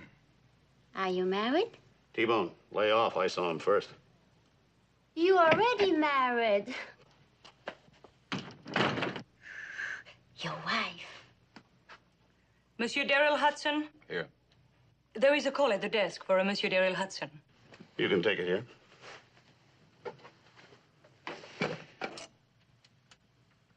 Hello, this is Daryl Hudson. Who's this? My name is not important. I have some information about your brother that might be helpful to you. Can you come right over to my hotel? That would be dangerous, Mr. Hudson. I was employed there as clerk until a week ago, when Mr. Upshaw discharged me. Where can we meet? At my apartment. Go to the Medina. Ask there for the House of the Seven Widows. I am on the second floor, the red door. The red door at the end of the hall. I understand. I'll be right there. No, Mr. Hudson. In 1 hour. Be sure you're not followed. Be there at 7.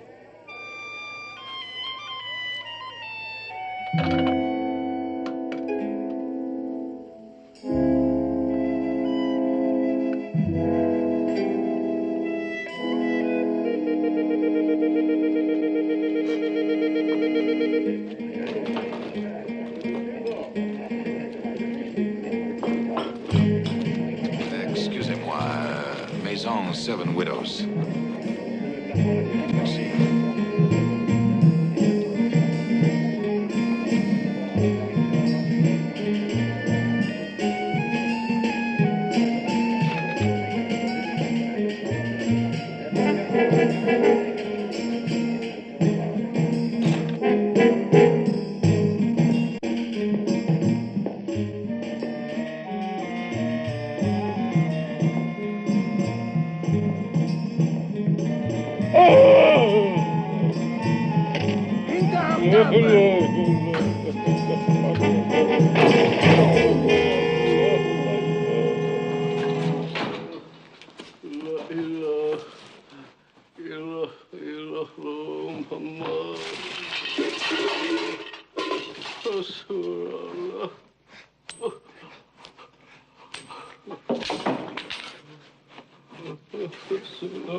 محمد رسول الله. I'll get you some water. يا الله يا محمد رسول الله.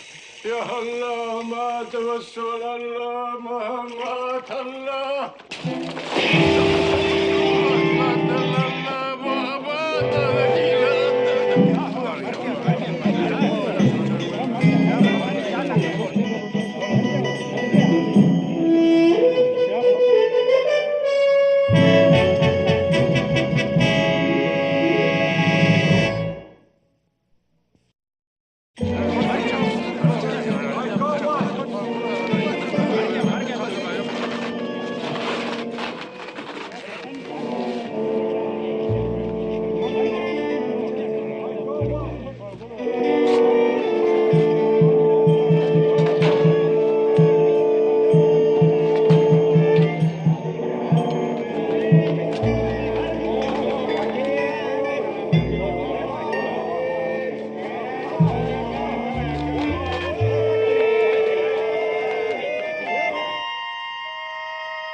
Send a drink out to my room.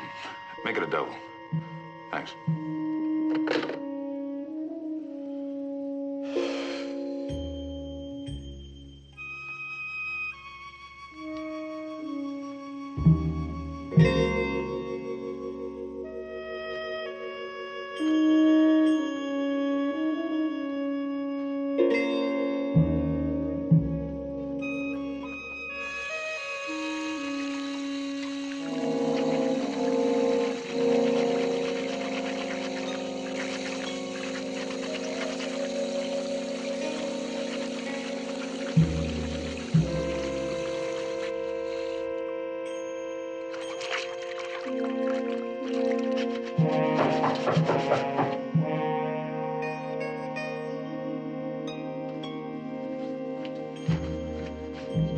Fast, sir.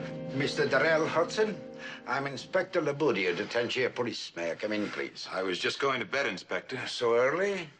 For a tourist? Especially an American, you're quite unique. It won't take too long. First of all, may I see your passport? It's on the bed. I hope there isn't any trouble, Inspector. For an inspector of police, there is always trouble.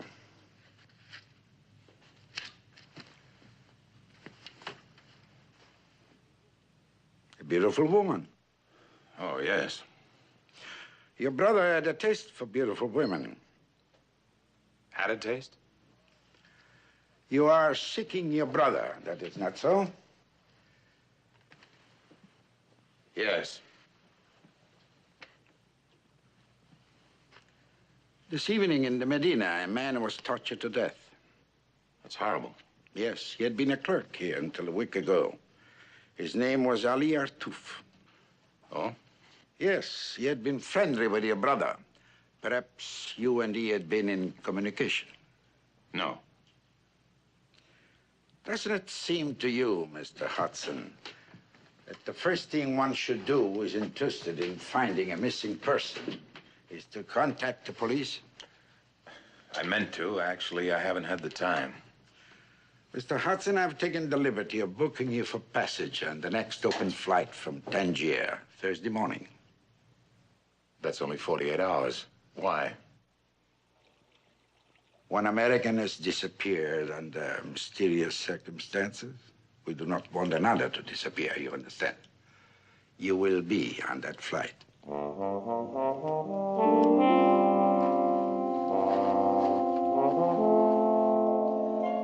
You don't have to be ashamed of doing your own laundry, Mr. Hudson. While traveling, I've often been forced to do the same. Good night, sir, and a pleasant journey home. Good night.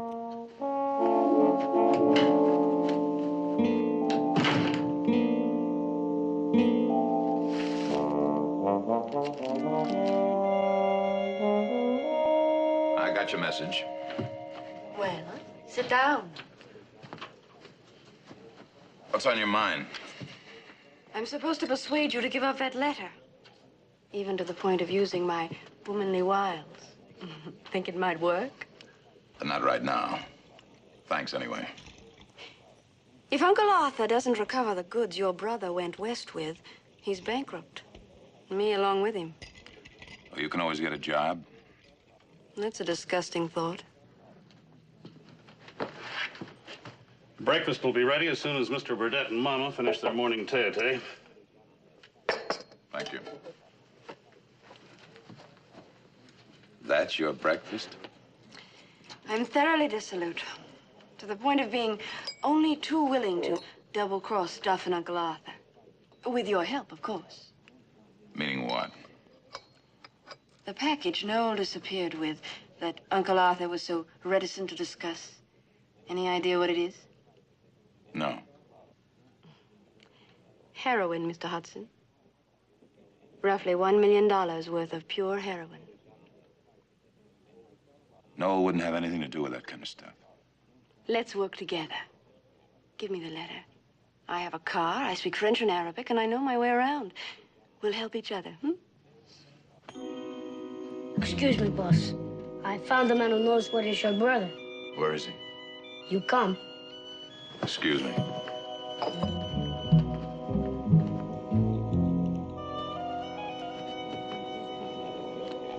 Boss, this is the man.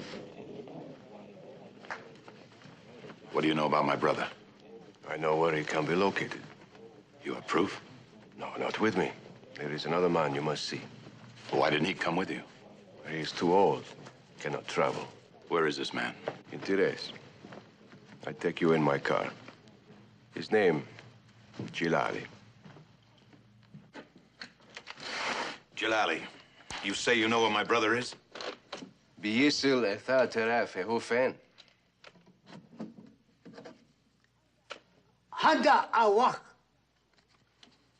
See, here is proof. This photograph, taken 1 week ago. Your brother, alive and well.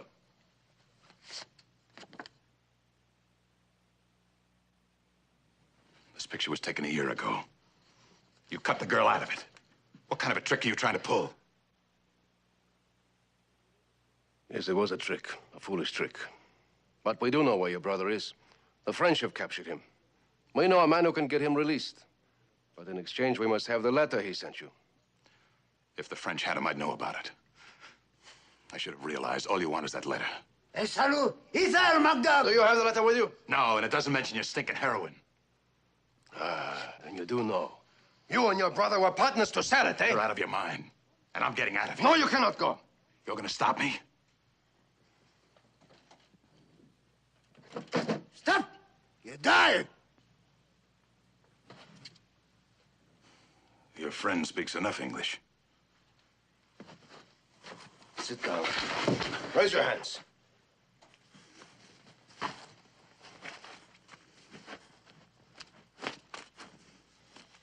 المكتوب مش ما. فين المكتوب؟ Where is the letter? Remember the man in the House of the Seven Widows. In your case, I can do even more. Noel murdered my brother, Kazim. He left him in the desert for the vultures. It is only right I do the same to his brother. No, no! Stop! Once more, where is the letter? I mailed it to myself. Care of Tangier Express. In Tangier? رسالة مكتوب توصل تانجير إكسبرس. عند أكتوبر.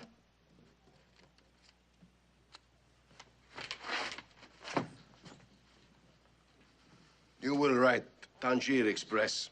Tell them to give the letter to the man who brings your passport, right? Right!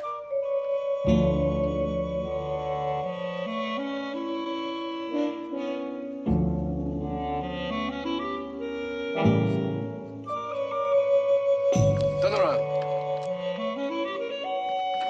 Get in.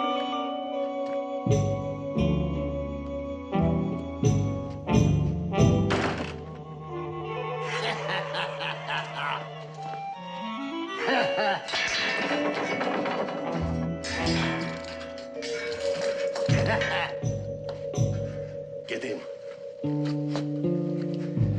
Look, you're gonna get the letter. What more do you want? Nothing. If the letter helps us. If not, we will see when we come back. Do you know what happened to my brother? No. Meanwhile, this is a good place for you. We keep the animals here. Get in. do not obey, I will kill you now.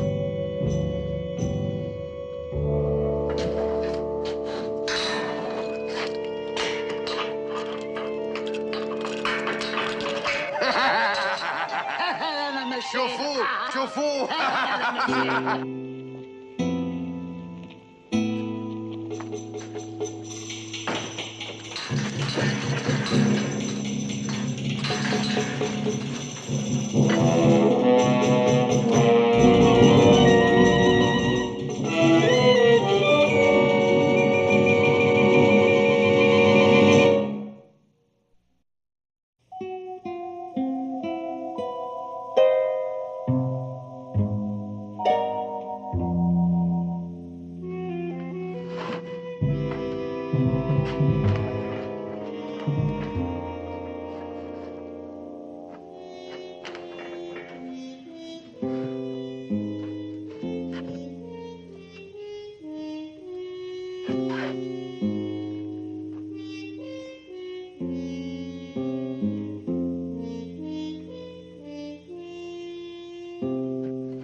المكتوب هذه هو المكتوب المكتوب لازم أدريك مكتوب.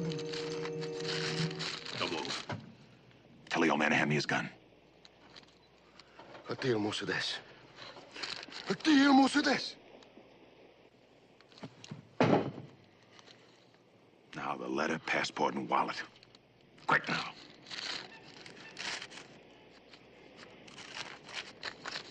Okay, turn around. This is impossible. You were in the cage. Yindach tonight, Gab. What did he say? He said you might as well kill us. If you do not, our people will. We have failed. What do you mean, your people? Arthur Upshaw? No, you do not understand. Upshaw was to deliver us a certain number of weapons in exchange for the heroin. We only received 2 shipments out of a promised 20. The letter really means a lot to you. The letter means our lives. Suppose I let you read it in return for some straight answers. Is it a deal? Bihalina Nikra El Maktub. Isa Ben Rud. Kom jawab. All right. What are your questions? What was the name of the place Noel delivered the guns? El Mazida. Some 200 kilometers south. You pick up the heroin in the same place? Yes.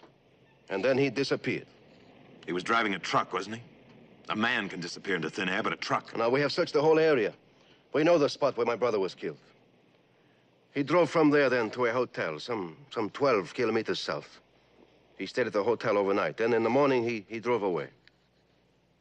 What was the name of the hotel? The Regit de Tap. The letter.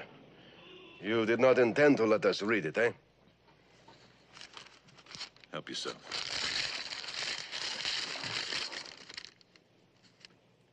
Dear Darrell, trouble has caught up with me, and I've got to yell for help. I need $1,000 to settle a few bills and buy a ticket home. Wire the money to me, care of Tangier Express. I'll collect when and if I get there. I just figured a way to copper my bets. I think I'll be safe as far as Tangier. See you soon, I hope. Noel. This says nothing. That's what I told you. Ambutlu minihi. Yorsei elf real shan. Yorsei ila beladohu. Oh, there is one question. What he means, copper my bets. I wish I knew. The gun, please. I think I'll keep it. Mr. Hudson? Phil? What do you have? Well, boss, the man gave you word about Noel. You learned something? Now, you keep your double-dealing carcass away from me. Far away.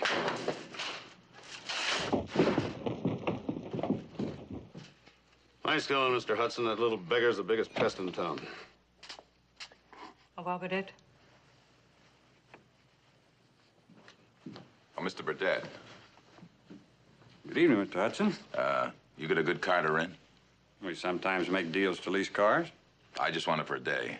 Where are you going? I've got a tip about Noel. Might not mean anything, but I've got one day to check it out before I leave here. Oh. Well, I'll get you one of our demonstrators. How soon do you want it? Tomorrow morning be fine. Say about 7. I'll be waiting out front. Good night. Thank you.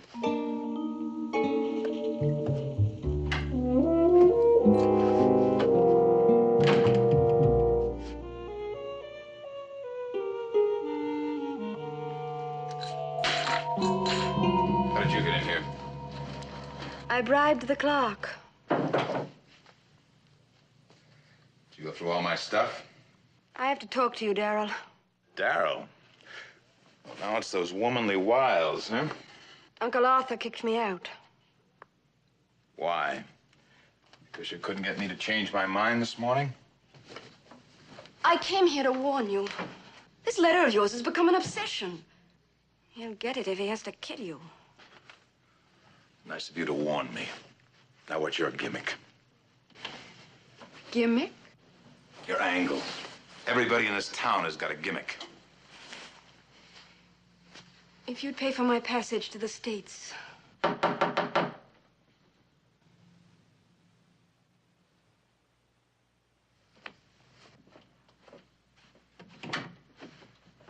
Good evening, Alden.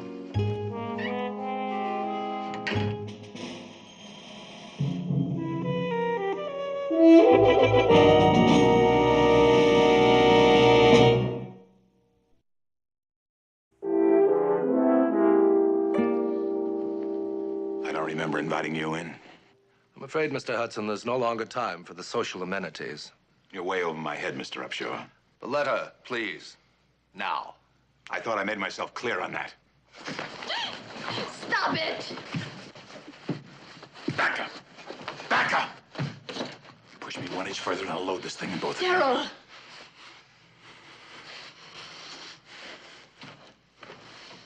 Get out. Move! You'll regret this, Mr. Hudson. You better go with him. No.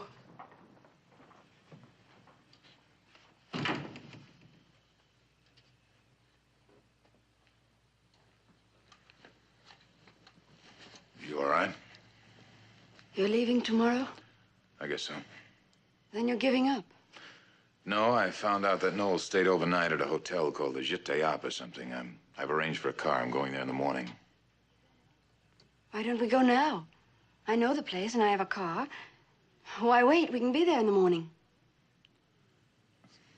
You know something? I'm beginning to like you.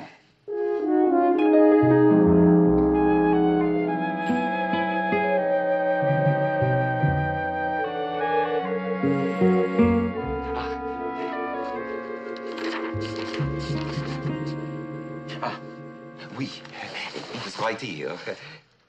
12:10 a.m. he phoned the Balmoral Hotel, Tangier. Person to person for Mr. Duff McKinstry. Duff obviously never got the call. Well, somebody did look. There's a charge of 1,200 francs. He was there that night. He and Uncle Arthur were eagerly awaiting Noel's arrival. Midnight. I think he was in the bar, but he never got the message. And somebody intercepted the message and used the information to hijack the stuff. Have I earned the money, monsieur? Just one more question. Did he mail a letter from here to the United States? That he would do in post office. Just next door. Momo, please, do not bother. I will question the postmaster for you. Pardon.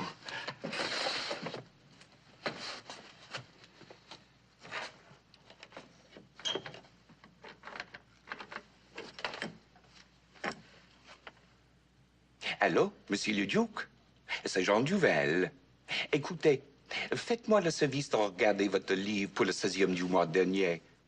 Est-ce qu'un Américain, il s'appelle Noël Hudson, a envoyé une lettre aux États-Unis? Oui, merci, je tendrai. Oui, oui, j'écoute. Une carte postale et des colis. Packages. Ah, 2 colis. Bien, merci 1000 fois.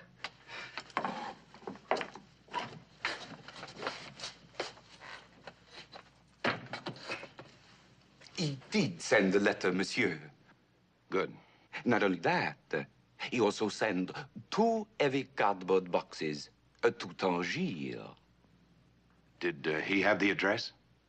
Mais non, contains soap powder, not worth insuring, so no receipt. I have earned the money, monsieur. In spades, thanks. Merci 1000 fois.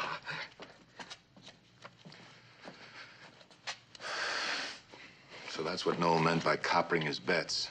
He sent the heroin ahead to Tangier safely by parcel post. Why? To save his life, I guess.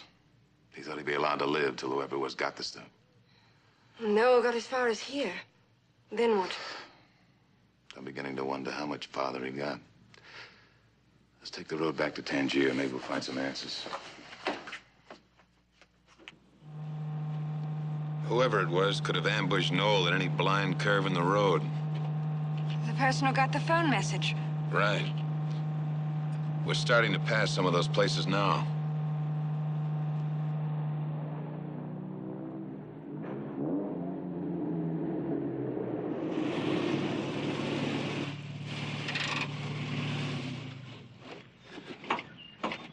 Let's see.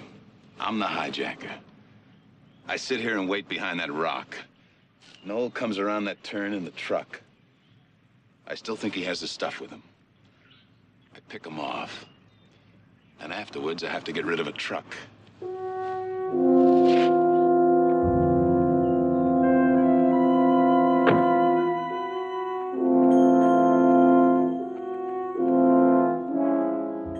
truck could stay hidden down there for years.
He was in the truck? Shot through the head. Why? He didn't have the heroin with him. Must have shot him before they knew that. What a way to find him.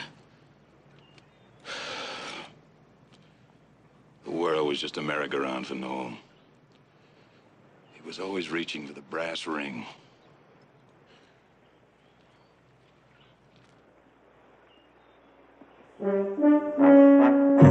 I'd swear that car followed us all the way from Tangier. Let them enjoy the ride. There's no point to it now. Still the heroin, Darrell. Where do you think he mailed it? If it was me, I'd have mailed it to myself. We'll see. And then we'll tell the police.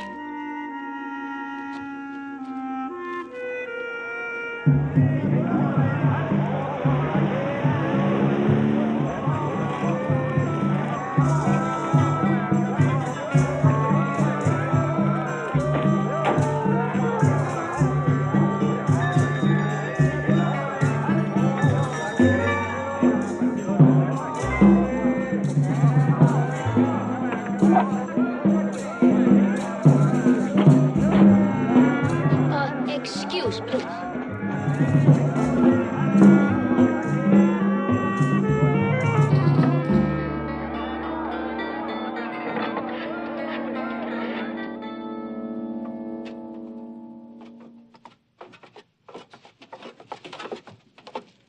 Oh, le pauvre. To die so young. I am very sorry. The cartons are down here? But of course, they came 2 days after he left, with a letter which said to keep them but to tell nobody. This is why I did not even tell you. I was not sure.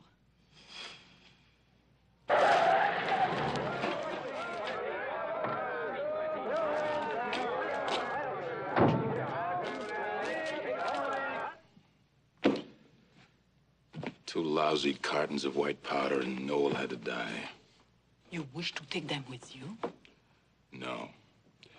We'll have someone pick them up after we inform the police.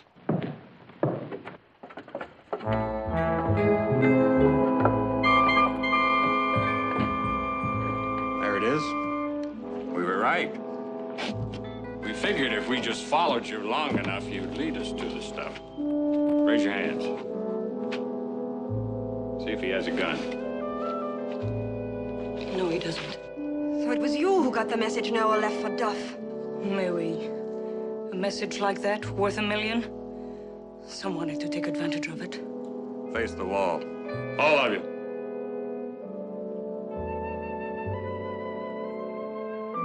Look, Burdett, you've got what you wanted. There's no reason to kill us for it. Turn around. But we can't possibly leave you here to identify us. You talk too much, Perret. Go ahead. But Dad.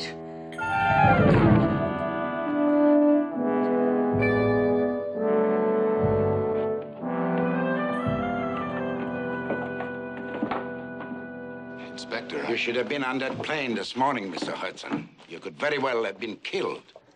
How did you know we were here? I call him. You? I thought you were working for the other side. Well, I work for them. I work for you. Also, I work for police. Now, Inspector, you owe me 900 francs. And you owe me 12, 14, 16, $22. Thanks, boss. And a fine week.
What is it?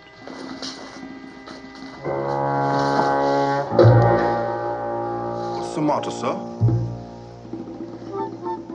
Inspector Daniels? Inspector?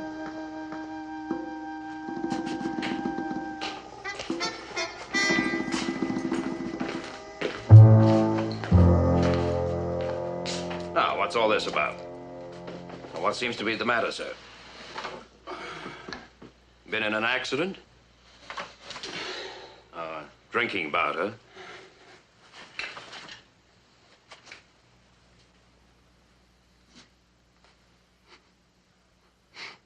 It's been fired, all right. I just killed a man. What's your name? Wilson. What? Wilson. Was it an accident, Mr. Wilson? Who was it? I don't know his full name. They call him Papa Benjamin. Why did you kill him? Because he was killing me. Self-defense, huh?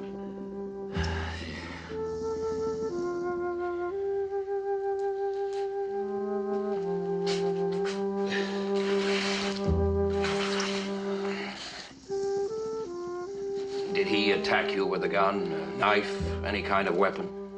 No. He was killing me with something you couldn't see or hear. What do you mean? He was killing me with voodoo.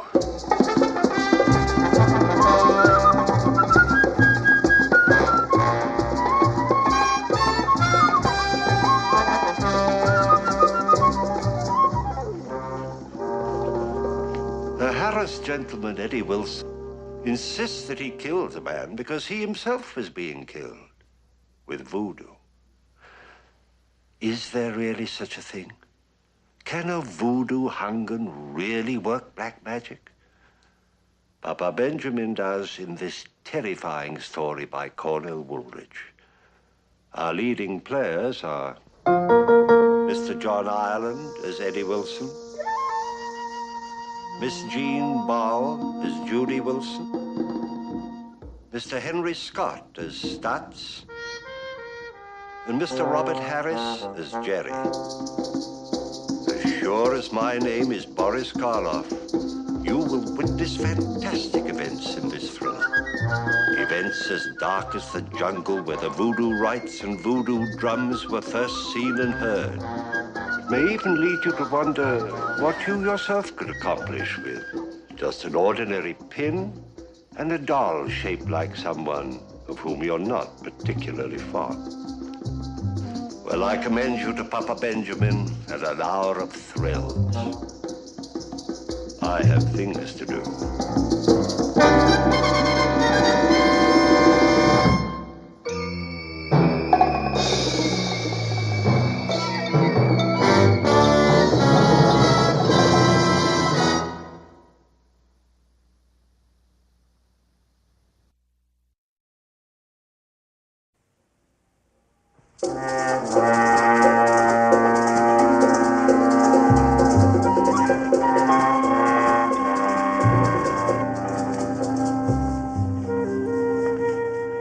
Here. Drink this.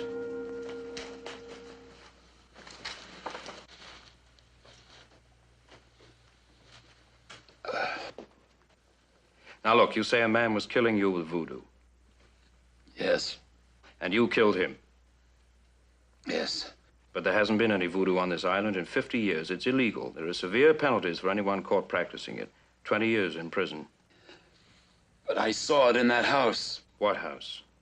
I killed Papa Benjamin because he cursed me with voodoo. You think I'm lying, don't you? No, not lying, Mr. Wilson. But you're obviously a very sick man. Please, you've got to believe me. I'm not imagining it, I tell you, I'm not imagining it.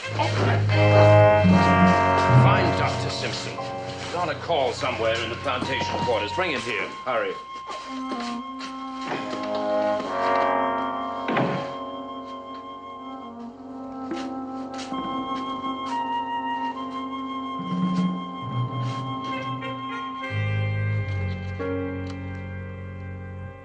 Eddie Wilson. Eddie Wilson. Oh, he's that American orchestra leader who played at the Hotel Caravan last year.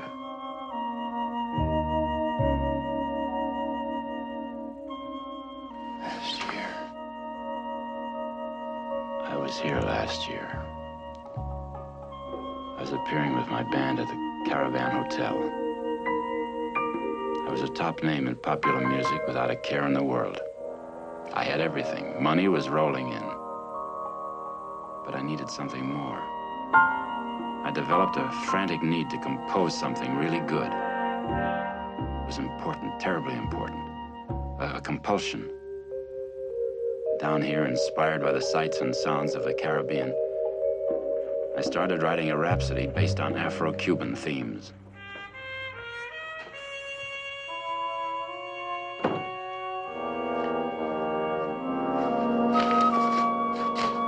I know, don't say it. It just isn't working out.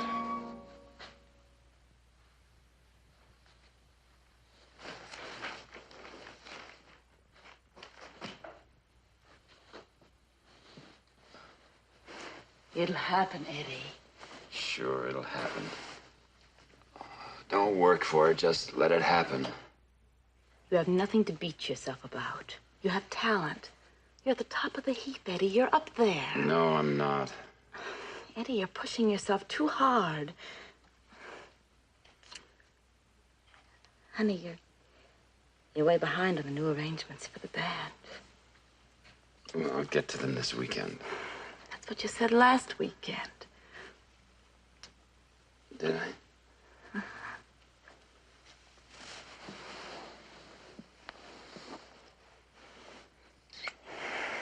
Eddie. Honey, we only have about 20 minutes to go over my new number. Then you have to get ready for the supper show. Come on, honey. That's the boy.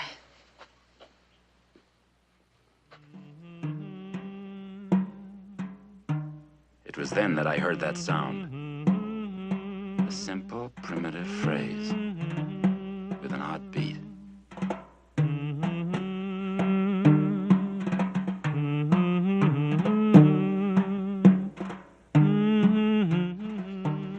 What is that sound? I've never heard it before.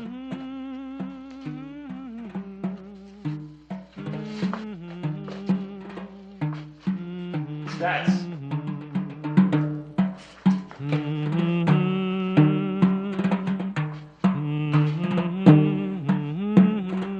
Stats. Stats. What was that sound you were playing? Oh, nothing. Nothing much, Eddie. Just trying out the new skin here. Well, keep trying. It sounded real good. Well, it wasn't nothing, Eddie. Just something came in my head. No, it went something like this. And it had a little of this in it.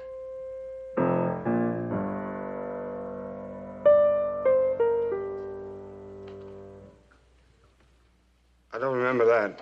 But you just played it. I told you, Eddie, I don't remember it. What's bugging you, Stats? You don't seem to be with it anymore. I don't play your music good, Eddie. Is that the complaint? Oh, you play my music real great. But we just don't seem to be making it like we used to. Why?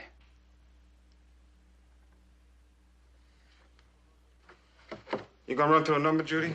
Yes, a couple. Good. Ready for you two? Stats, how far out can you get? Oh, about so far.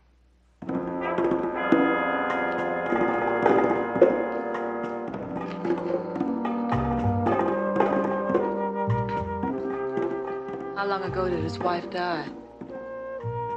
Anne. Yeah, I guess that's what's been bugging him.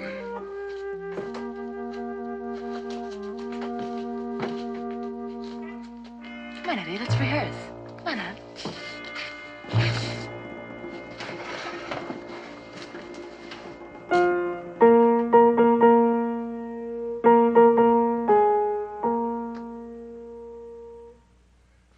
No, go on, that's good.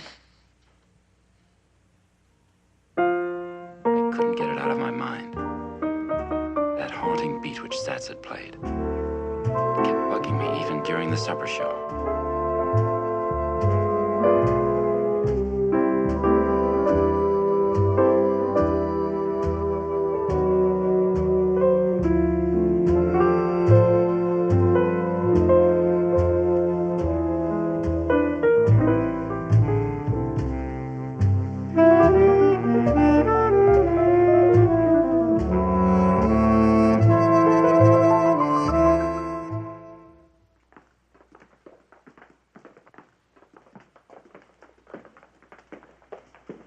I thought the show went pretty well tonight, didn't you? Yeah, especially your last number. You're just being nice. You weren't even with me.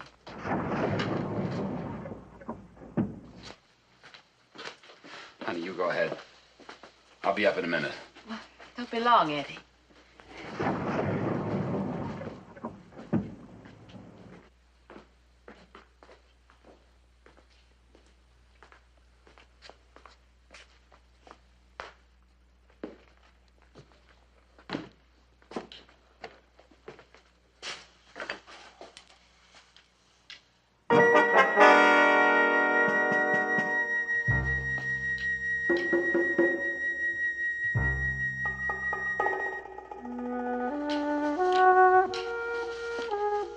Excuse me. But, Voodoo. Voodoo.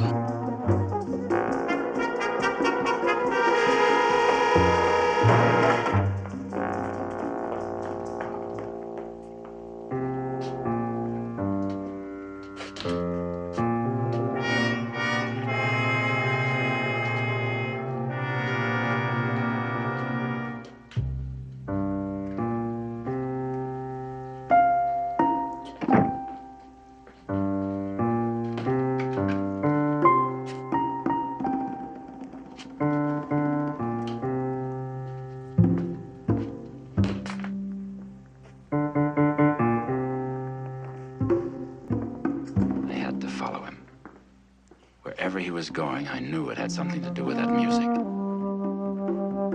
I didn't know it then, but that rhythm was drawing me to my death. A slow, horrible death.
I got into that house. Once I heard that rhythm, nothing in the world could have stopped me. I heard it and it took hold of me.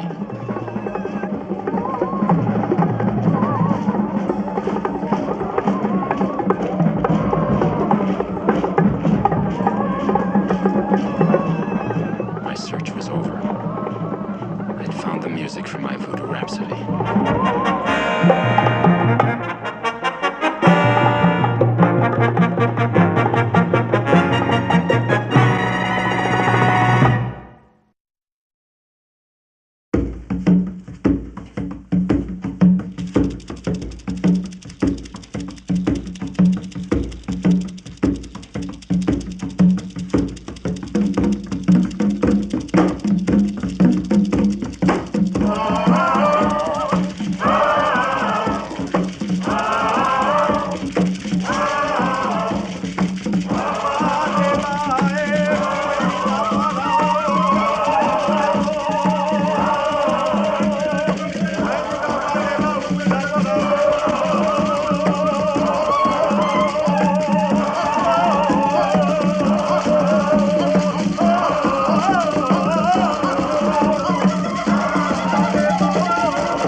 No, Papa Benjamin, no! What you doing here, policeman? You had no right here. He's not a policeman, Papa Benjamin. I know this man. Then what he do here? Well, he came to be with us, to join us.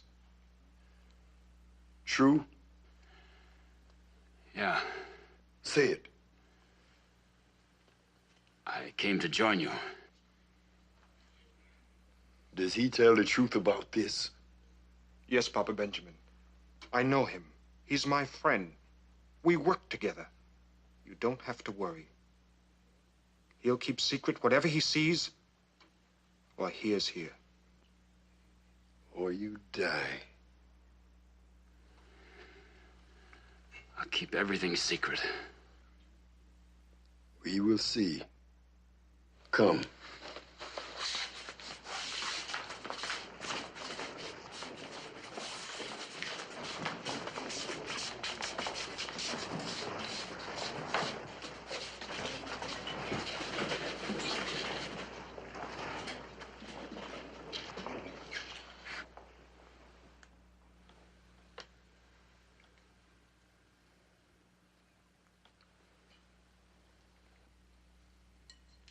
I believe.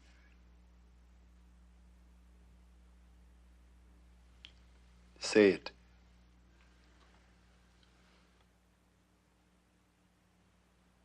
I believe. He has said it. He believes. Your spirit is with ours now, and ours are with you. Remember your oath. If you betray us in any way, you will die. Say it.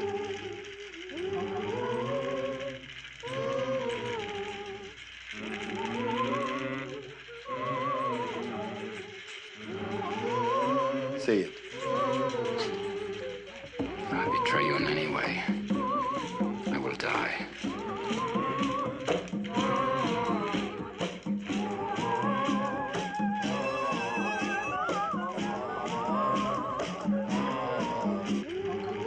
He has spoken.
You don't know how close you came to getting yourself killed.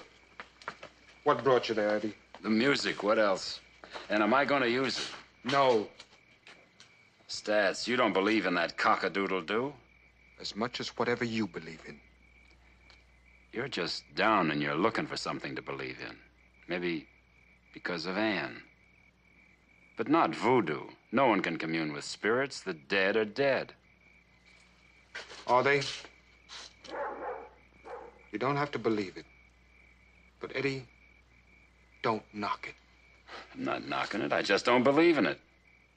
But I do believe in that sound. Now I'm warning you. That music is sacred. To those people, that music is sacred. Don't touch it. Stats, will you get off this kick? All right? Go ahead. Write it. Don't listen to me. Write it. But I wouldn't be in your place, not for anything in this whole world. Goodbye, dead man. I never saw him again. I should have listened to him. I should have called him back, but it was too late. He was gone into the darkness. It was too late for me, too. But I didn't know that then.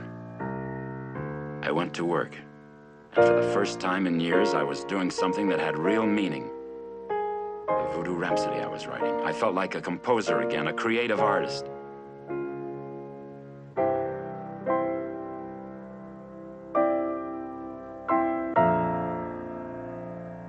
I was tired. Dead tired, but I couldn't stop working. It was like the music owned me.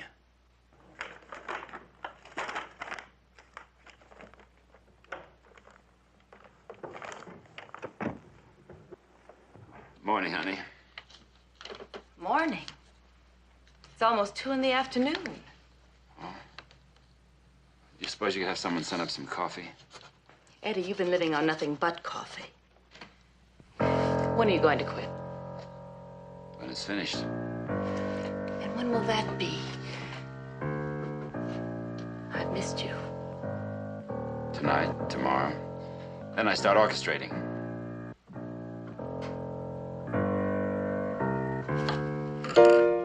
How's the new drummer working out? Okay. Oh, we never will know why Stats left. He was awfully good. Yeah. I found a nice little restaurant. I thought that maybe tonight after the show, the two of us could...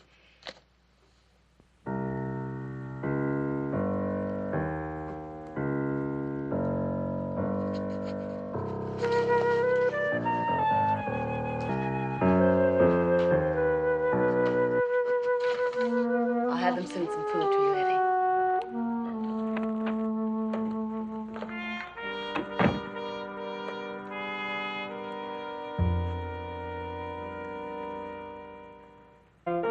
2 weeks later, it was finished. My agent, Jerry Roberts, flew down from New York. He brought a Broadway delegation along, music publishers, recording executives. It was the biggest night of my life, in more ways than I knew.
Drinks. '"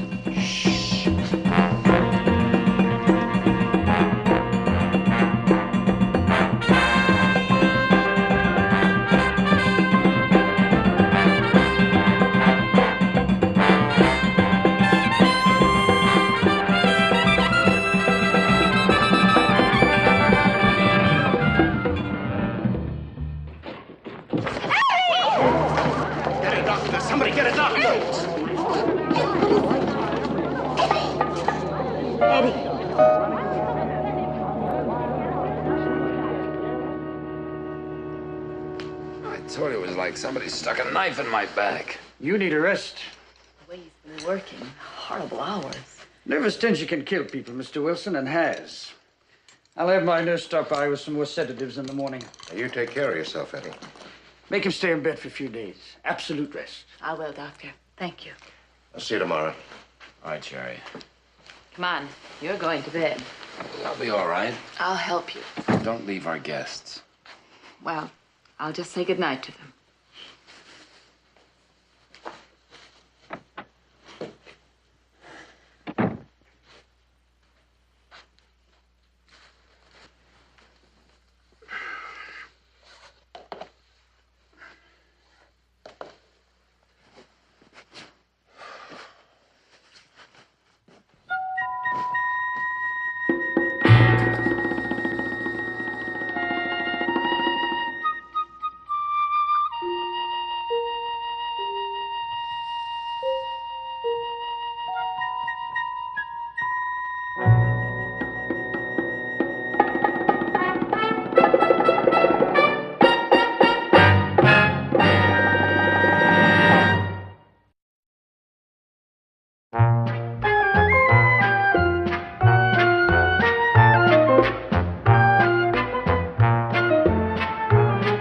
3 weeks later in New York, it happened again.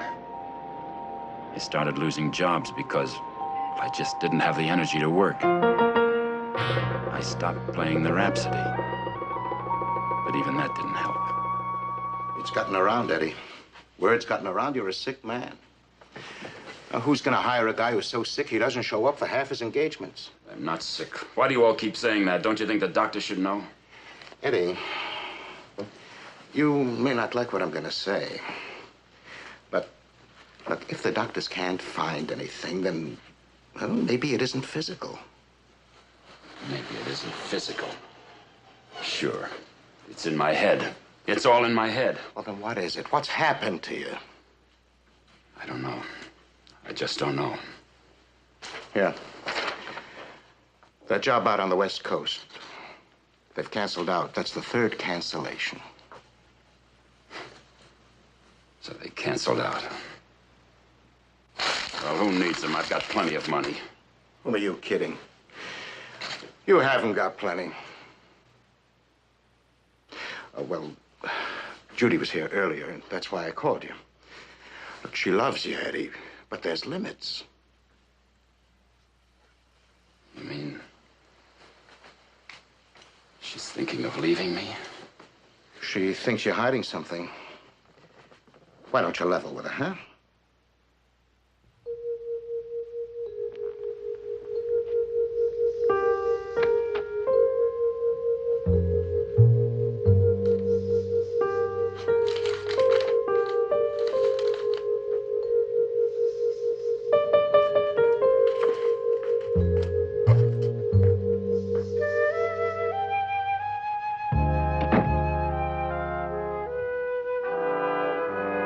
Jerry was right.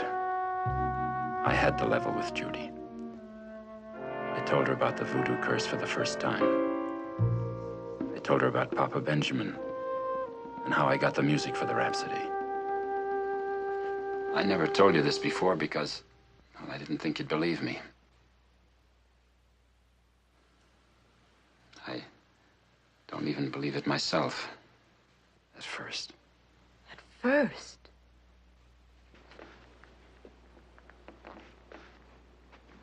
You mean you believe it now? Every minute of it.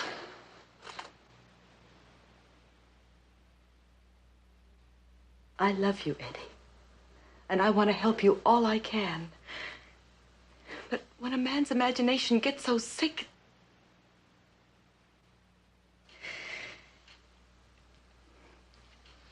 You were somebody once. A famous man at the top of the heap. But above all, a man. Look at you now. And for no reason, voodoo and superstitions. That's it, Eddie. Either you try to help yourself by going to the right kind of a doctor, or I'm walking out. I just can't go on watching you destroy yourself like this. But Judy, there's nothing any doctor can do.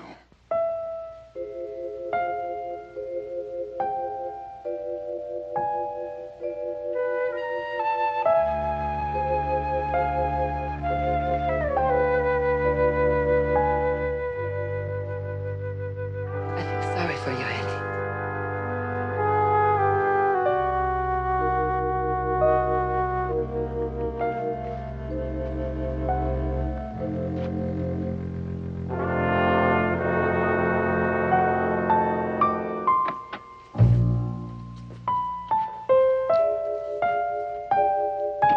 I knew then what I had to do. It was my only chance. I had to go back and free myself from Papa Benjamin. Get him to take the curse off me. Beg him off, buy him off, but get it off me somehow. I arrived at the airport early in the evening and went immediately to the old house.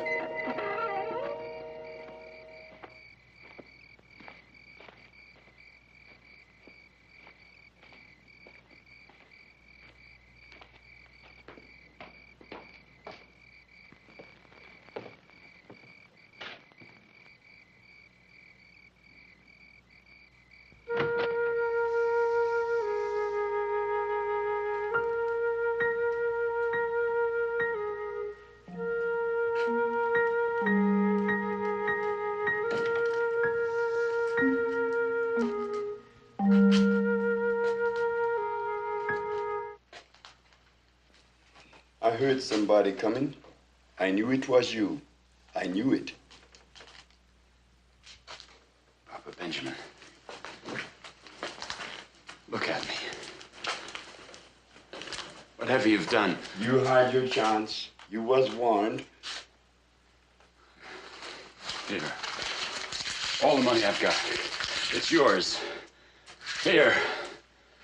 Only take your curse off me. You took a holy oath. You broke it. Look at me. Look at me. You've got to take your curse off me. What has been done cannot be undone.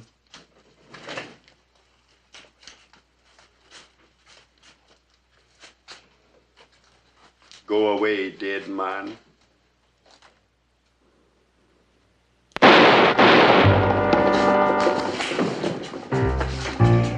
Go away.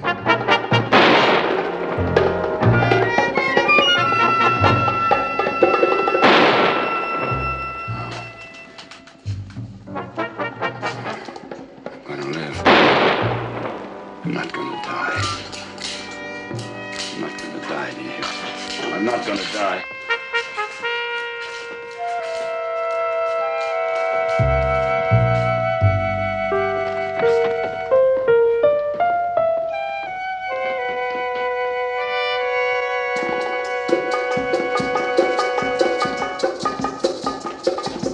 I don't remember much after that except that I kept running.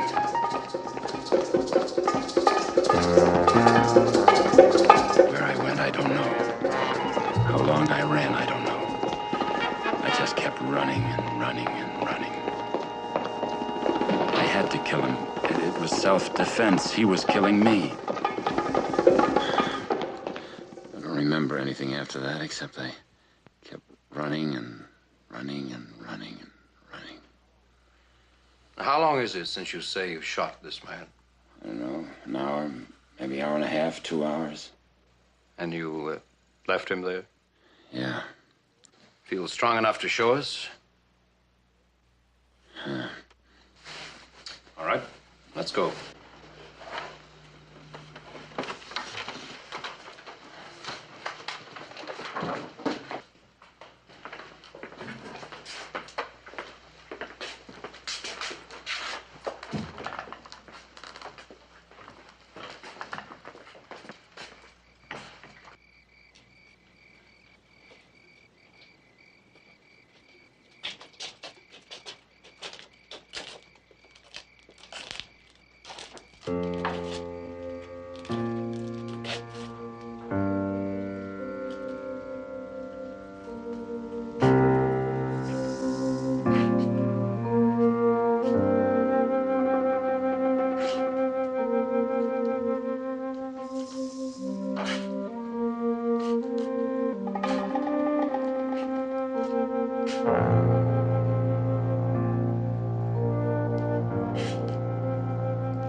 Wonga practices of voodoo, the destructive path, has been outlawed for a long while.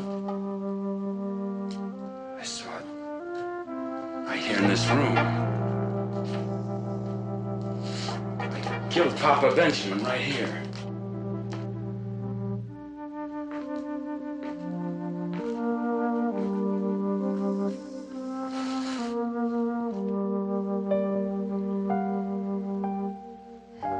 We'd better get on back to the station, Mr. Wilson. I killed him, I tell you. Right here in this room.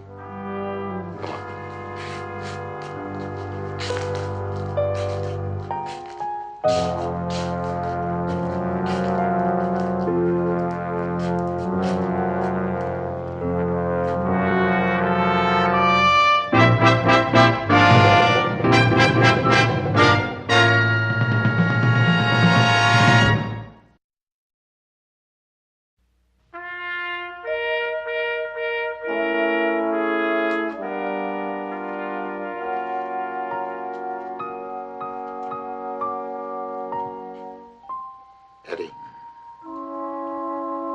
Eddie, it's Jerry. It's Jerry Roberts. Jerry Roberts. I flew down from New York. They sent for me. It's gonna be all right, Eddie. In a week or so, I'm taking you home.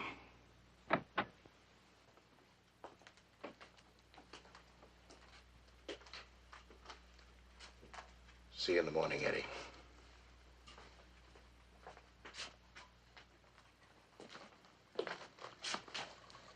Will he have to be put in the hospital back home? He'll need intensive treatment, but he probably won't be hospitalized. It's vital, though, that he try to live at a much slower pace, even if he has to be forced to. Okay. To imagine all of that, it's unbelievable. It's almost easier to believe that it really happened. But what made him believe it was voodoo? Creative people are very sensitive to their own creations, Mr. Roberts. The music he was writing made him sick and almost killed him.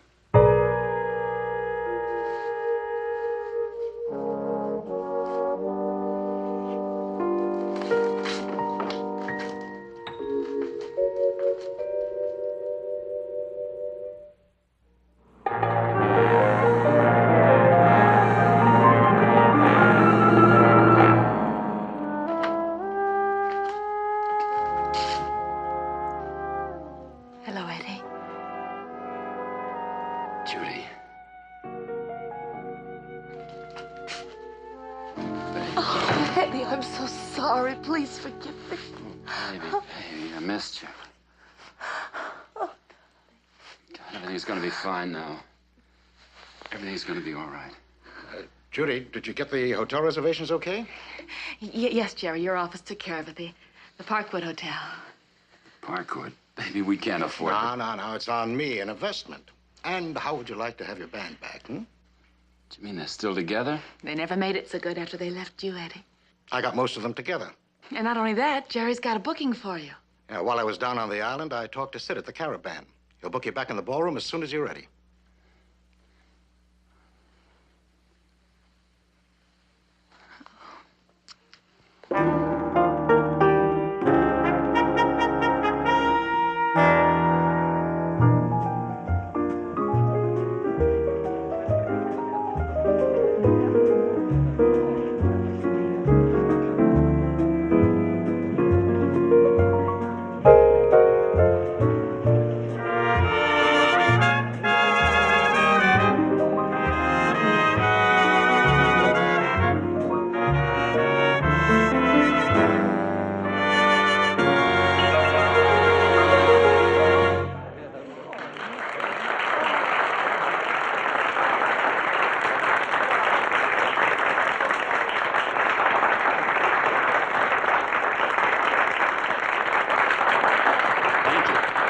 Thank you so much.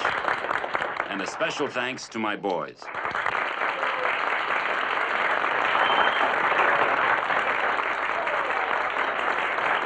It may be corny to say so, but, well, you know, I've been away for a while, and this is in the nature of a comeback. And I can't tell you how much I appreciate the way you've welcomed me back. Voodoo Rhapsody! Voodoo Rhapsody! Play Voodoo Rhapsody! That's it, play Voodoo Rhapsody! Voodoo Rhapsody! Voodoo Rhapsody!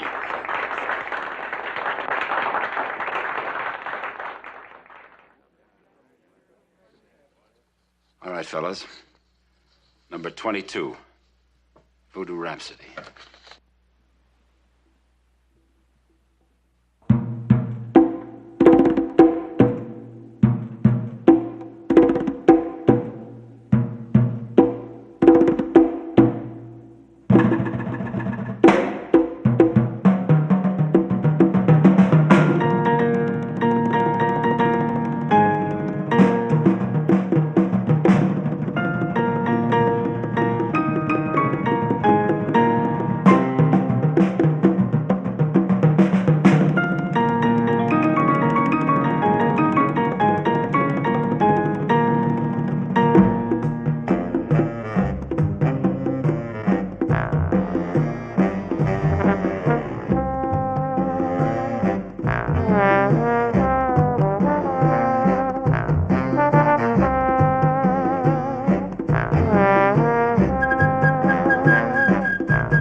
Well, welcome to the fabled South. Land of magnolias, crinolines, lovely ladies, and swamps. Okay, okay. You and your shortcuts. Okay, all right, so it isn't the New York Thruway. You got to admit that this is the way it really is. Well, what are we gonna do? Well, you're gonna make a great engineer, I can see that. Go find us a pole, a big one. Pole? What for? Well, we'll jam it under the front wheels and pry it up. Maybe we can get enough traction to pull ourselves out of this sump. Since you're the one who wanted to fight the Civil War again, you find a pole.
There were pigeons. All of a sudden, they came right at me, right at my face. Pigeons? You sounded as if someone was trying to kill you. That's just it. It was like they were attacking me. The trouble with us is we're both tired. Well, you wanted to see the old houses. Come on. Tim! Hey, what's the matter? Nothing.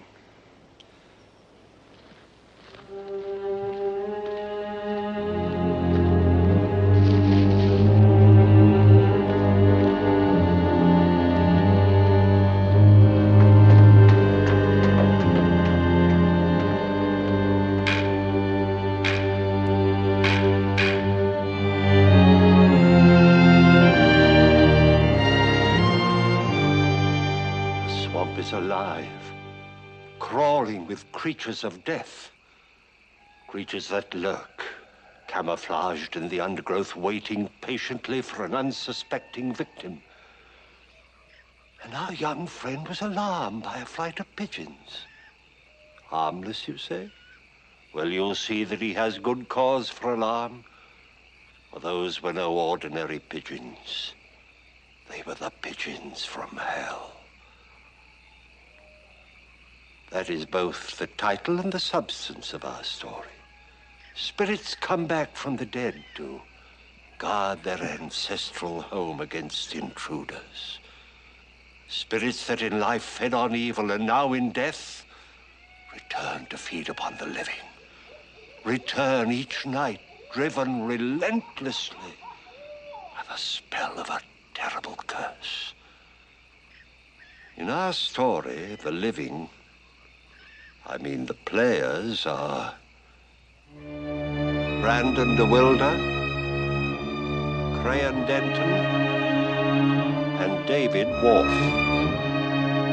Join us now as night is falling In the old house where evil dwells, two brave young brothers dare to intrude.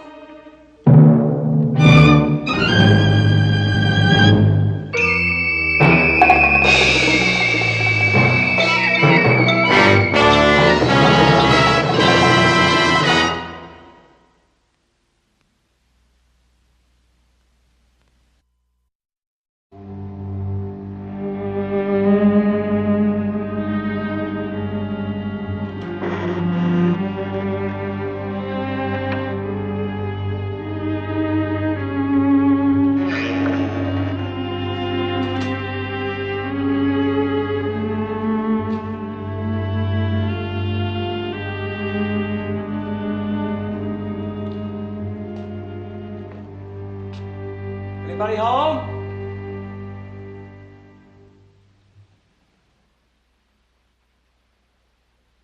Nobody's been home for quite a while.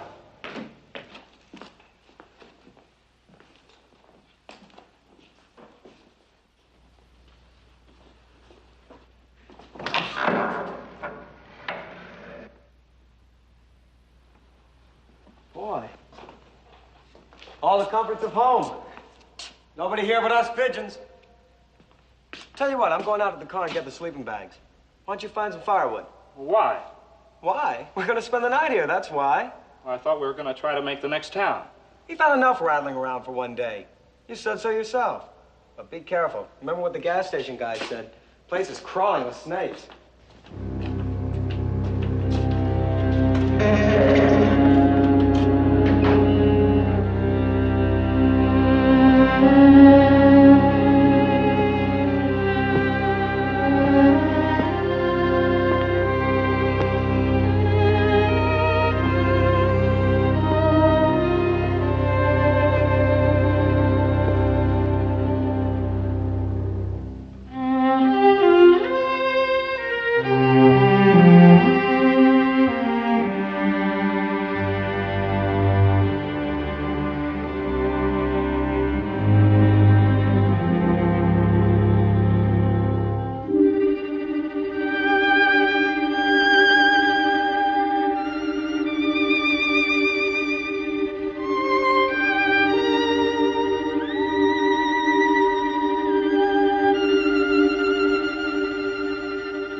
Hey, aren't you going to do any work? Or do I have to do it all? Now what's the matter?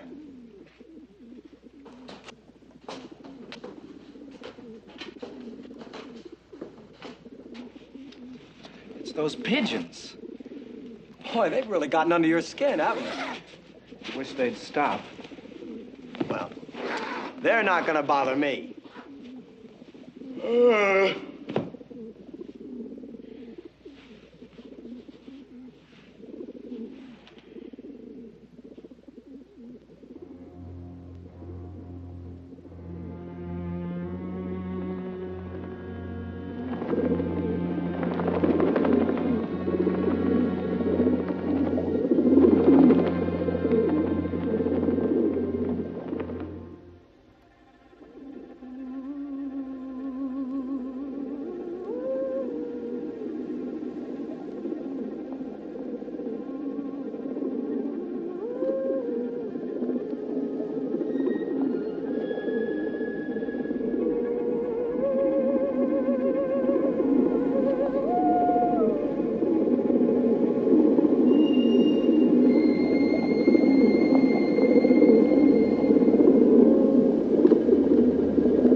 John?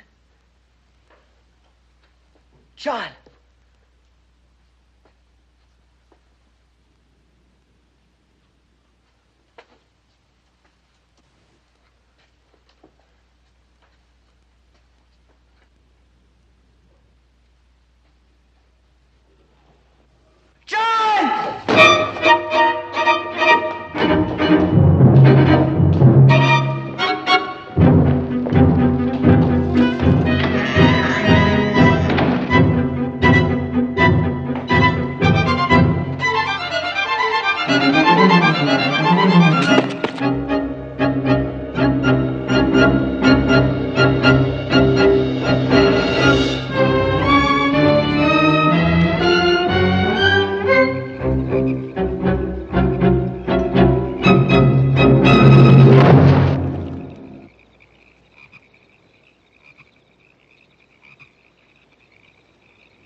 Johnny! Take it easy, boy. Johnny! Easy now, easy. Where am I? Take it easy. Howard here was coon hunting. He found you out cold in the woods. Brought you back here, and he came over to my place to get me. Who are you? I'm the county sheriff. My name's Buckner. Now, what happened, boy? Boy, now you tell me what happened. My brother and I, we were in this old house, and oh, Johnny! What happened, son?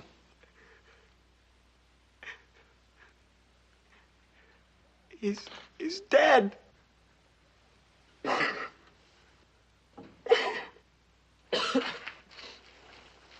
Now listen, boy. You've got to tell me what happened.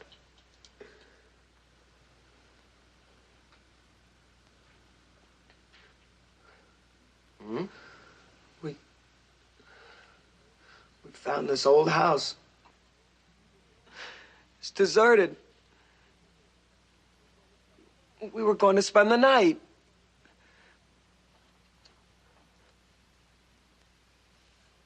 And I woke up. He wasn't there. And I heard him scream. I ran to the stairs. And I saw him. His head was smashed. But he was walking with a hatchet in his hand. He was walking down the stairs to me. His head was split. Now take it easy, boy. But he was walking. He was dead. I know he was dead. Now, boy, take it easy. Come on over here.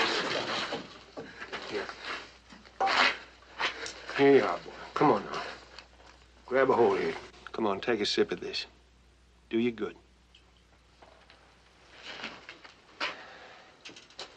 Only deserted house around here is the old Blasonville plantation. All right, Howard, get your shotgun. We're going back there.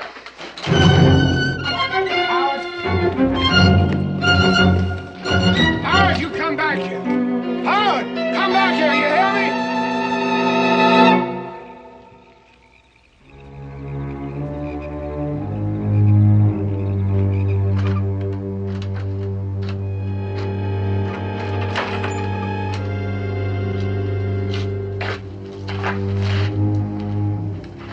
You're Timothy Branner. Yes. Son, I want you to go back to that old house with me. I want you to take me back to that house.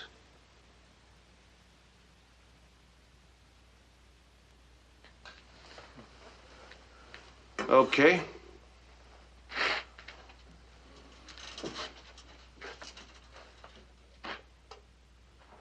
You coming? All right.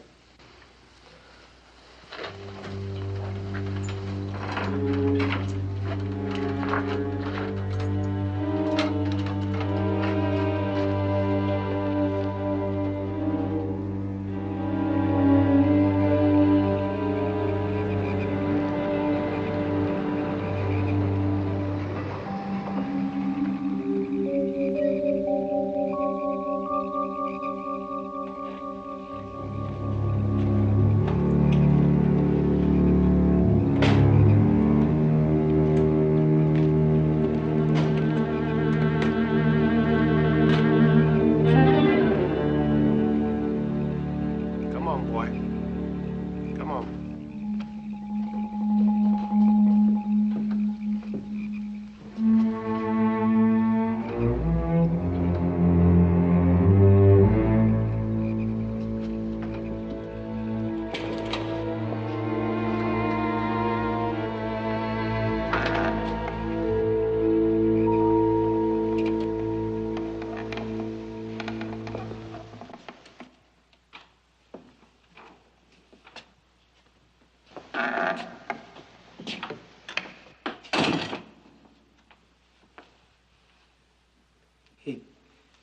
He came down those stairs over there.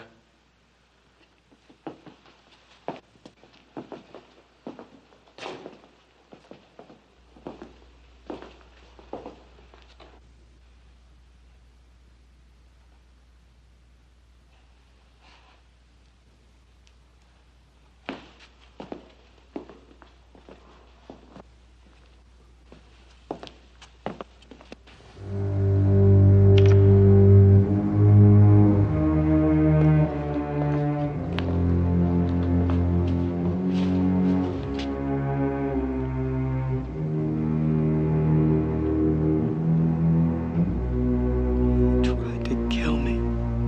Tried to kill me.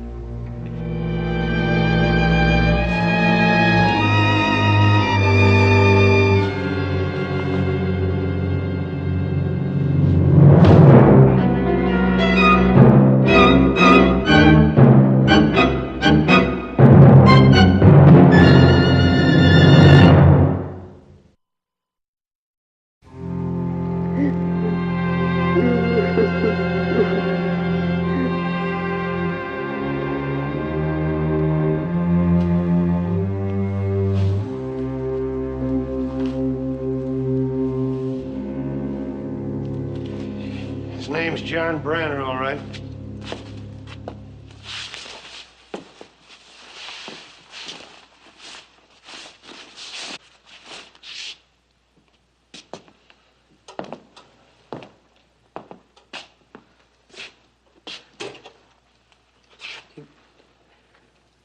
Tried to kill me. Yeah.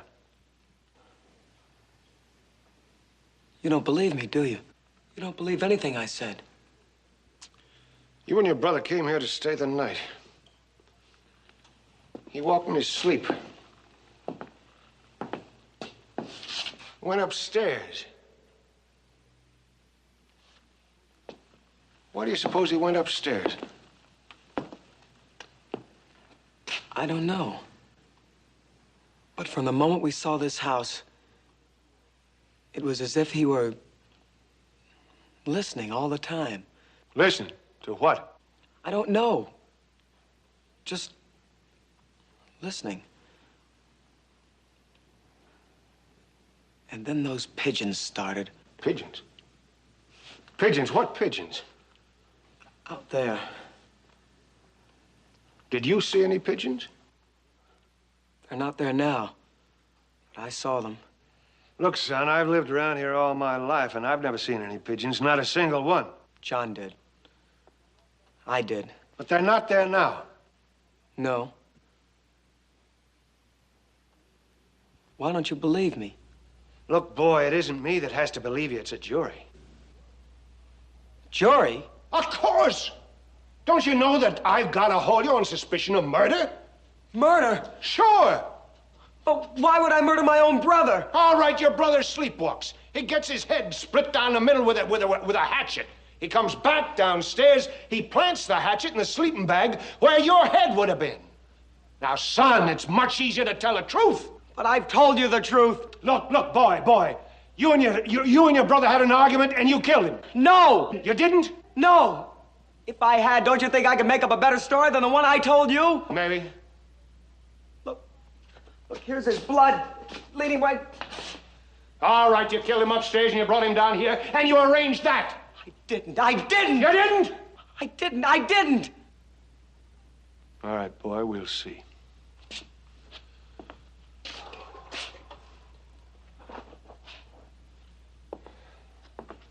Where are you going? Upstairs. Wait. I don't want to stay here alone. That's all right.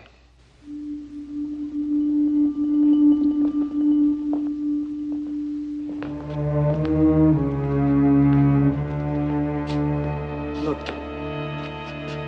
There's my brother's... Yeah, I see. All right, now stay behind me. And listen. I shoot faster than a cat can jump, and I hardly ever miss. So if you got any ideas of putting me away from behind, forget them.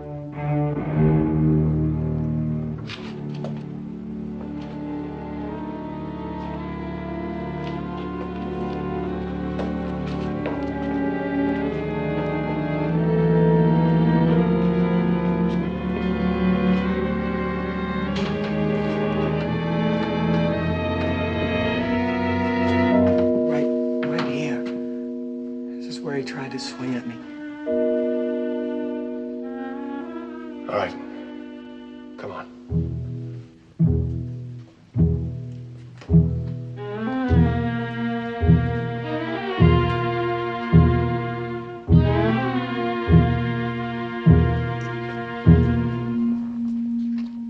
It's blood.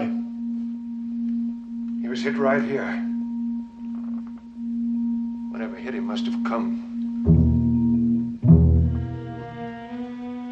Must have been alive when he went downstairs. But could he be alive after being hit like that? All right, come on.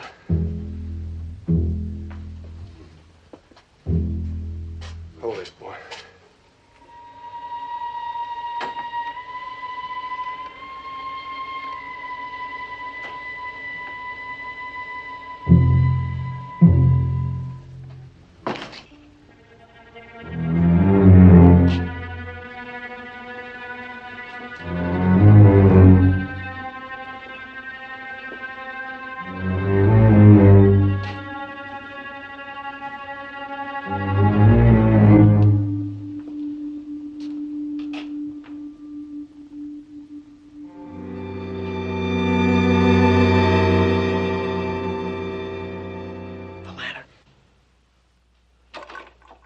Must be out of kerosene. No, there's plenty. Wick's fine. What's wrong with it? Nothing. Come on, I'll get out of this room. Come on, go ahead.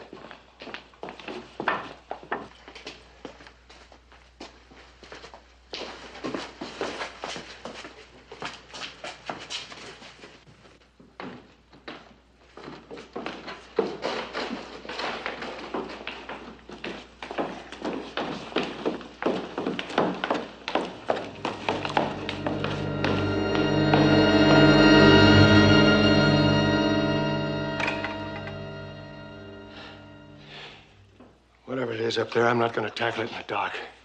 What made the lantern die down, then flare up again? I don't know. Come on.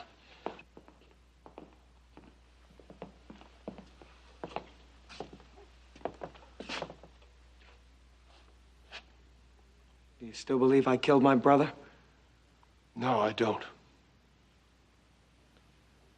Well, can we take him back to town now?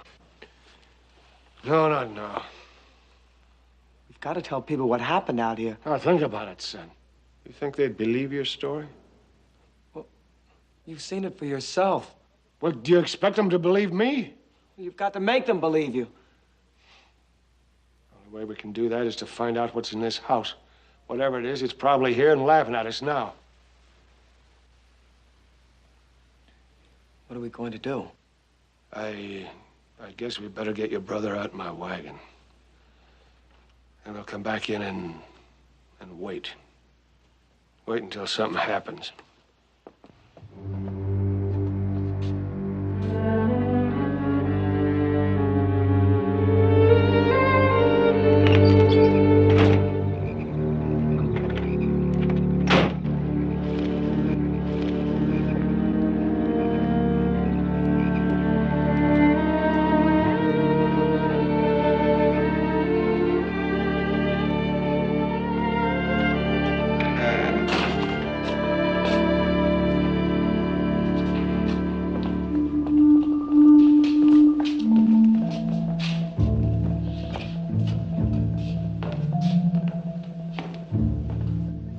What are you looking for? I don't know. Who is this? I'm not sure. One of the Blassenville sisters, I think. Miss Elizabeth. She's the last one that lived here. She lived here for years after her sisters were gone. Gone? You mean died? No, just left.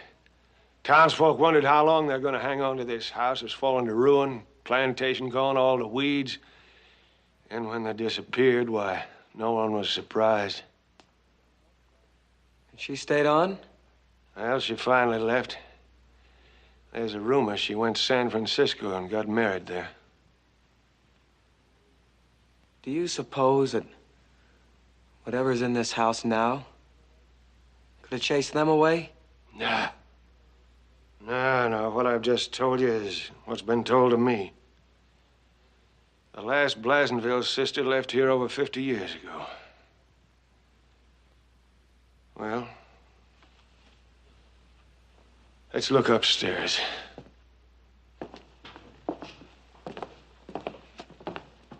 Three sisters growing old in a place like this. No one to take care of them. Nobody worked for them. Why? They had a mean streak in them. All the plantation workers ran away. With the exception of one, Jacob Blount from Barbados. He's still alive. He's old, half out of his mind. They beat him. The sisters? Yeah. But he stayed on.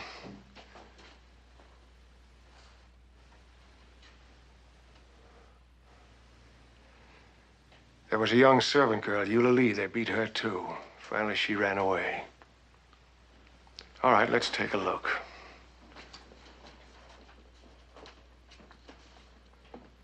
Here, hold this.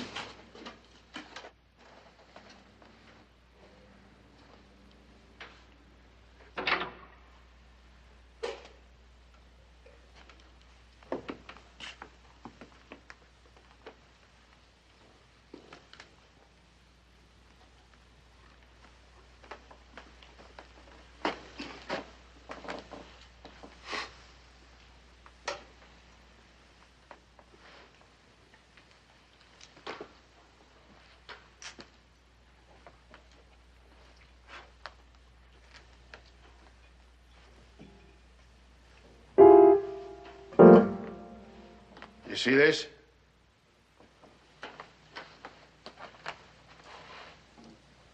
That's funny. Dust all over everything, tons of it. Nothing on this keyboard. It's as though somebody plays it. Maybe somebody does.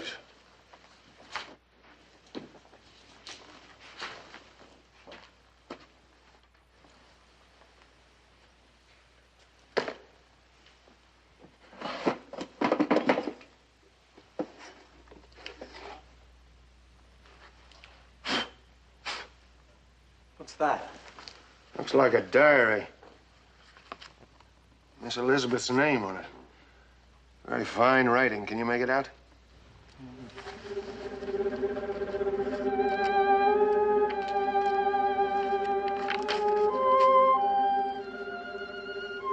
I can sense someone prowling about the house at night, after the sun has set, and the pines outside are black. Go on, go on, go on. Often in the night, I hear a fumbling at the door. I dare not open it. Oh, merciful heaven, what shall I do? The thing was after her, too. All the help have run away. My sister's gone. I am here alone. What else? If someone murdered my poor sisters, then Eula Lee... Eula Lee? Eula Lee, what about her?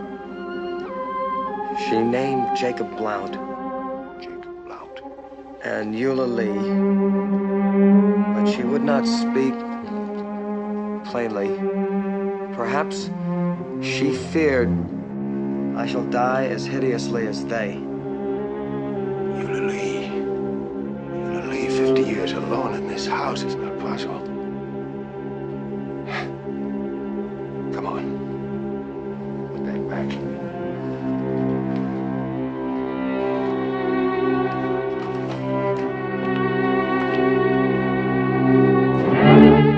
What's wrong? That door. It's closed. I didn't shut it. Well, maybe a draft shut it. I don't think so. We would have heard it. Yeah, hold this.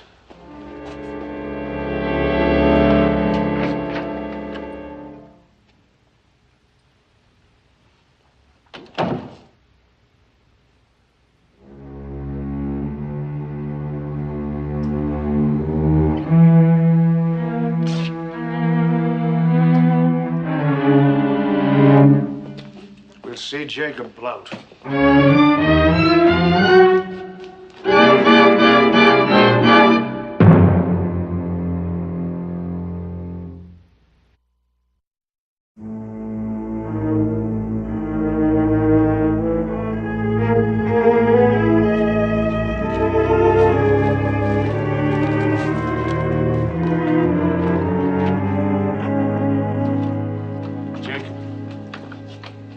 Jacob, come on, wake up.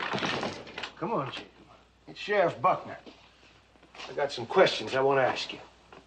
Come on, boy, get up.